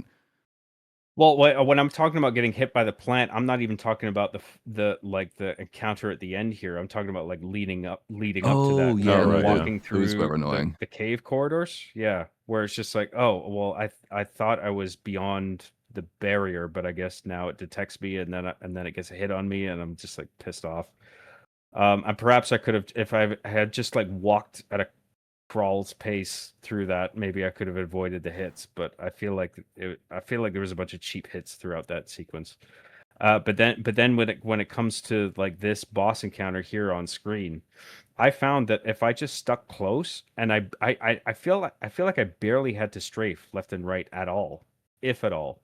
If I just like hugged the front and just like shot at the mouth, then I would get through it without even taking one hit. Yeah, like I felt like I didn't even have to strafe. Not really. I think I strafed a tiny bit instinctively, but my suspicion is like maybe I could have stood way at the front and not even touched the left analog stick, and I could have just shot the mouth of the plant and then not even taken a hit from either one of its arms. Yeah, maybe. Well, that pushes us to the lab with. I can't believe you're fighting guys with guns. I was surprised. I didn't realize they do that. I also Resident didn't Evil like 6 this. does that, doesn't it? No, It was I did not annoying. like this at all. No. This game's just not built for this. It doesn't work this Well, way. no, I mean, it's, if it was a bit Dead Space 3-ish almost, Yeah. like, huh? Excuse me? But This it's is not what where I a lot of signed up the for. like the movement stuff that we were criticizing earlier with the grace sections, and it's not as bad with Leon. Leon is faster, he is quicker to react and everything, but like it's not. This is not FPS style movement that you've got with Leon. It's still slow. It's clunky. Yeah. And I'd had my aim turned all the way up for most of the game by this point, and it's so. And because unlike the zombies with guns, these people actually do aim at you, and they don't have your same movement penalty. It just does not function well at all. Like it's trying to be an entirely different genre of game with the wrong movement. It's not calibrated for it. Yeah, 100%. I can only imagine how hard this was in nightmare mode or insanity mode or whatever. And with a it's called. controller. Wait, well, that may not make much difference actually.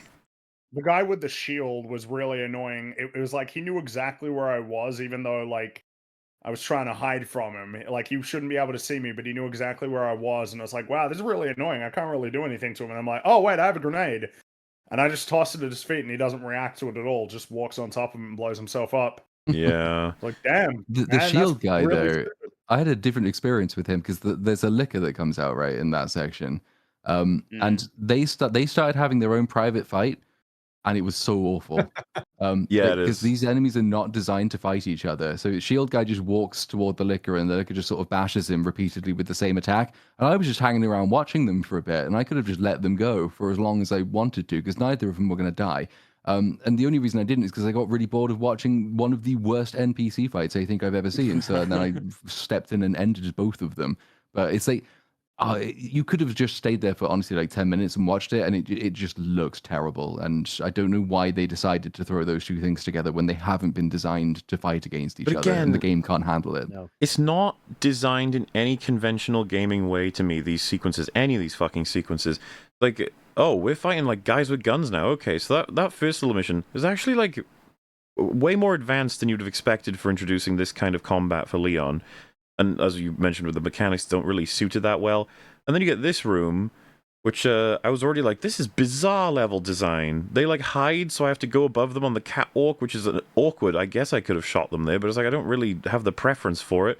I just jumped down. It's like, where'd the other one go? Is he attacking me or not? I don't know how their AI even works. He seems to bewilder himself and walk away sometimes, or know exactly where I am and head toward me. But then also like back up around. It's like, I was just like, whatever. I just want to get through this shit. But it is notable. You see the liquor, and I was just like, okay, I'll test out, releasing him when they come out. And yeah, you're right. They're not coded to experience each other properly. They don't look like they are. They just sort of attack and hope for the best. I think you can see some of it in a second. But of course, I just kill shield guy. Yeah. I like the idea of Leon taking on a special forces umbrella team, but the part of the problem is that like it was brought up, the game is not built for that. Like Leon is built mechanically to take on shambling zombies and creatures of varying types. So when you have like cognitive human special forces enemies, like the game has to make the AI kind of retarded to like Yeah. make it so like you can deal with them based on the core game mechanics. And yeah, that sucked me out of it because like they just behave very dumb. Do you know what I mean though? By like what I'm talking about level design? So I seriously think it's just being fucking forgotten by the conversation with devs making this shit and also people talking about it. The first level I would have expected would be possibly one dude, and possibly one dude you can kill pretty easily, and then that like gives you the idea of like, whoa, we're dealing with a new enemy. It's a guy with a gun, and it's like, and he's consciously trying to kill me because it's a special forces team. You're like, okay. Then level 2 is like there's two dudes, and there's maybe like a canister near one of them if you notice it, or there's a way to trick one of them and get one and then get the other.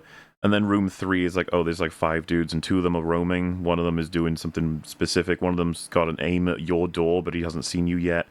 And you know, and there's a couple of other environmental stuff. And then you go to room 4 and it's like this. This is like room 4. You're like, oh, this is a tough one. And then into this, and this is room 5. But even this one, I think, is balkedly designed. I don't know what exactly they were hoping to achieve with this. It's very disjointed to me. Like, this sequence by here, by the way, this happens consistently. You kill the first dude. If you kill the second one, the other one runs away behind cover such that, like, you can't get at him as easily anymore. You can kill him before he does it, but, you know, if he gets away, it's just like, well, then I guess I'm heading up. And this room, like, you've seen the entire combat from start to finish. It doesn't feel like that's what would have been in this room. This feels like a bigger sequence, and I hate to say it, I don't like the zombies with guns and RPGs in RE5, but I feel like RE5 had better, again, encounter and level design that ramps it up. It's more of a gamey game. This feels so quickly done, and done by people who don't even know typically how you do this, like how you introduce it to a player and how you create little puzzles with the combat. This feels more like, hey, it'll be fun to have Leon fight these guys, drop them in. Yeah, it's like, I just checked where the guy with the shield comes from, and when I knew he's dropping from the right there, I just threw a grenade as soon as he dropped down, so I just get rid of him immediately. They haven't even really been designed to make any real narrative sense. So they've added these gas canisters in, principally, I think, to deal with the shield guy if you don't use the liquor to distract him terribly. That shouldn't work though. All these special forces guys come in wearing, you know, very, very high tech headsets. They've got infrared vision, probably night vision you would expect. You don't have those things. The person most disadvantaged by using a gas canister to distract them is you, or should be. Except that that's not how they've been designed, but they've only thrown that in there, I think, because otherwise the sequence becomes even more clunky and difficult to manage. And then, of course, it poses broader narrative questions as well once you've killed them, and there's not that many. So, okay, so I assume there's going to be waves of these people forever, right? This is a very important facility. Surely there's more than 9 people in it. So where's the rest of them? Why have they taken this long to do it, and why will none of them come back again? There's only one person after them who I don't understand, but we'll get to him shortly, I imagine. I don't even know who the fuck he is. And that's it. So it's just like thrown in seemingly for the lack of anything else to do. It's like, well, you've been shooting the same set of zombies for ages, and one liquor maybe isn't enough new variety for this gameplay section. So let's experiment with FPS tropes and not code our game to actually accomplish those very well. So I think, go I ahead. had some problems with this, like the incorporation of the liquor was interesting because I think when my first encounter with this, I threw a grenade in, and I unwittingly blew open the pod with the liquor in it. I didn't even know it was there, and then I realized the liquor, the liquor, and then I was like, okay, the liquor's in there, and then the liquor is attacking the special ops guys, and I kind of liked that because I was just like, oh, this is interesting because Leon historically, like, he encountered the lickers back in Resident Evil 2. Like, he knows how to deal with these guys. He knows they're blind and they respond to sound, and he knows how to navigate around the liquor in a way that the special ops guys might not know how to. and then he's just hanging back and watching the liquor just decimate them, and then you just take out the liquor when he's done with them. I like that. But then I was down there with the liquor, and then I was crouching around sneaking, but then the liquor was like aggroed against me anyway. Yeah. And then just killed me. And then I'm just like, well, no, you can't do that. I was sneaking around. Like, Yeah. I mean, maybe I wasn't crouch walking slowly enough, but I was crouch walking. So it's like I would have thought that if you're crouched and moving around, you wouldn't alert them. And unless you're like really, really close to them, which I wasn't. But apparently, like maybe because I threw the grenade. Well, initially, like I didn't know how you get the liquor to even appear in this. Like, someone had to point out to me in chat that, oh, you blew up one of the pods. That's why he came out. I was like, oh, okay. So maybe he's just like permanently aggroed to me because I threw a thing that dealt damage to him, and now the liquor is just like pissed off at That's not everybody. good, though, is it? And it's Even just, if that he's were just true. going In fact, you after have to think whoever is about this closest so to him. long Yeah, that even yeah. someone in chat is already like, yeah, something's not going right here. Yeah. So I wish that was done better. Where if I could navigate around and the liquor wasn't aggro to me, and I could just watch the liquor kill all the guys, I would be okay with this. I would think that's actually pretty cool because Leon has prior experience with this Again, though, particular type of monster. don't think that the situation is particularly set up well versus the way that we would want to design that if that were the goal of the experience. There's so many better ways to have constructed something like that, like having a huge group of guys who are currently having a big, discussion on how they're going to deal with Leon. They don't realize that you're actually, you can see them and they're talking, and you can see two pods behind them, and the game is like wink, wink, nudge, nudge, and you notice and you go ooh, and you try that, and then you just watch the liquors tear through them. It's like, yeah, that would be cool. This I felt was very strange. Just the way that they have the player approach it, what guys they have at what points. It's like they mostly try to encourage and hope that you'll release the liquor, I guess. But again, it's just one example too, and I don't know. This just felt very like everything else. It's just suddenly this was an idea. It wasn't very well thought out. It seems pretty rushed. It doesn't suit the mechanics at hand. I don't know tonally if it matches much of anything else. It's just sort of happening, and now it's happened, and then it's over. And you're like, okay. Next thing, I guess, which in this case is fighting Hunk. How did you find that? Metal? Yeah. I was just confused. I thought he was like dead ages ago. I don't fucking know. I was like, oh, he's here. I didn't want to Now fight him. what? I like Hunk. He's cool as shit, and I was He really was, like, disappointed when I killed him. But he was like in the mercenary thing, right? Like Yeah. the add-on or whatever. He's cool as shit. And then you fight him, and then after 2 minutes, it's just over. It's like, oh. So this is yet Okay. another major member berry, and it's so funny because I know that plenty of you have no idea who he is. No, I thought he's like, oh, is he a clone of me because he's using my same fighting style and he's wearing That's a what I mask and thought, that'll be yeah. the reveal. But no, I have no idea who he is even now. Well, He was a bonus character in Resident Evil 2. He was introduced in Resident Evil 2, the original, where like if you beat the game, you unlock a mode called the Fourth Survivor, if I remember correctly. Yeah, something. And he's like the most elite member of Umbrella's militia. Right. And in the case of this game, I think it's not really confirmed whether it's actually him. I mean, all things point to it being Everything him, points to especially it. like the face mask. I mean, The way he tries most to break your fans neck. would look at that and be like, "That's that's," and they would be like, "That's probably him." But I mean, I maintain that the game doesn't confirm that it is him. Well, yeah, and then it's having Yeah, the cake and eating it too by doing that. It's cowardly to not admit that it's him while also pushing everything toward being him. But then it's also fucked up that you're gonna have Hunk, but you don't you could have involved him directly. He could have been a major mercenary that's working against you, and this is a big final, the equivalent of Krauser, which is kind of what this is boss fight wise. And then, but you're just using another, like I said, it is a member berry again. It's so arbitrary. You're just walking around, and then he opens the doors. He's like, "Hey, I'm here." I was like, "Wait a minute." And then you have this fight, and he's dead. And I was like, "What the fuck? He's dead?" I was like, "What is happening?" Well, like, what? So his body. Go for it, Metal. Go for it. Yeah, so if you go outside of the room, go up the stairs, and go back, his body is gone. Oh, whatever. And if you That's look what I at his mean. hand, he's got like the Raccoon City 8s on it, or whatever the fuck is what called. So it's like, oh, maybe he's not dead after all. That's what I'm saying, though. Like, they do all of the things, they Yeah. do it badly, and then they don't even do it, if you know what I mean. Exactly, yeah. So, It's go just like, away. oh, okay. Stuff is so annoying. And to do it, like, after that sequence that's a bit wonky, that's after the fucking plant, that's after Mr. X, it's just like, what is this game doing? Can you focus, please? Like, we're just messing around at this point. What's next in the gallery, you know? How about 700? Don't even do it. Meaning like they don't confirm him as Hunk. Is that what you mean? Don't even do it in the sense that they give you the full experience of battling what you'd assume would be Hunk versus Leon, actually killing him and defeating him, and then being like, no, you didn't actually, and you might not even be him. God, yeah, imagine them doing that in like a big dramatic moment in the game that we haven't quite got to yet, pulling the rug out and being like, no, actually, no. I don't know what you mean. Anyway. Moving swiftly on. I think that's... It kind of reminds me of the... Sorry. It reminds me a bit of the end of The Sopranos, where like all things and like point towards Tony getting killed, but then it's just like, well, they didn't actually show that. You know what I mean? It's just like a case of that where they are leaving themselves a back door where it's just like, well, that might not have been Hunk.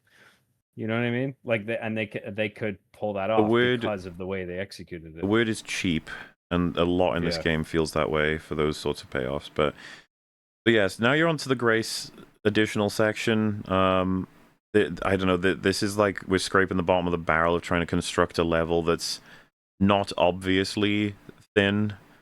It's like there's like something here of you have to collect thing to go collect thing to unlock thing to collect thing, and then you're done. In a very sterile laboratory type situation, which has been in basically every Resident Evil. And the only two new elements are the lickers and the fact that now if you tread on glass, it makes noise. Because I don't think that was the case back in the hospital. And it's like, well, that should be a basic mechanic that could have been utilized there and then just carried over onto here, but that's not. And then the lickers themselves, pretty disappointing. I don't, again, have any attachment to them. Don't know how they used to operate in games. I assumed something that would, crawl around and is capable of going on walls and stuff would maybe, at some point jump down on me if I didn't spot it or do anything. But it seems like whenever if you are too loud and they aggro on you, they just sort of flop onto the floor and then approach you like virtually any other zombie does. Just flat on the floor facing you. They feel broken in this. I remember fearing lickers to an extent in other games. It was like just a handful in the old games. Here you have like 25.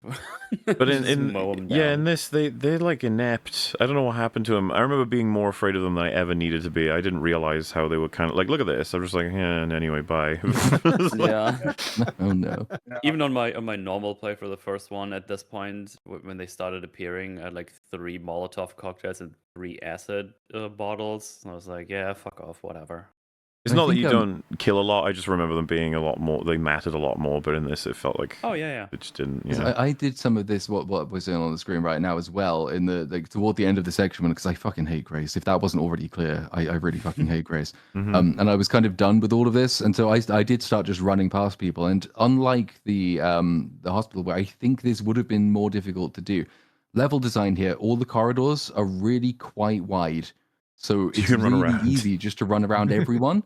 They just haven't designed, and that's partly a problem of level design, but I think it is also exposing problems with like the basic animation and creation of all of the enemy types. They actually rely on you being confined in a really tight corridor because they just don't move very well if they have to turn in 360 degrees. They get lost and you can go around them. Same thing with the zombies. So this entire base has been designed incorrectly for the limitations of the enemy types that you've actually got.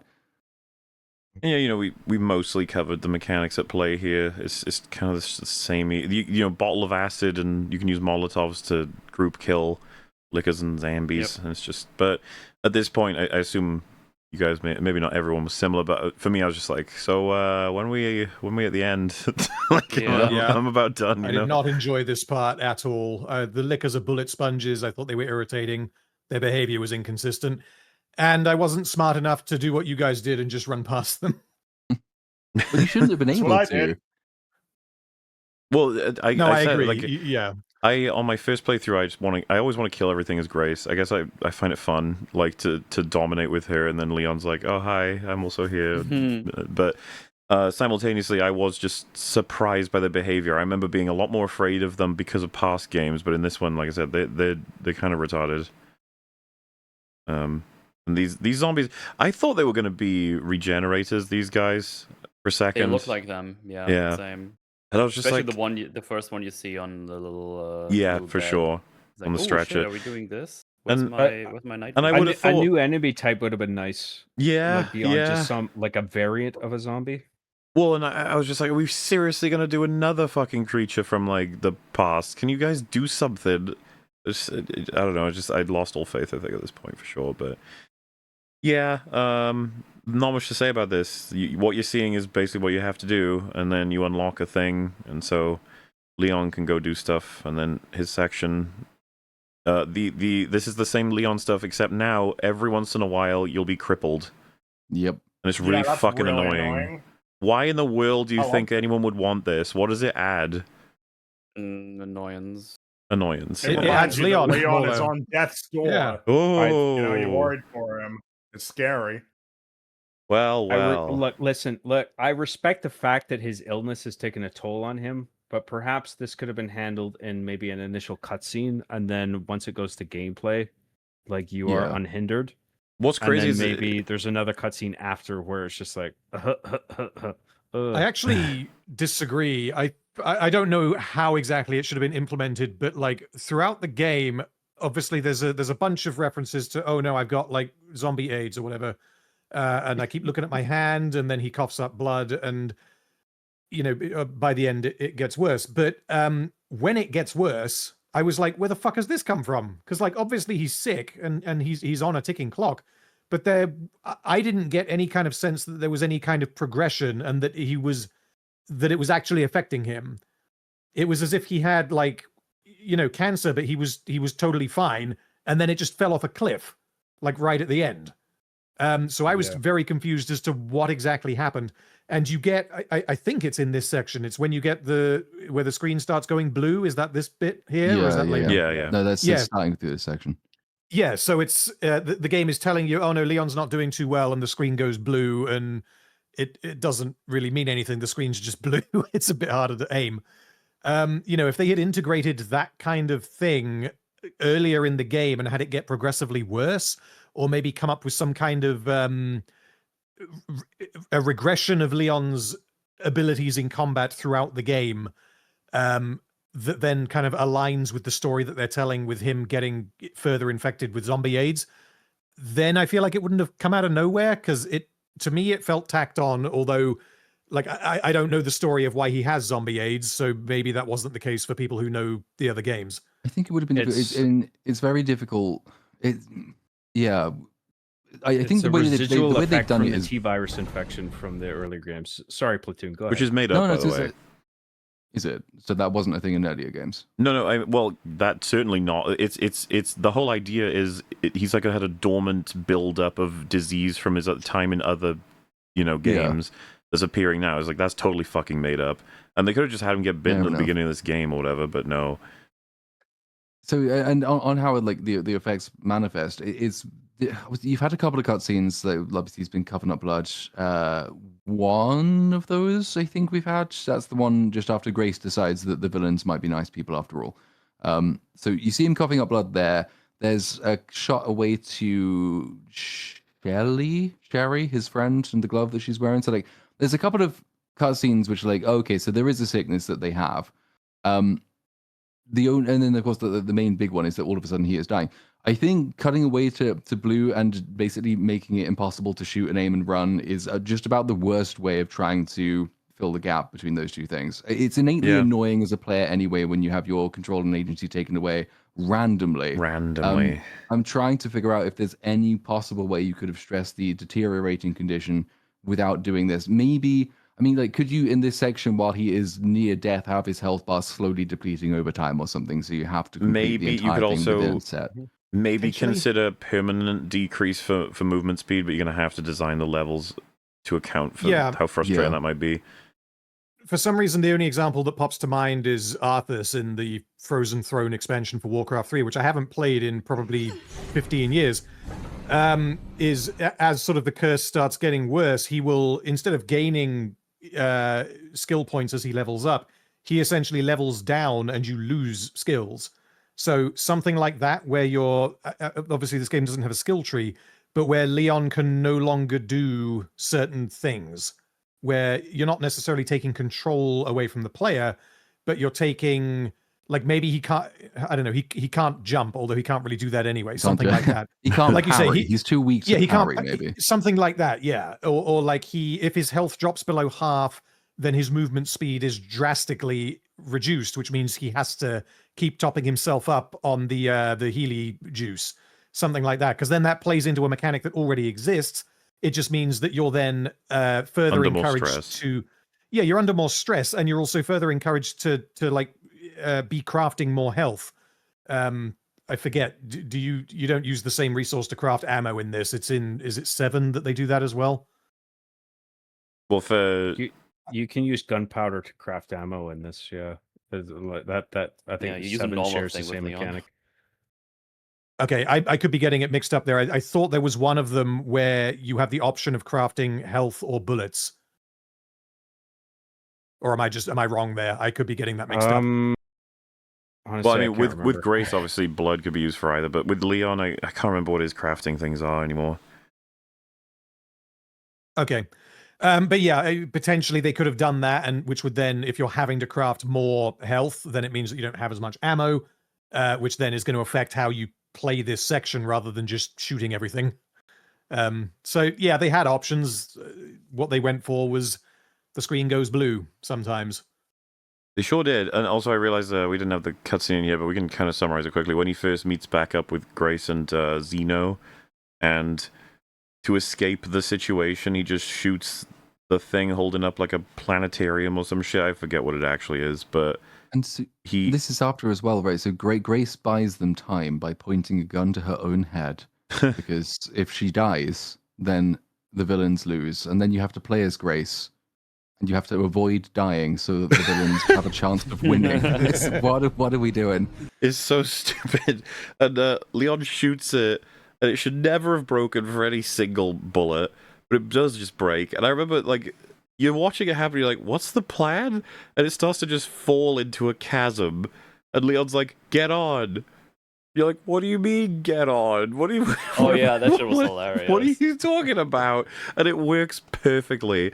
And Zeno is like, gosh darn it, they've escaped. And then he just waits for them to come back. Yeah, I was about to say, he just stands there until you come back. 'Cause I was wondering throughout the entire subsequent gameplay session, like, 'cause where's he now? I know fucking Moff Gideon just likes sitting around waiting for people to show up, but like, surely this man who we know has super speed because he's basically Agent Smith. A, he could have caught us anyway, but B, he's got all of the abilities he needs to chase us down and all of the motive to do that because he needs Grace's head. But he's literally on a smoke break. He's just standing around smoking until we arrive. He just knows you'll come back eventually. He's like, I don't know why you left. You're just gonna do the same thing again. And I remember someone in my chat had said, who I think was very in favor of this game, they needed to get out of there so that Grace had the ability to learn the truth to then go back and be able to confront him properly.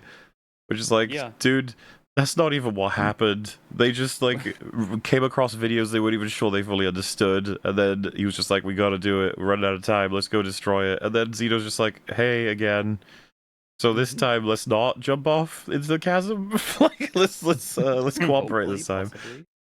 It is so funny and crap and rushed, but, you know, the story was never this game's strong suit. It really wasn't, because I mean, never mind the characters not quite understanding the videos that they've seen. I'm still not convinced I fully understand the videos that I've seen. Is it? It wouldn't too matter early anyway. to go into the whole like? It's a mess. Yeah, which I've been told that they are tremendous retcons, but I just don't. We'll talk I don't about it. understand what I watched. So yeah.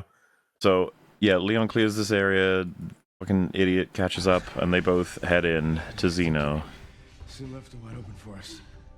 Left it wide open. It'll destroy Opus. I also found it funny when I realized that here all Grace needs to do is walk up to that terminal and just type anything and then in, right? Yeah. Type lock balls, like why not? Hell yeah, dude.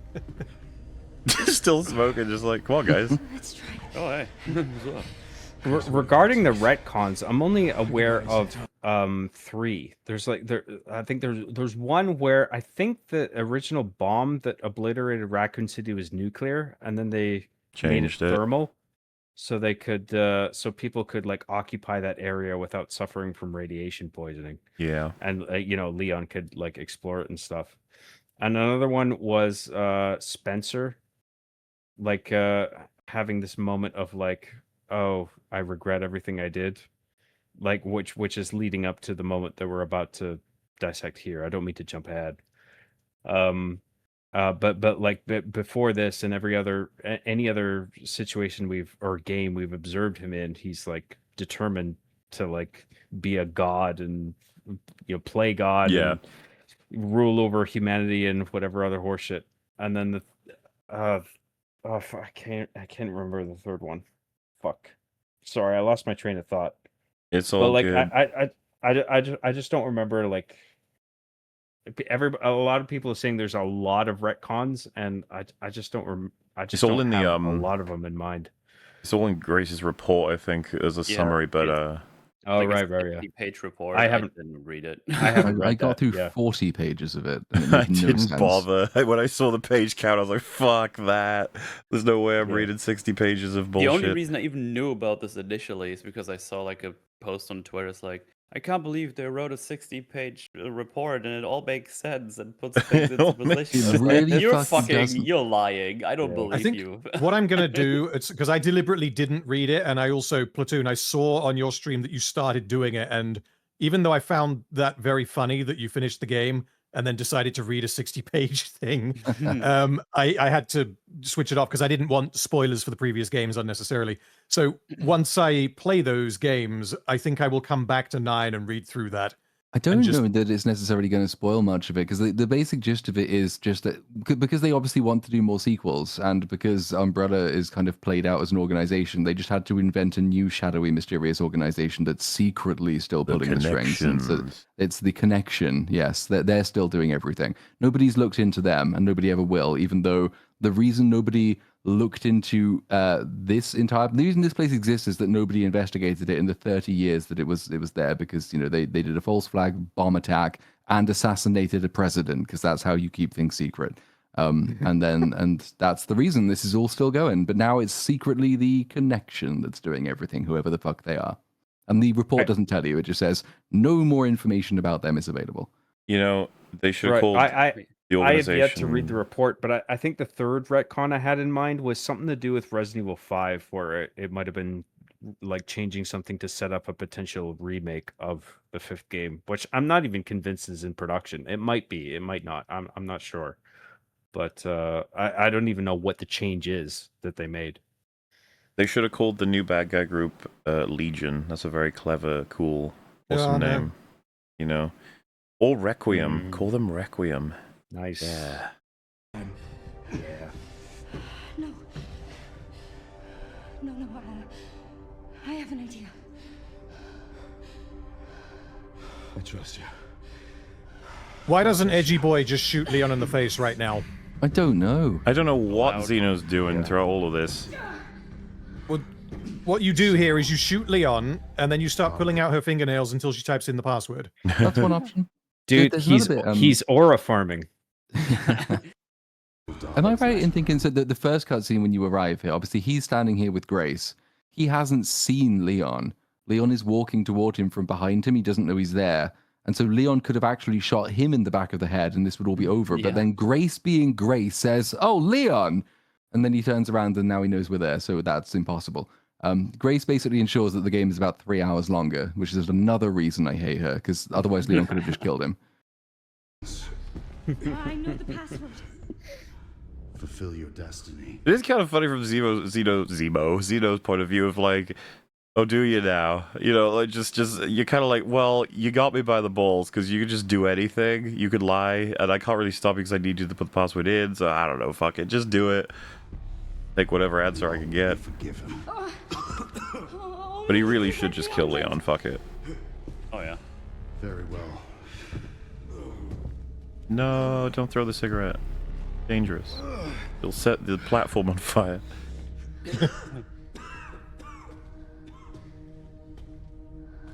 The epic moment, dude. And honestly, what was so cool watching everyone's streams is everyone was waiting for this choice. Everyone knew it was coming and they knew what it meant. So it was so exciting to watch everyone think through it. Now, from what I go for it, sorry, yeah, go so for one. I'll go first. When I saw this, I laughed, of course, and then I went, well, I can destroy the horrible virus, or I can release the horrible virus that lets people control minds, whatever. But from what I gathered from what just happened, Leon will die if I destroy it, and Leon will live if I release it. And I was like, what would be the point in living in the world if Leon's dead? So I was like, I'm going to release it and save Leon. And I totally expected to get, quote unquote, the bad ending. Well, I didn't. I think because I had figured it out accidentally a while before this, because Elpis does indeed mean hope. So it's what you're reading is: do you destroy hope or do you release hope? That's literally what it means. So of course I chose destroy it. That's very someone in your chat, Platoon, pointed out that you were apparently the only one out of all of us who worked this out beforehand. Because he knew the word, though, not because he knew from the game. Well, you were apparently the way you're supposed to figure this out is that when Spencer has those little tapes, you're supposed to be like, oh, he changed his mind and was a Goodman temporarily, and that means that Elpis as a program was probably a good thing. But you don't actually know that. You're just guessing. That's what Grace is doing. She's just guessing. You don't know that's what the case is. And but by the way, neither does Zeno, who has access to all those fucking pieces of information too. Same for Gideon. He didn't know that this was the guarantee. He just reacts to it being the case. So, as far as I'm concerned, there's nothing to figure out. There's something to guess, luckily, which is what Grace does. I mean, everyone I kind of like, I didn't even notice the whole hope thing because I just zoned out during those flashbacks because I didn't know who the guy in the chair was and I just stopped listening, frankly. So it got to this choice here, and it was like, well, okay, so the options we have is we destroy the evil mind control virus, and if we do that, then by the way, Edgy Boy is going to kill Grace and Leon, which means they sacrifice themselves to save the world. And I thought, well, that's an appropriate ending. Obviously, we're not going to give the virus to this guy. Fucking think of the most evil person ever. If they had a gun and called it Elpis, it's not like it would be a good thing. It's like, no, they probably called it that because they're a piece of shit. In the same way, if Spencer was trying to create something that controls all minds on on Earth to whatever he wants and called it Elpis, I'd be like, yeah, because he thinks that that's like the ultimate hope for the universe, him being in control. Yeah. And because he wants to be a god. What I'm trying to say is like knowing Elpis is hope still. It could still go both ways because the writing is so bad. Like I just find it amusing. It's like okie dokie. You should have, My perspective is I saw that like she puts the MO disc into the terminal. That's like Grace's second last gameplay segment, and then she looks at like a bunch of footage, and then it's like there's footage of Spencer talking about Elpis being hope, and then he's holding Grace and then it's this, and I'm like, okay, well, the obvious decision is to destroy Elpis because you're meant to think, you're preconditioned to think based on all the other Resident Evil games that Elpis is a bad thing. So I'm like, well, I guess this game wants me to do the other thing in combination with the cutscenes that we saw, with Elpis being hope and Grace being a symbol of hope or whatever the fuck. And I was just like, okay, so this is basically divided among a good and bad ending. And I was just like, if I release Elpis, that's probably going to be the good ending. That was my deduction, and I did that on my first run through. Well, it's a sensible decision. I just wanted to save Leon. That was it. I mean, I looked at all the things and I was like, okay, you just told me you know the password. That's good for you. I don't know the password. You told me you know it. You just watched some tapes that showed you someone being hopeful, and fucking hell. So the Spencer guy just did this shenanigans while Resident Evil 5 was happening somehow, like apparently at the same time. It's where bullshit. He was supposed to be Godman. So his idea is, oh, actually, what I've been doing, that's kind of shit. So I'll do this other secret experiment while the other secret experiments are going. Also, I found an orphan baby. She's my blind hope, and he means that literally. I really hope she somehow ends up in the scenario where she has to be here and figure out this tape, which, by the way, Zeno at this point is already convinced that she just knows the password from the get-go. So if Leon didn't come here to quote-unquote save her or do the extra little detour, she would have just typed something in and then he lost. So him being... Yeah. So if they... Yeah, that's a because good Leon point. is still alive, they go to the other place. She's like, hey, this is a little floppy data device thingy. I found one of those at the beginning of the game. Let me put this in. Ooh, there's a file named Grace. And then she figured, is that shit all happening? And she comes back, I know the password. And I was just like, that's good for you. Destroy Elpis, because this is fucking bullshit. And then you get like the funniest ending, which is like the troll ending or something. Because So- apparently the same guy who wrote this game did the DLC for Resident Evil 8 or 7. I think it's 8. The mold shit. And apparently that guy is like notorious for doing troll endings or something. So yeah, do you should I say the ending or do you have this here? Don't you worry about that. So I saw an Okay. alternative in chat, by the way, and this could be true. Did you entertain Platoon, Mr. Master of Language? El pis could be Spanish for the urine, and therefore release the urine or destroy the urine.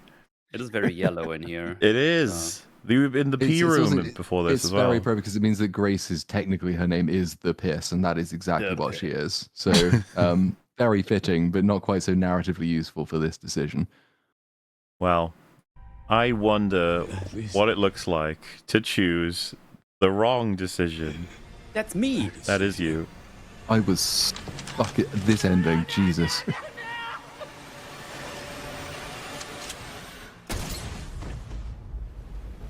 Oh, okay. That gun is hilarious as well. I like it. It's cool looking. I laughed out loud at this because it's so comically bleak and brief. I was just like, "Are you kidding me?" That's an ending? That was And my it's response. the game basically wants you to guess and pick the wrong answer, and then you get the right ending. Seems Well, to be how it's going, right? Yeah, well, but- it's really funny when. Yeah, well, I'm I'll you show have it, I'll this in show here, it. Right? Yeah, okay. Challenges. Cool. Return to the point of the game just before Grace selects the passive for Elpis. Would you like to alter your choice? They don't even commit to it. No. Hey, That Metal, was- what did you do to bring up this prompt? Chose the wrong This decision. happens every time. If you choose that ending, this happens. No, specifically, if you choose the Oh. wrong ending, it prompts you to choose Yeah. the correct one. Yeah. I was gonna say, Yeah. This was That kind game of the sucks. shocking thing, right? So like I chose the wrong one, but I chose it because I wanted to destroy Hope, because fuck Hope, that's what the game did to me.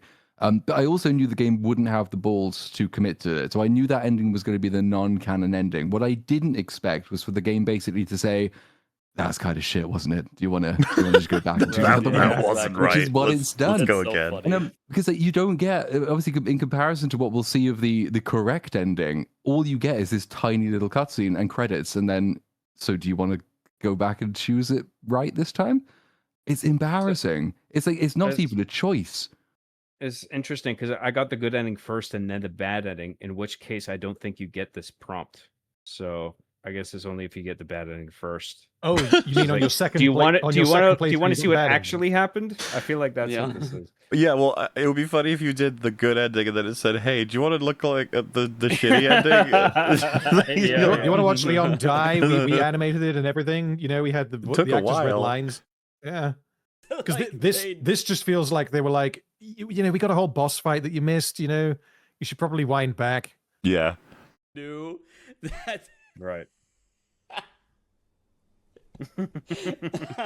This is pathetic, I think. That Anyway. was funny. It's, We're it's pretty sure you such a didn't like fucking that dark ending. Would you like to go back and switch to the other one? Yeah, like what's the point of giving you a choice in the It's game? so If you're bad. then going to say, Yeah. if you're just going to say straight up after the credits, by the way, you made the wrong fucking choice. Now go back and make the right one. They do that in Resident Evil 7 where they make you choose between your like wife and the other woman. That was dumb too. You're supposed to choose your wife, obviously, but then if you just entertain the idea of choosing the other woman, it'll just take the decision off you a few minutes later. It'll just be like, you idiot, and it gives you the wife back. So even then, I feel like that's better than this, because that is you trying to do what the game thinks is the wrong thing, and then the game kind of redirects you and is like, well, actually, it wasn't really a choice anyway. Whereas this pretends to commit and gives you a fake out ending, and then gives you the option to reload by telling you that it was the wrong ending, basically. Yep. Mm-hmm. Well, it kind of reminds me of the hunk stuff, or honestly, everything else. It's like, and happily ever after, well, not happily ever after, but, and so the story ends.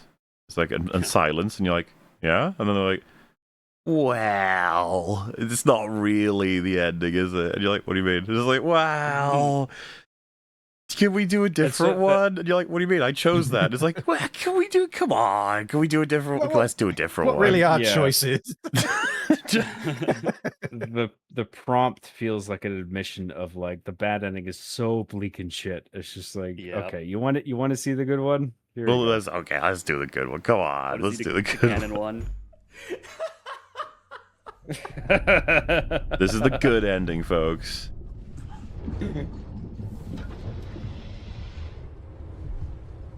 So where was he in the bad ending? He exploded. He also exploded. Fixing his motorbike. He was waiting for his cue, and then the fucking place just explodes. But look how fast he got here after you type it in. It's just like, where were you, buddy? Yeah. We love you, Gideon. I like the way he says anarchy because it's silly. He has some strange voice acting in this next section. He really does. He regretted what he did. So, what's funny here is that if Grace had chosen different words, if she had said, this isn't mind control, this is a cure, then Zeno would have been like, wait, what? Yeah. He just pumps it in there.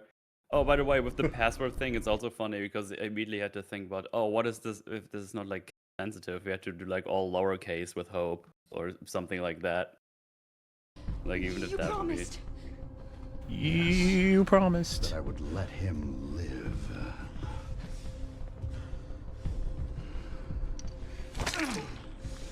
So aggressive.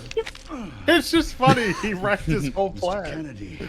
Yeah, he doesn't know what that shit is. I don't. It's so funny. Experiencing. Well, I don't think it's in Grace's interest to admit that she knows. No, of course not, but she nearly did. Yeah. Right. Okay. Well, it's also not in Edgy Boy's interest to inject himself with an unknown substance. That's true. Yeah. But he's operating on the belief, like he's absolutely convinced that this thing is Spencer has created is like. Yeah, what would have made him think that Spencer would definitely have made kind of an evil project? I don't know why he would think that. Maybe all of the information in the series I get. Don't worry about it. I was never any king. Spencer wanted to make amends. What a loser. You released Elvis. What is it? What is it? Tell me. Tell me. I like how through all of this, his jacket never comes off, even though he's not even really you know wearing it's it. stitched. It's stitched into the coat underneath. Elvis is Spencer's It's a cape. Yes. Super glued. Antiviral. Oh, hey, dude. So, he lost his arm in the motorcycle accident and fucking walked all the way here. What the hell is going on? Like 10 miles or something, yeah. Oh, it's so stupid.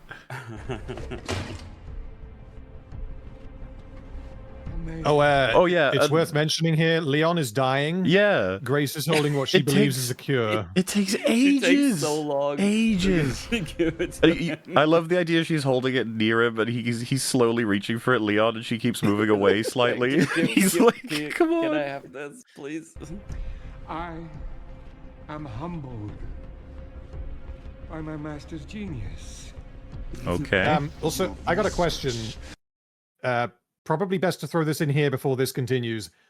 Spencer is the evil guy who's responsible for basically everything evil that happened in the original games.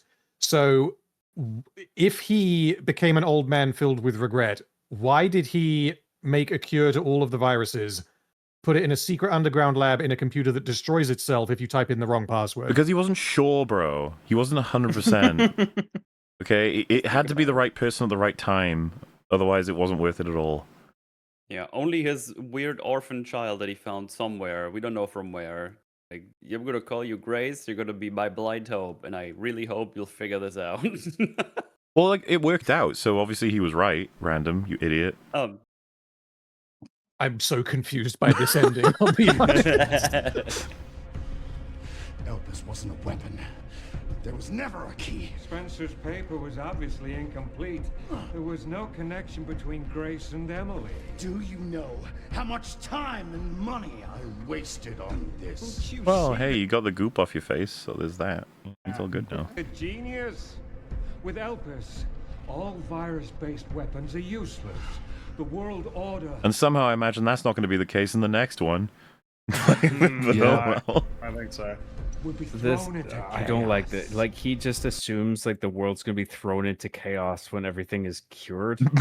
I don't understand that. It's like they're trying to, because they need him to keep being a villain with some sort of plan, even though they've just sort of ruined all future villain plans by saying we're now going to cure the virus. So now I guess the world state is that the balance of power rests entirely on who has and controls the biggest stockpile of viral weapons. And so now the villainous thing to do is to cure sick people, because if you do that, then the world order will be chaotic. So that's bad. Wait. No, maybe he's just like a capitalist or something capitalism bad. He's going to charge lots of money for the cure. Ah. Instead, Spencer gave us anarchy. It's so weird. I will carry his torch and bring his vision to life. You and Spencer were a means to an end. Yet he outwitted you all. Spencer defied us and paid the price with his life. If Spencer were here right now and they were like, tell us who's correct, I feel like he'd just be like, what's going on? I didn't do any of this. Like, this wasn't me, dude. This is somebody else.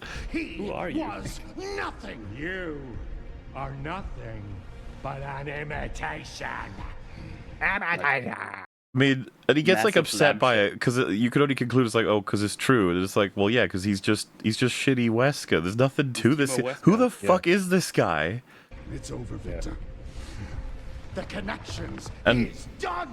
The connections is done with you. What a line. That's a weird sentence. What is the connections? It's a group of evil people that control everything behind the scenes. That's the new one they just made up. The new I one, think. yeah. Right. And then, of course... I didn't even recognize that fucking line until you just now brought it up, that he says that. Well, and you might think for a second here, you're like, okay, so this guy is maybe with the connections, maybe he's a high-ranking member, and he's somehow connected to Wesker, and now he's had Elpis. It could be that he's gonna do... Oh. He's just... Should have quit while he was ahead. And then he does a little stab that doesn't do anything. That was very kind of him, wasn't it? So Victor could have done this the entire fucking game. He could That have was my just killed response. Like, just disbelief. Like, he had Leon tied up Yep. briefly for no particular reason. Well, why could would have he killed ran him. away from Leon when Leon was going to get his pistol? Look at you, motherfucker! You can't. Wait, what it takes to kill him is a little bit more complicated than that. So. It's a cure.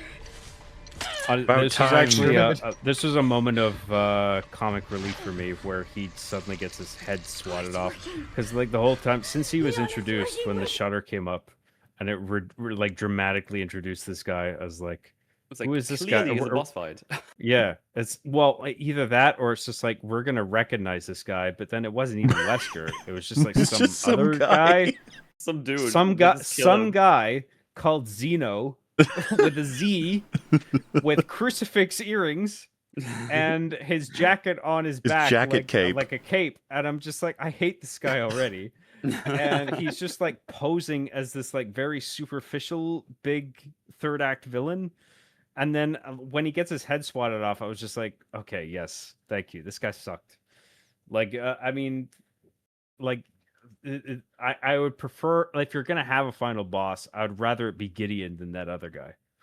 You know? Yeah. Because like Gideon is the more interesting of the two, and he was set up earlier. And it's like, yeah, if you're gonna do a final bit, like I'd rather it was Gideon. Wesker was fucking awesome in Resident Evil 5. He's one of the biggest highlights. He's so hilarious, and he's such a scene stealer. And even the 7-minute shit, where if you can get him fast enough and like fun things happen in the game mechanically. I remember all these little pieces, you know. Versus this is like, yeah, but he's supposed to be a cheap copy, and I'm like, why would you intend to make a cheap copy? And then why did you do that for everything? Like all of this is a cheap copy, man. Well, I remember the game as a whole, right? I remember joking in my stream, like Xeno is somehow more cringe than Wesker in Resident Evil 5. And I think it sort of worked in Resident Evil 5 because he was. I love him. I don't know. Consistent isn't the word, but like. I think no. I don't know. I Just get there's that. something Like, about his characterization where the over the top nature of the character like worked. When more than in this game. When Silex yells Samus, it's really cringy for all the reasons we went over in our stream, because it's like one of the first things he ever says, and he's supposed to be kind of awesome, and they fucked up everything, blah blah blah. So it's like a hilarious cringe. When Wesker says "Crass," it's just so it's like weirdly satisfying and hilarious. It's kind of hard to explain. I don't know. I love him in that game. He's so hilariously silly. Yeah, in the best way. Now. Let it all calm down. Just kill him, dude. Right there. All of it. All of it. What are you doing? Yeah, he's doing another self-destruct, I guess. He loves his self-destructions. He likes blowing up science facilities. Yeah.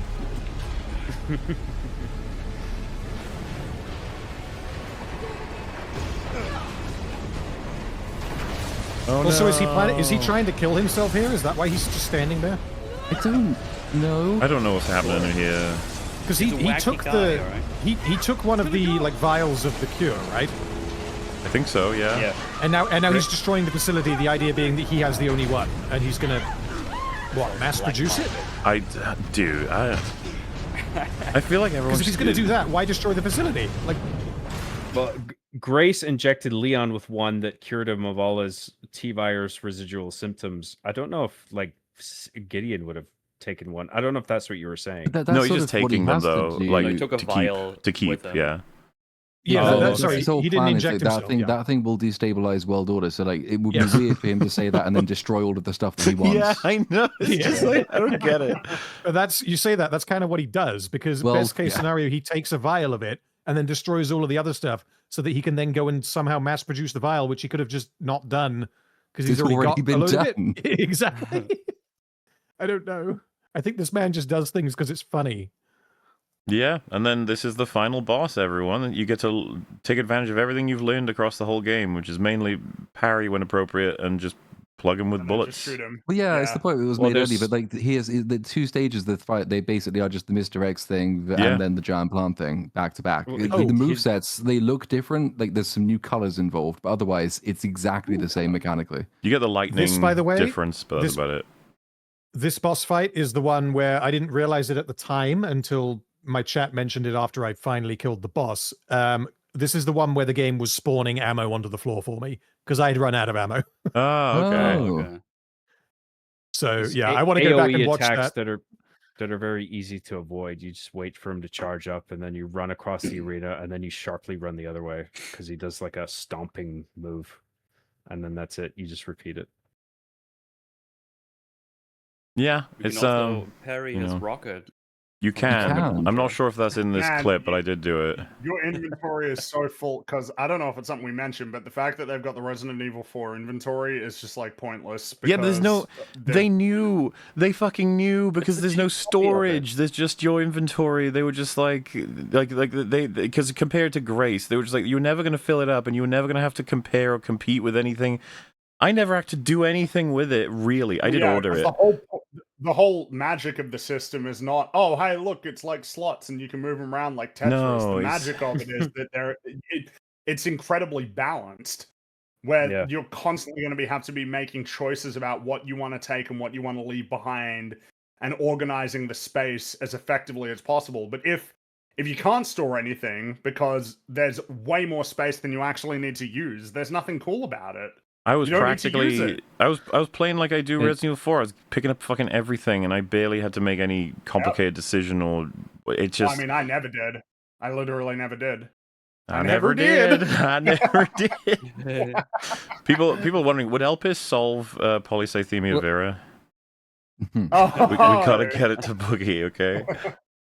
I'm not quite sure what you guys are saying, but I like in Resident Evil 4, I think at the point where you can afford like a new case upgrade, it's just like, well, I could buy a larger size or I could just upgrade one of my weapons.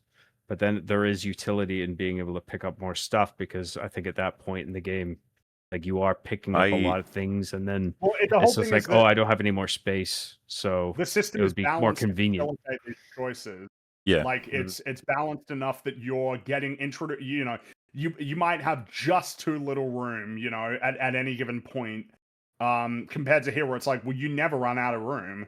Your inventory is huge and the number of items you collect is such that you're never gonna have to make that choice. When I'm moving through like the village and I've got like 5 grenades, flak grenades, and then 5 incendiary and 2 flashbang. I'm like, should I sell them? And I'm like, no, I'm gonna need them.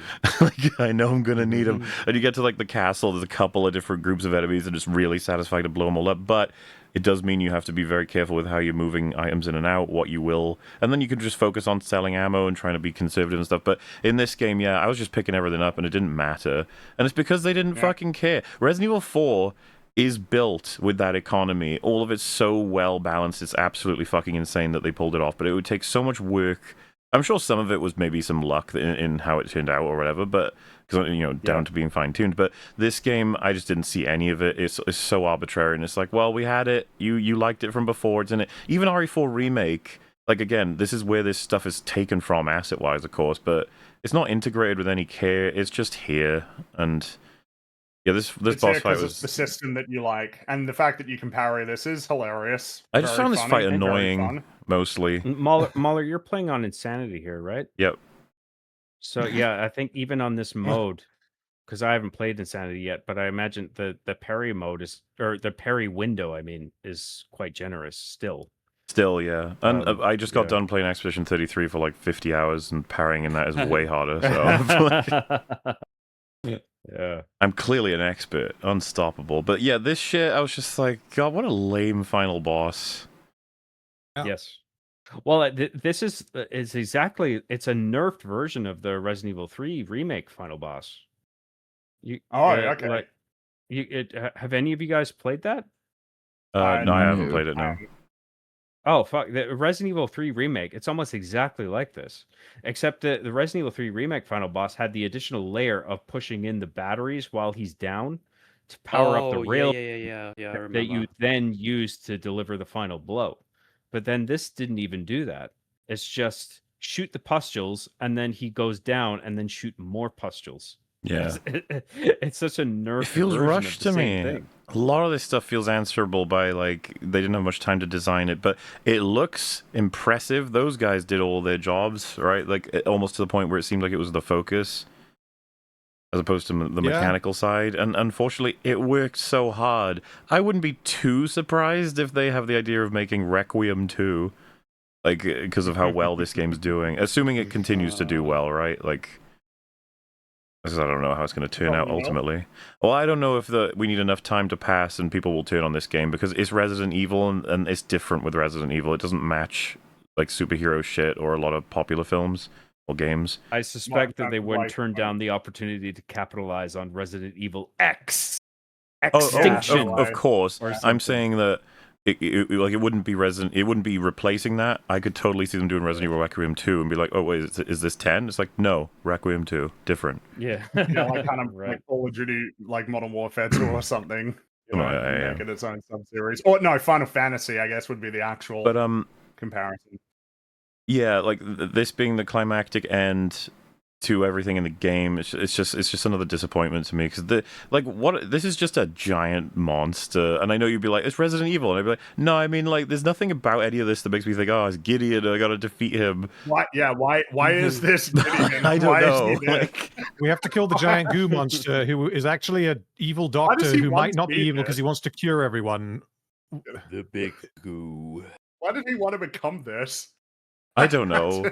Well, but then Why doesn't according he to steer what himself? happens in just a few minutes' time, he hasn't become this. He's just inside this. Ah, I see. It's like a cocoon, if you will. No, the cocoon only applies to good characters. Oh, that's how it works. You see, it all makes sense now. Oh, see, they all blew up at once. It's like the fucking glass page. It's like, he's ran out of health. It's time for the end. It's like, oh, okay. Oh, this is where we get the God of War sequence. Yeah. Yeah. Here he goes. Doing his Leon thing. It's like, press that button. Yeah. What happens if you don't press the button? You, he squishes you. I actually did test that. Okay. I was curious if they just let you stay there infinitely, which a lot of games do. Yeah. Honestly, I would have expected this game to do that.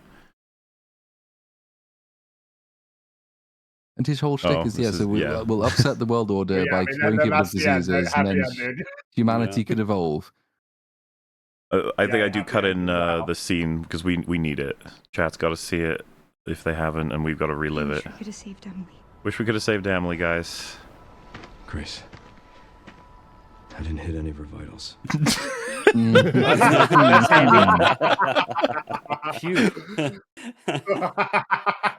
That it is You like hit the everything. stupidest moment. I couldn't That's so believe this. You funny. could go see it on my stream. I don't say anything for a while. I'm like, they're not talking about her. There's no way. The spooky Glumbo monster that we shot to death. Like, what do you mean? It can't be her. She could still It's so funny because you get to control the scene where you shoot him. Yeah. And I was like, I was pretty adamant about shooting the vitals. Like, I shot all the vitals everywhere. This also didn't properly sink in for me until I saw that, and I was like, wait, no, how, what? Yeah, but it's That's not fine. what was shown. It's fine. This doesn't apply to any other character ever. I think it's He's mutated. fine. Also, guys. didn't she die before turning into this thing? Yes, Yeah. she died twice. No, She's no. double dead. Shout it, no. Not only is she there and it leaves it like, oh, is she hopeful? Is she gonna live? It's she's like, doing nah, she definitely lived. She's doing great.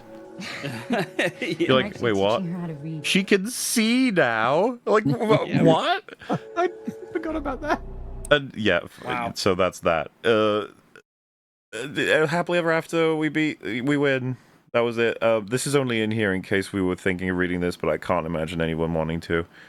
No, I don't think so. So we did it. I did like 40 pages of it, and it's not very illuminating. It's like, hey, that entire plot you just went through made no sense whatsoever. Well, here's how it doesn't make any sense whatsoever.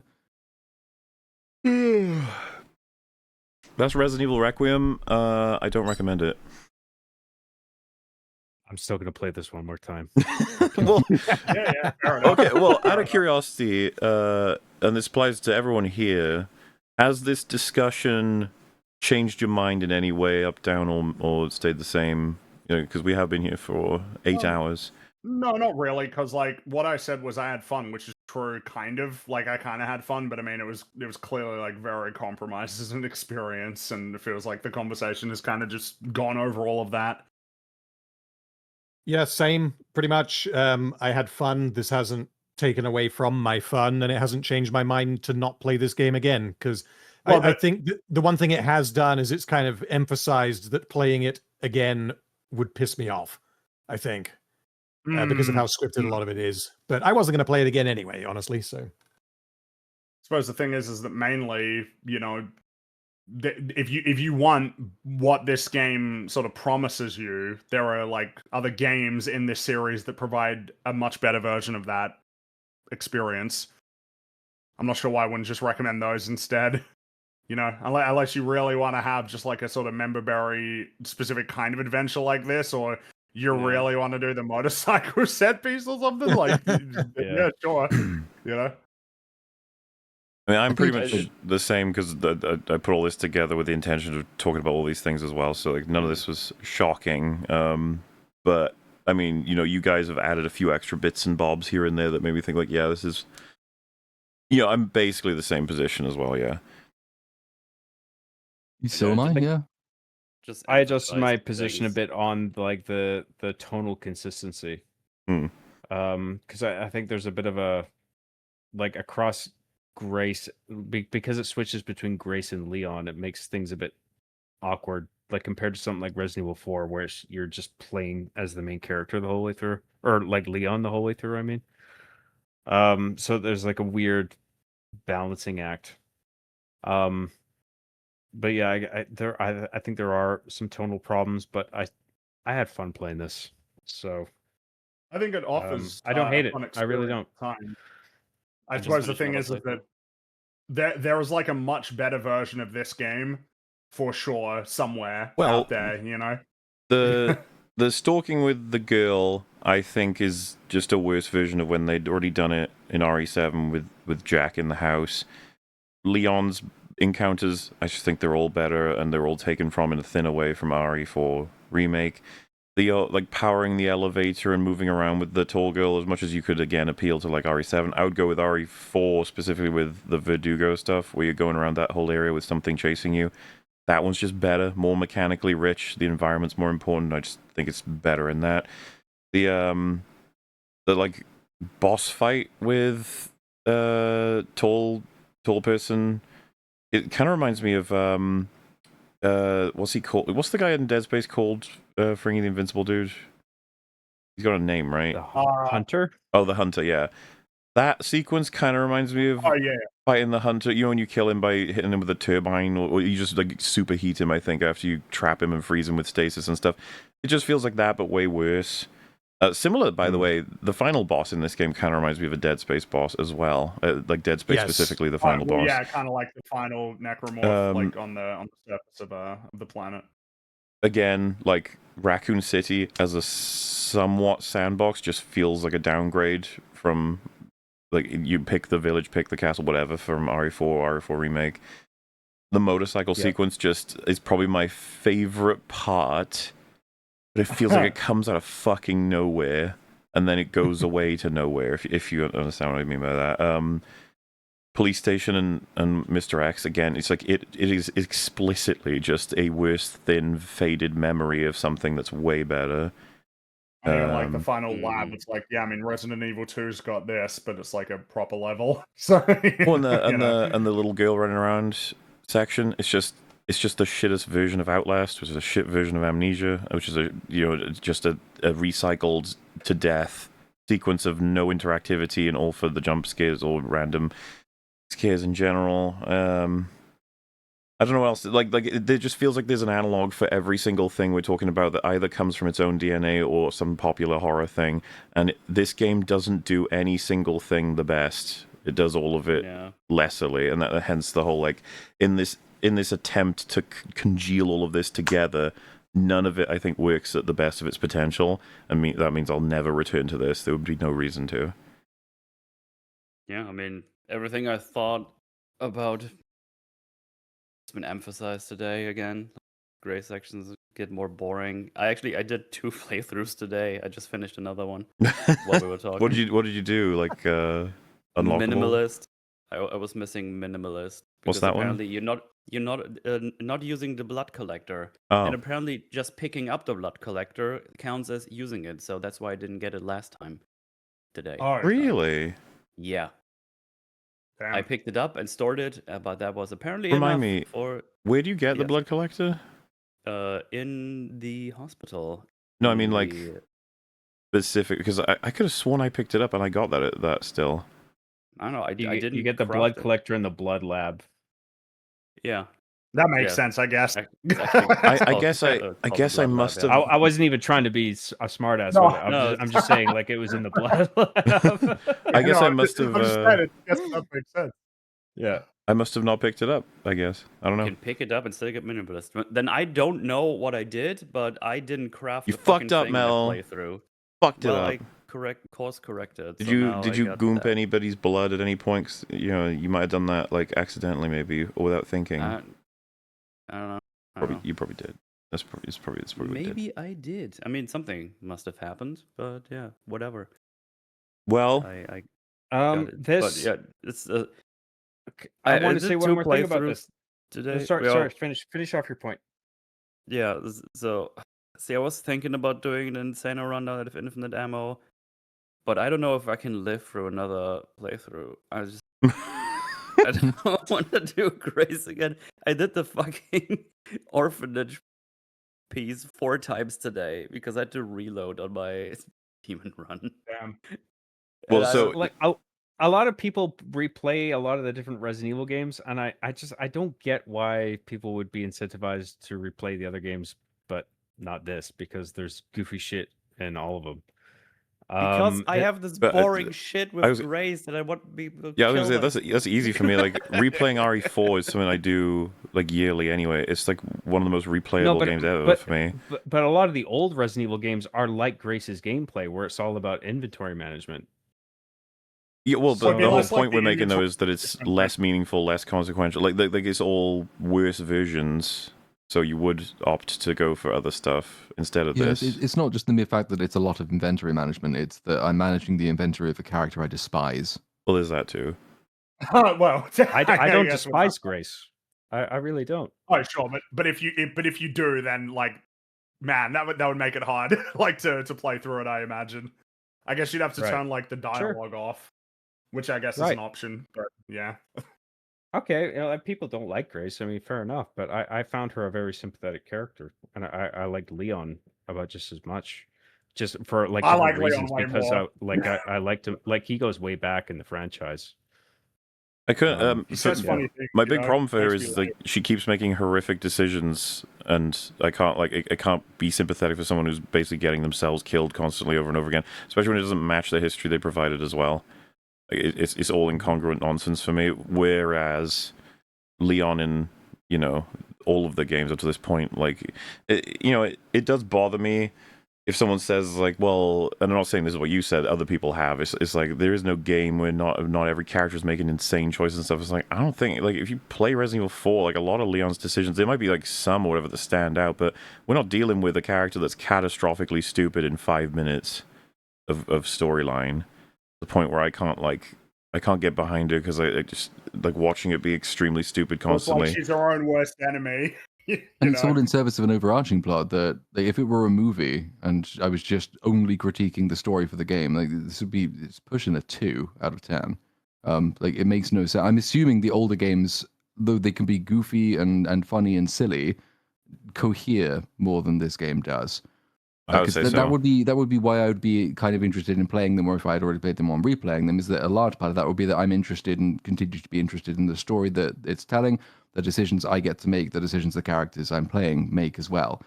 For this one, like, what are you even doing? Yeah, you're trying to stay alive so the villains can have a chance at saving the world from diseases. Like she had a well, there's a superseding plot problem, like an egregious one at that. Many of them. I do agree with that. Because we didn't show the cutscene, we did talk about it, but like when the zombie breaks through the windscreen on the helicopter, I remember when I was streaming it, I was like, shoot it, and she decides instead to crash the helicopter, which of course kills the guy, and then it severely wounds, which to me is just like, I don't like you, Grace. Like, your decision here was really stupid, and now you're like, the game wants me to feel sad as a result of like her horrible decisions. Is tough, versus Leon, who's desperately trying to save the president's daughter, and he's doing all these crazy things, and then he gets horrible things happening to him as a result. Is like much more endearing. Just as a quick comparison for Resident Evil 4, but you could pick any of the games, obviously. Mm-hmm. And I don't know. That, I guess, concludes this adventure, huh? It does, yeah. Is there any conclusatory thought-arinos anybody wants to express that haven't already been expressed? I guess maybe on a meta sense, like, you should expect that you'll get more of, like, I guess this... Like, I guess I don't know what the Resident Evil... No, I do. I know what the Resident Evil series looks like, alternating between remakes and sequels, and that the remakes will probably be conspicuously better than the sequels because they pull from stronger core design, would be my assumption. Like, I don't really know a lot about Code Veronica, but I assume the remake will be better if it does pull a lot of the level design, because the level design's probably a lot more considered most of the time. It's going to be very strange, Like, once they get to Resident Evil 1 remake, and then it's like, wow, this is really awesome. It's like, yeah, but how much of that is because they do have the same general level design that exists there, which I've heard is very good, compared to, the new ones, where it just seems like there's much more of a struggle to to build up the strong level design and scenarios and story around like a set of mechanics. But yeah, I don't know. I guess like have fun with the series, lads. Like I don't, like if you're enjoying it, I guess whatever.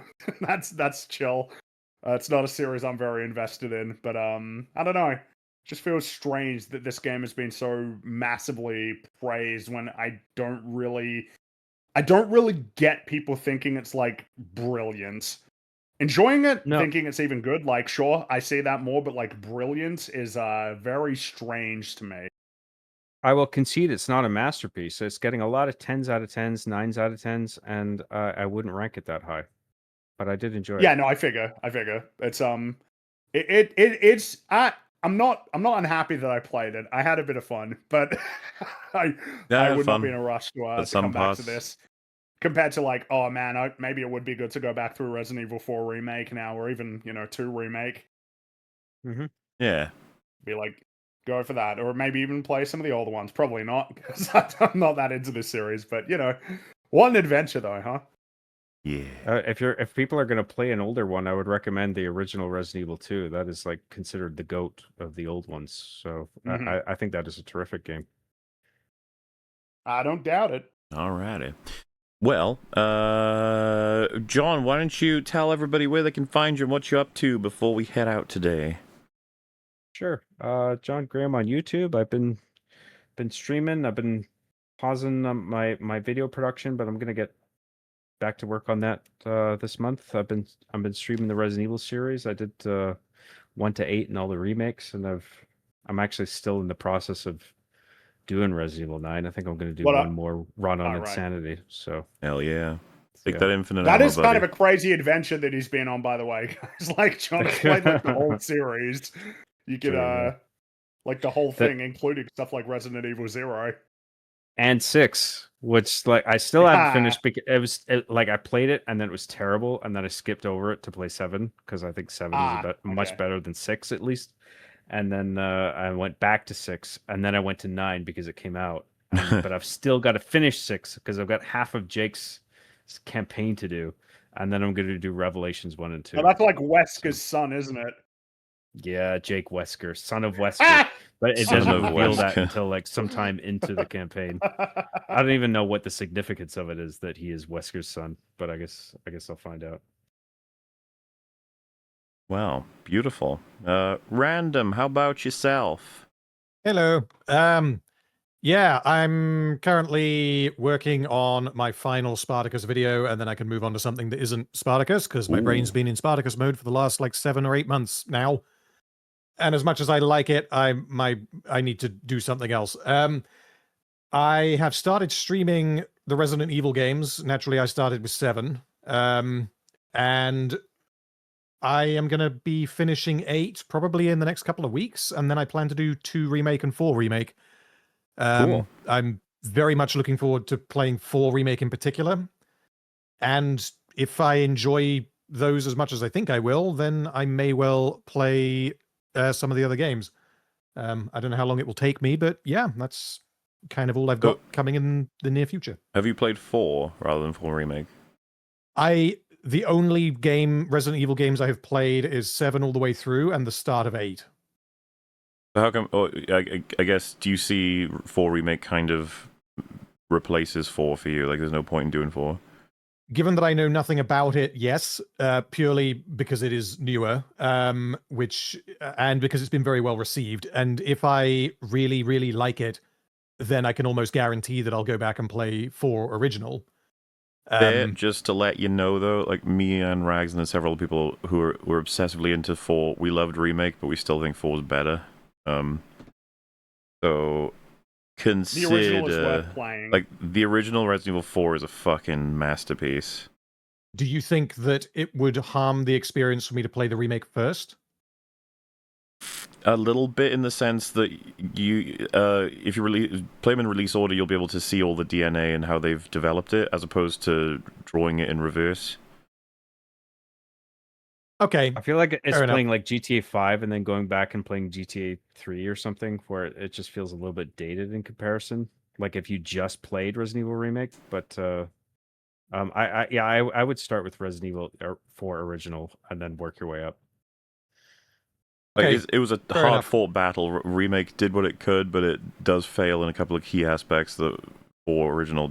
Which is a bit different to like Dead Space Remake, where Yeah. I would recommend playing the first Sure. one, because if you play the remake, that might prevent you from playing the original version ever again. And it's like it's worth playing the original, even if the remake kind of supplants it. Yeah, definitely. I have played original Dead Space a whole bunch, and then I played I've only played the remake once. I need to go back and play it again, but it confuses me with Resident Evil as someone who knows nothing about it. No, yeah, I got you. The remakes Makes sense. they're not just the game but remade. They're also different, and I don't really understand. You know, if it's a minor mechanical tweak, then fine, but if it's narrative changes, I don't get it. Honestly, the changes are kind of interesting in remake, and if you play OG, then you play the remake, you'll be able to think about like, oh, they did that, okay, and now they're doing this, all right. And I'm not going to deny it. There's a couple of things they do kind of improve narratively in the remake compared to OG. There's a few tweaks that get made. We did a whole deep dive on it. But yeah, cool, fair enough. Metal, how about you, sir? Lots of streaming the last couple of weeks with all kinds of stuff. I finished my Dustborn Forspoken adventure. I have taken notes for that, so I'll be recording something for that as well. Talking about my perilous journey through these two games. So expect a definitely a rando rant on that one. Tons of notes, might be a bit longer than normal. So that's happening. I already have recorded my Phase 1 rewatch rando ramble. I need to edit that, so that's gonna come hopefully soon as well.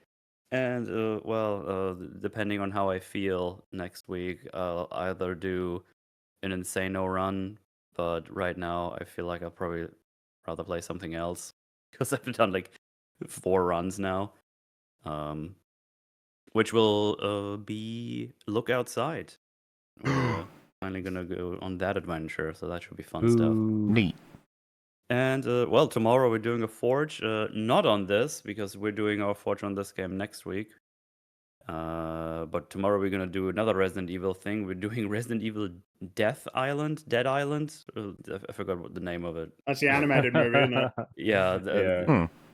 Mark watched that and he said it's kind of funny and silly and ridiculous. So I'm probably gonna, not probably, I have to talk about it tomorrow. I'm gonna watch that tomorrow and see how that's gonna be. So that should be fun. So yeah, things are on the way. Tons of stuff in the works. So yeah, come check it out.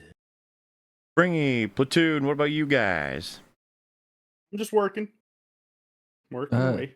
YouTube would not let me get my full Stranger Things Volume 2 video out, so I split it into parts because for some reason that's fine.